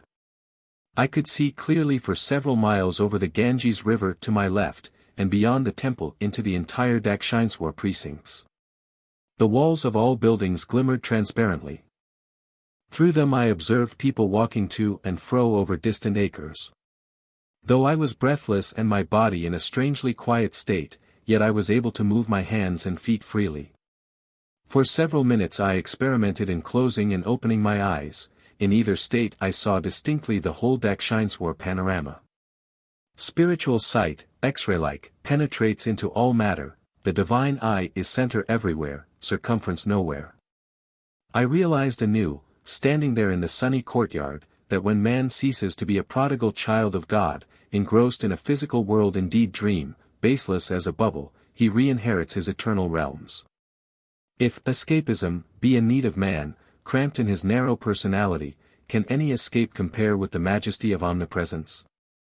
In my sacred experience at Dakshineswar, the only extraordinarily enlarged objects were the temple and the form of the goddess. Everything else appeared in its normal dimensions, although each was enclosed in a halo of mellow light white, blue, and pastel rainbow hues. My body seemed to be of ethereal substance, ready to levitate. Fully conscious of my material surroundings, I was looking about me and taking a few steps without disturbing the continuity of the blissful vision. Behind the temple walls I suddenly glimpsed my brother-in-law as he sat under the thorny branches of a sacred bell tree. I could effortlessly discern the course of his thoughts. Somewhat uplifted under the holy influence of Dakshineswar, his mind yet held unkind reflections about me. I turned directly to the gracious form of the goddess. "Divine Mother," I prayed, "wilt thou not spiritually change my sister's husband?" The beautiful figure, hitherto silent, spoke at last, "Thy wish is granted." I looked happily at Satish. As though instinctively aware that some spiritual power was at work, he rose resentfully from his seat on the ground. I saw him running behind the temple. He approached me, shaking his fist. The all-embracing vision disappeared. No longer could I see the glorious goddess. The towering temple was reduced to its ordinary size, minus its transparency. Again my body sweltered under the fierce rays of the sun. I jumped to the shelter of the pillared hall, where Satish pursued me angrily. I looked at my watch. It was 1 o'clock, the divine vision had lasted an hour. "You little fool," my brother-in-law blurted out, "you have been sitting there cross-legged and cross-eyed for 6 hours. I have gone back and forth watching you. Where is my food? Now the temple is closed, you failed to notify the authorities. We are left without lunch." The exaltation I had felt at the goddess' presence was still vibrant within my heart. I was emboldened to exclaim, "Divine Mother will feed us." Satish was beside himself with rage. "Once and for all," he shouted, "I would like to see your Divine Mother giving us food here without prior arrangements." His words were hardly uttered and a temple priest crossed the courtyard and joined us. "Son," he addressed me, "I have been observing your face serenely glowing during hours of meditation. I saw the arrival of your party this morning, and felt a desire to put aside ample food for your lunch. It is against the temple rules to feed those who do not make a request beforehand, but I have made an exception for you." I thanked him, and gazed straight into Satish's eyes. He flushed with emotion, lowering his gaze in silent repentance. When we were served a lavish meal, including out-of-season mangoes, I noticed that my brother-in-law's appetite was meager. He was bewildered, diving deep into the ocean of thought. On the return journey to Calcutta, Satish, with softened expression, occasionally glanced at me pleadingly. But he did not speak a single word after the moment the priest had appeared to invite us to lunch, as though in direct answer to Satish's challenge. The following afternoon I visited my sister at her home. She greeted me affectionately. "Dear brother," she cried, "what a miracle! Last evening my husband wept openly before me. Beloved Devi," he said, "I am happy beyond expression that this reforming scheme of your brother's has wrought a transformation. I am going to undo every wrong I have done you. From tonight we will use our large bedroom only as a place of worship, your small meditation room shall be changed into our sleeping quarters. I am sincerely sorry that I have ridiculed your brother. For the shameful way I have been acting, I will punish myself by not talking to Mukunda until I have progressed in the spiritual path. Deeply I will seek the Divine Mother from now on, someday I must surely find her." Years later, I visited my brother-in-law in Delhi. I was overjoyed to perceive that he had developed highly in self-realization, and had been blessed by the vision of Divine Mother. During my stay with him, I noticed that Satish secretly spent the greater part of every night in divine meditation, though he was suffering from a serious ailment, and was engaged during the day at his office. The thought came to me that my brother-in-law's lifespan would not be a long one. Roma must have read my mind. "Dear brother," she said, "I am well, and my husband is sick. Nevertheless, I want you to know that, as a devoted Hindu wife, I am going to be the first one to die. It won't be long now before I pass on." Taken aback at her ominous words, I yet realized their sting of truth. I was in America when my sister died, about a year after her prediction. My youngest brother Bishnu later gave me the details. Roma and Satish were in Calcutta at the time of her death, Bishnu told me. That morning she dressed herself in her bridal finery. "Why this special costume?" Satish inquired. "This is my last day of service to you on earth," Roma replied. A short time later she had a heart attack. As her son was rushing out for aid, she said, "Son, do not leave me. It is no use, I shall be gone before a doctor could arrive." 10 minutes later, holding the feet of her husband in reverence, Roma consciously left her body, happily and without suffering. Satish became very reclusive after his wife's death, Bishnu continued. One day he and I were looking at a large smiling photograph of Roma. "Why do you smile?" Satish suddenly exclaimed, as though his wife were present. "You think you were clever in arranging to go before me. I shall prove that you cannot long remain away from me, soon I shall join you." Although at this time Satish had fully recovered from his sickness, and was enjoying excellent health, he died without apparent cause shortly after his strange remark before the photograph. Thus prophetically passed my dearly beloved eldest sister Roma, and her husband Satish, he who changed at Dakshineswar from an ordinary worldly man to a silent saint. 22-1, Goddess. 22-2, the Hindu wife believes it is a sign of spiritual advancement if she dies before her husband, as a proof of her loyal service to him, or dying in harness. Chapter 23. I receive my university degree. You ignore your textbook assignments in philosophy. No doubt you are depending on an unlaborious intuition to get you through the examinations. But unless you apply yourself in a more scholarly manner, I shall see to it that you don't pass this course. Professor D. C. Ghoshal of Serampore College was addressing me sternly. If I failed to pass his final written classroom test, I would be ineligible to take the conclusive examinations. These are formulated by the faculty of Calcutta University, which numbers Serampore College among its affiliated branches. A student in Indian universities who is unsuccessful in one subject in the AB finals must be examined anew in all his subjects the following year. My instructors at Serampore College usually treated me with kindness, not untinged by an amused tolerance. Mukunda is a bit overdrunk with religion. Thus summing me up, they tactfully spared me the embarrassment of answering classroom questions.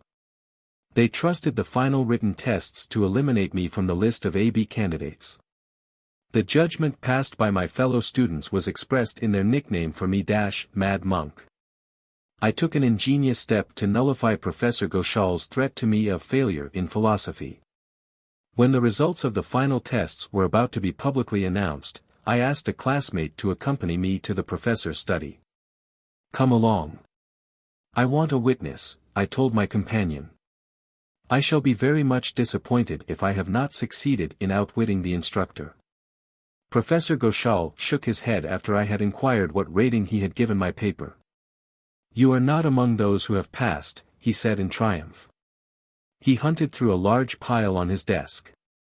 "Your paper isn't here at all, you have failed, in any case, through non-appearance at the examination." I chuckled. "Sir, I was there. May I look through the stack myself?" The professor, nonplussed, gave his permission. I quickly found my paper, where I had carefully omitted any identification mark except my roll call number. Unwarned by the red flag of my name, the instructor had given a high rating to my answers even though they were unembellished by textbook quotations. Seeing through my trick, he now thundered, "Sheer brazen luck." He added hopefully, "You are sure to fail in the AB finals." For the tests in my other subjects, I received some coaching, particularly from my dear friend and cousin, Prabhas Chandra Ghose, son of my uncle Sarada. I staggered painfully but successfully with the lowest possible passing marks through all my final tests. Now, after 4 years of college, I was eligible to sit for the AB examinations. Nevertheless, I hardly expected to avail myself of the privilege. The Serampore College finals were child's play compared to the stiff ones which would be set by Calcutta University for the AB degree. My almost daily visits to Sri Yukswar had left me little time to enter the college halls. There it was my presence rather than my absence that brought forth ejaculations of amazement from my classmates. My customary routine was to set out on my bicycle about 9:30 in the morning. In one hand I would carry an offering for my guru, a few flowers from the garden of my Panti boarding house. Greeting me affably, master would invite me to lunch. I invariably accepted with alacrity, glad to banish the thought of college for the day. After hours with Sri Yukswar, listening to his incomparable flow of wisdom, or helping with ashram duties, I would reluctantly depart around midnight for the Panti. Occasionally I stayed all night with my guru, so happily engrossed in his conversation that I scarcely noticed when darkness changed into dawn. One night about 11 o'clock, as I was putting on my shoes in preparation for the ride to the boarding house, master questioned me gravely. "When do your AB examinations start?" "5 days hence, sir." "I hope you are in readiness for them." Transfixed with alarm, I held one shoe in the air. "Sir," I protested, "you know how my days have been passed with you rather than with the professors. How can I enact a farce by appearing for those difficult finals?" Sri Yukswar's eyes were turned piercingly on mine. "You must appear." His tone was coldly peremptory. "We should not give cause for your father and other relatives to criticize your preference for ashram life. Just promise me that you will be present for the examinations, answer them the best way you can." Uncontrollable tears were coursing down my face. I felt that master's command was unreasonable, and that his interest was, to say the least, belated. "I will appear if you wish it," I said amidst sobs.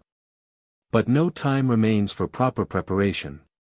Under my breath I muttered, "I will fill up the sheets with your teachings in answer to the questions." When I entered the hermitage the following day at my usual hour, I presented my bouquet with a certain mournful solemnity. Sri Yukswar laughed at my woebegone air. "Mukunda, has the Lord ever failed you, at an examination or elsewhere?" "No, sir," I responded warmly. Grateful memories came in a revivifying flood. "Not laziness but burning zeal for God has prevented you from seeking college honors," my guru said kindly. After a silence, he quoted, "Seek ye first the kingdom of God, and his righteousness, and all these things shall be added unto you." For the 1000th time, I felt my burdens lifted in master's presence. When we had finished our early lunch, he suggested that I return to the Panti. "Does your friend, Romesh Chandra Dutt, still live in your boarding house?" "Yes, sir." "Get in touch with him. The Lord will inspire him to help you with the examinations. Very well, sir, but Romesh is unusually busy. He is the honor man in our class, and carries a heavier course than the others. Master waved aside my objections. Romesh will find time for you. Now go. I bicycled back to the Pantee. The first person I met in the boarding house compound was the scholarly Romesh. As though his days were quite free, he obligingly agreed to my diffident request. Of course. I am at your service. He spent several hours of that afternoon and of succeeding days in coaching me in my various subjects. I believe many questions in English literature will be centered in the root of Childe Harold, he told me. We must get an atlas at once. I hastened to the home of my uncle Sarada and borrowed an atlas. Romesh marked the European map at the places visited by Byron's romantic traveler. A few classmates had gathered around to listen to the tutoring. Romesh is advising you wrongly, one of them commented to me at the end of a session. Usually only 50% of the questions are about the books, the other half will involve the authors' lives. When I sat for the examination in English literature the following day, my first glance at the questions caused tears of gratitude to pour forth, wetting my paper. The classroom monitor came to my desk and made a sympathetic inquiry. My guru foretold that Romesh would help me, I explained. Look, the very questions dictated to me by Romesh are here on the examination sheet. Fortunately for me, there are very few questions this year on English authors, whose lives are wrapped in deep mystery so far as I am concerned. My boarding house was in an uproar when I returned. The boys who had been ridiculing Romesh's method of coaching looked at me in awe, almost deafening me with congratulations. During the week of the examinations, I spent many hours with Romesh, who formulated questions that he thought were likely to be set by the professors. Day by day, Romesh's questions appeared in almost the same form on the examination sheets. The news was widely circulated in the college that something resembling a miracle was occurring, and that success seemed probable for the absent-minded, mad monk. I made no attempt to hide the facts of the case. The local professors were powerless to alter the questions, which had been arranged by Calcutta University. Thinking over the examination in English literature, I realized one morning that I had made a serious error. One section of the questions had been divided into two parts of A or B, and C or D. Instead of answering one question from each part, I had carelessly answered both questions in Group I, and had failed to consider anything in Group II. The best mark I could score in that paper would be 33, 3 less than the passing mark of 36. I rushed to Master and poured out my troubles. Sir, I have made an unpardonable blunder. I don't deserve the divine blessings through Romesh. I am quite unworthy. Cheer up, Mukunda. Sri Yukswar's tones were light and unconcerned. He pointed to the blue vault of the heavens. It is more possible for the sun and moon to interchange their positions in space than it is for you to fail in getting your degree. I left the hermitage in a more tranquil mood, though it seemed mathematically inconceivable that I could pass. I looked once or twice apprehensively into the sky. The Lord of Day appeared to be securely anchored in his customary orbit. As I reached the Pantee, I overheard a classmate's remark, I have just learned that this year, for the first time, the required passing mark in English literature has been lowered. I entered the boy's room with such speed that he looked up in alarm. I questioned him eagerly. Long-haired monk, he said laughingly, why this sudden interest in scholastic matters? Why cry in the 11th hour? But it is true that the passing mark has just been lowered to 33 points. A few joyous leaps took me into my own room, where I sank to my knees and praised the mathematical perfections of my divine Father. Every day I thrilled with the consciousness of a spiritual presence that I clearly felt to be guiding me through Romesh. A significant incident occurred in connection with the examination in Bengali.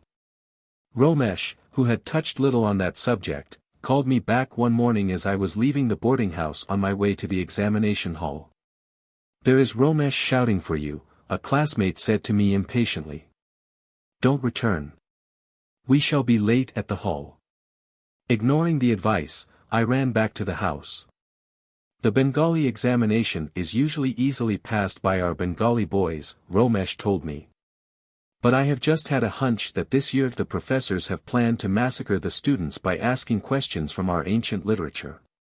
My friend then briefly outlined 2 stories from the life of Vijayasagar, a renowned philanthropist. I thanked Romesh and quickly bicycled to the college hall. The examination sheet in Bengali proved to contain 2 parts. The first instruction was, write 2 instances of the charities of Vijayasagar. As I transferred to the paper the lore that I had so recently acquired, I whispered a few words of thanksgiving that I had heeded Romesh's last-minute summons. Had I been ignorant of Vijayasagar's benefactions to mankind, including ultimately myself, I could not have passed the Bengali examination. Failing in one subject, I would have been forced to stand examination anew in all subjects the following year. Such a prospect was understandably abhorrent. The second instruction on the sheet read, write an essay in Bengali on the life of the man who has most inspired you. Gentle reader, I need not inform you what man I chose for my theme. As I covered page after page with praise of my guru, I smiled to realize that my muttered prediction was coming true, I will fill up the sheets with your teachings. I had not felt inclined to question Romesh about my course in philosophy. Trusting my long training under Sri Yukswar, I safely disregarded the textbook explanations. The highest mark given to any of my papers was the one in philosophy. My score in all other subjects was just barely within the passing mark. It is a pleasure to record that my unselfish friend Romesh received his own degree cum laude.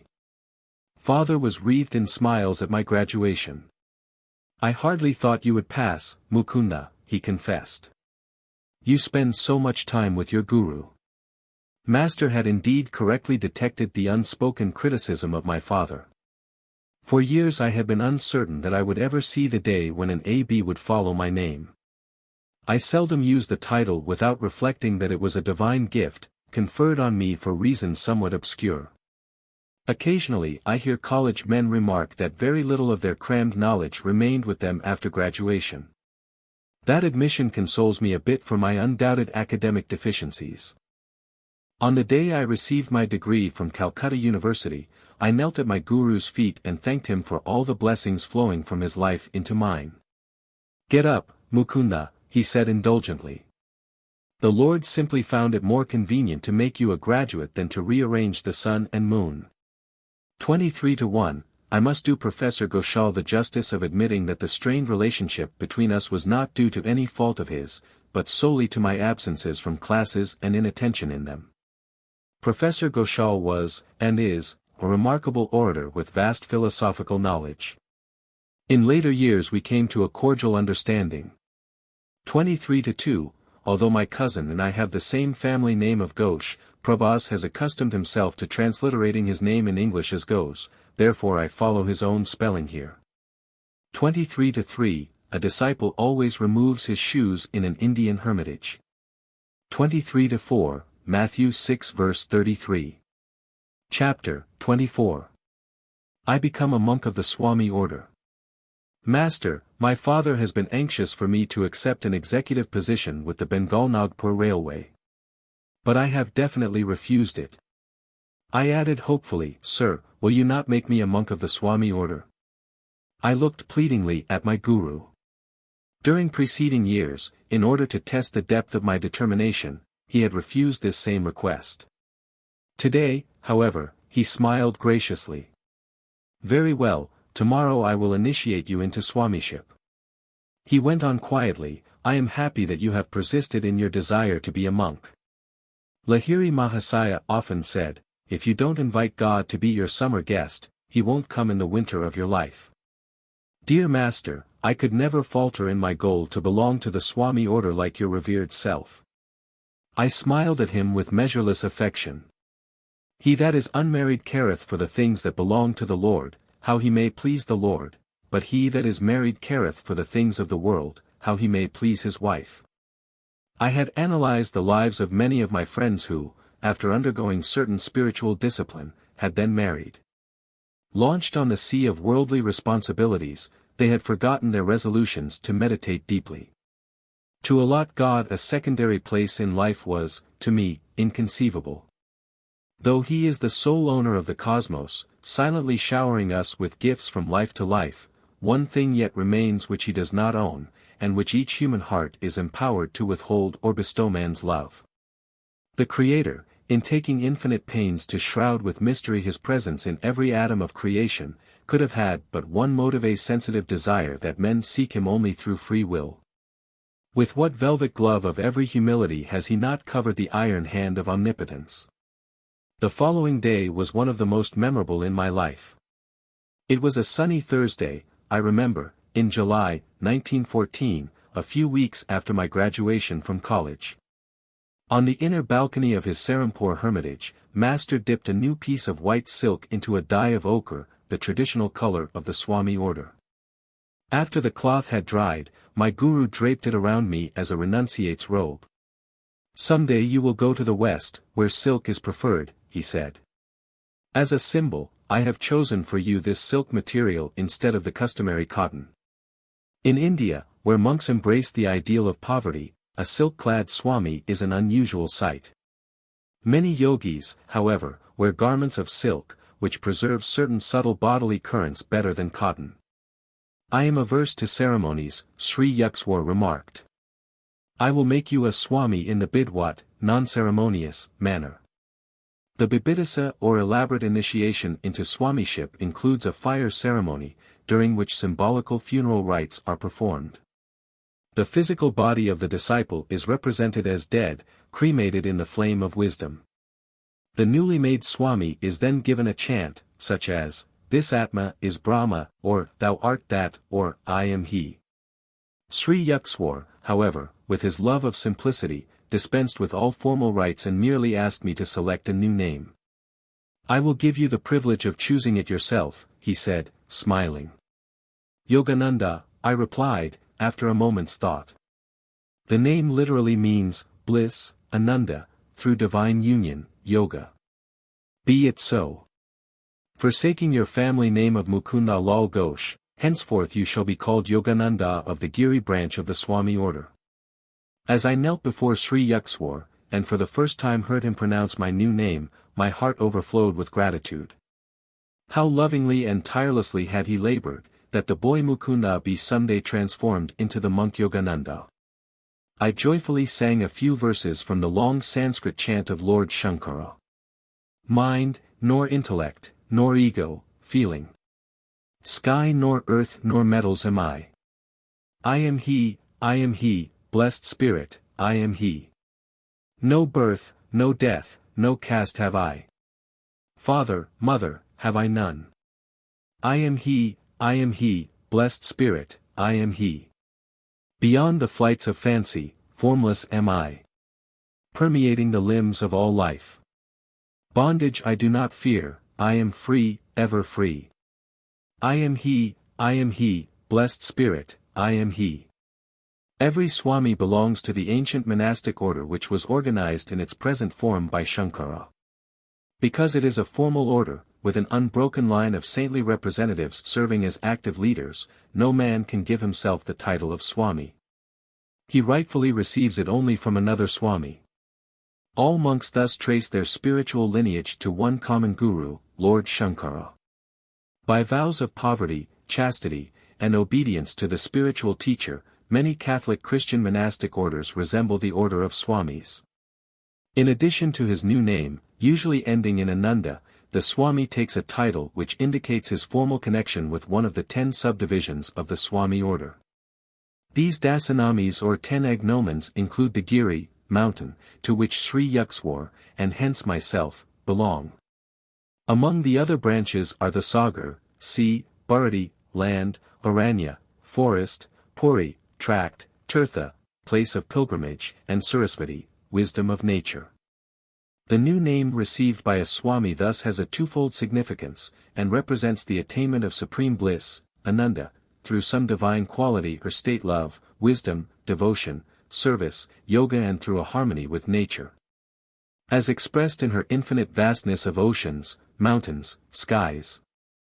The ideal of selfless service to all mankind, and of renunciation of personal ties and ambitions, leads the majority of swamis to engage actively in humanitarian and educational work in India, or occasionally in foreign lands. Ignoring all prejudices of caste, creed, class, color, sex, or race, a swami follows the precepts of human brotherhood. His goal is absolute unity with spirit. Imbuing his waking and sleeping consciousness with the thought, I am he roams contentedly, in the world but not of it. Thus only may he justify his title of Swami, one who seeks to achieve union with the SWA or self. It is needless to add that not all formally titled Swamis are equally successful in reaching their high goal. Sri Yukteswar was both a Swami and a yogi. A Swami, formally a monk by virtue of his connection with the ancient order, is not always a yogi. Anyone who practices a scientific technique of God contact is a yogi. He may be either married or unmarried, either a worldly man or one of formal religious ties. A Swami may conceivably follow only the path of dry reasoning, of cold renunciation. But a yogi engages himself in a definite, step-by-step procedure by which the body and mind are disciplined, and the soul liberated.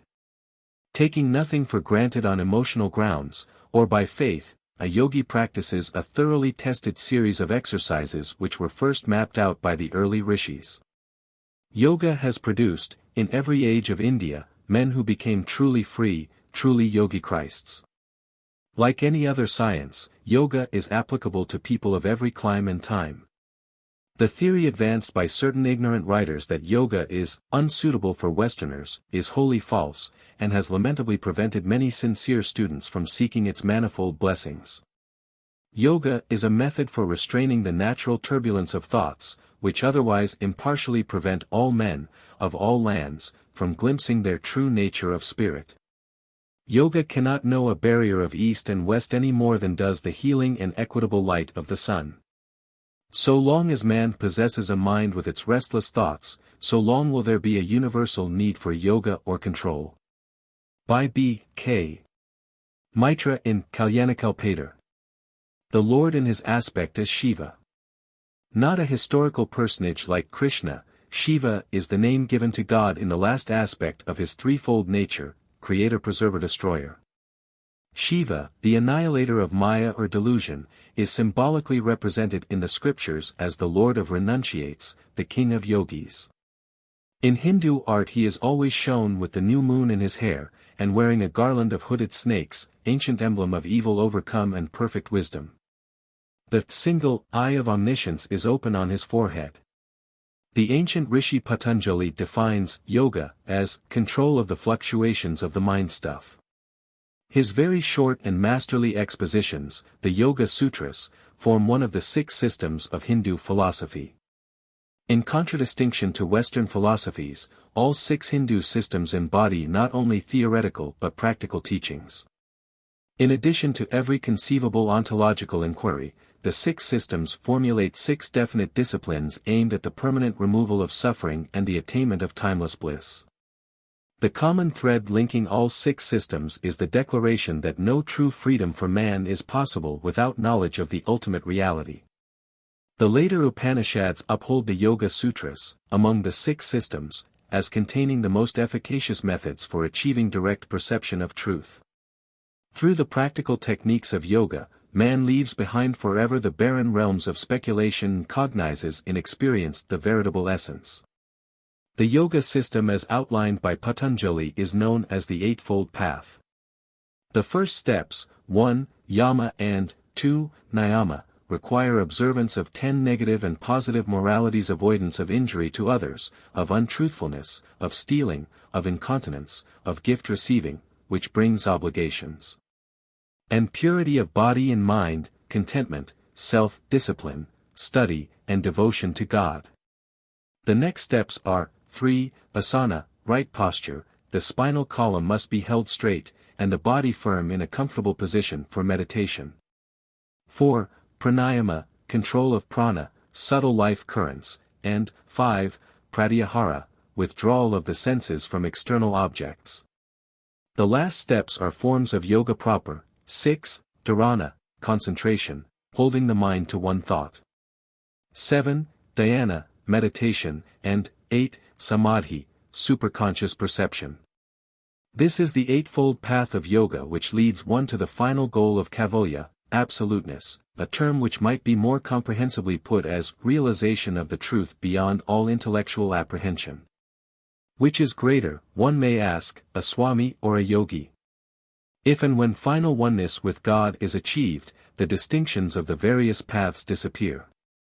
The Bhagavad Gita, however, points out that the methods of yoga are all-embracive. Its techniques are not meant only for certain types and temperaments, such as those few who incline toward the monastic life. Yoga requires no formal allegiance.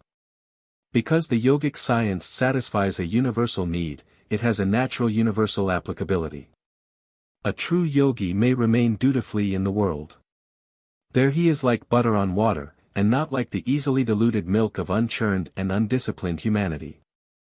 To fulfill one's earthly responsibilities is indeed the higher path, provided the yogi, maintaining a mental uninvolvement with egotistical desires, plays his part as a willing instrument of God. There are a number of great souls, living in American or European or other non-Hindu bodies today who, though they may never have heard the words yogi and Swami, are yet true exemplars of those terms. Through their disinterested service to mankind, or through their mastery over passions and thoughts, or through their single-hearted love of God, or through their great powers of concentration, they are, in a sense, yogis. They have set themselves the goal of yoga self-control. These men could rise to even greater heights if they were taught the definite science of yoga, which makes possible a more conscious direction of one's mind and life. Yoga has been superficially misunderstood by certain Western writers, but its critics have never been its practitioners. Among many thoughtful tributes to yoga may be mentioned one by Dr. C. G. Jung, the famous Swiss psychologist. When a religious method recommends itself as scientific, it can be certain of its public in the West. Yoga fulfills this expectation, Dr. Jung writes. Quite apart from the charm of the new, and the fascination of the half-understood, there is good cause for yoga to have many adherents.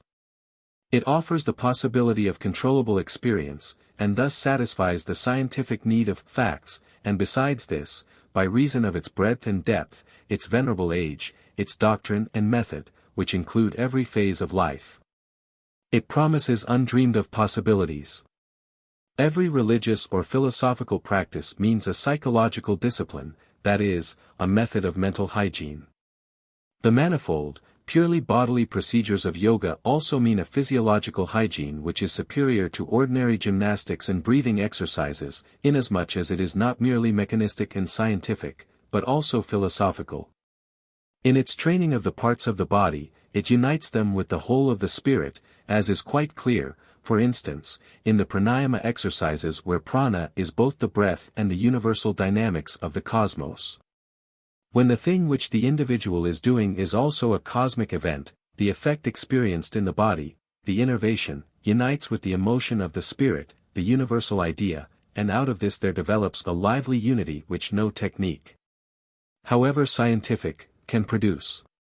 Yoga practice is unthinkable, and would also be ineffectual, without the concepts on which yoga is based. It combines the bodily and the spiritual with each other in an extraordinarily complete way. In the East, where these ideas and practices have developed, and where for several thousand years an unbroken tradition has created the necessary spiritual foundations, yoga is, as I can readily believe, the perfect and appropriate method of fusing body and mind together so that they form a unity which is scarcely to be questioned. This unity creates a psychological disposition which makes possible intuitions that transcend consciousness. The Western day is indeed nearing when the inner science of self-control will be found as necessary as the outer conquest of nature. This new atomic age will see men's minds sobered and broadened by the now scientifically indisputable truth that matter is in reality a concentrate of energy. Finer forces of the human mind can and must liberate energies greater than those within stones and metals, lest the material atomic giant, newly unleashed, turn on the world in mindless destruction. 24-1, 1 Corinthians 7 verses 32-33. 24-2, literally, this soul is spirit. The Supreme Spirit, the uncreated, is wholly unconditioned, neti not this, not that, but is often referred to in Vedanta as Sat Chitananda, that is, being intelligence bliss. 24-3, sometimes called Shankaracharya. Acharya means religious teacher. Shankara's date is a center of the usual scholastic dispute. A few records indicate that the peerless monist lived from 510 to 478 BC. Western historians assign him to the late 8th century AD. Readers who are interested in Shankara's famous exposition of the Brahma Sutras will find a careful English translation in Dr.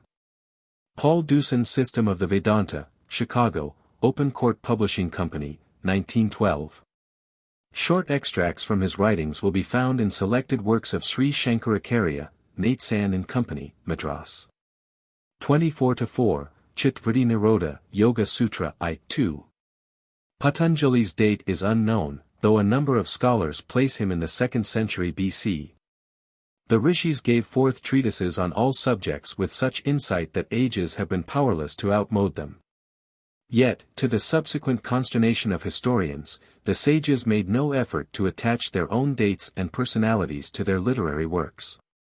They knew their lives were only temporarily important as flashes of the great infinite life. And that truth is timeless, impossible to trademark, and no private possession of their own. 24-5, the 6 orthodox systems, Sadarsana, are Sankhya, Yoga, Vedanta, Mimamsa, Nyaya, and Vaisesika.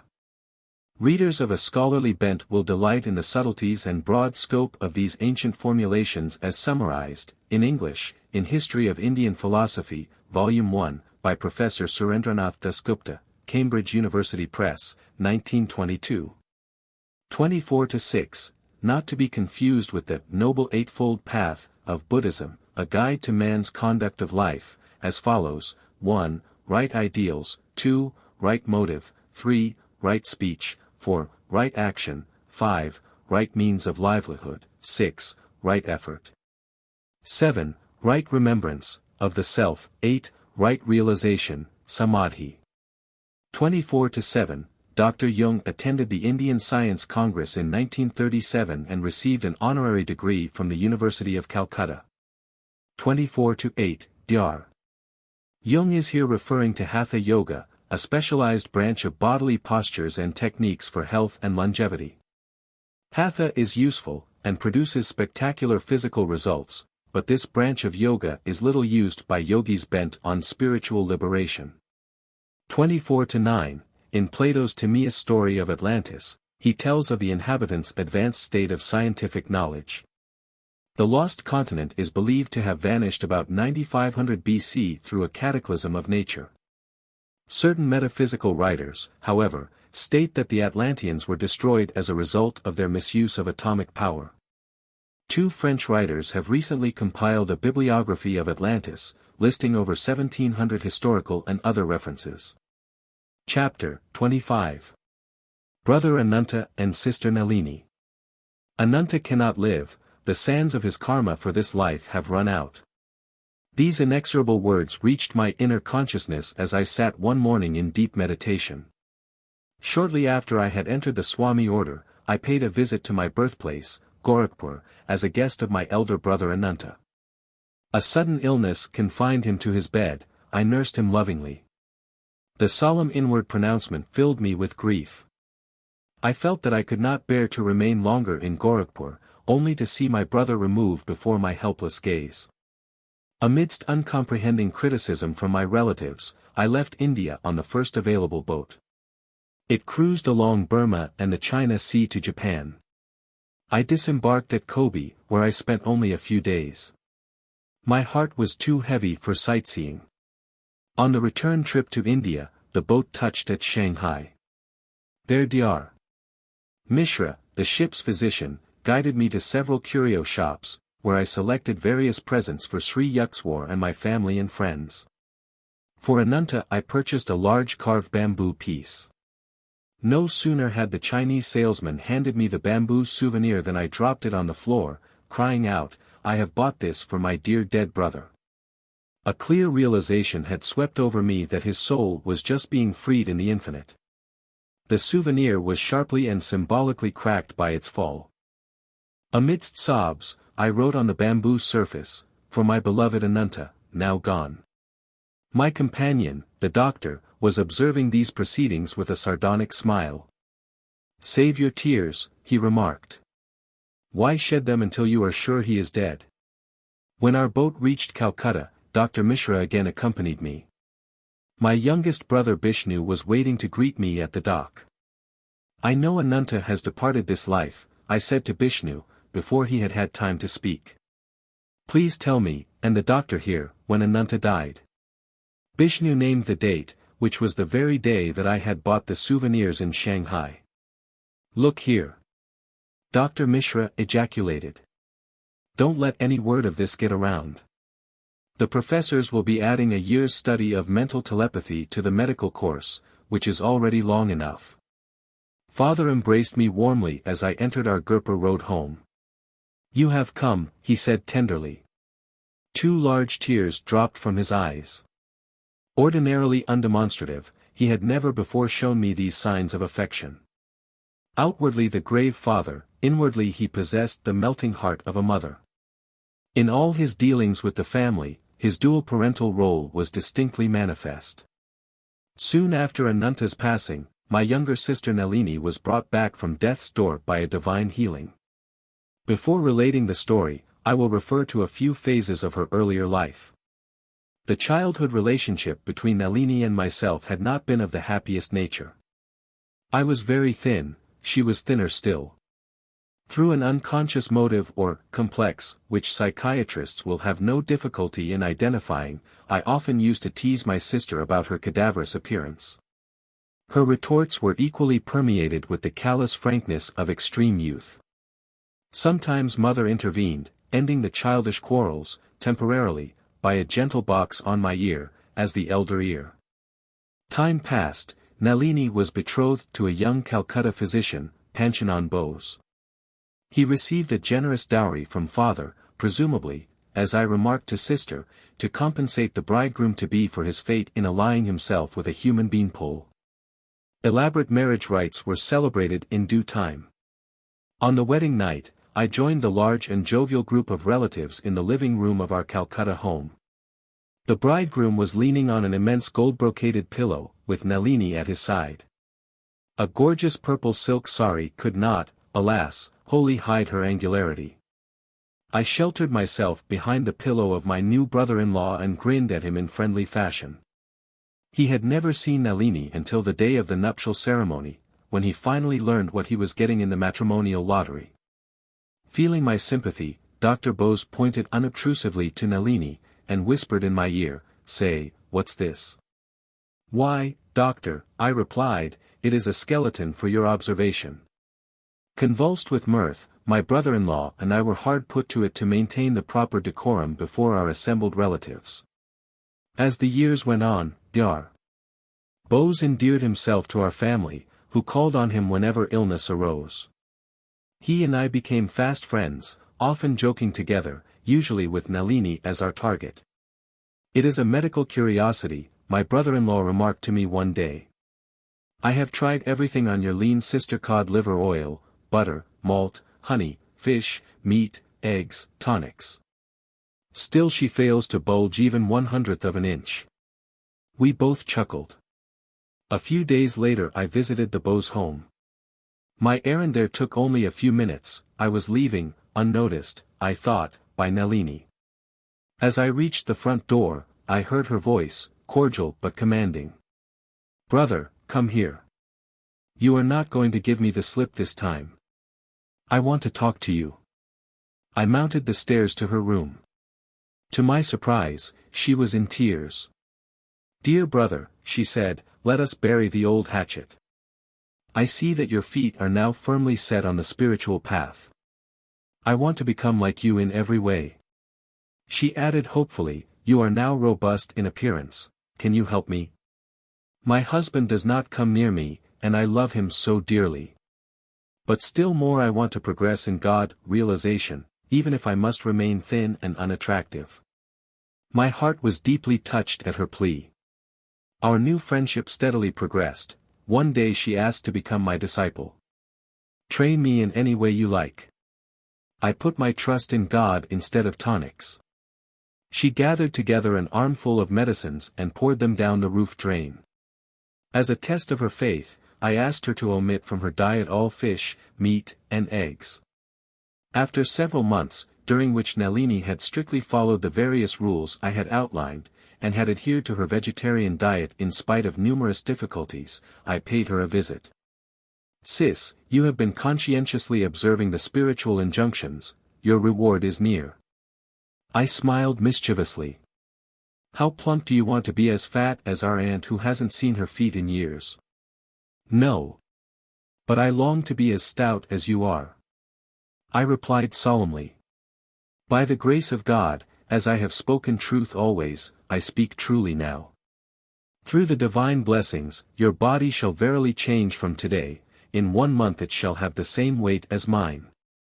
These words from my heart found fulfillment. In 30 days, Nalini's weight equaled mine.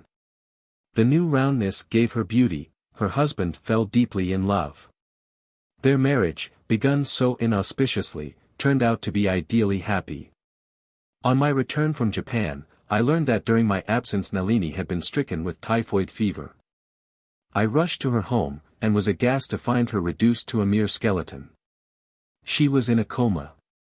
Before her mind became confused by illness, my brother-in-law told me, she often said, if Brother Mukunda were here, I would not be faring thus.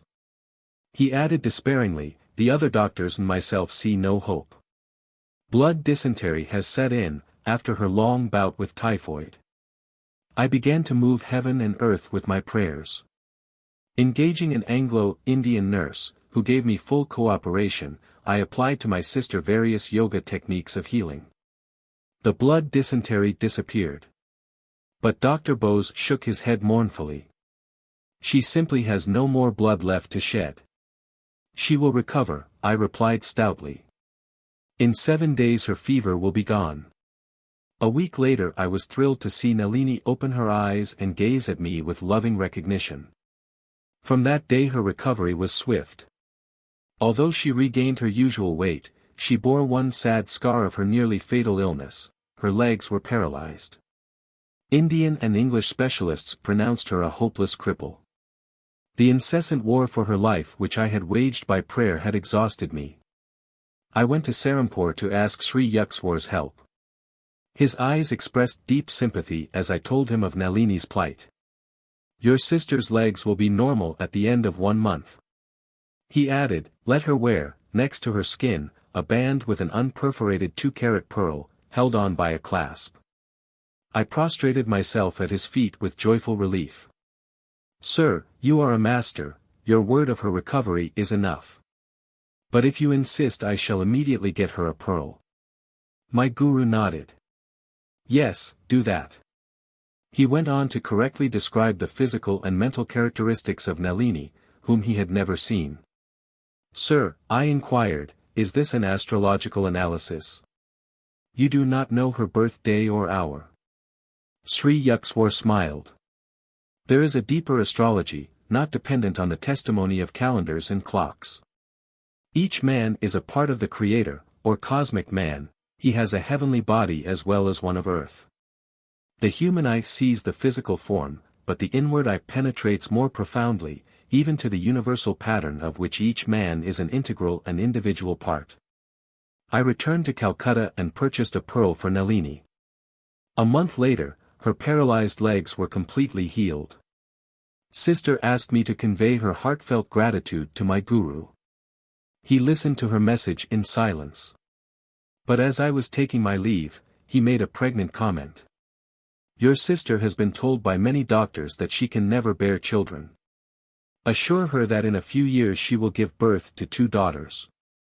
Some years later, to Nalini's joy, she bore a girl, followed in a few years by another daughter. Your master has blessed our home, our entire family, my sister said. The presence of such a man is a sanctification on the whole of India.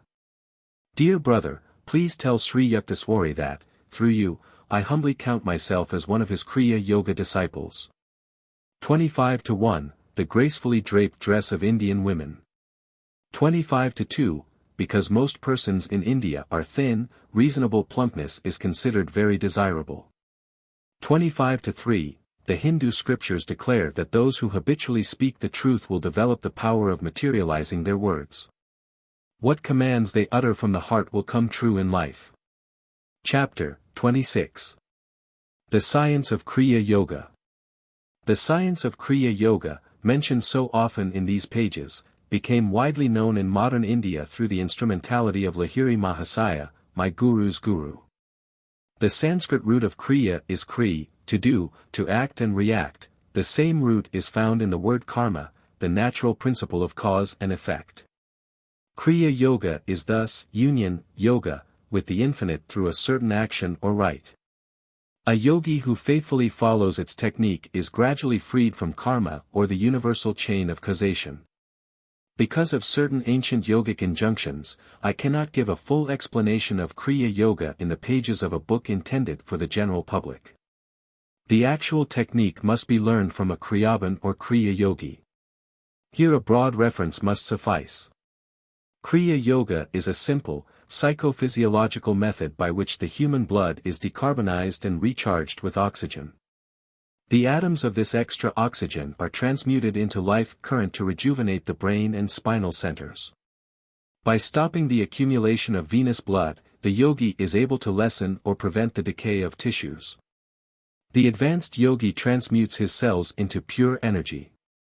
Elijah, Jesus, Kabir and other prophets were past masters in the use of Kriya or a similar technique, by which they caused their bodies to dematerialize at will. Kriya is an ancient science. Lahiri Mahasaya received it from his guru, Babaji, who rediscovered and clarified the technique after it had been lost in the Dark Ages. The Kriya Yoga which I am giving to the world through you in this 19th century, Babaji told Lahiri Mahasaya, is a revival of the same science which Krishna gave, millenniums ago, to Arjuna, and which was later known to Patanjali. And to Christ, St. John, St. Paul, and other disciples. Kriya Yoga is referred to by Krishna, India's greatest prophet, in a stanza of the Bhagavad Gita, offering inhaling breath into the outgoing breath, and offering the outgoing breath into the inhaling breath, the yogi neutralizes both these breaths. He thus releases the life force from the heart and brings it under his control. The interpretation is, the yogi arrests decay in the body by an addition of life force, and arrests the mutations of growth in the body by apan, eliminating current. Thus neutralizing decay and growth, by quieting the heart, the yogi learns life control. Krishna also relates that it was he, in a former incarnation, who communicated the indestructible yoga to an ancient illuminato, Vivasvat, who gave it to Manu, the great legislator. He, in turn, instructed Ikshwaku, the father of India's solar warrior dynasty. Passing thus from one to another, the royal yoga was guarded by the rishis until the coming of the materialistic ages. Then, due to priestly secrecy and man's indifference, the sacred knowledge gradually became inaccessible. Kriya Yoga is mentioned twice by the ancient sage Patanjali, foremost exponent of yoga, who wrote, Kriya Yoga consists of body discipline, mental control, and meditating on Aum. Patanjali speaks of God as the actual cosmic sound of Aum heard in meditation. Aum is the creative word, the sound of the vibratory motor. Even the yoga beginner soon inwardly hears the wondrous sound of Aum. Receiving this blissful spiritual encouragement, the devotee becomes assured that he is in actual touch with divine realms. Patanjali refers a second time to the life control or Kriya technique thus, liberation can be accomplished by that pranayama which is attained by disjoining the course of inspiration and expiration. St. Paul knew Kriya Yoga, or a technique very similar to it, by which he could switch life currents to and from the senses. He was therefore able to say, Verily, I protest by our rejoicing which I have in Christ, I die daily. By daily withdrawing his bodily life force, he united it by yoga union with the rejoicing, eternal bliss, of the Christ consciousness. In that felicitous state, he was consciously aware of being dead to the delusive sensory world of Maya. In the initial states of God contact, Sabikalpa Samadhi, the devotee's consciousness merges with the cosmic spirit, his life force is withdrawn from the body, which appears dead, or motionless and rigid. The yogi is fully aware of his bodily condition of suspended animation. As he progresses to higher spiritual states, Nirvikalpa Samadhi, however, he communes with God without bodily fixation, and in his ordinary waking consciousness, even in the midst of exacting worldly duties. Kriya Yoga is an instrument through which human evolution can be quickened, Sri Yukswar explained to his students. The ancient yogis discovered that the secret of cosmic consciousness is intimately linked with breath mastery. This is India's unique and deathless contribution to the world's treasury of knowledge. The life force, which is ordinarily absorbed in maintaining the heart pump, must be freed for higher activities by a method of calming and stilling the ceaseless demands of the breath. The Kriya Yogi mentally directs his life energy to revolve, upward and downward, around the 6 spinal centers, medullary, cervical, dorsal, lumbar, sacral, and coccygeal plexuses, which correspond to the 12 astral signs of the zodiac. The symbolic cosmic man. 1/2 minute of revolution of energy around the sensitive spinal cord of man affects subtle progress in his evolution. That half minute of Kriya equals 1 year of natural spiritual unfoldment. The astral system of a human being, with 6, 12 by polarity, inner constellations revolving around the sun of the omniscient spiritual eye, is interrelated with the physical sun and the 12 zodiacal signs. All men are thus affected by an inner and an outer universe. The ancient rishis discovered that man's earthly and heavenly environment, in 12-year cycles, push him forward on his natural path. The scriptures aver that man requires 1,000,000 years of normal, diseaseless evolution to perfect his human brain sufficiently to express cosmic consciousness. 1,000 Kriya practiced in 8 hours gives the yogi, in 1 day, the equivalent of 1,000 years of natural evolution, 365,000 years of evolution in 1 year. In 3 years, a Kriya yogi can thus accomplish by intelligent self-effort the same result which nature brings to pass in 1,000,000 years. The Kriya shortcut, of course, can be taken only by deeply developed yogis. With the guidance of a guru, such yogis have carefully prepared their bodies and brains to receive the power created by intensive practice. The Kriya beginner employs his yogic exercise only 14 to 28 times, twice daily. A number of yogis achieve emancipation in 6 or 12 or 24 or 48 years. A yogi who dies before achieving full realization carries with him the good karma of his past Kriya effort. In his new life he is harmoniously propelled toward his infinite goal. The body of the average man is like a 50-watt lamp, which cannot accommodate the billion watts of power roused by an excessive practice of Kriya.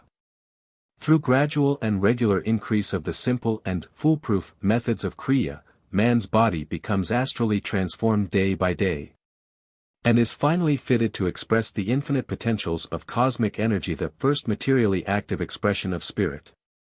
Kriya Yoga has nothing in common with the unscientific breathing exercises taught by a number of misguided zealots. Their attempts to forcibly hold breath in the lungs is not only unnatural but decidedly unpleasant. Kriya, on the other hand, is accompanied from the very beginning by an accession of peace, and by soothing sensations of regenerative effect in the spine. The ancient yogic technique converts the breath into mind. By spiritual advancement, one is able to cognize the breath as an act of mind, a dream breath.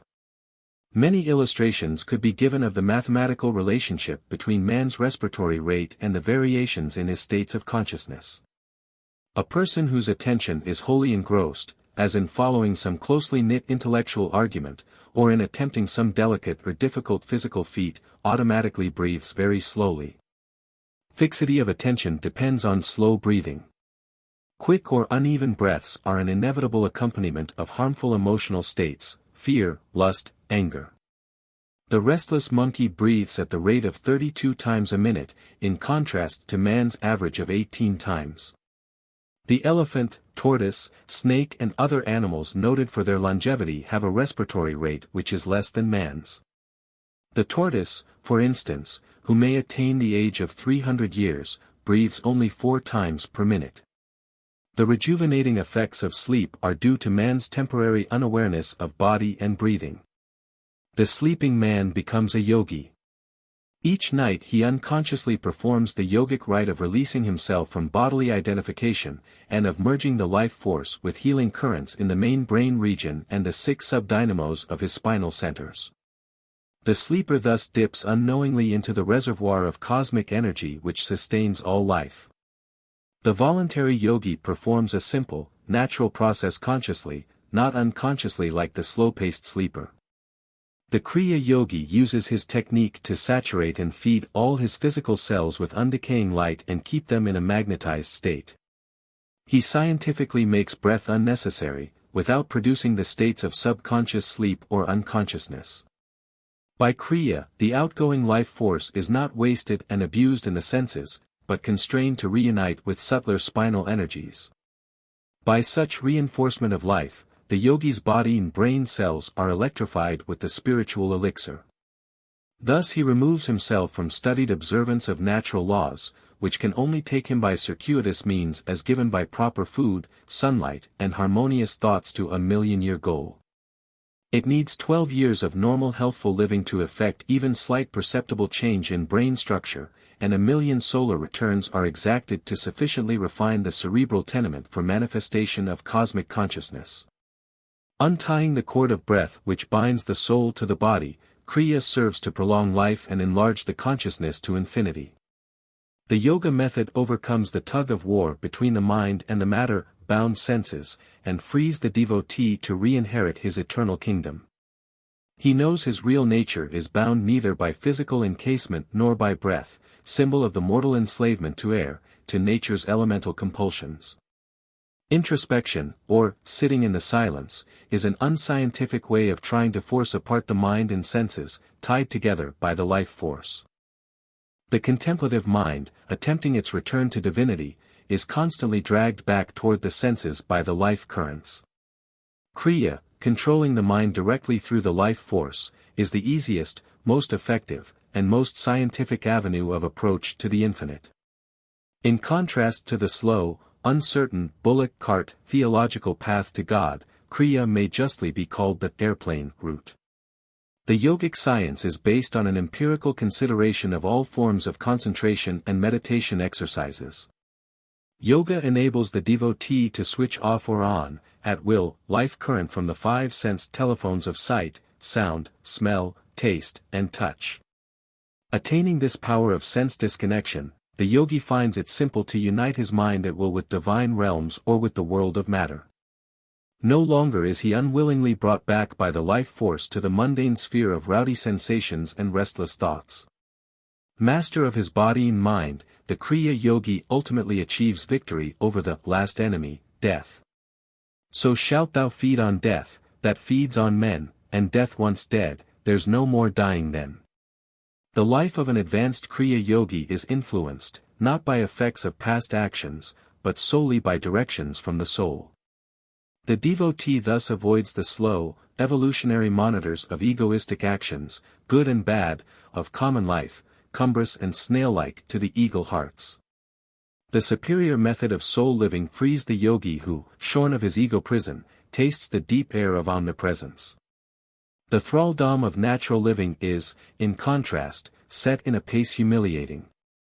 Conforming his life to the evolutionary order, a man can command no concessionary haste from nature but, living without error against the laws of his physical and mental endowment, still requires about 1,000,000 years of incarnating masquerades to know final emancipation. The telescopic methods of yogis, disengaging themselves from physical and mental identifications in favor of soul individuality, thus commend themselves to those who eye with revolt 1,000,000 years. This numerical periphery is enlarged for the ordinary man, who lives in harmony not even with nature, let alone his soul, but pursues instead unnatural complexities, thus offending in his body and thoughts the sweet sanities of nature. For him, 2 times 1,000,000 years can scarce suffice for liberation. Gross man seldom or never realizes that his body is a kingdom, governed by Emperor Soul on the throne of the cranium, with subsidiary regents in the 6 spinal centers or spheres of consciousness. This theocracy extends over a throng of obedient subjects, 27,000 billion cells endowed with a sure if automatic intelligence by which they perform all duties of bodily growths, transformations, and dissolutions, and 50 million substratal thoughts, emotions, and variations of alternating phases in man's consciousness in an average life of 60 years. Any apparent insurrection of bodily or cerebral cells toward emperor soul, manifesting as disease or depression, is due to no disloyalty among the humble citizens, but to past or present misuse by man of his individuality or free will, given to him simultaneous with a soul, and revocable never. Identifying himself with a shallow ego, man takes for granted that it is he who thinks, wills, feels, digests meals, and keeps himself alive, never admitting through reflection, only a little would suffice. That in his ordinary life he is naught but a puppet of past actions, karma, and of nature or environment. Each man's intellectual reactions, feelings, moods, and habits are circumscribed by effects of past causes, whether of this or a prior life.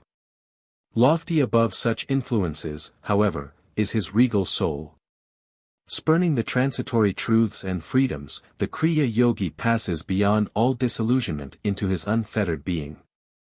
All scriptures declare man to be not a corruptible body, but a living soul. By Kriya he is given a method to prove the scriptural truth.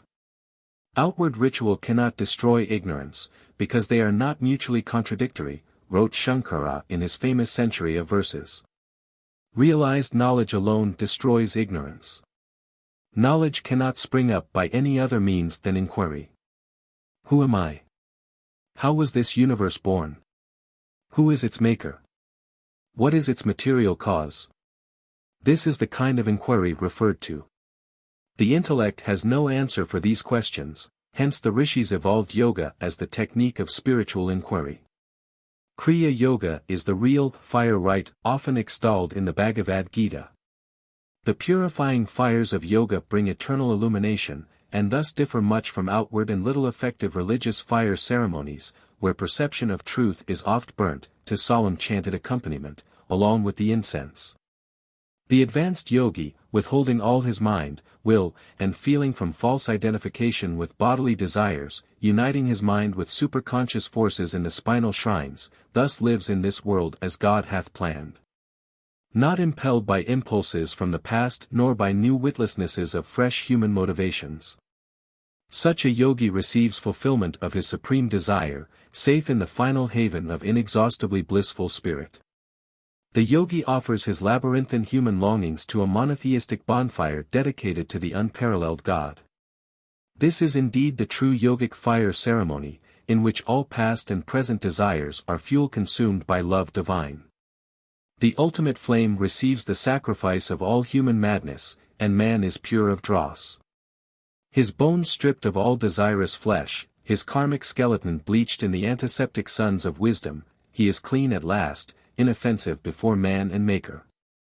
Referring to yoga's sure and methodical efficacy, Lord Krishna praises the technological yogi in the following words: the yogi is greater than body-disciplining ascetics, greater even than the followers of the path of wisdom, Jnana Yoga, or of the path of action, Karma Yoga. Be thou, O disciple Arjuna, a yogi. 26-1, the noted scientist, Dr. George W. Cryle of Cleveland, explained before a 1940 meeting of the American Association for the Advancement of Science the experiments by which he had proved that all bodily tissues are electrically negative, except the brain and nervous system tissues, which remain electrically positive because they take up revivifying oxygen at a more rapid rate. 26-2, Bhagavad Gita, 4:29. 26-3, Bhagavad Gita 4:1-2. 26-4, the author of Manava Dharma Shastras. These institutes of canonized common law are effective in India to this day. The French scholar, Louis Jacoliot, writes that the date of Manu is lost in the night of the anti-historical period of India, and no scholar has dared to refuse him the title of the most ancient lawgiver in the world. In La Bible d'en Linda, pages 33-37, Jacaliot reproduces parallel textual references to prove that the Roman Code of Justinian follows closely the laws of Manu. 26-5, the start of the materialistic ages, according to Hindu scriptural reckonings, was 3102 BC. This was the beginning of the descending Dwapara age, c. Modern scholars, blithely believing that 10,000 years ago all men were sunk in a barbarous stone age, summarily dismiss as myths all records and traditions of very ancient civilizations in India, China, Egypt, and other lands. 26-6, Patanjali's Aphorisms, 2:1.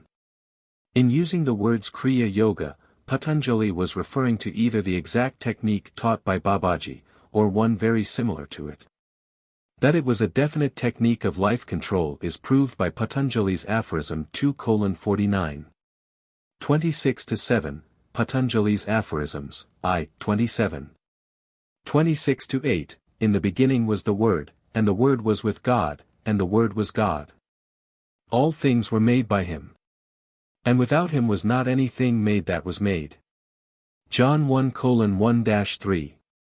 Aum, Om, of the Vedas became the sacred word Amin of the Muslims, Hum of the Tibetans, and Amen of the Christians, its meaning in Hebrew being sure, faithful. These things set the Amen, the faithful and true witness, the beginning of the creation of God. Revelations 3:14.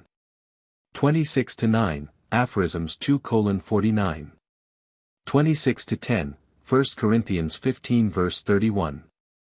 Our rejoicing is the correct translation. Not, as usually given, your rejoicing.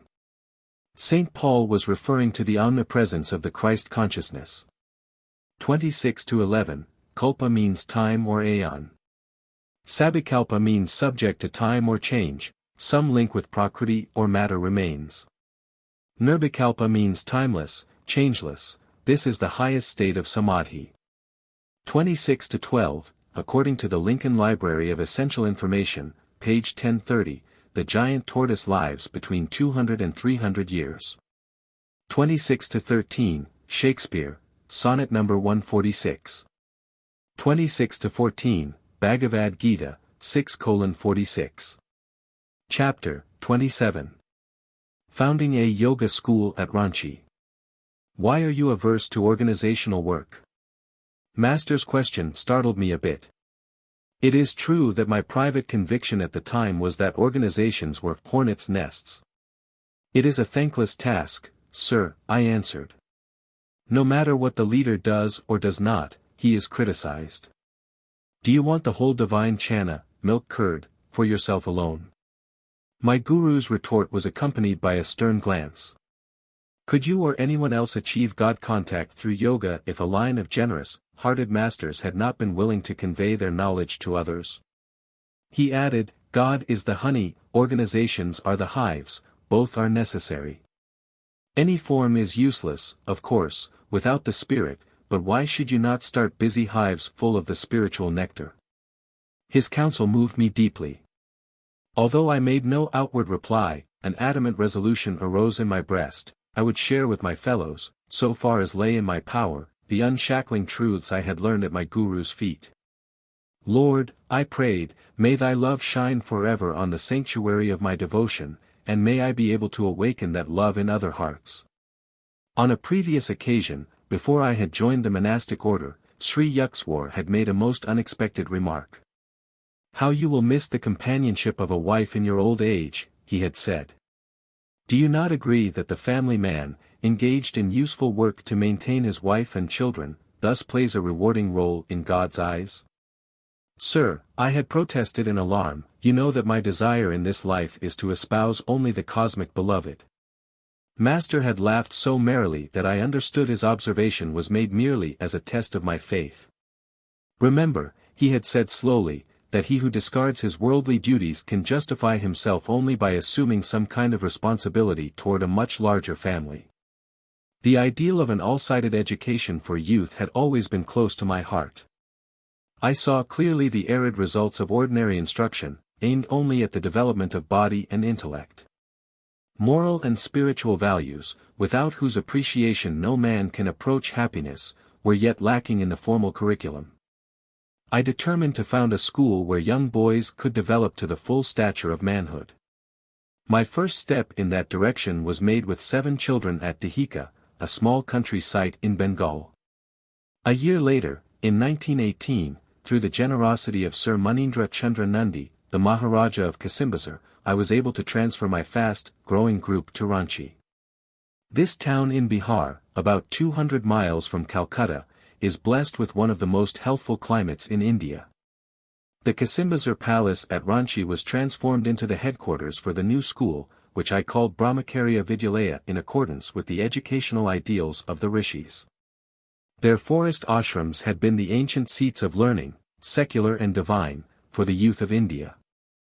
At Ranchi I organized an educational program for both grammar and high school grades. It included agricultural, industrial, commercial, and academic subjects. The students were also taught yoga concentration and meditation, and a unique system of physical development, yogoda, whose principles I had discovered in 1916. Realizing that man's body is like an electric battery, I reasoned that it could be recharged with energy through the direct agency of the human will. As no action, slight or large, is possible without willing, man can avail himself of his prime mover, will, to renew his bodily tissues without burdensome apparatus or mechanical exercises. I therefore taught the Ranchi students my simple yogoda techniques by which the life force, centered in man's medulla oblongata, can be consciously and instantly recharged from the unlimited supply of cosmic energy. The boys responded wonderfully to this training, developing extraordinary ability to shift the life energy from one part of the body to another part, and to sit in perfect poise in difficult body postures. They performed feats of strength and endurance which many powerful adults could not equal. My youngest brother, Bishnu Charan Ghosh, joined the Ranchi school. He later became a leading physical culturist in Bengal. He and one of his students traveled to Europe and America, giving exhibitions of strength and skill which amazed the university savants, including those at Columbia University in New York. At the end of the first year at Ranchi, applications for admission reached 2,000. But the school, which at that time was solely residential, could accommodate only about 100. Instruction for day students was soon added. In the Vidyalaya I had to play father-mother to the little children, and to cope with many organizational difficulties. I often remembered Christ's words, "Verily I say unto you, there is no man that hath left house, or brethren or sisters, or father, or mother, or wife, or children, or lands, for my sake, and the Gospel's. But he shall receive an hundredfold now in this time, houses and brethren, and sisters, and mothers, and children, and lands, with persecutions. And in the world to come eternal life." Sri Yukswar had interpreted these words: the devotee who forgoes the life experiences of marriage and family, and exchanges the problems of a small household and limited activities for the larger responsibilities of service to society in general, is undertaking a task which is often accompanied by persecution from a misunderstanding world, but also by a divine inner contentment. Yagoda Math, beautiful hermitage of self-realization fellowship at Dakshineswar on the Ganges. Founded in 1938 as a yoga retreat for students of East and West. Central building of the Yagoda Satsanga Brahmacharya Vidyalaya at Ranchi, Bihar, established in 1918 as a yoga school for boys, with grammar and high school education. Connected with it is the philanthropic Lahiri Mahasaya mission. One day my father arrived in Ranchi to bestow a paternal blessing, long withheld because I had hurt him by refusing his offer of a position with the Bengal-Nagpur Railway. "Son," he said, "I am now reconciled to your choice in life. It gives me joy to see you amidst these happy, eager youngsters. You belong here rather than with the lifeless figures of railroad timetables." He waved toward a group of a dozen little ones who were tagging at my heels. "I had only 8 children," he observed with twinkling eyes, "but I can feel for you." With a large fruit orchard and 25 fertile acres at our disposal, the students, teachers, and myself enjoyed many happy hours of outdoor labor in these ideal surroundings. We had many pets, including a young deer who was fairly idolized by the children. I too loved the fawn so much that I allowed it to sleep in my room. At the light of dawn, the little creature would toddle over to my bed for a morning caress. One day I fed the pet earlier than usual, as I had to attend to some business in the town of Ranchi. Although I cautioned the boys not to feed the fawn until my return, one of them was disobedient, and gave the baby deer a large quantity of milk. When I came back in the evening, sad news greeted me: the little fawn is nearly dead, through overfeeding. In tears, I placed the apparently lifeless pet on my lap. I prayed piteously to God to spare its life. Hours later, the small creature opened its eyes, stood up, and walked feebly. The whole school shouted for joy. But a deep lesson came to me that night, one I can never forget. I stayed up with the fawn until 2 o'clock, when I fell asleep. The deer appeared in a dream, and spoke to me. "You are holding me back. Please let me go, let me go." "All right," I answered in the dream. I awoke immediately, and cried out, "Boys, the deer is dying." The children rushed to my side. I ran to the corner of the room where I had placed the pet. It made a last effort to rise, stumbled toward me, then dropped at my feet, dead. According to the mass karma which guides and regulates the destinies of animals, the deer's life was over, and it was ready to progress to a higher form. But by my deep attachment, which I later realized was selfish, and by my fervent prayers, I had been able to hold it in the limitations of the animal form from which the soul was struggling for release. The soul of the deer made its plea in a dream because, without my loving permission, it either would not or could not go. As soon as I agreed, it departed. All sorrow left me. I realized anew that God wants His children to love everything as a part of Him, and not to feel delusively that death ends all. The ignorant man sees only the unsurmountable wall of death, hiding, seemingly forever, his cherished friends. But the man of unattachment, he who loves others as expressions of the Lord, understands that at death the dear ones have only returned for a breathing space of joy in Him. The Ranchi school grew from small and simple beginnings to an institution now well known in India. Many departments of the school are supported by voluntary contributions from those who rejoice in perpetuating the educational ideals of the rishis. Under the general name of Yagoda Satsanga, flourishing branch schools have been established at Midnapur, Lakshmanpur, and Puri. The Ranchi headquarters maintains a medical department where medicines and the services of doctors are supplied freely to the poor of the locality. The number treated has averaged more than 18,000 persons a year. The Vidyalaya has made its mark, too, in Indian competitive sports, and in the scholastic field, where many Ranchi alumni have distinguished themselves in later university life. The school, now in its 28th year and the center of many activities, has been honored by visits of eminent men from the East and the West.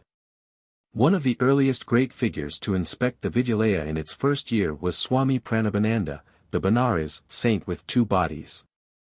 As the great master viewed the picturesque outdoor classes, held under the trees, and saw in the evening that young boys were sitting motionless for hours in yoga meditation, he was profoundly moved.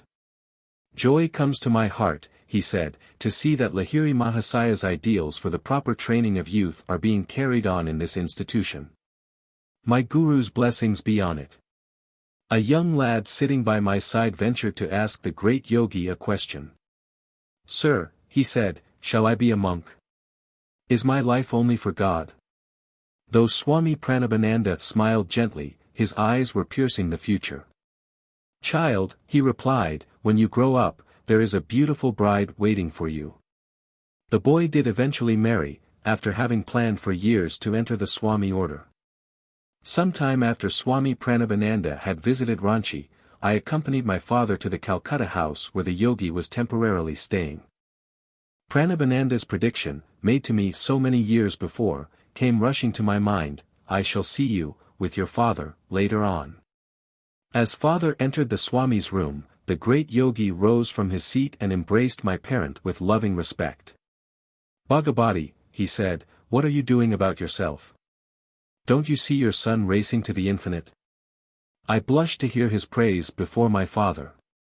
The Swami went on, "You recall how often our blessed Guru used to say, 'Banat, Banat, Ban Jai.' So keep up Kriya Yoga ceaselessly, and reach the divine portals quickly. The body of Pranabananda, which had appeared so well and strong during my amazing first visit to him in Benares, now showed definite aging, though his posture was still admirably erect. "Swamiji," I inquired, looking straight into his eyes, "please tell me the truth, aren't you feeling the advance of age? As the body is weakening, are your perceptions of God suffering any diminution?" He smiled angelically. "The beloved is more than ever with me now." His complete conviction overwhelmed my mind and soul. He went on, "I am still enjoying the 2 pensions, one from Bhagavati here, and one from above." Pointing his finger heavenward, the saint fell into an ecstasy, his face lit with a divine glow, and ample answer to my question. Noticing that Pranabananda's room contained many plants and packages of seed, I asked their purpose. "I have left Benares permanently," he said, "and am now on my way to the Himalayas. There I shall open an ashram for my disciples. These seeds will produce spinach and a few other vegetables.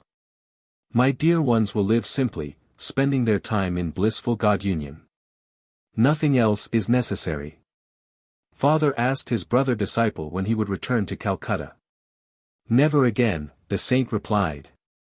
"This year is the one in which Lahiri Mahasaya told me I would leave my beloved Benares forever and go to the Himalayas, there to throw off my mortal frame."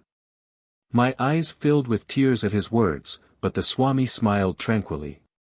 He reminded me of a little heavenly child, sitting securely on the lap of the Divine Mother. The burden of the years has no ill effect on a great yogi's full possession of supreme spiritual powers. He is able to renew his body at will.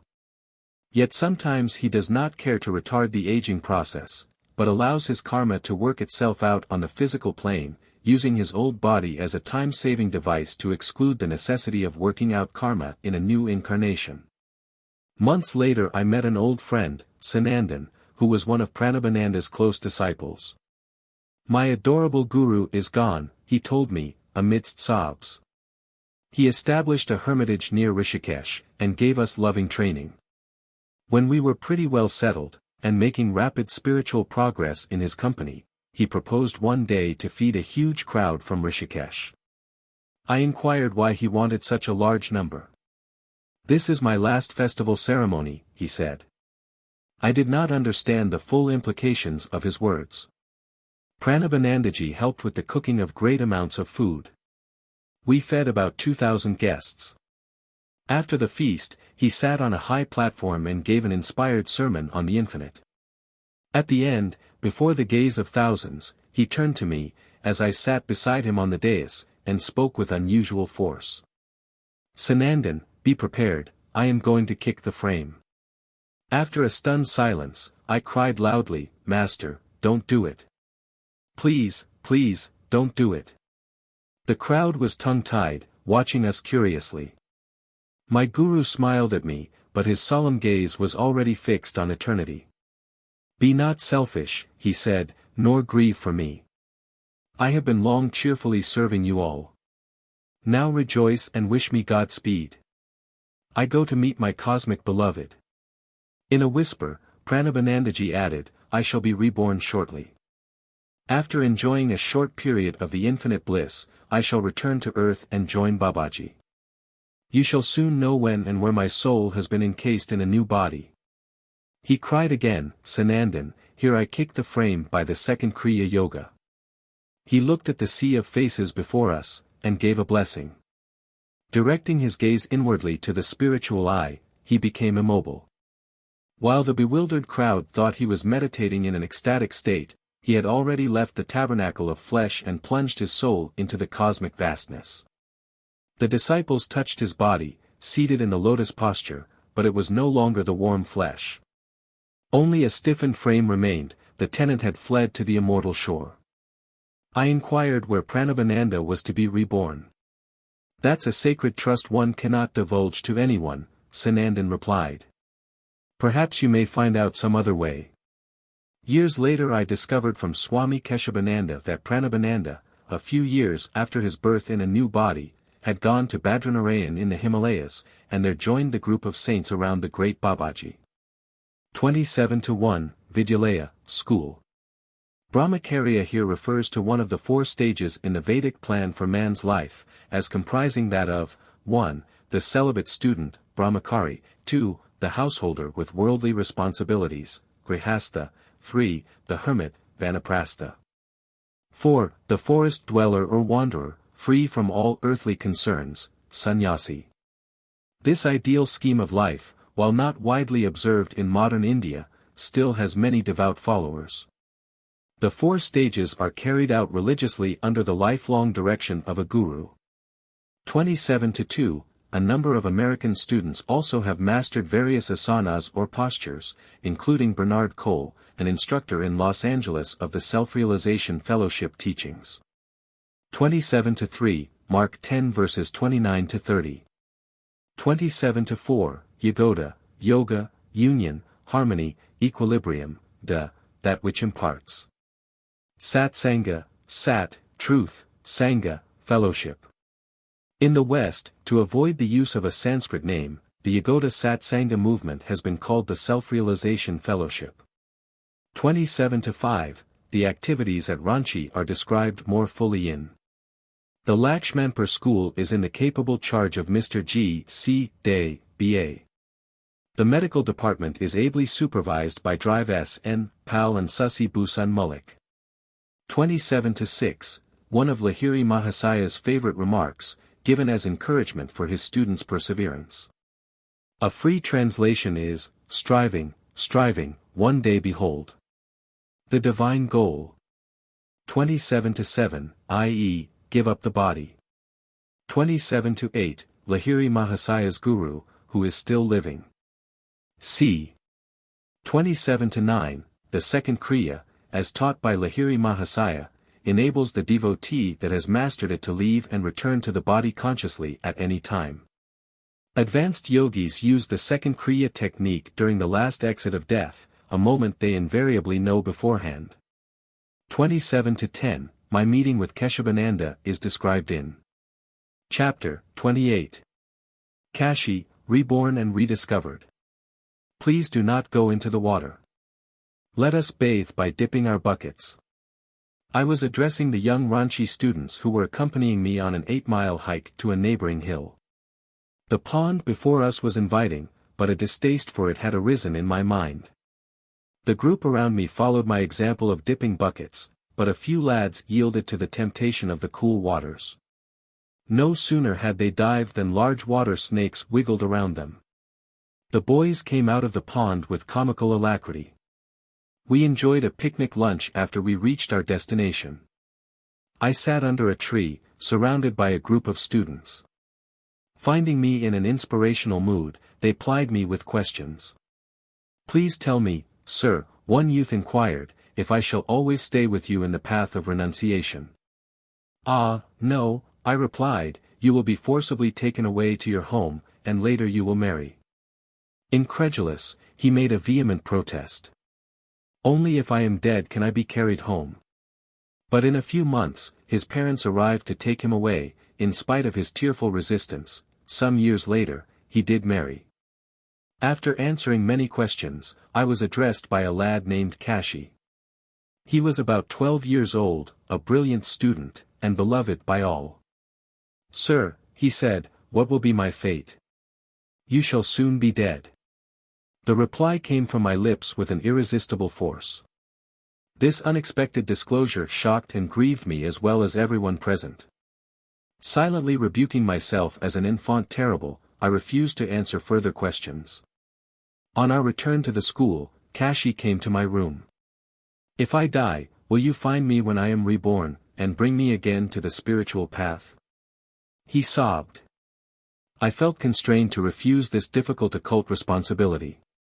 But for weeks afterward, Kashi pressed me doggedly. Seeing him unnerved to the breaking point, I finally consoled him.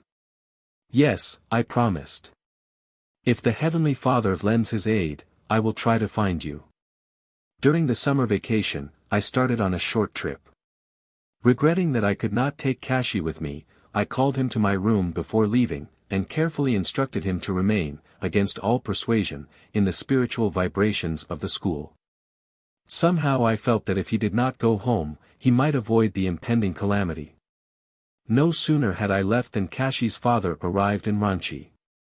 For 15 days he tried to break the will of his son, explaining that if Kashi would go to Calcutta for only 4 days to see his mother, he could then return. Kashi persistently refused. The father finally said he would take the boy away with the help of the police. The threat disturbed Kashi, who was unwilling to be the cause of any unfavorable publicity to the school. He saw no choice but to go. I returned to Ranchi a few days later. When I heard how Kashi had been removed, I entrained at once for Calcutta. There I engaged a horse cab. Very strangely, as the vehicle passed beyond the Howrah Bridge over the Ganges, I beheld Kashi's father and other relatives in mourning clothes. Shouting to my driver to stop, I rushed out and glared at the unfortunate father. "Mr. Murderer," I cried somewhat unreasonably, "you have killed my boy." The father had already realized the wrong he had done in forcibly bringing Kashi to Calcutta. During the few days the boy had been there, he had eaten contaminated food, contracted cholera, and passed on. My love for Kashi, and the pledge to find him after death, night and day haunted me. No matter where I went, his face loomed up before me. I began a memorable search for him, even as long ago I had searched for my lost mother. Kashi, lost and rediscovered. My brother Bishnu, Motilal Mukherjee of Serampore, a highly advanced disciple of Sri Yukswar, my father, Mr. Wright. Myself, Tulsi Narayan Bose, Swami Satyananda of Ranchi. A group of delegates to the 1920 International Congress of Religious Liberals at Boston, where I gave my maiden speech in America. Left to right, Reverend Clay Macaulay, Reverend T. Rhonda Williams, Professor S. Ushigasaki, Reverend Jabez T. Sunderland, myself, Reverend Chaz W. Went, Reverend Samuel A. Elliott, Reverend Basil Martin, Reverend Christopher J. Street, Reverend Samuel M. Crothers. I felt that inasmuch as God had given me the faculty of reason, I must utilize it and tax my powers to the utmost in order to discover the subtle laws by which I could know the boy's astral whereabouts. He was a soul vibrating with unfulfilled desires. I realized a mass of light floating somewhere amidst millions of luminous souls in the astral regions. How was I to tune in with him, among so many vibrating lights of other souls? Using a secret yoga technique, I broadcasted my love to Kashi's soul through the microphone of the spiritual eye, the inner point between the eyebrows. With the antenna of upraised hands and fingers, I often turned myself round and round, trying to locate the direction in which he had been reborn as an embryo. I hoped to receive response from him in the concentration-tuned radio of my heart. I intuitively felt that Kashi would soon return to the earth, and that if I kept unceasingly broadcasting my call to him, his soul would reply. I knew that the slightest impulse sent by Kashi would be felt in my fingers, hands, arms, spine, and nerves. With undiminished zeal, I practiced the yoga method steadily for about 6 months after Kashi's death.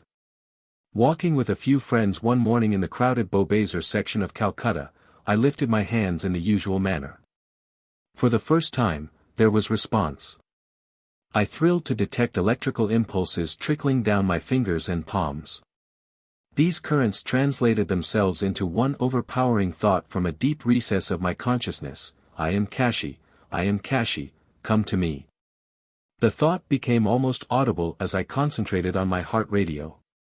In the characteristic, slightly hoarse whisper of Kashi, I heard his summons again and again. I seized the arm of one of my companions, Prakash Das, and smiled at him joyfully. It looks as though I have located Kashi. I began to turn round and round, to the undisguised amusement of my friends and the passing throng. The electrical impulses tingled through my fingers only when I faced toward a nearby path, aptly named Serpentine Lane. The astral currents disappeared when I turned in other directions. Ah, I exclaimed, Kashi's soul must be living in the womb of some mother whose home is in this lane. My companions and I approached closer to Serpentine Lane. The vibrations in my upraised hands grew stronger, more pronounced. As if by a magnet, I was pulled toward the right side of the road. Reaching the entrance of a certain house, I was astounded to find myself transfixed. I knocked at the door in a state of intense excitement, holding my very breath. I felt that the successful end had come for my long, arduous, and certainly unusual quest. The door was opened by a servant, who told me her master was at home. He descended the stairway from the second floor and smiled at me inquiringly. I hardly knew how to frame my question, at once pertinent and impertinent. "Please tell me, sir, if you and your wife have been expecting a child for about 6 months." "Yes, it is so." Seeing that I was a Swami, a renunciate attired in the traditional orange cloth, he added politely, "Pray inform me how you know my affairs." When he heard about Kashi and the promise I had given, the astonished man believed my story. "A male child of fair complexion will be born to you," I told him. "He will have a broad face, with a cowlick atop his forehead. His disposition will be notably spiritual." I felt certain that the coming child would bear these resemblances to Kashi. Later I visited the child, whose parents had given him his old name of Kashi. Even in infancy he was strikingly similar in appearance to my dear Ranchi student. The child showed me an instantaneous affection, the attraction of the past awoke with redoubled intensity. Years later the teenage boy wrote me, during my stay in America. He explained his deep longing to follow the path of a renunciate. I directed him to a Himalayan master who, to this day, guides the reborn Kashi. 28:1, the will, projected from the point between the eyebrows, is known by yogis as the broadcasting apparatus of thought. When the feeling is calmly concentrated on the heart, it acts as a mental radio, and can receive the messages of others from far or near. In telepathy, the fine vibrations of thoughts in one person's mind are transmitted through the subtle vibrations of astral ether and then through the grosser earthly ether, creating electrical waves which, in turn, translate themselves into thought waves in the mind of the other person. 28:2, every soul in its pure state is omniscient. Kashi's soul remembered all the characteristics of Kashi, the boy, and therefore mimicked his hoarse voice in order to stir my recognition. 28:3, Prakash Das is the present director of our Yagoda Math, Hermitage, at Dakshineswar in Bengal. Chapter 29. Rabindranath Tagore and I compare schools. Rabindranath Tagore taught us to sing, as a natural form of self-expression, like the birds. Bola Nath, a bright 14-year-old lad at my Ranchi school, gave me this explanation after I had complimented him one morning on his melodious outbursts. With or without provocation, the boy poured forth a tuneful stream. He had previously attended the famous Tagore school of Santiniketan, Haven of Peace, at Bolpur. "The songs of Rabindranath have been on my lips since early youth," I told my companion. "All Bengal, even the unlettered peasants, delights in his lofty verse." Bola and I sang together a few refrains from Tagore, who has set to music thousands of Indian poems, some original and others of hoary antiquity. "I met Rabindranath soon after he had received the Nobel Prize for Literature," I remarked after our vocalizing. "I was drawn to visit him because I admired his undiplomatic courage in disposing of his literary critics." I chuckled. Bola curiously inquired the story. "The scholars severely flayed Tagore for introducing a new style into Bengali poetry," I began. "He mixed colloquial and classical expressions, ignoring all the prescribed limitations dear to the pundits' hearts. His songs embody deep philosophic truth in emotionally appealing terms, with little regard for the accepted literary forms." One influential critic slightingly referred to Rabindranath as a pigeon poet who sold his cooings in print for a rupee. But Tagore's revenge was at hand. The whole Western world paid homage at his feet soon after he had translated into English his Gitanjali, song offerings. A trainload of pundits, including his one-time critics, went to Santiniketan to offer their congratulations. Rabindranath received his guests only after an intentionally long delay, and then heard their praise in stoic silence. Finally he turned against them their own habitual weapons of criticism. "Gentlemen," he said, "the fragrant honors you here bestow are incongruously mingled with the putrid odors of your past contempt.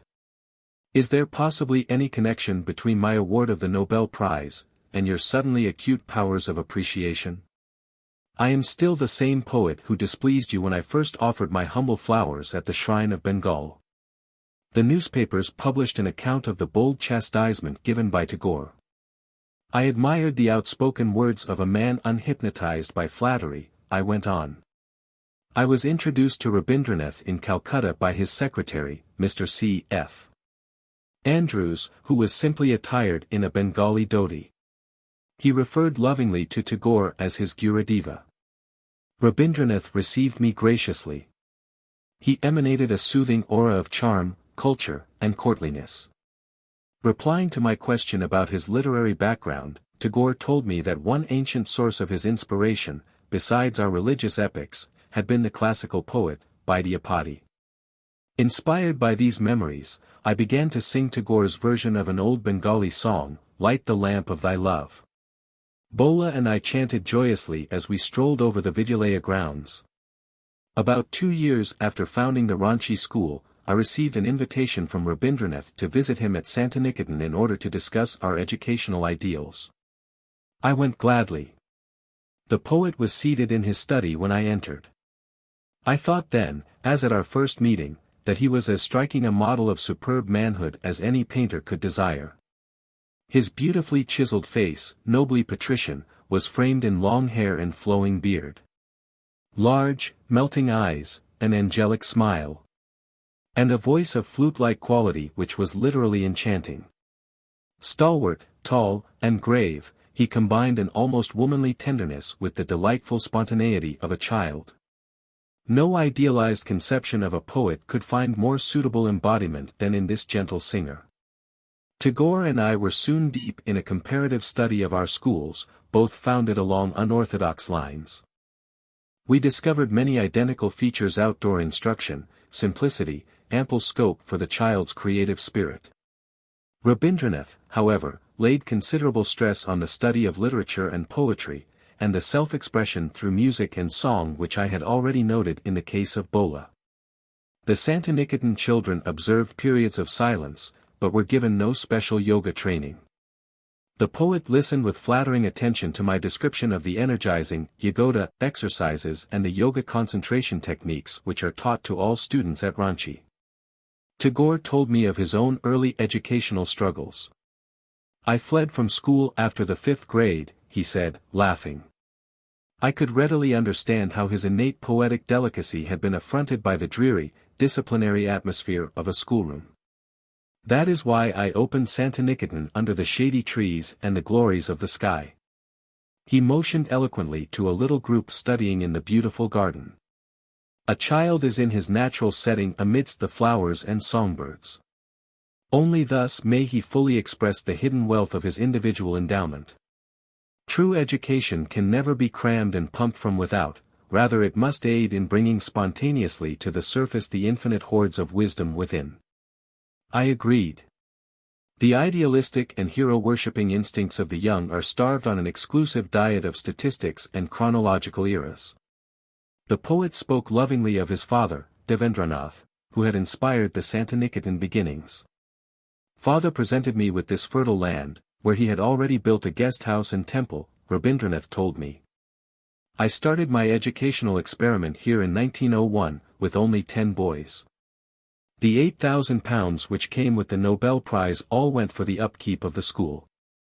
The elder Tagore, Devendranath, known far and wide as Maharishi, was a very remarkable man, as one may discover from his autobiography.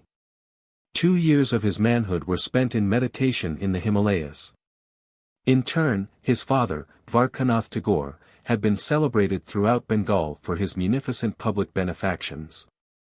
From this illustrious tree has sprung a family of geniuses. Not Rabindranath alone, all his relatives have distinguished themselves in creative expression. His brothers, Gaganendra and Abanindra, are among the foremost artists of India. Another brother, Vijendra, is a deep-seeing philosopher, at whose gentle call the birds and woodland creatures respond. Rabindranath invited me to stay overnight in the guest house. It was indeed a charming spectacle, in the evening, to see the poet seated with a group in the patio. Time unfolded backward, the scene before me was like that of an ancient hermitage, that joyous singer encircled by his devotees, all aureoled in divine love. Tagore knitted each tie with the cords of harmony. Never assertive, he drew and captured the heart by an irresistible magnetism. Rare blossom of poesy blooming in the garden of the Lord, attracting others by a natural fragrance. In his melodious voice, Rabindranath read to us a few of his exquisite poems, newly created. Most of his songs and plays, written for the delectation of his students, have been composed at Santiniketan. The beauty of his lines, to me, lies in his art of referring to God in nearly every stanza, yet seldom mentioning the sacred name. Drunk with the bliss of singing, he wrote, "I forget myself and call thee friend who art my Lord." The following day, after lunch, I bade the poet a reluctant farewell. I rejoice that his little school has now grown to an international university, Visva-Bharati, where scholars of all lands have found an ideal setting. Where the mind is without fear and the head is held high. Where knowledge is free. Where the world has not been broken up into fragments by narrow domestic walls. Where words come out from the depth of truth. Where tireless striving stretches its arms toward perfection. Where the clear stream of reason has not lost its way into the dreary desert sand of dead habit. Where the mind is led forward by thee into ever-widening thought and action. Into that heaven of freedom, my Father, let my country awake. Rabindranath Tagore. 29-1, the English writer and publicist, close friend of Mahatma Gandhi. Mr. Andrews is honored in India for his many services to his adopted land. 29-2, the soul having been often born, or, as the Hindus say, traveling the path of existence through thousands of births, there is nothing of which she has not gained a knowledge, no wonder that she is able to recollect what formerly she knew. For inquiry and learning is reminiscence all. Emerson. 29-3, Rabindranath, too, in his 60s, engaged in a serious study of painting. Exhibitions of his futuristic work were given some years ago in European capitals and New York. 29-4, Gitanjali, New York, Macmillan Company. A thoughtful study of the poet will be found in the philosophy of Rabindranath Tagore, by the celebrated scholar, Sir S. Radhakrishnan, Macmillan, 1918. Another expository volume is B. K. Roy's Rabindranath Tagore, The Man and His Poetry, New York, Dodd, Mead, 1915. Buddha and the Gospel of Buddhism, New York, Putnam's, 1916, by the eminent Oriental art authority, Ananda K. Kumaraswamy, contains a number of illustrations in color by the poet's brother, Abanindra Nath Tagore. Chapter 30. The Law of Miracles. The great novelist Leo Tolstoy wrote a delightful story, The Three Hermits. His friend Nicholas Roerich has summarized the tale, as follows. On an island there lived three old hermits. They were so simple that the only prayer they used was, "We are three, thou art three, have mercy on us." Great miracles were manifested during this naive prayer. The local bishop came to hear about the three hermits and their inadmissible prayer, and decided to visit them in order to teach them the canonical invocations. He arrived on the island, told the hermits that their heavenly petition was undignified, and taught them many of the customary prayers. The bishop then left on a boat. He saw, following the ship, a radiant light. As it approached, he discerned the three hermits, who were holding hands and running upon the waves in an effort to overtake the vessel. "We have forgotten the prayers you taught us," they cried as they reached the bishop, "and have hastened to ask you to repeat them."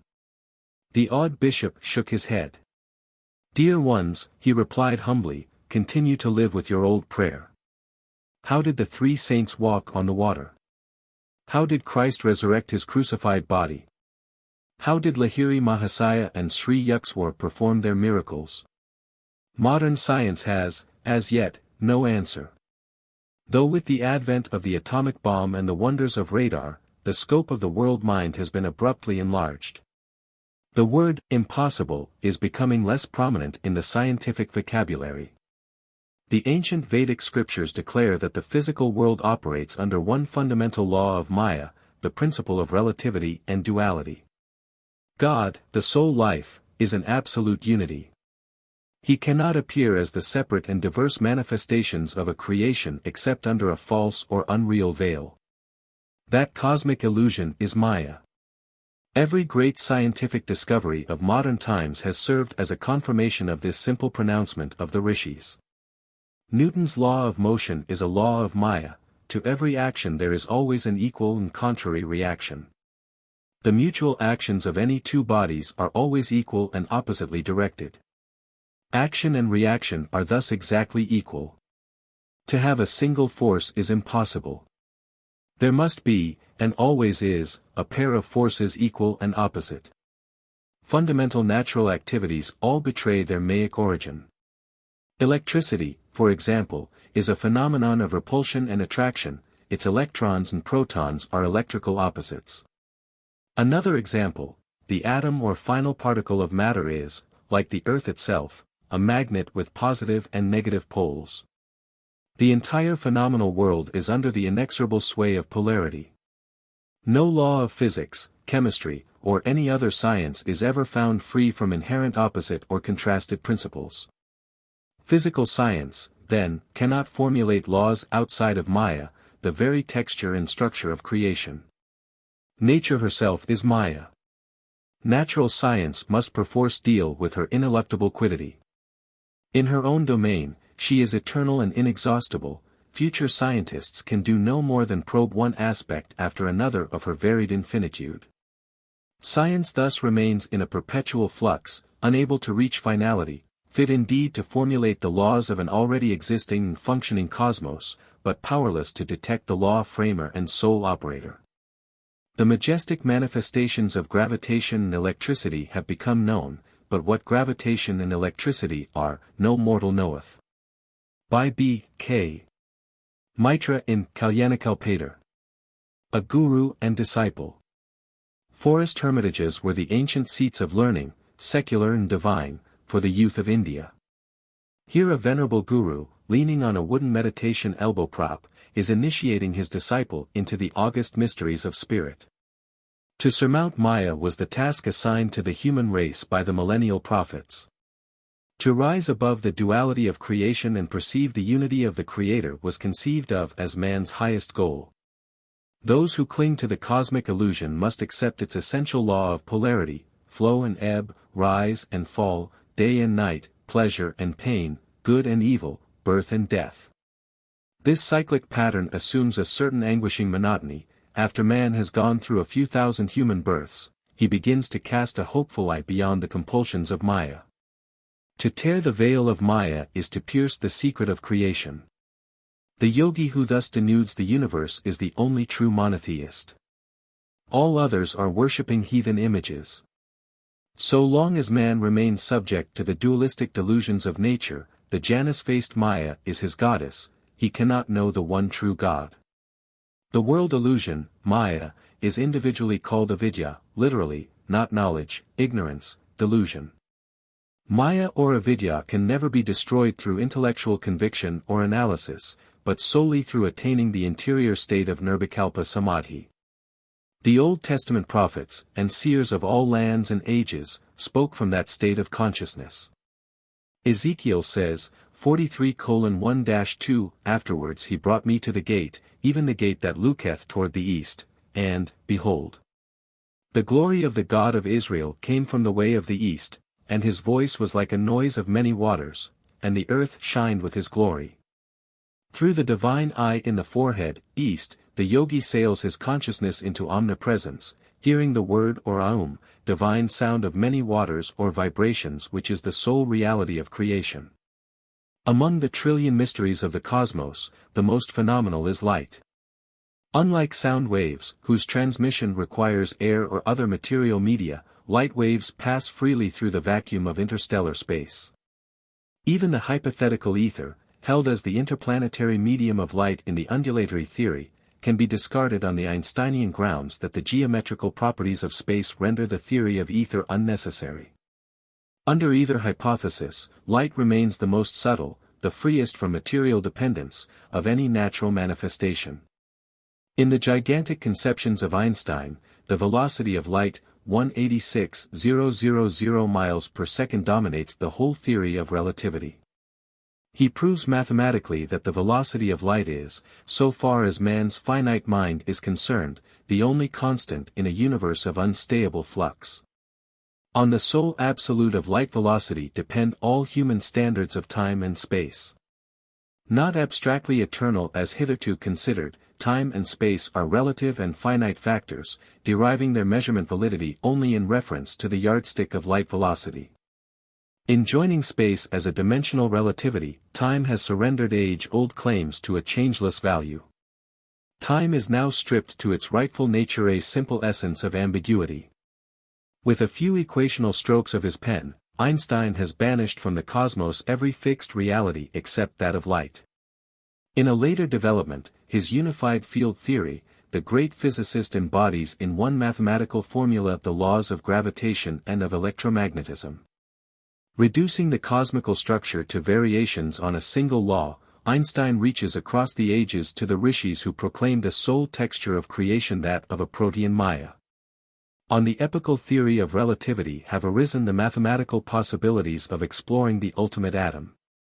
Great scientists are now boldly asserting not only that the atom is energy rather than matter, but that atomic energy is essentially mind stuff.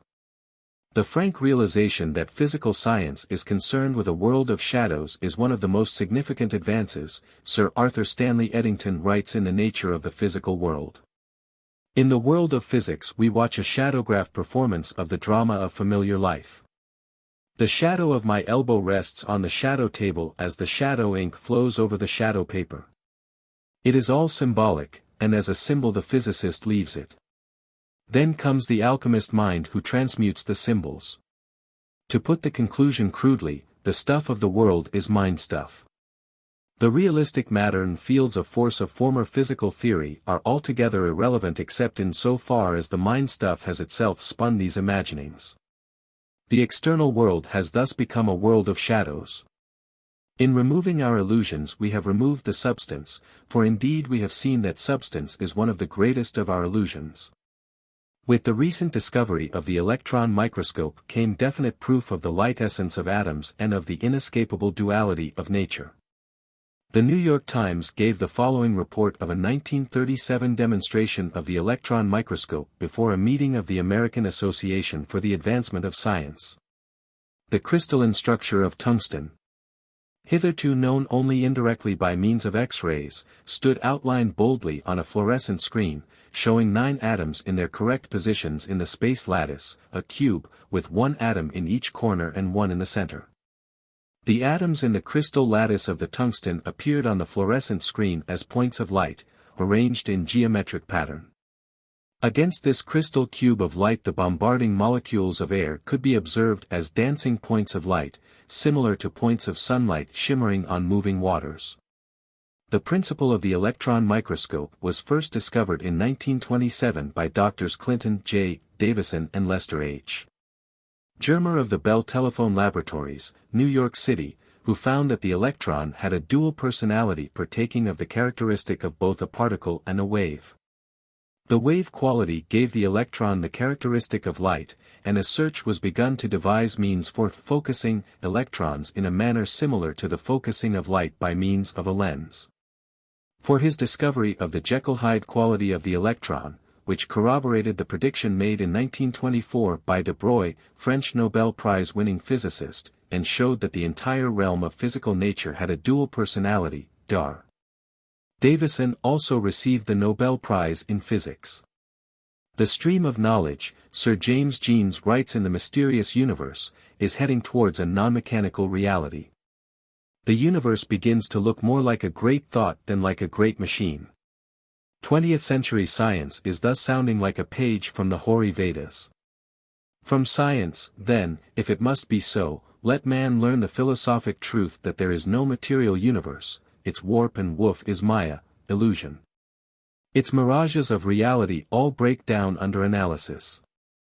As one by one the reassuring props of a physical cosmos crash beneath him, man dimly perceives his idolatrous reliance, his past transgression of the divine command, "Thou shalt have no other gods before me." In his famous equation outlining the equivalence of mass and energy, Einstein proved that the energy in any particle of matter is equal to its mass or weight multiplied by the square of the velocity of light. The release of the atomic energies is brought about through the annihilation of the material particles. The death of matter has been the birth of an atomic age. Light velocity is a mathematical standard or constant not because there is an absolute value in 186,000 miles a second, but because no material body, whose mass increases with its velocity, can ever attain the velocity of light. Stated another way, only a material body whose mass is infinite could equal the velocity of light. This conception brings us to the law of miracles. The masters who are able to materialize and dematerialize their bodies or any other object, and to move with the velocity of light, and to utilize the creative light rays in bringing into instant visibility any physical manifestation, have fulfilled the necessary Einsteinian condition: their mass is infinite. The consciousness of a perfected yogi is effortlessly identified, not with a narrow body, but with the universal structure. Gravitation, whether the force of Newton or the Einsteinian manifestation of inertia, is powerless to compel a master to exhibit the property of weight, which is the distinguishing gravitational condition of all material objects.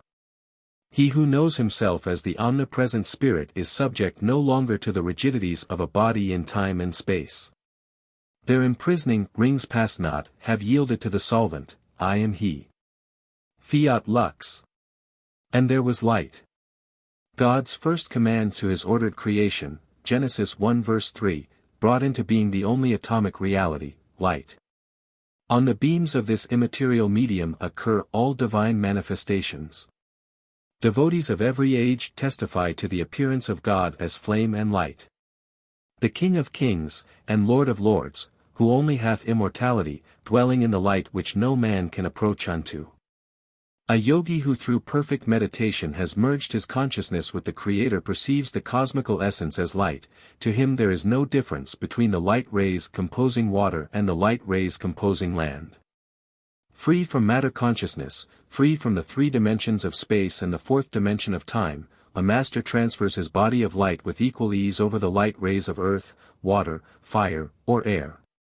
Long concentration on the liberating spiritual eye has enabled the yogi to destroy all delusions concerning matter and its gravitational weight. Thenceforth he sees the universe as an essentially undifferentiated mass of light.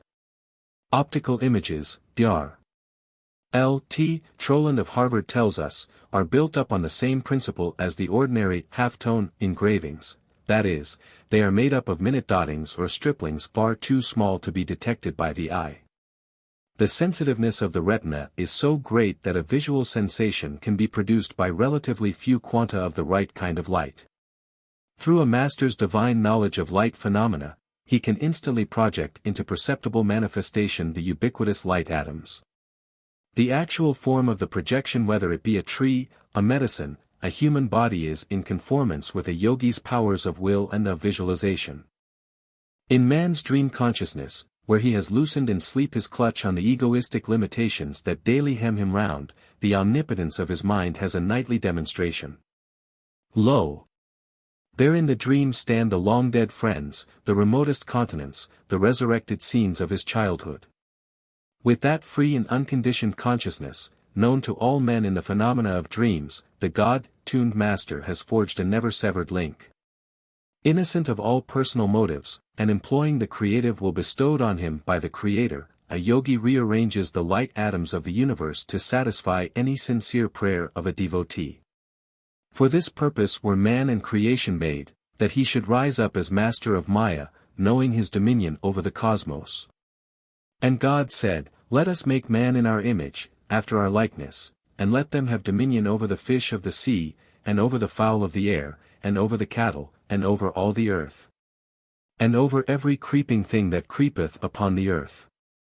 In 1915, shortly after I had entered the Swami order, I witnessed a vision of violent contrasts. In it the relativity of human consciousness was vividly established. I clearly perceived the unity of the eternal light behind the painful dualities of Maya. The vision descended on me as I sat one morning in my little attic room in Father's Gorakhpur Road home. For months World War I had been raging in Europe. I reflected sadly on the vast toll of death. As I closed my eyes in meditation, my consciousness was suddenly transferred to the body of a captain in command of a battleship. The thunder of guns split the air as shots were exchanged between shore batteries and the ship's cannons. A huge shell hit the powder magazine and tore my ship asunder. I jumped into the water, together with the few sailors who had survived the explosion. Heart pounding, I reached the shore safely. But alas! A stray bullet ended its furious flight in my chest. I fell groaning to the ground. My whole body was paralyzed, yet I was aware of possessing it as one is conscious of a leg gone to sleep. At last the mysterious footstep of death has caught up with me, I thought. With a final sigh, I was about to sink into unconsciousness when lo! I found myself seated in the lotus posture in my Gorakhpur Road room. Hysterical tears poured forth as I joyfully stroked and pinched my regained possession, a body free from any bullet hole in the breast. I rocked to and fro, inhaling and exhaling to assure myself that I was alive. Amidst these self-congratulations, again I found my consciousness transferred to the captain's dead body by the gory shore. Utter confusion of mind came upon me. Lord, I prayed, am I dead or alive? A dazzling play of light filled the whole horizon. A soft rumbling vibration formed itself into words. What has life or death to do with light? In the image of my light I have made you. The relativities of life and death belong to the cosmic dream. Behold your dreamless being. Awake, my child, awake. As steps in man's awakening, the Lord inspires scientists to discover, at the right time and place, the secrets of his creation. Many modern discoveries help men to apprehend the cosmos as a varied expression of one power light, guided by divine intelligence. The wonders of the motion picture, of radio, of television, of radar, of the photo-electric cell, the all-seeing, electric eye, of atomic energies, are all based on the electromagnetic phenomenon of light. The motion picture art can portray any miracle.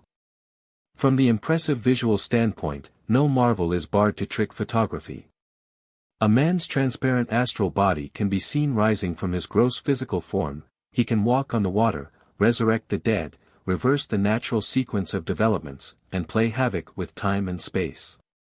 Assembling the light images as he pleases, the photographer achieves optical wonders which a true master produces with actual light rays. The lifelike images of the motion picture illustrate many truths concerning creation. The cosmic director has written his own plays, and assembled the tremendous casts for the pageant of the centuries. From the dark booth of eternity, he pours his creative beam through the films of successive ages, and the pictures are thrown on the screen of space. Just as the motion picture images appear to be real, but are only combinations of light and shade, so is the universal variety a delusive seeming. The planetary spheres, with their countless forms of life, are not but figures in a cosmic motion picture, temporarily true to five-sense perceptions as the scenes are cast on the screen of man's consciousness by the infinite creative beam. A cinema audience can look up and see that all screen images are appearing through the instrumentality of one imageless beam of light. The colorful universal drama is similarly issuing from the single white light of a cosmic source. With inconceivable ingenuity, God is staging an entertainment for his human children, making them actors as well as audience in his planetary theater. One day I entered a motion picture house to view a newsreel of the European battlefields. World War I was still being waged in the West. The newsreel recorded the carnage with such realism that I left the theater with a troubled heart. Lord, I prayed, why dost thou permit such suffering? To my intense surprise, an instant answer came in the form of a vision of the actual European battlefields. The horror of the struggle, filled with the dead and dying, far surpassed in ferocity any representation of the newsreel. Look intently. A gentle voice spoke to my inner consciousness. You will see that these scenes now being enacted in France are nothing but a play of chiaroscuro.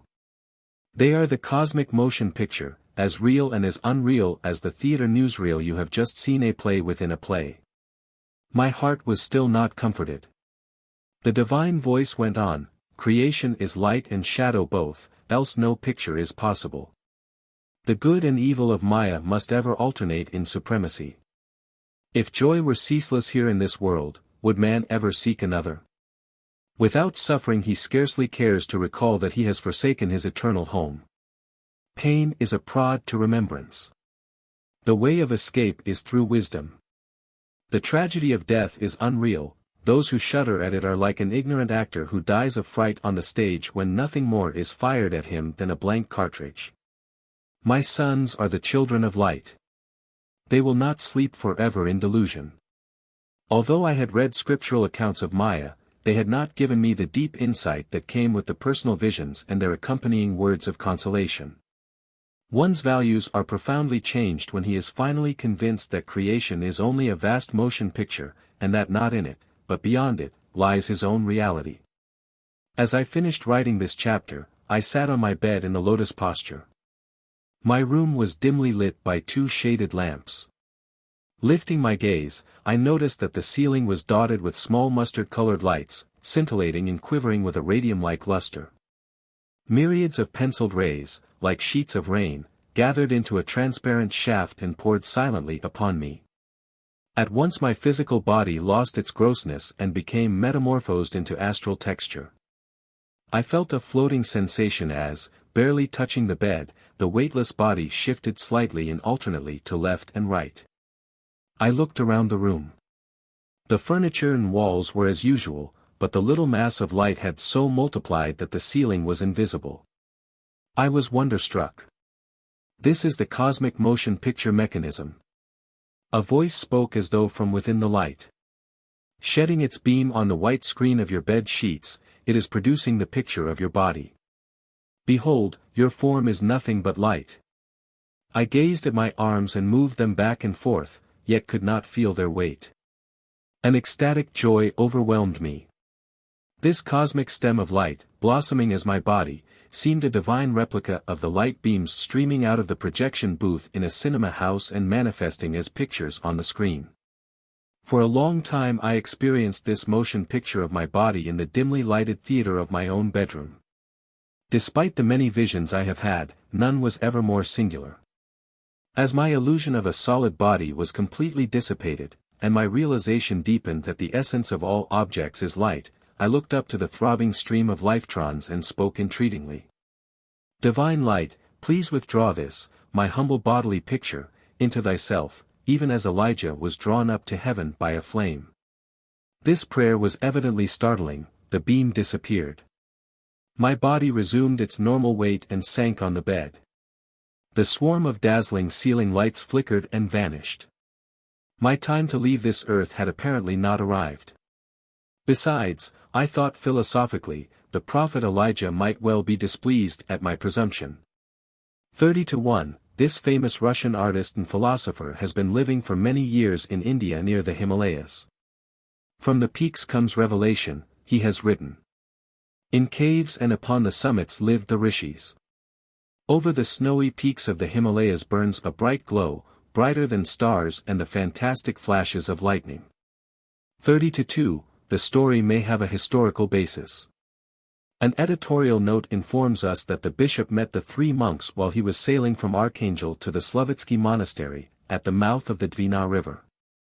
30-3, Marconi, the great inventor, made the following admission of scientific inadequacy before the finalities: the inability of science to solve life is absolute. This fact would be truly frightening were it not for faith. The mystery of life is certainly the most persistent problem ever placed before the thought of man. 30-4, a clue to the direction taken by Einstein's genius is given by the fact that he is a lifelong disciple of the great philosopher Spinoza, whose best-known work is Ethics Demonstrated in Geometrical Order. 30-5, 1 Timothy 6 verses 15-16. 30-6, Genesis 1 verse 26. Chapter 31. An interview with the Sacred Mother. Reverend Mother, I was baptized in infancy by your prophet husband. He was the guru of my parents and of my own guru Sri Yukteswari. Will you therefore give me the privilege of hearing a few incidents in your sacred life? I was addressing Srimati Kashi Moni, the life companion of Lahiri Mahasaya. Finding myself in Benares for a short period, I was fulfilling a long-felt desire to visit the venerable lady. She received me graciously at the old Lahiri homestead in the Garudswar Mohalla section of Benares. Although aged, she was blooming like a lotus, silently emanating a spiritual fragrance. She was of medium build, with a slender neck and fair skin. Large, lustrous eyes softened her motherly face. "Son, you are welcome here. Come upstairs." Kashi Moni led the way to a very small room where, for a time, she had lived with her husband. I felt honored to witness the shrine in which the peerless master had condescended to play the human drama of matrimony. The gentle lady motioned me to a pillow seat by her side. "It was years before I came to realize the divine stature of my husband," she began. "One night, in this very room, I had a vivid dream. Glorious angels floated in unimaginable grace above me. So realistic was the sight that I awoke at once. The room was strangely enveloped in dazzling light. My husband, in lotus posture, was levitated in the center of the room, surrounded by angels who were worshipping him with the supplicating dignity of palm-folded hands. Astonished beyond measure, I was convinced that I was still dreaming. 'Woman,' Lahiri Mahasaya said, 'you are not dreaming. Forsake your sleep forever and forever.' As he slowly descended to the floor, I prostrated myself at his feet. 'Master,' I cried, 'again and again I bow before you. Will you pardon me for having considered you as my husband? I die with shame to realize that I have remained asleep in ignorance by the side of one who is divinely awakened. From this night, you are no longer my husband, but my guru. Will you accept my insignificant self as your disciple?' The master touched me gently. 'Sacred soul, arise. You are accepted.' He motioned toward the angels. 'Please bow in turn to each of these holy saints.' When I had finished my humble genuflections, the angelic voices sounded together, like a chorus from an ancient scripture. 'Consort of the Divine One, thou art blessed. We salute thee.' They bowed at my feet and lo! Their refulgent forms vanished. The room darkened. My guru asked me to receive initiation into Kriya Yoga. Of course, I responded. I am sorry not to have had its blessing earlier in my life. The time was not ripe. Lahiri Mahasaya smiled consolingly. Much of your karma I have silently helped you to work out. Now you are willing and ready. He touched my forehead. Masses of whirling light appeared. The radiance gradually formed itself into the opal-blue spirituala, ringed in gold and centered with a white pentagonal star. Penetrate your consciousness through the star into the kingdom of the infinite. My guru's voice had a new note, soft like distant music. Vision after vision broke as oceanic surf on the shores of my soul. The panoramic spheres finally melted in a sea of bliss. I lost myself in ever-surging blessedness. When I returned hours later to awareness of this world, the master gave me the technique of Kriya Yoga. From that night on, Lahiri Mahasaya never slept in my room again. Nor, thereafter, did he ever sleep. He remained in the front room downstairs, in the company of his disciples both by day and by night. The illustrious lady fell into silence. Realizing the uniqueness of her relationship with the sublime yogi, I finally ventured to ask for further reminiscences. Son, you are greedy. Nevertheless you shall have one more story. She smiled shyly. I will confess a sin which I committed against my guru, husband. Some months after my initiation, I began to feel forlorn and neglected. One morning Lahiri Mahasaya entered this little room to fetch an article. I quickly followed him. Overcome by violent delusion, I addressed him scathingly. You spend all your time with the disciples. What about your responsibilities for your wife and children? I regret that you do not interest yourself in providing more money for the family. The master glanced at me for a moment, then lo! He was gone. Awed and frightened, I heard a voice resounding from every part of the room. It is all nothing, don't you see? How could a nothing like me produce riches for you? Guruji, I cried, I implore pardon 1,000,000 times.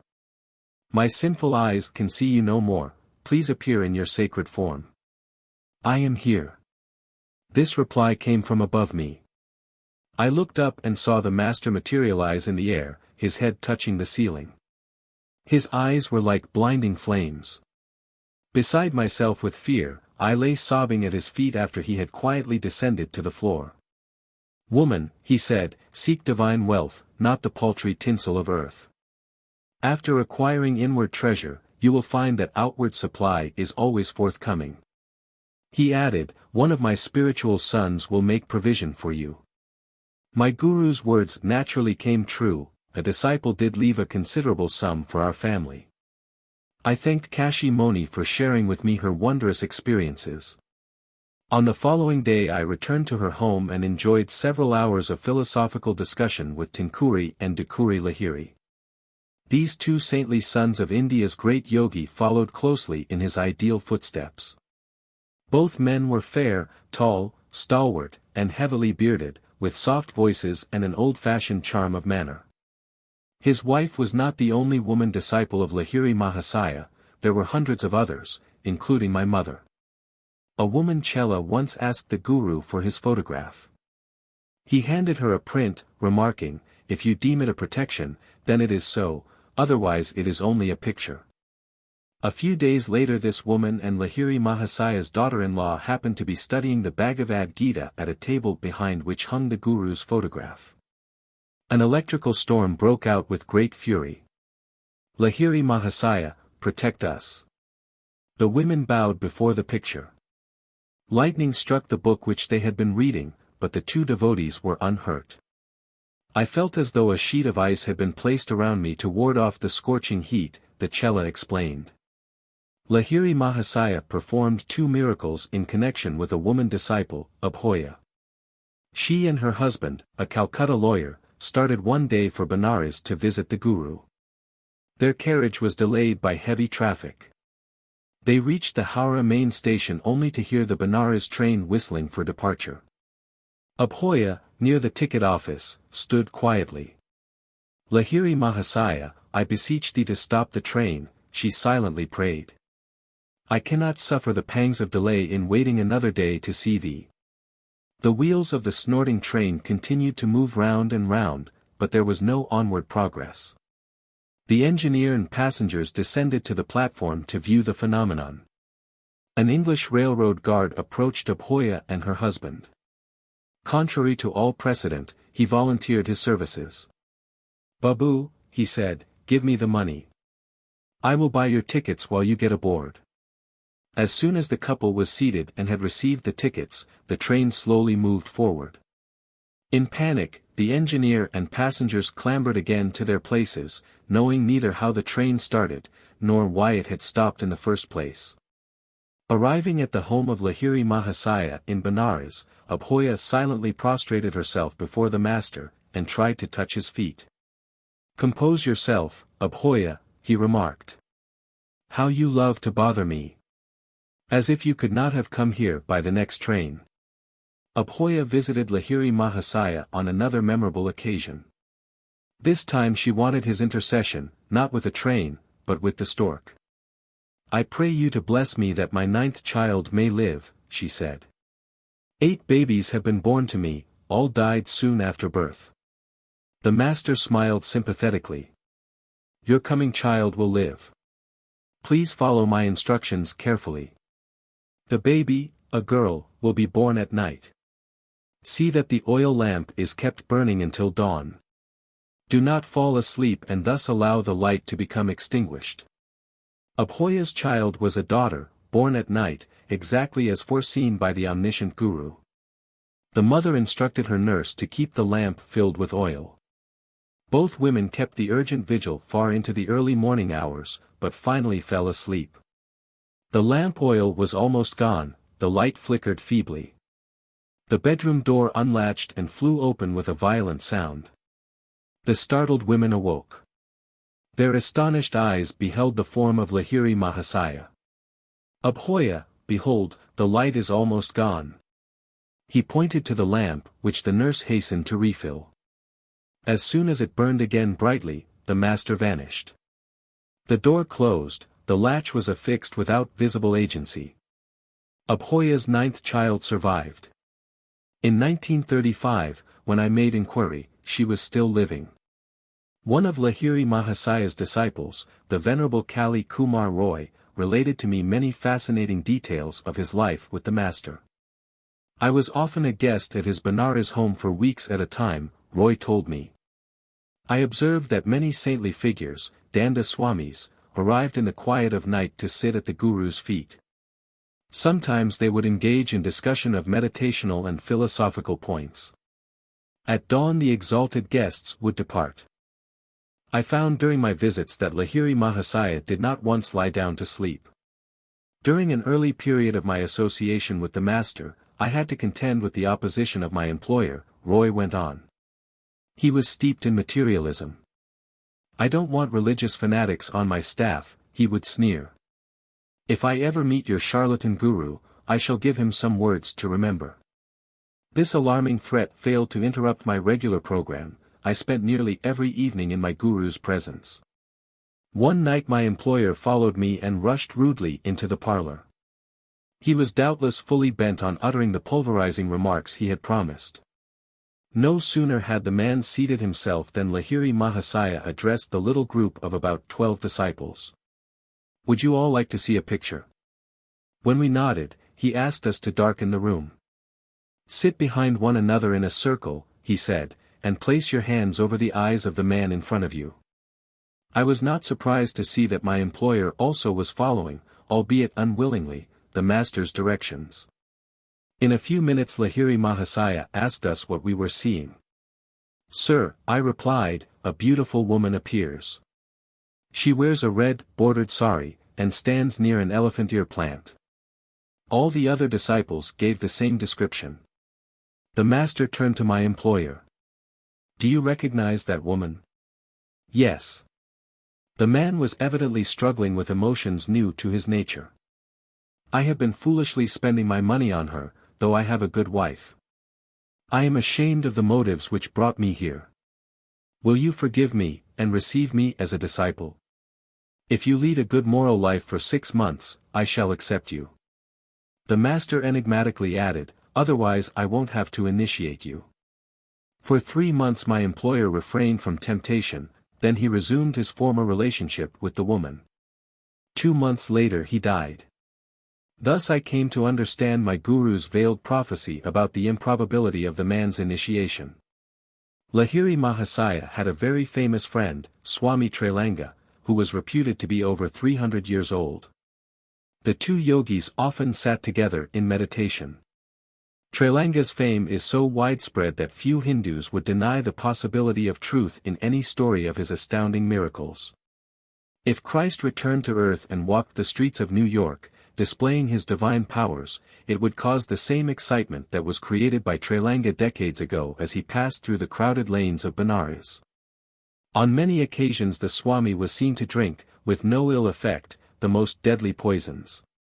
Thousands of people, including a few who are still living, have seen Trailanga floating on the Ganges. For days together he would sit on top of the water, or remain hidden for very long periods under the waves. A common sight at the Benares bathing ghats was the Swami's motionless body on the blistering stone slabs, wholly exposed to the merciless Indian sun. By these feats Trailanga sought to teach men that a yogi's life does not depend upon oxygen or ordinary conditions and precautions. Whether he were above water or under it, and whether or not his body lay exposed to the fierce solar rays, the master proved that he lived by divine consciousness. Death could not touch him. The yogi was great not only spiritually, but physically. His weight exceeded 300 pounds, a pound for each year of his life. As he ate very seldom, the mystery is increased. A master, however, easily ignores all usual rules of health, when he desires to do so for some special reason, often a subtle one known only to himself. Great saints who have awakened from the cosmic maic dream and realized this world as an idea in the divine mind, can do as they wish with the body, knowing it to be only a manipulatable form of condensed or frozen energy. Though physical scientists now understand that matter is nothing but congealed energy, fully illumined masters have long passed from theory to practice in the field of matter control. Trailanga always remained completely nude. The harassed police of Benares came to regard him as a baffling problem child. The natural Swami, like the early Adam in the Garden of Eden, was utterly unconscious of his nakedness. The police were quite conscious of it, however, and unceremoniously committed him to jail. General embarrassment ensued. The enormous body of Trailanga was soon seen, in its usual entirety, on the prison roof. His cell, still securely locked, offered no clue to his mode of escape. The discouraged officers of the law once more performed their duty. This time a guard was posted before the Swami's cell. Might again retired before right. Trailanga was soon observed in his nonchalant stroll over the roof. Justice is blind, the outwitted police decided to follow her example. The great yogi preserved a habitual silence. In spite of his round face and huge, barrel-like stomach, Trailanga ate only occasionally. After weeks without food, he would break his fast with potfuls of clabbered milk offered to him by devotees. A skeptic once determined to expose Trailanga as a charlatan. A large bucket of calcium-lime mixture, used in whitewashing walls, was placed before the Swami. "Master," the materialist said, in mock reverence, "I have brought you some clabbered milk. Please drink it." Trailanga unhesitatingly drained, to the last drop, the containerful of burning lime. In a few minutes the evildoer fell to the ground in agony. "Help, Swami, help," he cried. "I am on fire. Forgive my wicked test." The great yogi broke his habitual silence. "Scoffer," he said, "you did not realize when you offered me poison that my life is one with your own. Except for my knowledge that God is present in my stomach, as in every atom of creation, the lime would have killed me. Now that you know the divine meaning of boomerang, never again play tricks on anyone." The well-purged sinner, healed by Trailanga's words, slunk feebly away. The reversal of pain was not due to any volition of the master, but came about through unerring application of the law of justice which upholds creation's farthest swinging orb. Men of God realization like Trailanga allow the divine law to operate instantaneously, they have banished forever all thwarting crosscurrents of ego. The automatic adjustments of righteousness, often paid in an unexpected coin as in the case of Trailanga and his would-be murderer, assuage our hasty indignance at human injustice. "Vengeance is mine, I will repay," saith the Lord. What need for man's brief resources? The universe duly conspires for retribution. Dull minds discredit the possibility of divine justice, love, omniscience, immortality. Airy scriptural conjectures. This insensitive viewpoint, awless before the cosmic spectacle, arouses a train of events which brings its own awakening. The omnipotence of spiritual law was referred to by Christ on the occasion of his triumphant entry into Jerusalem. As the disciples and the multitude shouted for joy, and cried, "Peace in heaven, and glory in the highest," certain Pharisees complained of the undignified spectacle. "Master," they protested, "rebuke thy disciples. I tell you," Jesus replied, "that, if these should hold their peace, the stones would immediately cry out." In this reprimand to the Pharisees, Christ was pointing out that divine justice is no figurative abstraction, and that a man of peace, though his tongue be torn from its roots, will yet find his speech and his defense in the bedrock of creation. The universal order itself. Think you, Jesus was saying, to silence men of peace? As well may you hope to throttle the voice of God, whose very stones sing his glory and his omnipresence. Will you demand that men not celebrate in honor of the peace in heaven, but should only gather together in multitudes to shout for war on earth? Then make your preparations, O Pharisees, to overtopple the foundations of the world. For it is not gentle men alone, but stones or earth, and water and fire and air that will rise up against you, to bear witness of his ordered harmony. The grace of the Christ-like yogi, Trailanga, was once bestowed on my Sajo Mama, maternal uncle. One morning uncle saw the master surrounded by a crowd of devotees at a Benares ghat.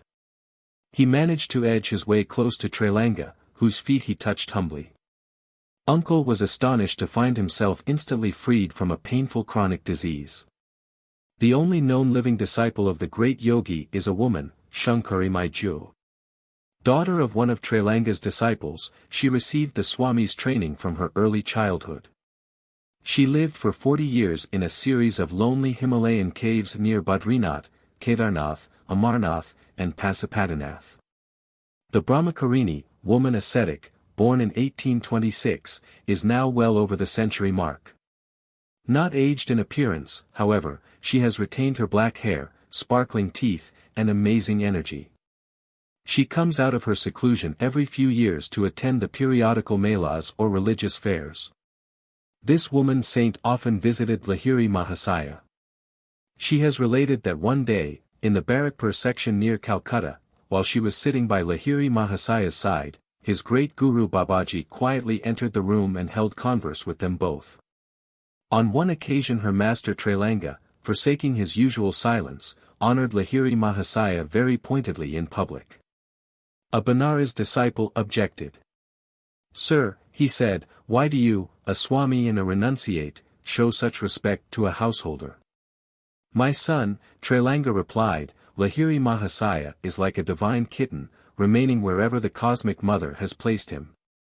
While dutifully playing the part of a worldly man, he has received that perfect self-realization for which I have renounced even my loincloth." 31:1, one is reminded here of Milton's line, "He for God only, she for God in him." 31:2, the Venerable Mother passed on at Benares in 1930. 31:3, staff, symbolizing the spinal cord, carried ritually by certain orders of monks.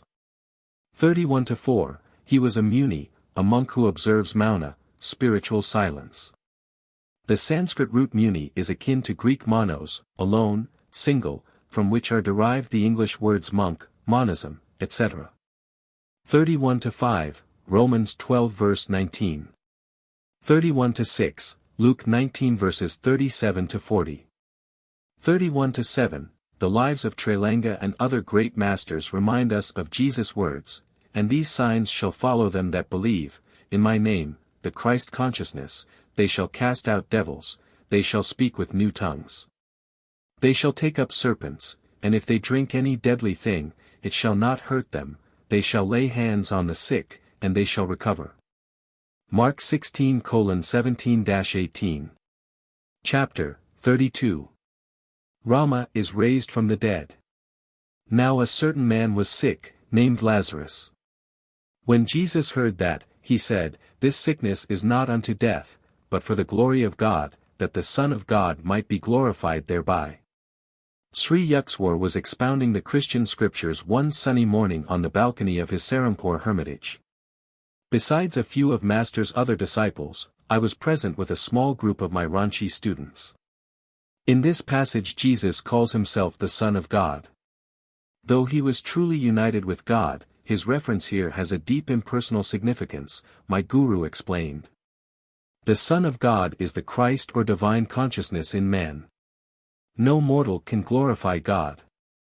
The only honor that man can pay his Creator is to seek him. Man cannot glorify an abstraction that he does not know. The glory or nimbus around the head of the saints is a symbolic witness of their capacity to render divine homage. Sri Yukswar went on to read the marvelous story of Lazarus' resurrection. At its conclusion Master fell into a long silence, the sacred book open on his knee. I too was privileged to behold a similar miracle. My guru finally spoke with solemn unction. Lahiri Mahasaya resurrected one of my friends from the dead. The young lads at my side smiled with keen interest. There was enough of the boy in me, too, to enjoy not only the philosophy but, in particular, any story I could get Sri Yukswar to relate about his wondrous experiences with his guru.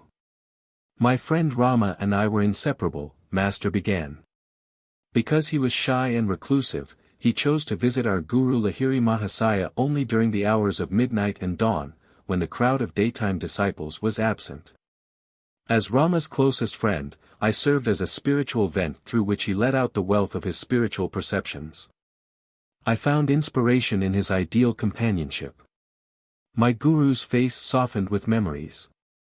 Rama was suddenly put to a severe test, Sri Yukswar continued. He contracted the disease of Asiatic cholera.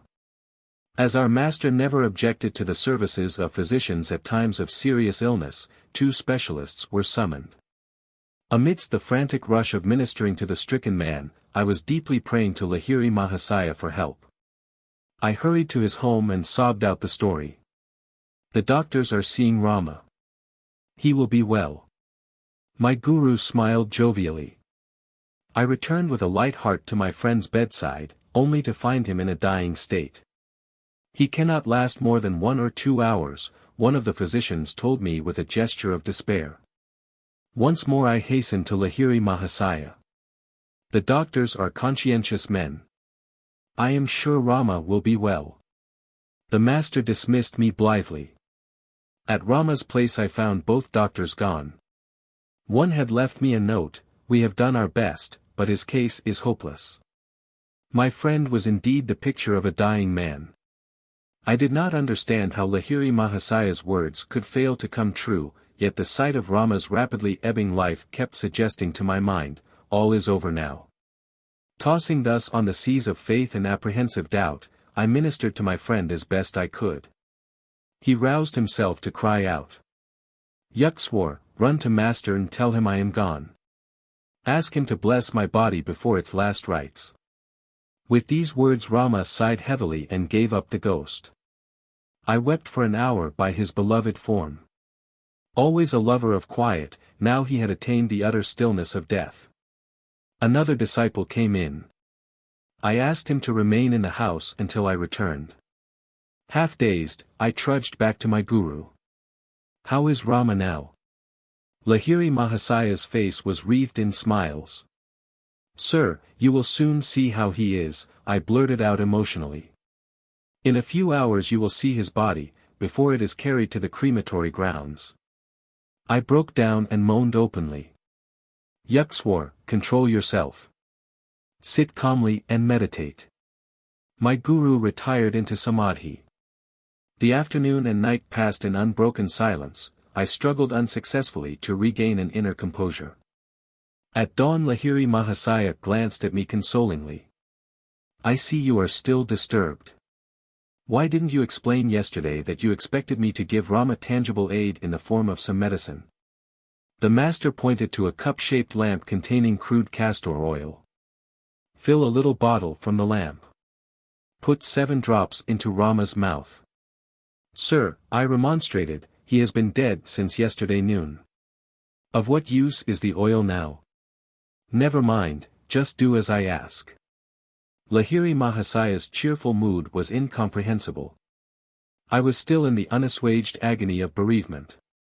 Pouring out a small amount of oil, I departed for Rama's house. I found my friend's body rigid in the death clasp. Paying no attention to his ghastly condition, I opened his lips with my right finger and managed, with my left hand and the help of the cork, to put the oil drop by drop over his clenched teeth. As the 7th drop touched his cold lips, Rama shivered violently. His muscles vibrated from head to foot as he sat up wonderingly. I saw Lahiri Mahasaya in a blaze of light, he cried. He shone like the sun. "Arise. Forsake your sleep," he commanded me. "Come with Yukswar to see me." I could scarcely believe my eyes when Rama dressed himself and was strong enough after that fatal sickness to walk to the home of our Guru. There he prostrated himself before Lahiri Mahasaya with tears of gratitude. The master was beside himself with mirth. His eyes twinkled at me mischievously. "Yukswar," he said, "surely henceforth you will not fail to carry with you a bottle of castor oil. Whenever you see a corpse, just administer the oil. Why, 7 drops of lamp oil must surely foil the power of Yama." "Guruji, you are ridiculing me. I don't understand, please point out the nature of my error. I told you twice that Rama would be well, yet you could not fully believe me, Lahiri Mahasaya explained. I did not mean the doctors would be able to cure him, I remarked only that they were in attendance. There was no causal connection between my two statements. I didn't want to interfere with the physicians, they have to live, too. In a voice resounding with joy, my guru added, always know that the inexhaustible Paramatman can heal anyone, doctor or no doctor. I see my mistake, I acknowledged remorsefully. I know now that your simple word is binding on the whole cosmos. As Sri Yukswar finished the awesome story, one of the spellbound listeners ventured a question that, from a child, was doubly understandable. Sir, he said, why did your guru use castor oil? Child, giving the oil had no meaning except that I expected something material, and Lahiri Mahasaya chose the nearby oil as an objective symbol for awakening my greater faith. The master allowed Rama to die, because I had partially doubted. But the divine guru knew that inasmuch as he had said the disciple would be well, the healing must take place, even though he had to cure Rama of death, a disease usually final. Sri Yukswar dismissed the little group, and motioned me to a blanket seat at his feet. Yogananda, he said with unusual gravity, you have been surrounded from birth by direct disciples of Lahiri Mahasaya. The great master lived his sublime life in partial seclusion, and steadfastly refused to permit his followers to build any organization around his teachings. He made, nevertheless, a significant prediction. About 50 years after my passing, he said, my life will be written because of a deep interest in yoga which the West will manifest. The yogic message will encircle the globe, and aid in establishing that brotherhood of man which results from direct perception of the One Father. My son Yogananda, Sri Yukswar went on, you must do your part in spreading that message, and in writing that sacred life. 50 years after Lahiri Mahasaya's passing in 1895 culminated in 1945, the year of completion of this present book. I cannot but be struck by the coincidence that the year 1945 has also ushered in a new age, the era of revolutionary atomic energies. All thoughtful minds turn as never before to the urgent problems of peace and brotherhood, lest the continued use of physical force banish all men along with the problems. Though the human race and its works disappear tracelessly by time or bomb, the sun does not falter in its course, the stars keep their invariable vigil. Cosmic law cannot be stayed or changed, and man would do well to put himself in harmony with it. If the cosmos is against might, if the sun wars not with the planets but retires at due time to give the stars their little sway, what avails our mailed fist? Shall any peace indeed come out of it? Not cruelty but goodwill arms the universal sinews, a humanity at peace will know the endless fruits of victory, sweeter to the taste than any nurtured on the soil of blood. The effective league of nations will be a natural, nameless league of human hearts. The broad sympathies and discerning insight needed for the healing of earthly woes cannot flow from a mere intellectual consideration of man's diversities, but from knowledge of man's soul unity, his kinship with God. Toward realization of the world's highest ideal, peace through brotherhood, may yoga, the science of personal contact with the divine, spread in time to all men in all lands. Though India's civilization is ancient above any other, few historians have noted that her feat of national survival is by no means an accident, but a logical incident in the devotion to eternal verities which India has offered through her best men in every generation. By sheer continuity of being, by intransitivity before the ages, can dusty scholars truly tell us how many. India has given the worthiest answer of any people to the challenge of time. The biblical story of Abraham's plea to the Lord that the city of Sodom be spared if 10 righteous men could be found therein, and the divine reply, I will not destroy it for 10's sake, gains new meaning in the light of India's escape from the oblivion of Babylon, Egypt and other mighty nations who were once her contemporaries. The Lord's answer clearly shows that a land lives, not by its material achievements, but in its masterpieces of man. Let the divine words be heard again, in this 20th century, twice dyed in blood ere half over, no nation that can produce 10 men, great in the eyes of the unbribable judge, shall know extinction. Heeding such persuasions, India has proved herself not witless against the thousand cunnings of time. Self-realized masters in every century have hallowed her soil. Modern Christ-like sages, like Lahiri Mahasaya and his disciple Sri Yukteswar, rise up to proclaim that the science of yoga is more vital than any material advances to man's happiness and to a nation's longevity. Very scanty information about the life of Lahiri Mahasaya and his universal doctrine has ever appeared in print. For 3 decades in India, America, and Europe, I have found a deep and sincere interest in his message of liberating yoga. A written account of the master's life, even as he foretold, is now needed in the West, where lives of the great modern yogis are little known. Nothing but 1 or 2 small pamphlets in English has been written on the Guru's life. One biography in Bengali, Sri Sri Shima Charan Lahiri Mahasaya, appeared in 1941. It was written by my disciple, Swami Satyananda, who for many years has been the Acharya, spiritual preceptor, at our Vidyalaya in Ranchi. I have translated a few passages from his book and have incorporated them into this section devoted to Lahiri Mahasaya. It was into a pious Brahmin family of ancient lineage that Lahiri Mahasaya was born September 30, 1828. His birthplace was the village of Gurni in the Nadia district near Krishnanagar, Bengal. He was the youngest son of Muktakashi, the second wife of the esteemed Gaur Mohan Lahiri. His first wife, after the birth of 3 sons, had died during a pilgrimage. The boy's mother passed away during his childhood. Little about her is known except the revealing fact that she was an ardent devotee of Lord Shiva, scripturally designated as the King of Yogis. The boy Lahiri, whose given name was Shima Charan, spent his early years in the ancestral home at Nadia. At the age of 3 or 4 he was often observed sitting under the sands in the posture of a yogi, his body completely hidden except for the head.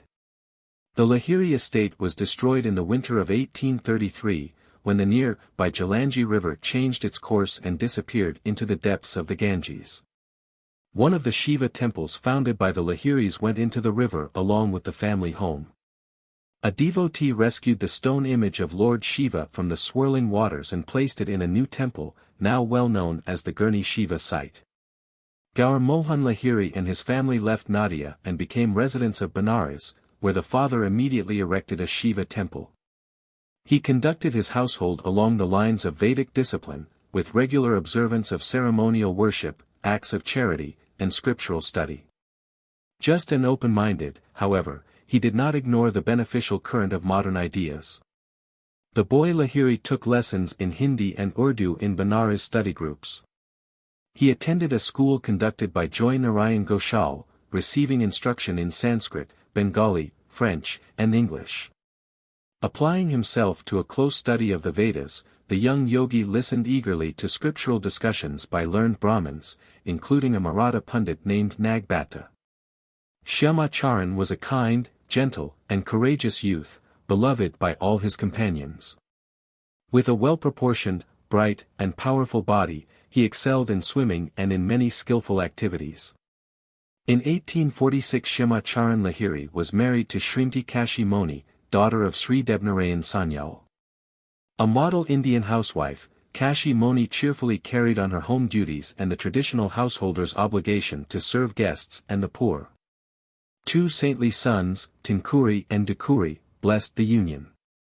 At the age of 23, in 1851, Lahiri Mahasaya took the post of accountant in the military engineering department of the English government. He received many promotions during the time of his service. Thus not only was he a master before God's eyes, but also a success in the little human drama where he played his given role as an office worker in the world.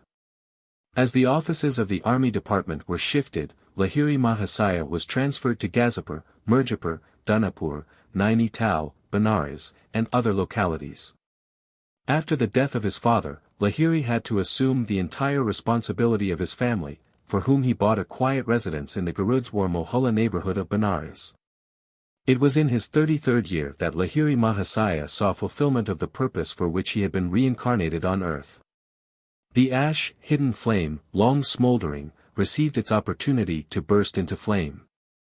A divine decree, resting beyond the gaze of human beings, works mysteriously to bring all things into outer manifestation at the proper time. He met his great guru, Babaji, near Raniket, and was initiated by him into Kriya Yoga. This auspicious event did not happen to him alone, it was a fortunate moment for all the human race, many of whom were later privileged to receive the soul-awakening gift of Kriya. The lost, or long vanished, highest art of yoga was again being brought to light. Many spiritually thirsty men and women eventually found their way to the cool waters of Kriya Yoga. Just as in the Hindu legend, where Mother Ganges offers her divine draught to the parched devotee Bhagirath, so the celestial flood of Kriya rolled from the secret fastnesses of the Himalayas into the dusty haunts of men. 32-1, John 11 verses 1-4. 32-2, a cholera victim is often rational and fully conscious right up to the moment of death. 32-3, the God of Death. 32-4, literally, Supreme Soul. 32-5, Genesis 18 verses 23-32. 32-6, Sri, a prefix meaning holy, is attached, generally twice or thrice, to names of great Indian teachers. 32-7, one of the Trinity of Godhead Brahma, Vishnu, Shiva, whose universal work is, respectively, that of creation, preservation, and dissolution restoration.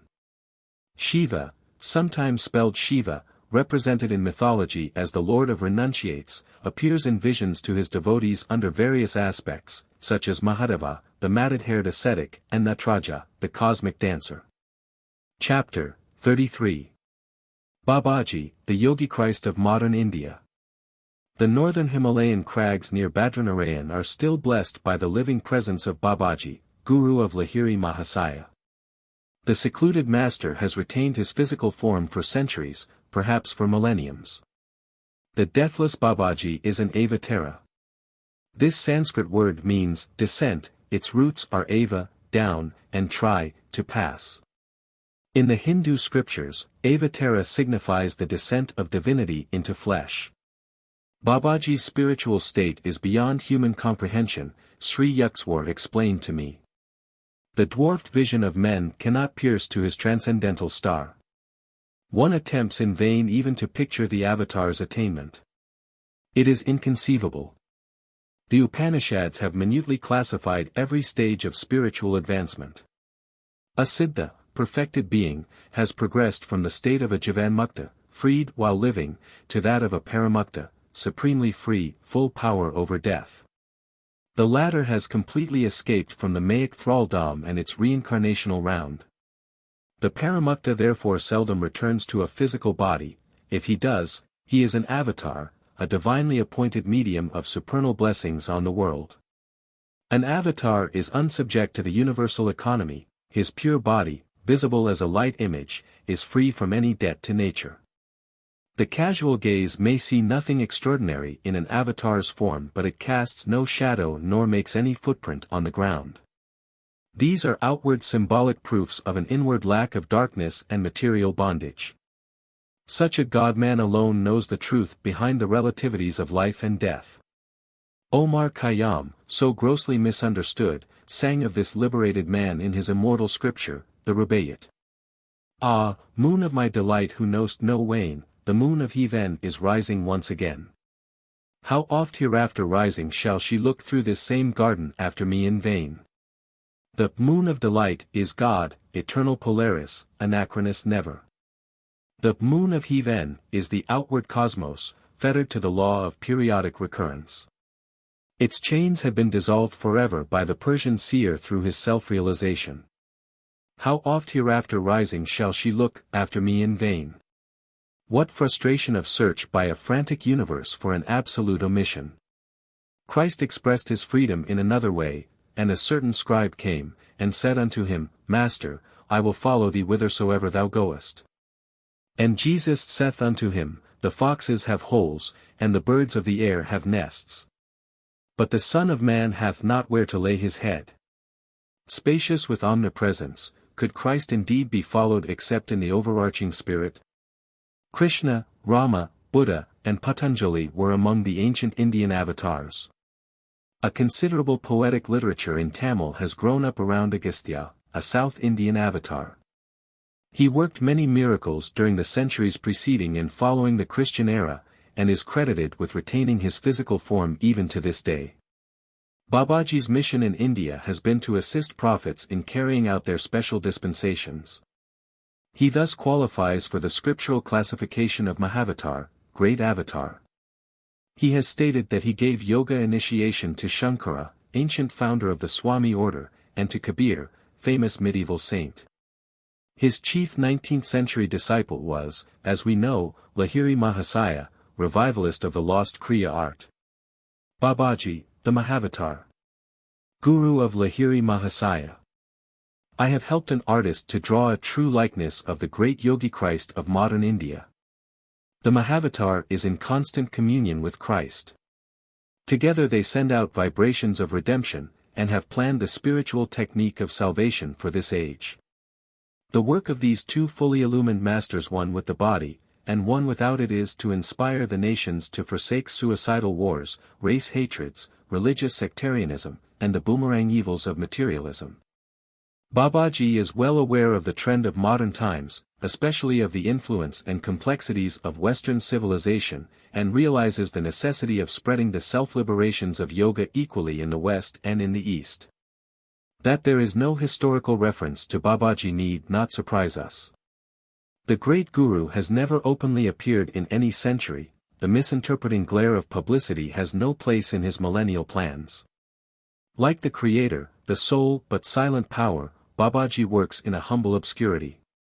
Great prophets like Christ and Krishna come to earth for a specific and spectacular purpose, they depart as soon as it is accomplished. Other avatars, like Babaji, undertake work which is concerned more with the slow evolutionary progress of man during the centuries than with any one outstanding event of history. Such masters always veil themselves from the gross public gaze, and have the power to become invisible at will. For these reasons, and because they generally instruct their disciples to maintain silence about them, a number of towering spiritual figures remain world unknown. I give in these pages on Babaji merely a hint of his life, only a few facts which he deems it fit and helpful to be publicly imparted. No limiting facts about Babaji's family or birthplace, dear to the analyst's heart, have ever been discovered. His speech is generally in Hindi, but he converses easily in any language. He has adopted the simple name of Babaji, revered father.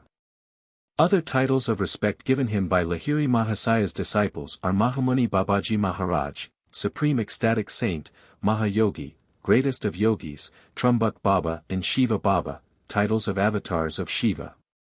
Does it matter that we know not the patronymic of an earth-released master? Whenever anyone utters with reverence the name of Babaji, Lahiri Mahasaya said, that devotee attracts an instant spiritual blessing. The deathless Guru bears no marks of age on his body, he appears to be no more than a youth of 25. Fair-skinned, of medium build and height, Babaji's beautiful, strong body radiates a perceptible glow. His eyes are dark, calm, and tender. His long, lustrous hair is copper-colored.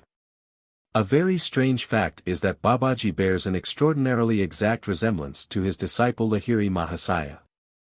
The similarity is so striking that, in his later years, Lahiri Mahasaya might have passed as the father of the youthful-looking Babaji.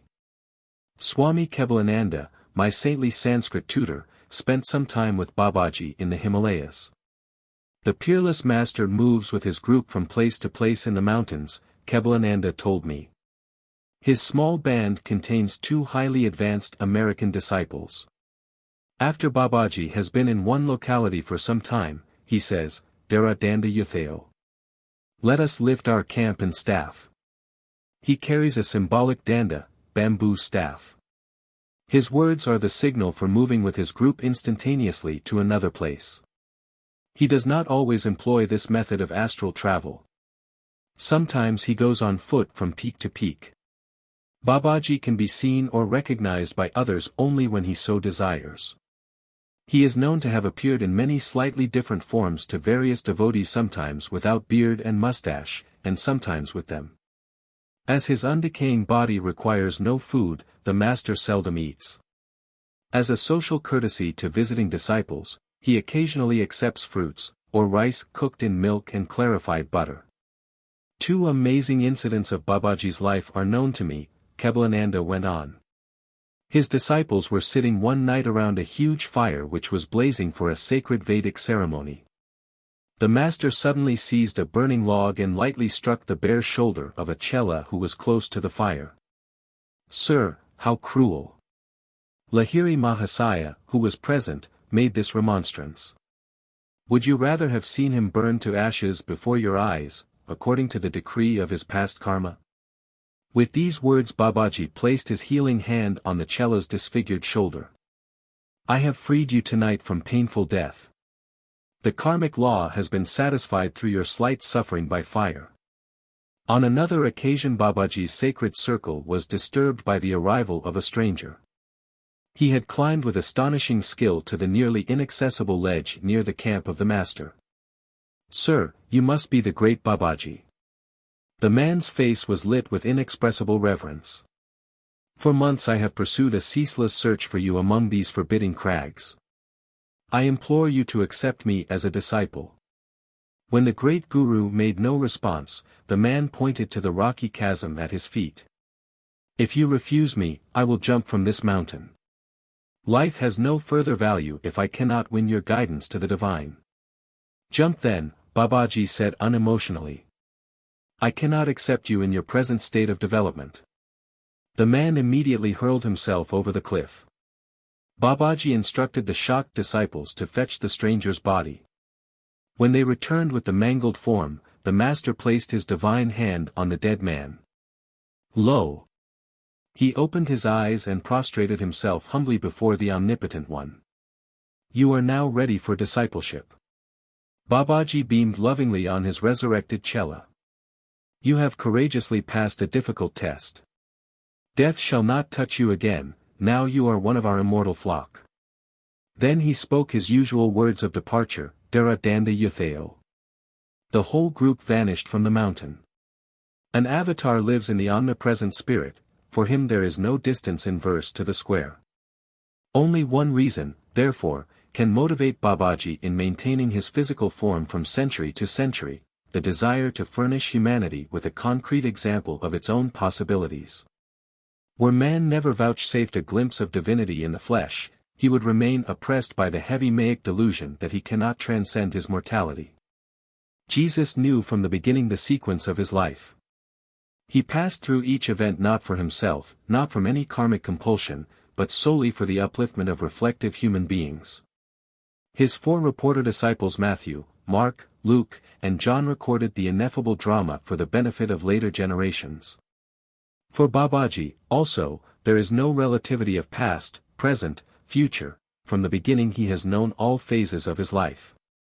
Yet, accommodating himself to the limited understanding of men, he has played many acts of his divine life in the presence of one or more witnesses. Thus it came about that a disciple of Lahiri Mahasaya was present when Babaji deemed the time to be ripe for him to proclaim the possibility of bodily immortality. He uttered this promise before Ram Gopal Muzumdar, that it might finally become known for the inspiration of other seeking hearts. The great ones speak their words and participate in the seemingly natural course of events, solely for the good of man, even as Christ said, "Father, I knew that thou hearest me always, but because of the people which stand by I said it, that they may believe that thou hast sent me." During my visit at Ranbajpur with Ram Gopal, the sleepless saint, he related the wondrous story of his first meeting with Babaji. "I sometimes left my isolated cave to sit at Lahiri Mahasaya's feet in Benares," Ram Gopal told me.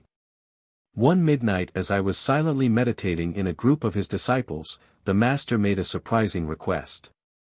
'Ram Gopal,' he said, 'go at once to the Dasasamd bathing ghat.' I soon reached the secluded spot. The night was bright with moonlight and the glittering stars. After I had sat in patient silence for a while, my attention was drawn to a huge stone slab near my feet. It rose gradually, revealing an underground cave. As the stone remained balanced in some unknown manner, the draped form of a young and surpassingly lovely woman was levitated from the cave high into the air. Surrounded by a soft halo, she slowly descended in front of me and stood motionless, steeped in an inner state of ecstasy. She finally stirred, and spoke gently. "I am Mataji, the sister of Babaji. I have asked him and also Lahiri Mahasaya to come to my cave tonight to discuss a matter of great importance." A nebulous light was rapidly floating over the Ganges, the strange luminescence was reflected in the opaque waters. It approached nearer and nearer until, with a blinding flash, it appeared by the side of Mataji and condensed itself instantly into the human form of Lahiri Mahasaya. He bowed humbly at the feet of the woman saint. Before I had recovered from my bewilderment, I was further struck to behold a circling mass of mystical light traveling in the sky. Descending swiftly, the flaming whirlpool neared our group and materialized itself into the body of a beautiful youth who, I understood at once, was Babaji. He looked like Lahiri Mahasaya, the only difference being that Babaji appeared much younger, and had long, bright hair. Lahiri Mahasaya, Mataji, and myself knelt at the Guru's feet. An ethereal sensation of beatific glory thrilled every fiber of my being as I touched his divine flesh. "Blessed sister," Babaji said, "I am intending to shed my form and plunge into the infinite current. I have already glimpsed your plan, beloved master. I wanted to discuss it with you tonight. Why should you leave your body?"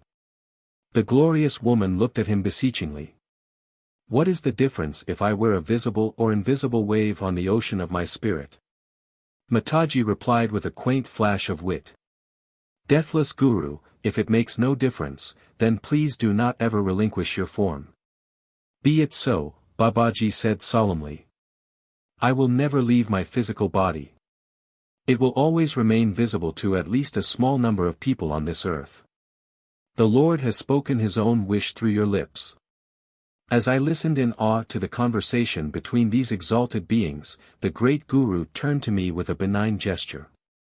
"Fear not, Ram Gopal," he said, "you are blessed to be a witness at the scene of this immortal promise."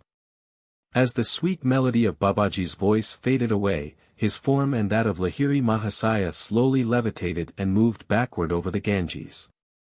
An aureole of dazzling light templed their bodies as they vanished into the night sky. Mataji's form floated to the cave and descended, the stone slab closed of itself, as if working on an invisible leverage. Infinitely inspired, I wended my way back to Lahiri Mahasaya's place. As I bowed before him in the early dawn, my guru smiled at me understandingly.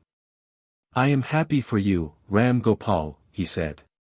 "The desire of meeting Babaji Mataji, which you have often expressed to me, has found at last a sacred fulfillment." My fellow disciples informed me that Lahiri Mahasaya had not moved from his dais since early the preceding evening. "He gave a wonderful discourse on immortality after you had left for the Dasasamd Ghat," one of the cellists told me. For the first time I fully realized the truth in the scriptural verses which state that a man of self-realization can appear at different places in two or more bodies at the same time.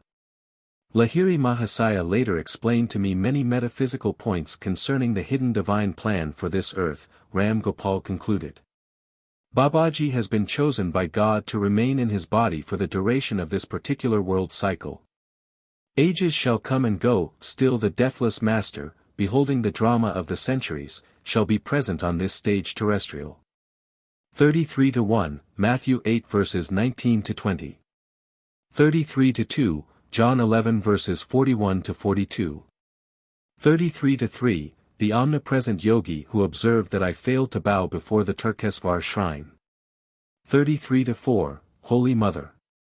Mataji also has lived through the centuries, she is almost as far advanced spiritually as her brother. She remains in ecstasy in a hidden underground cave near the Dasasamd Ghat. 33-5, this incident reminds one of Thales. The great Greek philosopher taught that there was no difference between life and death. "Why, then," inquired a critic, "do you not die?" "Because," answered Thales, "it makes no difference." 33-6, Verily, verily, I say unto you, if a man keep my saying, remain unbrokenly in the Christ consciousness, he shall never see death. John 8:51. Chapter 34. Materializing a palace in the Himalayas. Babaji's first meeting with Lahiri Mahasaya is an enthralling story, and one of the few which gives us a detailed glimpse of the deathless guru. These words were Swami Kebalananda's preamble to a wondrous tale. The first time he recounted it I was literally spellbound. On many other occasions I coaxed my gentle Sanskrit tutor to repeat the story, which was later told me in substantially the same words by Sri Yukswar. Both these Lahiri Mahasaya disciples had heard the awesome tale direct from the lips of their guru. My first meeting with Babaji took place in my 33rd year, Lahiri Mahasaya had said. In the autumn of 1861 I was stationed in Danapur as a government accountant in the military engineering department. One morning the office manager summoned me. Lahiri, he said, a telegram has just come from our main office. You are to be transferred to Raniket, where an army post is now being established. With one servant, I set out on the 500-mile trip. Traveling by horse and buggy, we arrived in 30 days at the Himalayan site of Raniket. My office duties were not onerous, I was able to spend many hours roaming in the magnificent hills. A rumor reached me that great saints blessed the region with their presence. I felt a strong desire to see them. During a ramble one early afternoon, I was astounded to hear a distant voice calling my name. I continued my vigorous upward climb on Drangiri mountain. A slight uneasiness beset me at the thought that I might not be able to retrace my steps before darkness had descended over the jungle. I finally reached a small clearing whose sides were dotted with caves. On one of the rocky ledges stood a smiling young man, extending his hand in welcome. I noticed with astonishment that, except for his copper-colored hair, he bore a remarkable resemblance to myself. Lahiri, you have come. The saint addressed me affectionately in Hindi. Rest here in this cave. It was I who called you. I entered a neat little grotto which contained several woolen blankets and a few kamanjalas, begging bowls. Lahiri, do you remember that seat? The yogi pointed to a folded blanket in one corner. No, sir. Somewhat dazed at the strangeness of my adventure, I added, I must leave now, before nightfall. I have business in the morning at my office. The mysterious saint replied in English, the office was brought for you, and not you for the office. I was dumbfounded that this forest ascetic should not only speak English but also paraphrase the words of Christ. I see my telegram took effect. The yogi's remark was incomprehensible to me. I inquired his meaning. I refer to the telegram that summoned you to these isolated parts. It was I who silently suggested to the mind of your superior officer that you be transferred to Raniket. When one feels his unity with mankind, all minds become transmitting stations through which he can work at will. He added gently, Lahiri, surely this cave seems familiar to you. As I maintained a bewildered silence, the saint approached and struck me gently on the forehead. At his magnetic touch, a wondrous current swept through my brain, releasing the sweet seed memories of my previous life. I remember. My voice was half-choked with joyous sobs. You are my Guru Babaji, who has belonged to me always. Scenes of the past arise vividly in my mind. Here in this cave I spent many years of my last incarnation. As ineffable recollections overwhelmed me, I tearfully embraced my master's feet. For more than 3 decades I have waited for you here, waited for you to return to me. Babaji's voice rang with celestial love. You slipped away and vanished into the tumultuous waves of the life beyond death. The magic wand of your karma touched you, and you were gone. Though you lost sight of me, never did I lose sight of you. I pursued you over the luminescent astral sea where the glorious angels sail. Through gloom, storm, upheaval, and light I followed you, like a mother bird guarding her young. As you lived out your human term of womb life, and emerged a babe, my eye was ever on you. When you covered your tiny form in the lotus posture under the Nadia sands in your childhood, I was invisibly present. Patiently, month after month, year after year, I have watched over you, waiting for this perfect day. Now you are with me. Lo, here is your cave, loved of yore. I have kept it ever clean and ready for you. Here is your hallowed asana blanket, where you daily sat to fill your expanding heart with God. Behold there your bowl, from which you often drank the nectar prepared by me. See how I have kept the brass cup brightly polished, that you might drink again therefrom. My own, do you now understand? My Guru, what can I say? I murmured brokenly. Where has one ever heard of such deathless love? I gazed long and ecstatically on my eternal treasure, my Guru in life and death. Lahiri, you need purification. Drink the oil in this bowl and lie down by the river. Babaji's practical wisdom, I reflected with a quick, reminiscent smile, was ever to the fore. I obeyed his directions. Though the icy Himalayan night was descending, a comforting warmth, an inner radiation, began to pulsate in every cell of my body. I marveled. Was the unknown oil endued with a cosmical heat? Bitter winds whipped around me in the darkness, shrieking a fierce challenge. The chill wavelets of the Gogash River lapped now and then over my body, outstretched on the rocky bank. Tigers howled nearby, but my heart was free of fear. The radiant force newly generated within me conveyed an assurance of unassailable protection. Several hours passed swiftly, faded memories of another life wove themselves into the present brilliant pattern of reunion with my divine Guru. My solitary musings were interrupted by the sound of approaching footsteps. In the darkness, a man's hand gently helped me to my feet, and gave me some dry clothing. Come, brother, my companion said. The master awaits you. He led the way through the forest. The somber night was suddenly lit by a steady luminosity in the distance. Can that be the sunrise? I inquired. Surely the whole night has not passed. The hour is midnight. My guide laughed softly. Yonder light is the glow of a golden palace, materialized here tonight by the peerless Babaji. In the dim past, you once expressed a desire to enjoy the beauties of a palace. Our master is now satisfying your wish, thus freeing you from the bonds of karma. He added, the magnificent palace will be the scene of your initiation tonight into Kriya Yoga. All your brothers here join in a paean of welcome, rejoicing at the end of your long exile. Behold! A vast palace of dazzling gold stood before us.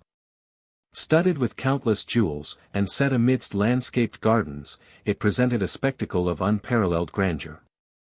Saints of angelic countenance were stationed by resplendent gates, half reddened by the glitter of rubies.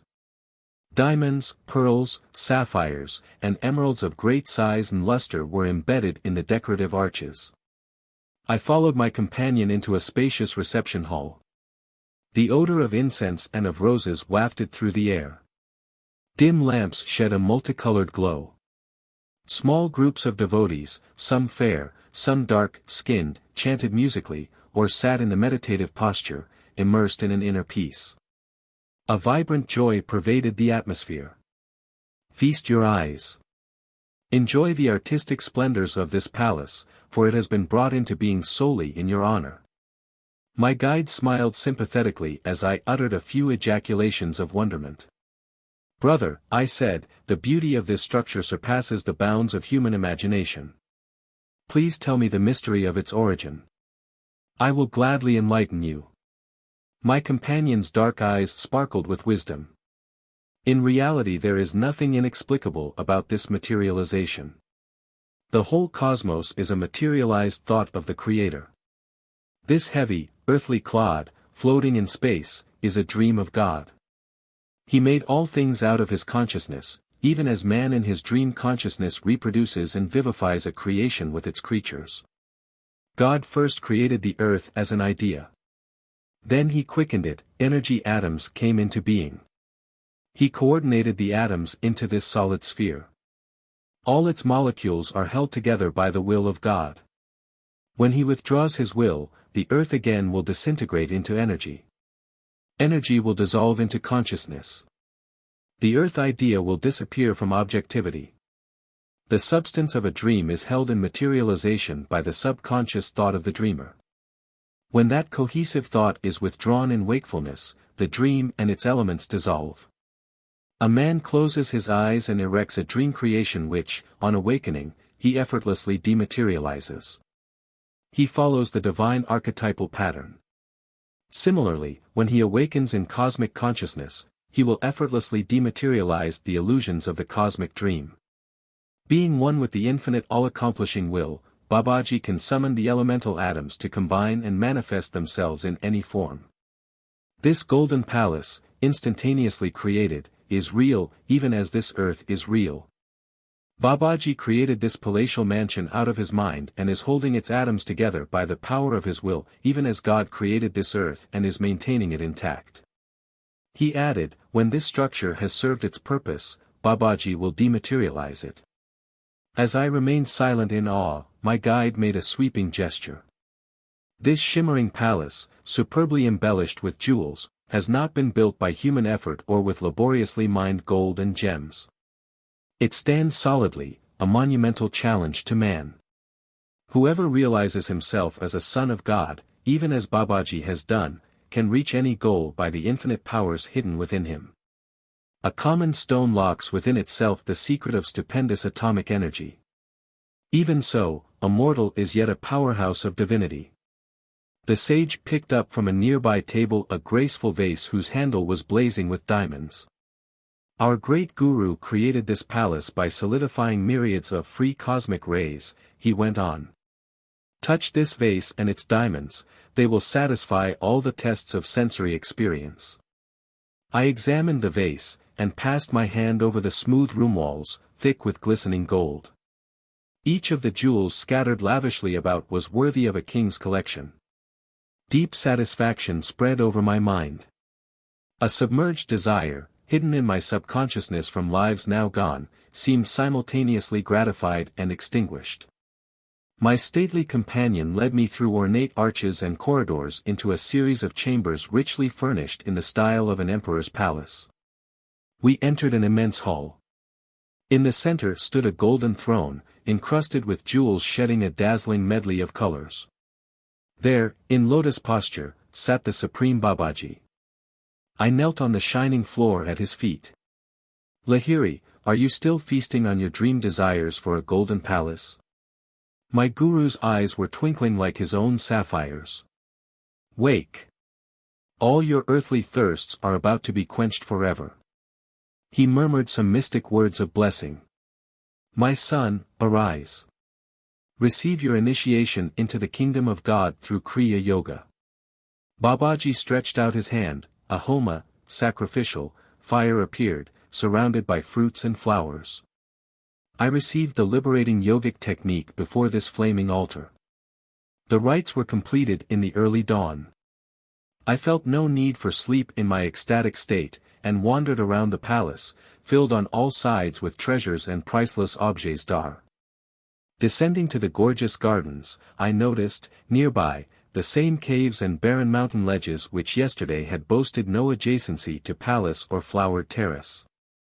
Re-entering the palace, fabulously glistening in the cold Himalayan sunlight, I sought the presence of my master. He was still enthroned, surrounded by many quiet disciples. Lahiri, you are hungry. Babaji added, close your eyes.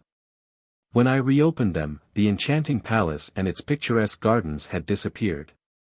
My own body and the forms of Babaji and the cluster of chalice were all now seated on the bare ground at the exact site of the vanished palace, not far from the sunlit entrances of the rocky grottos. I recalled that my guide had remarked that the palace would be dematerialized, its captive atoms released into the thought essence from which it had sprung. Although stunned, I looked trustingly at my guru. I knew not what to expect next on this day of miracles. The purpose for which the palace was created has now been served, Babaji explained. He lifted an earthen vessel from the ground. Put your hand there and receive whatever food you desire. As soon as I touched the broad, empty bowl, it became heaped with hot butter-fried luchis, curry, and rare sweetmeats. I helped myself, observing that the vessel was ever filled. At the end of my meal I looked around for water. My guru pointed to the bowl before me. Lo! The food had vanished, in its place was water, clear as from a mountain stream. Few mortals know that the kingdom of God includes the kingdom of mundane fulfillments, Babaji observed. The divine realm extends to the earthly, but the latter, being illusory, cannot include the essence of reality. Beloved Guru, last night you demonstrated for me the link of beauty in heaven and earth. I smiled at memories of the vanished palace. Surely no simple yogi had ever received initiation into the august mysteries of spirit amidst surroundings of more impressive luxury. I gazed tranquilly at the stark contrast of the present scene. The gaunt ground, the skyey roof, the caves offering primitive shelter, all seemed a gracious natural setting for the seraphic saints around me. I sat that afternoon on my blanket, hallowed by associations of past life realizations. My divine guru approached and passed his hand over my head. I entered the Nirvikalpa Samadhi state, remaining unbrokenly in its bliss for 7 days. Crossing the successive strata of self-knowledge, I penetrated the deathless realms of reality. All delusive limitations dropped away, my soul was fully established on the eternal altar of the cosmic spirit. On the 8th day I fell at my guru's feet and implored him to keep me always near him in this sacred wilderness. My son, Babaji said, embracing me, your role in this incarnation must be played on an outward stage. Prenatally blessed by many lives of lonely meditation, you must now mingle in the world of men. A deep purpose underlay the fact that you did not meet me this time until you were already a married man, with modest business responsibilities. You must put aside your thoughts of joining our secret band in the Himalayas. Your life lies in the crowded marts, serving as an example of the ideal yogi householder. The cries of many bewildered worldly men and women have not fallen unheard on the ears of the great ones, he went on. You have been chosen to bring spiritual solace through Kriya Yoga to numerous earnest seekers. The millions who are encumbered by family ties and heavy worldly duties will take new heart from you, a householder like themselves. You must guide them to see that the highest yogic attainments are not barred to the family man. Even in the world, the yogi who faithfully discharges his responsibilities, without personal motive or attachment, treads the sure path of enlightenment. No necessity compels you to leave the world, for inwardly you have already sundered its every karmic tie. Not of this world, you must yet be in it. Many years still remain during which you must conscientiously fulfill your family, business, civic, and spiritual duties. A sweet new breath of divine hope will penetrate the arid hearts of worldly men. From your balanced life, they will understand that liberation is dependent on inner, rather than outer, renunciations. How remote seemed my family, the office, the world, as I listened to my guru in the high Himalayan solitudes. Yet adamantine truth rang in his words. I submissively agreed to leave this blessed haven of peace. Babaji instructed me in the ancient rigid rules which govern the transmission of the yogic art from guru to disciple. Bestow the Kriya key only on qualified chelas, Babaji said. He who vows to sacrifice all in the quest of the divine is fit to unravel the final mysteries of life through the science of meditation. Angelic Guru, as you have already favored mankind by resurrecting the lost Kriya art, will you not increase that benefit by relaxing the strict requirements for discipleship? I gazed beseechingly at Babaji. I pray that you permit me to communicate Kriya to all seekers, even though at first they cannot vow themselves to complete inner renunciation. The tortured men and women of the world, pursued by the threefold suffering, need special encouragement. They may never attempt the road to freedom if Kriya initiation be withheld from them. Be it so. The divine wish has been expressed through you. With these simple words, the merciful Guru banished the rigorous safeguards that for ages had hidden Kriya from the world. Give Kriya freely to all who humbly ask for help. After a silence, Babaji added, repeat to each of your disciples this majestic promise from the Bhagavad Gita, Swalpamasya Dharmasaya. Trayata Mahato Boyat, even a little bit of the practice of this religion will save you from dire fears and colossal sufferings. As I knelt the next morning at my guru's feet for his farewell blessing, he sensed my deep reluctance to leave him. There is no separation for us, my beloved child. He touched my shoulder affectionately. Wherever you are, whenever you call me, I shall be with you instantly. Consoled by his wondrous promise, and rich with the newly found gold of God wisdom, I wended my way down the mountain. At the office I was welcomed by my fellow employees, who for 10 days had thought me lost in the Himalayan jungles. A letter soon arrived from the head office. Lahiri should return to the Danapur office, it read. His transfer to Raniket occurred by error. Another man should have been sent to assume the Raniket duties. I smiled, reflecting on the hidden crosscurrents in the events which had led me to this furthermost spot of India. Before returning to Danapur, I spent a few days with a Bengali family at Moradabad. A party of 6 friends gathered to greet me. As I turned the conversation to spiritual subjects, my host observed gloomily.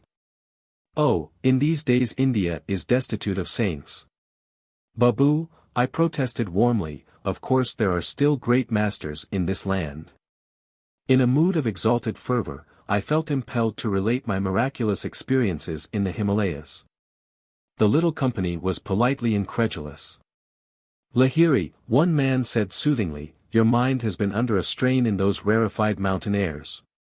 This is some daydream you have recounted." Burning with the enthusiasm of truth, I spoke without due thought.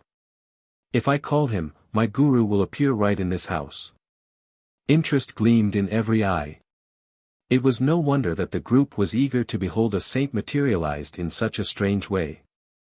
Half reluctantly, I asked for a quiet room and 2 new woolen blankets. "The master will materialize from the ether," I said. "Remain silently outside the door, I shall soon call you." I sank into the meditative state, humbly summoning my guru. The darkened room soon filled with a dim aural moonlight, the luminous figure of Babaji emerged. "Lahiri, do you call me for a trifle?" The master's gaze was stern. "Truth is for earnest seekers, not for those of idle curiosity. It is easy to believe when one sees, there is nothing then to deny. Supersensual truth is deserved and discovered by those who overcome their natural materialistic skepticism." He added gravely, "Let me go." I fell entreatingly at his feet. "Holy Guru, I realize my serious error, I humbly ask pardon. It was to create faith in these spiritually blinded minds that I ventured to call you. Because you have graciously appeared at my prayer, please do not depart without bestowing a blessing on my friends. Unbelievers though they be, at least they were willing to investigate the truth of my strange assertions." "Very well, I will stay a while. I do not wish your word discredited before your friends." Babaji's face had softened, but he added gently, "Henceforth, my son, I shall come when you need me, and not always when you call me." Tense silence reigned in the little group when I opened the door. As if mistrusting their senses, my friends stared at the lustrous figure on the blanket seat. "This is mass hypnotism." One man laughed blatantly. "No one could possibly have entered this room without our knowledge." Babaji advanced smilingly and motioned to each one to touch the warm, solid flesh of his body. Doubts dispelled, my friends prostrated themselves on the floor in awed repentance. "Let Halua be prepared." Babaji made this request, I knew, to further assure the group of his physical reality. While the porridge was boiling, the divine guru chatted affably. Great was the metamorphosis of these doubting Thomases into devout street Pauls. After we had eaten, Babaji blessed each of us in turn. There was a sudden flash. We witnessed the instantaneous dechemicalization of the electronic elements of Babaji's body into a spreading vaporous light. The God-tuned willpower of the Master had loosened its grasp of the ether atoms held together as his body, forthwith the trillions of tiny liphotronic sparks faded into the infinite reservoir. With my own eyes I have seen the conqueror of death. Maitra, one of the group, spoke reverently. His face was transfigured with the joy of his recent awakening. The Supreme Guru played with time and space, as a child plays with bubbles. I have beheld one with the keys of heaven and earth. I soon returned to Danapur. Firmly anchored in the spirit, again I assumed the manifold business and family obligations of a householder. Lahiri Mahasaya also related to Swami Kevalananda and Sri Yukswar the story of another meeting with Babaji, under circumstances which recalled the Guru's promise, "I shall come whenever you need me."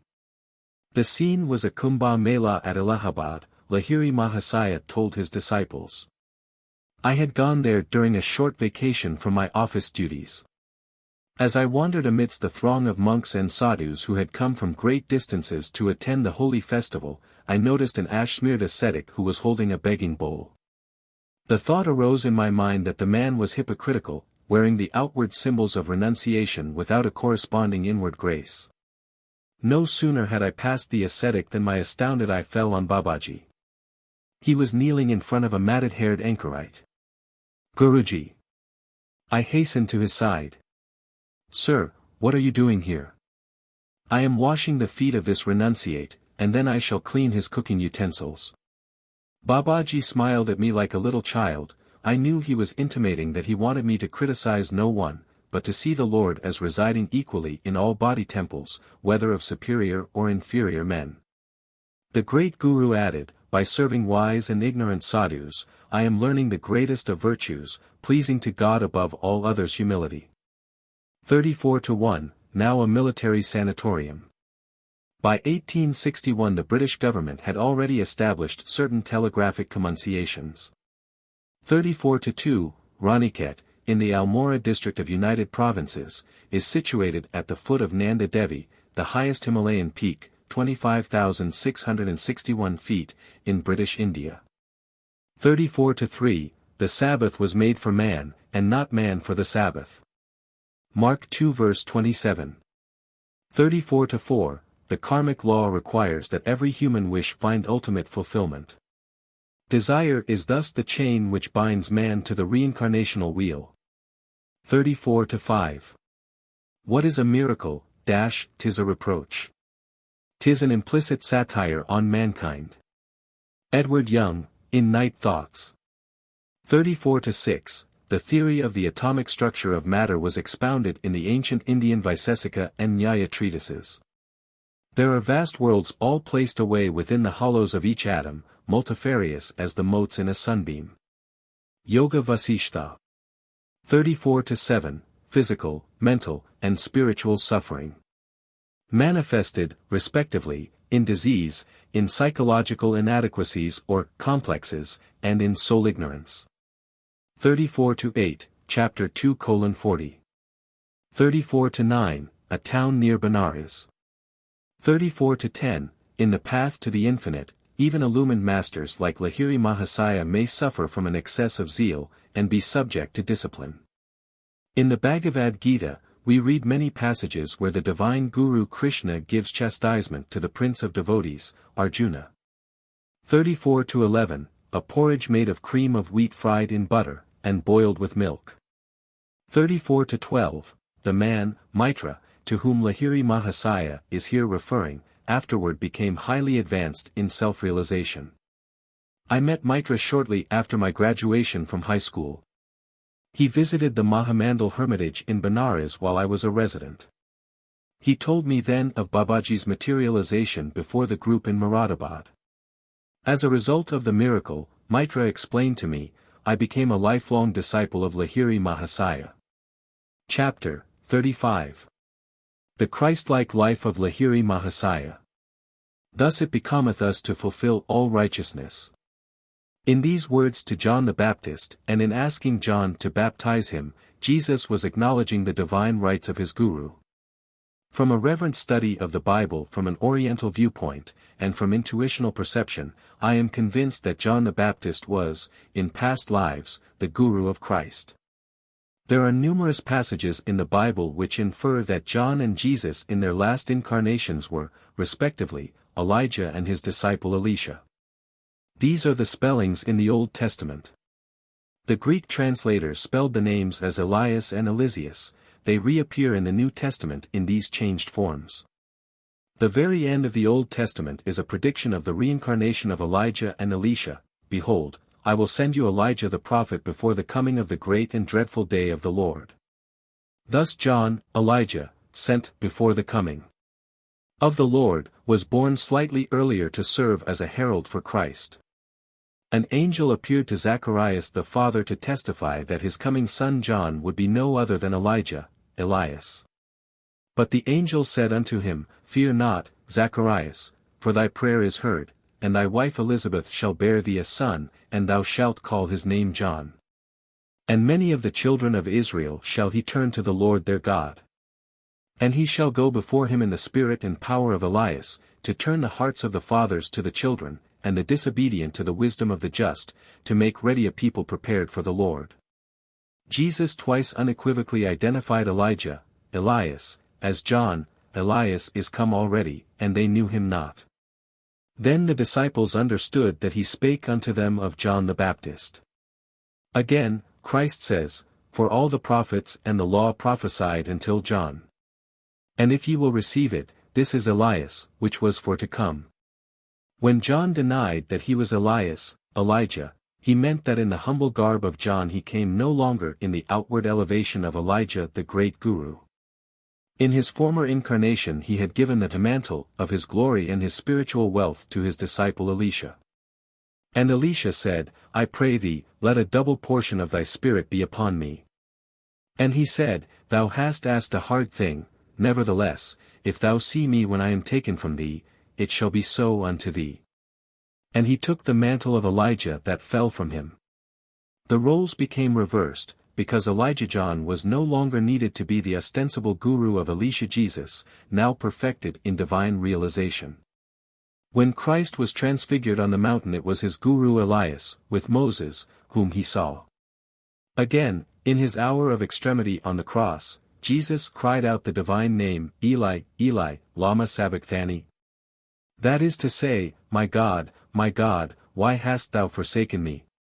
Some of them that stood there, when they heard that, said, This man calleth for Elias. Let us see whether Elias will come to save him. The eternal bond of guru and disciple that existed between John and Jesus was present also for Babaji and Lahiri Mahasaya. With tender solicitude the deathless guru swam the Lethean waters that swirled between the last two lives of his chela, and guided the successive steps taken by the child and then by the man Lahiri Mahasaya. It was not until the disciple had reached his 33rd year that Babaji deemed the time to be ripe to openly re-establish the never-severed link. Then, after their brief meeting near Raniket, the selfless master banished his dearly beloved disciple from the little mountain group, releasing him for an outward world mission. My son, I shall come whenever you need me. What mortal lover can bestow that infinite promise? Unknown to society in general, a great spiritual renaissance began to flow from a remote corner of Benares. Just as the fragrance of flowers cannot be suppressed, so Lahiri Mahasaya, quietly living as an ideal householder, could not hide his innate glory.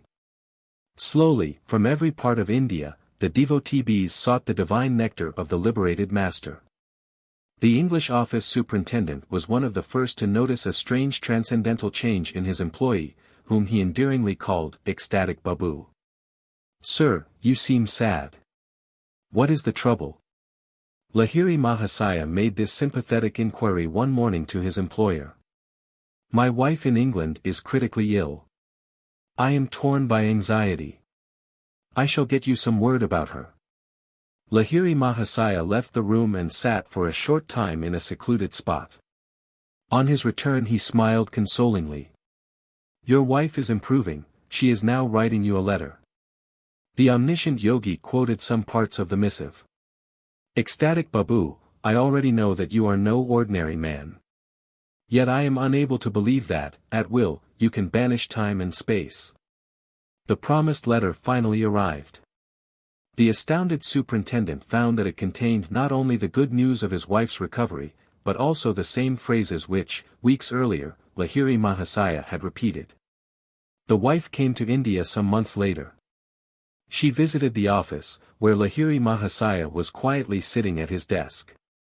The woman approached him reverently. Sir, she said, it was your form, haloed in glorious light, that I beheld months ago by my sickbed in London. At that moment I was completely healed. Soon after, I was able to undertake the long ocean voyage to India.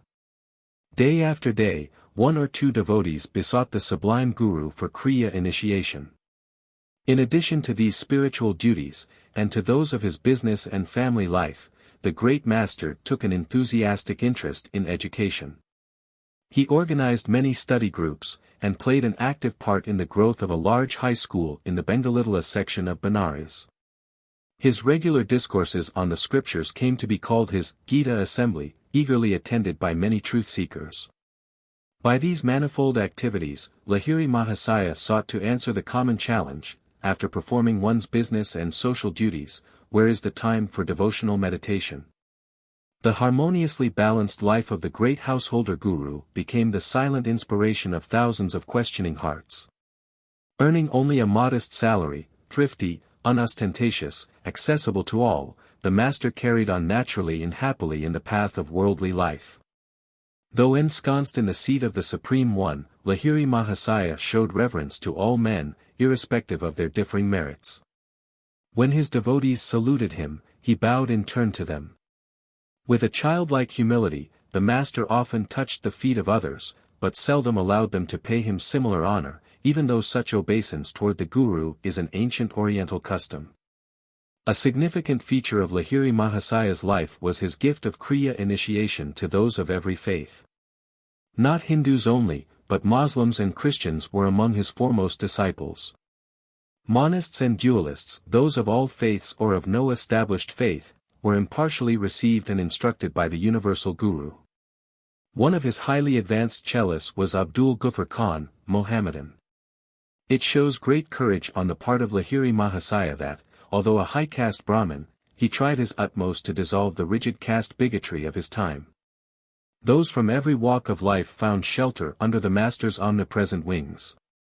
Like all God-inspired prophets, Lahiri Mahasaya gave new hope to the outcasts and downtrodden of society. Always remember that you belong to no one, and no one belongs to you.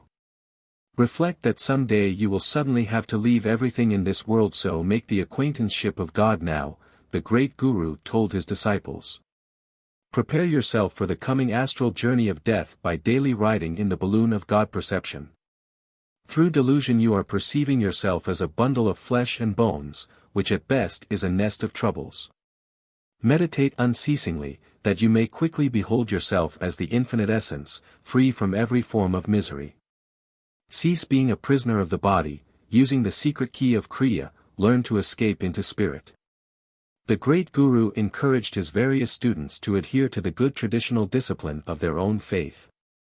Stressing the all-inclusive nature of Kriya as a practical technique of liberation, Lahiri Mahasaya then gave his cellists liberty to express their lives in conformance with environment and upbringing. A Muslim should perform his namaj worship 4 times daily, the master pointed out. 4 times daily a Hindu should sit in meditation. A Christian should go down on his knees 4 times daily, praying to God and then reading the Bible.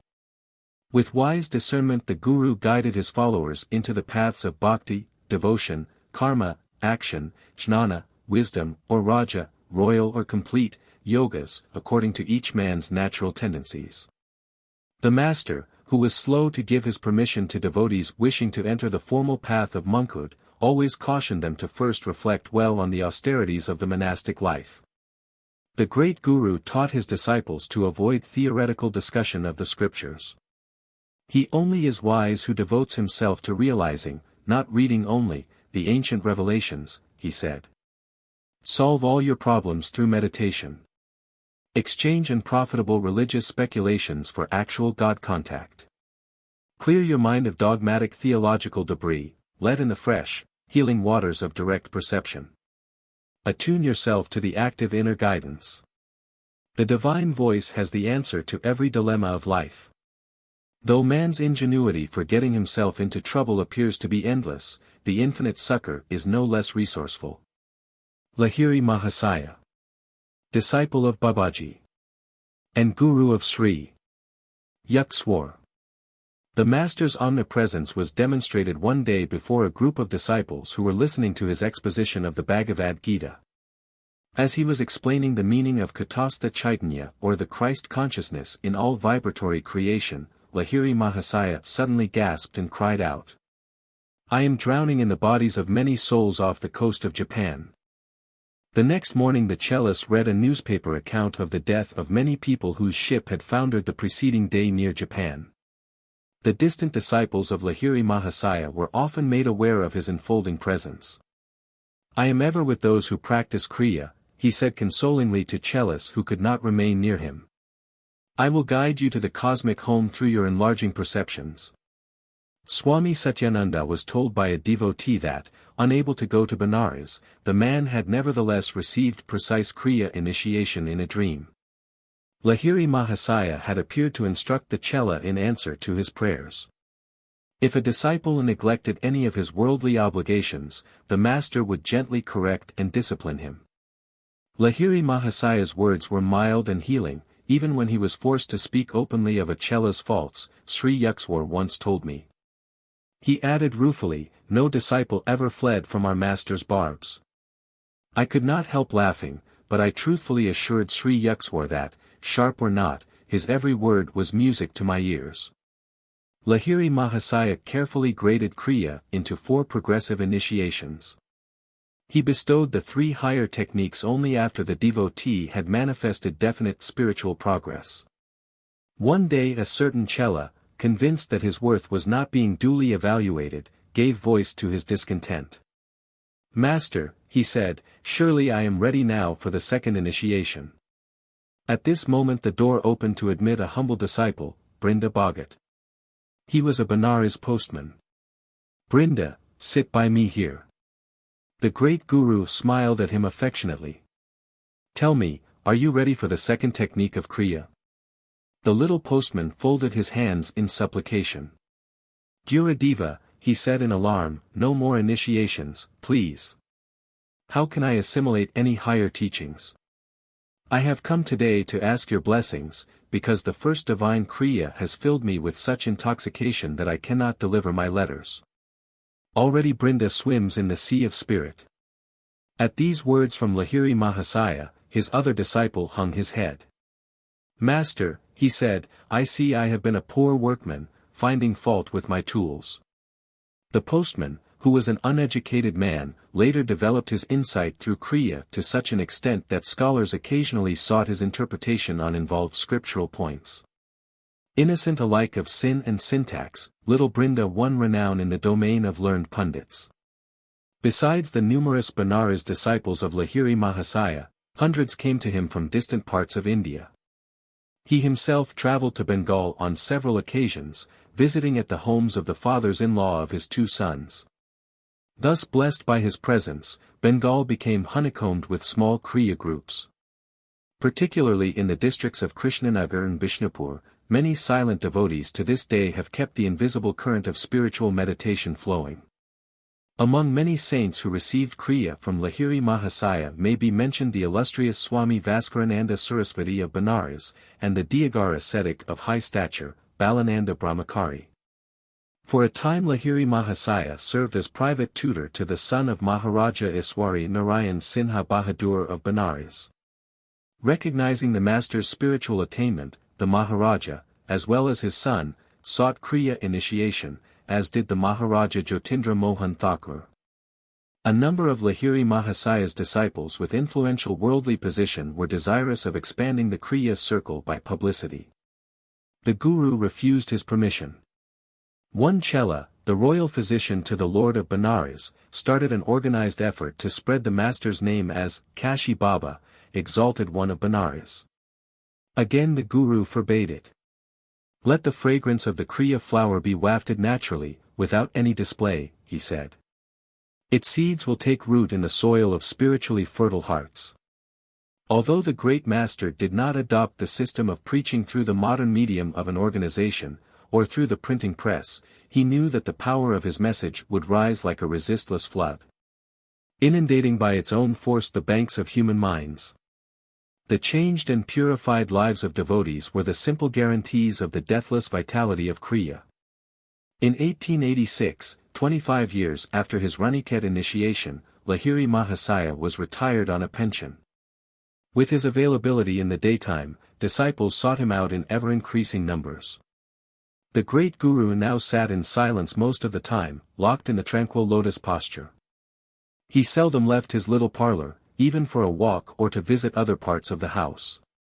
A quiet stream of chelas arrived, almost ceaselessly, for a darshan, holy sight, of the guru. To the awe of all beholders, Lahiri Mahasaya's habitual physiological state exhibited the superhuman features of breathlessness, sleeplessness, cessation of pulse and heartbeat, calm eyes unblinking for hours, and a profound aura of peace.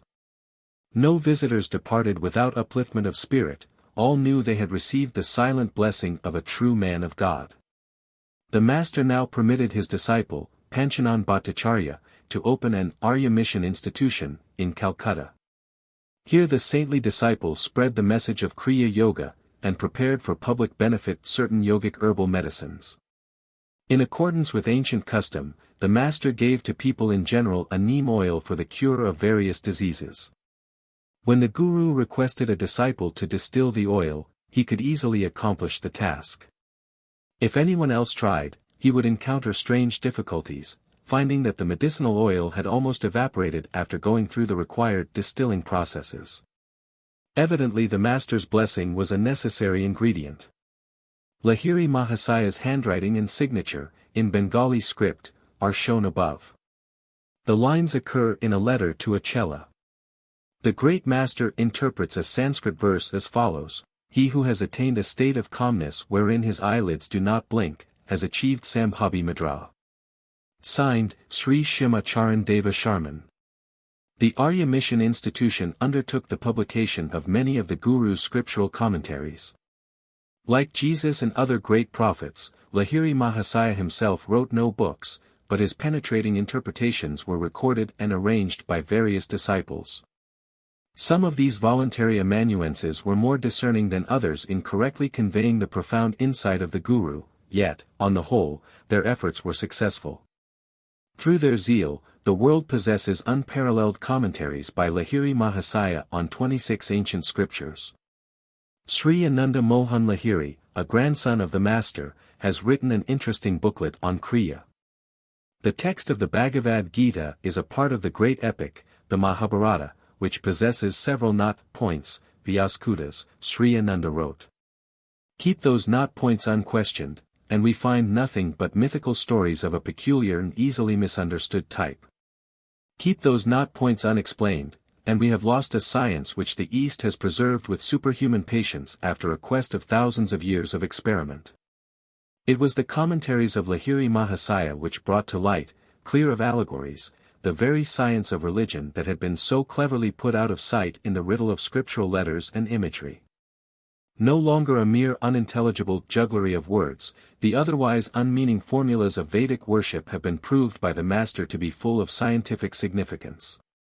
We know that man is usually helpless against the insurgent sway of evil passions, but these are rendered powerless and man finds no motive in their indulgence when there dawns on him a consciousness of superior and lasting bliss through Kriya.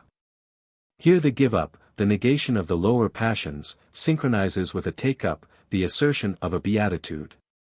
Without such a course, hundreds of moral maxims which run in mere negatives are useless to us. Our eagerness for worldly activity kills in us the sense of spiritual awe. We cannot comprehend the great life behind all names and forms, just because science brings home to us how we can use the powers of nature. This familiarity has bred a contempt for her ultimate secrets. Our relation with nature is one of practical business. We tease her, so to speak, to know how she can be used to serve our purposes. We make use of her energies, whose source yet remains unknown. In science our relation with nature is one that exists between a man and his servant, or in a philosophical sense she is like a captive in the witness box. We cross-examine her, challenge her, and minutely weigh her evidence in human scales which cannot measure her hidden values. On the other hand, when the self is in communion with a higher power, nature automatically obeys, without stress or strain, the will of man. This effortless command over nature is called miraculous by the uncomprehending materialist. The life of Lahiri Mahasaya set an example which changed the erroneous notion that yoga is a mysterious practice. Every man may find a way through Kriya to understand his proper relation with nature, and to feel spiritual reverence for all phenomena, whether mystical or of everyday occurrence, in spite of the matter-of-factness of physical science. We must bear in mind that what was mystical 1,000 years ago is no longer so, and what is mysterious now may become lawfully intelligible 100 years hence. It is the infinite, the ocean of power, that is at the back of all manifestations. The law of Kriya Yoga is eternal. It is true like mathematics, like the simple rules of addition and subtraction, the law of Kriya can never be destroyed. Burn to ashes all the books on mathematics, the logically minded will always rediscover such truths. Destroy all the sacred books on yoga, its fundamental laws will come out whenever there appears a true yogi who comprises within himself pure devotion and consequently pure knowledge. Just as Babaji is among the greatest of avatars, a Mahavatar, and Sri Yukswar a Jnanavatar or incarnation of wisdom, so Lahiri Mahasaya may justly be called Yogavatar, or incarnation of yoga. By the standards of both qualitative and quantitative good, he elevated the spiritual level of society. In his power to raise his close disciples to Christ-like stature and in his wide dissemination of truth among the masses, Lahiri Mahasaya ranks among the saviors of mankind. His uniqueness as a prophet lies in his practical stress on a definite method, Kriya, opening for the first time the doors of yoga freedom to all men. Apart from the miracles of his own life, surely the Yogavatar reached the zenith of all wonders in reducing the ancient complexities of yoga to an effective simplicity not beyond the ordinary grasp. In reference to miracles, Lahiri Mahasaya often said, the operation of subtle laws which are unknown to people in general should not be publicly discussed or published without due discrimination. If in these pages I have appeared to flout his cautionary words, it is because he has given me an inward reassurance. Also, in recording the lives of Babaji, Lahiri Mahasaya, and Sri Yukswar, I have thought it advisable to omit many true miraculous stories, which could hardly have been included without writing, also, an explanatory volume of abstruse philosophy. New Hope for New Men. Divine union, the Yogavatar proclaimed, is possible through self-effort, and is not dependent on theological beliefs or on the arbitrary will of a cosmic dictator. Through use of the Kriya key, persons who cannot bring themselves to believe in the divinity of any man will behold at last the full divinity of their own selves. 35-1, Matthew 3 verse 15. 35-2, many biblical passages reveal that the law of reincarnation was understood and accepted. Reincarnational cycles are a more reasonable explanation for the different states of evolution in which mankind is found, than the common Western theory which assumes that something, consciousness of egoity, came out of nothing. Existed with varying degrees of lustihood for 30 or 90 years, and then returned to the original void. The inconceivable nature of such a void is a problem to delight the heart of a medieval schoolman. 35-3, Malachi 4 verse 5. 35-4, before him, i.e., before the Lord. 35-5, Luke 1 verses 13-17. 35-6, Matthew 17 verses 12-13. 35-7, Matthew 11 verses 13-14. 35-8, John 1 verse 21. 35-9, 2 Kings 2 verses 9-14. 35-10, Matthew 17 verse 3. 35-11, Matthew 27 verses 46-49. 35-12, how many sorts of death are in our bodies? Nothing is therein but death. Martin Luther, in Table Talk. 35-13, the chief prayer of the Mohammedans, usually repeated 4 or 5 times daily. 35-14, seek truth in meditation, not in moldy books. Look in the sky to find the moon, not in the pond. Persian proverb. 35-15, as Kriya Yoga is capable of many subdivisions, Lahiri Mahasaya wisely sifted out 4 steps which he discerned to be those which contained the essential marrow, and which were of the highest value in actual practice. 35-16, other titles bestowed on Lahiri Mahasaya by his disciples were Yogi Bar, greatest of yogis, Yogaraj, king of yogis, and Munibar, greatest of saints, to which I have added Yogavatar, incarnation of yoga. 35 to 17, he had given, altogether, 35 years of service in one department of the government. 35 to 18, vast herbal knowledge is found in ancient Sanskrit treatises. Himalayan herbs were employed in a rejuvenation treatment which aroused the attention of the world in 1938 when the method was used on Pandit Madan Mohan Malviya, 77-year-old vice-chancellor of Benares Hindu University. To a remarkable extent, the noted scholar regained in 45 days his health, strength, memory, normal eyesight, indications of a third set of teeth appeared, while all wrinkles vanished. The herbal treatment, known as Kaya Kalpa, is one of 80 rejuvenation methods outlined in Hindu Ayurveda or medical science.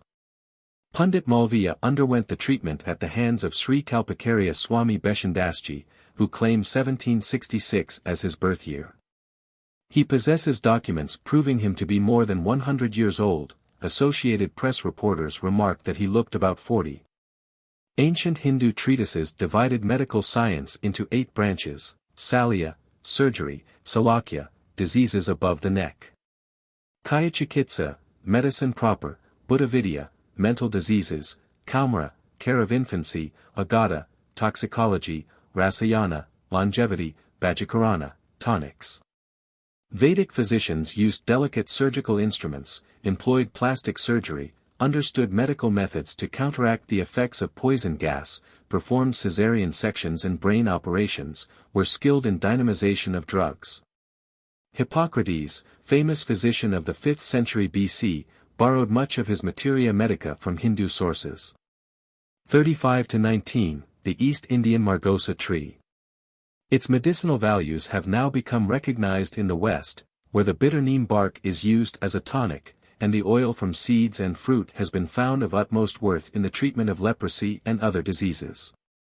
35 to 20, a number of seals recently excavated from archaeological sites of the Indus Valley, datable in the 3rd millennium BC. Show figures seated in meditative postures now used in the system of yoga, and warrant the inference that even at that time some of the rudiments of yoga were already known. We may not unreasonably draw the conclusion that systematic introspection with the aid of studied methods has been practiced in India for 5,000 years. India has developed certain valuable religious attitudes of mind and ethical notions which are unique, at least in the wideness of their application to life. One of these has been a tolerance in questions of intellectual belief doctrine that is amazing to the West, where for many centuries heresy hunting was common, and bloody wars between nations over sectarian rivalries were frequent. Extracts from an article by Professor W. Norman Brown in the May 1939 issue of the Bulletin of the American Council of Learned Societies, Washington, D.C.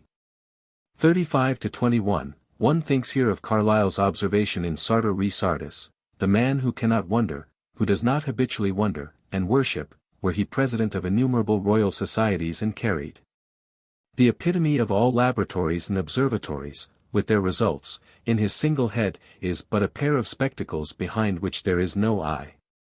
Chapter 36. Babaji's interest in the West.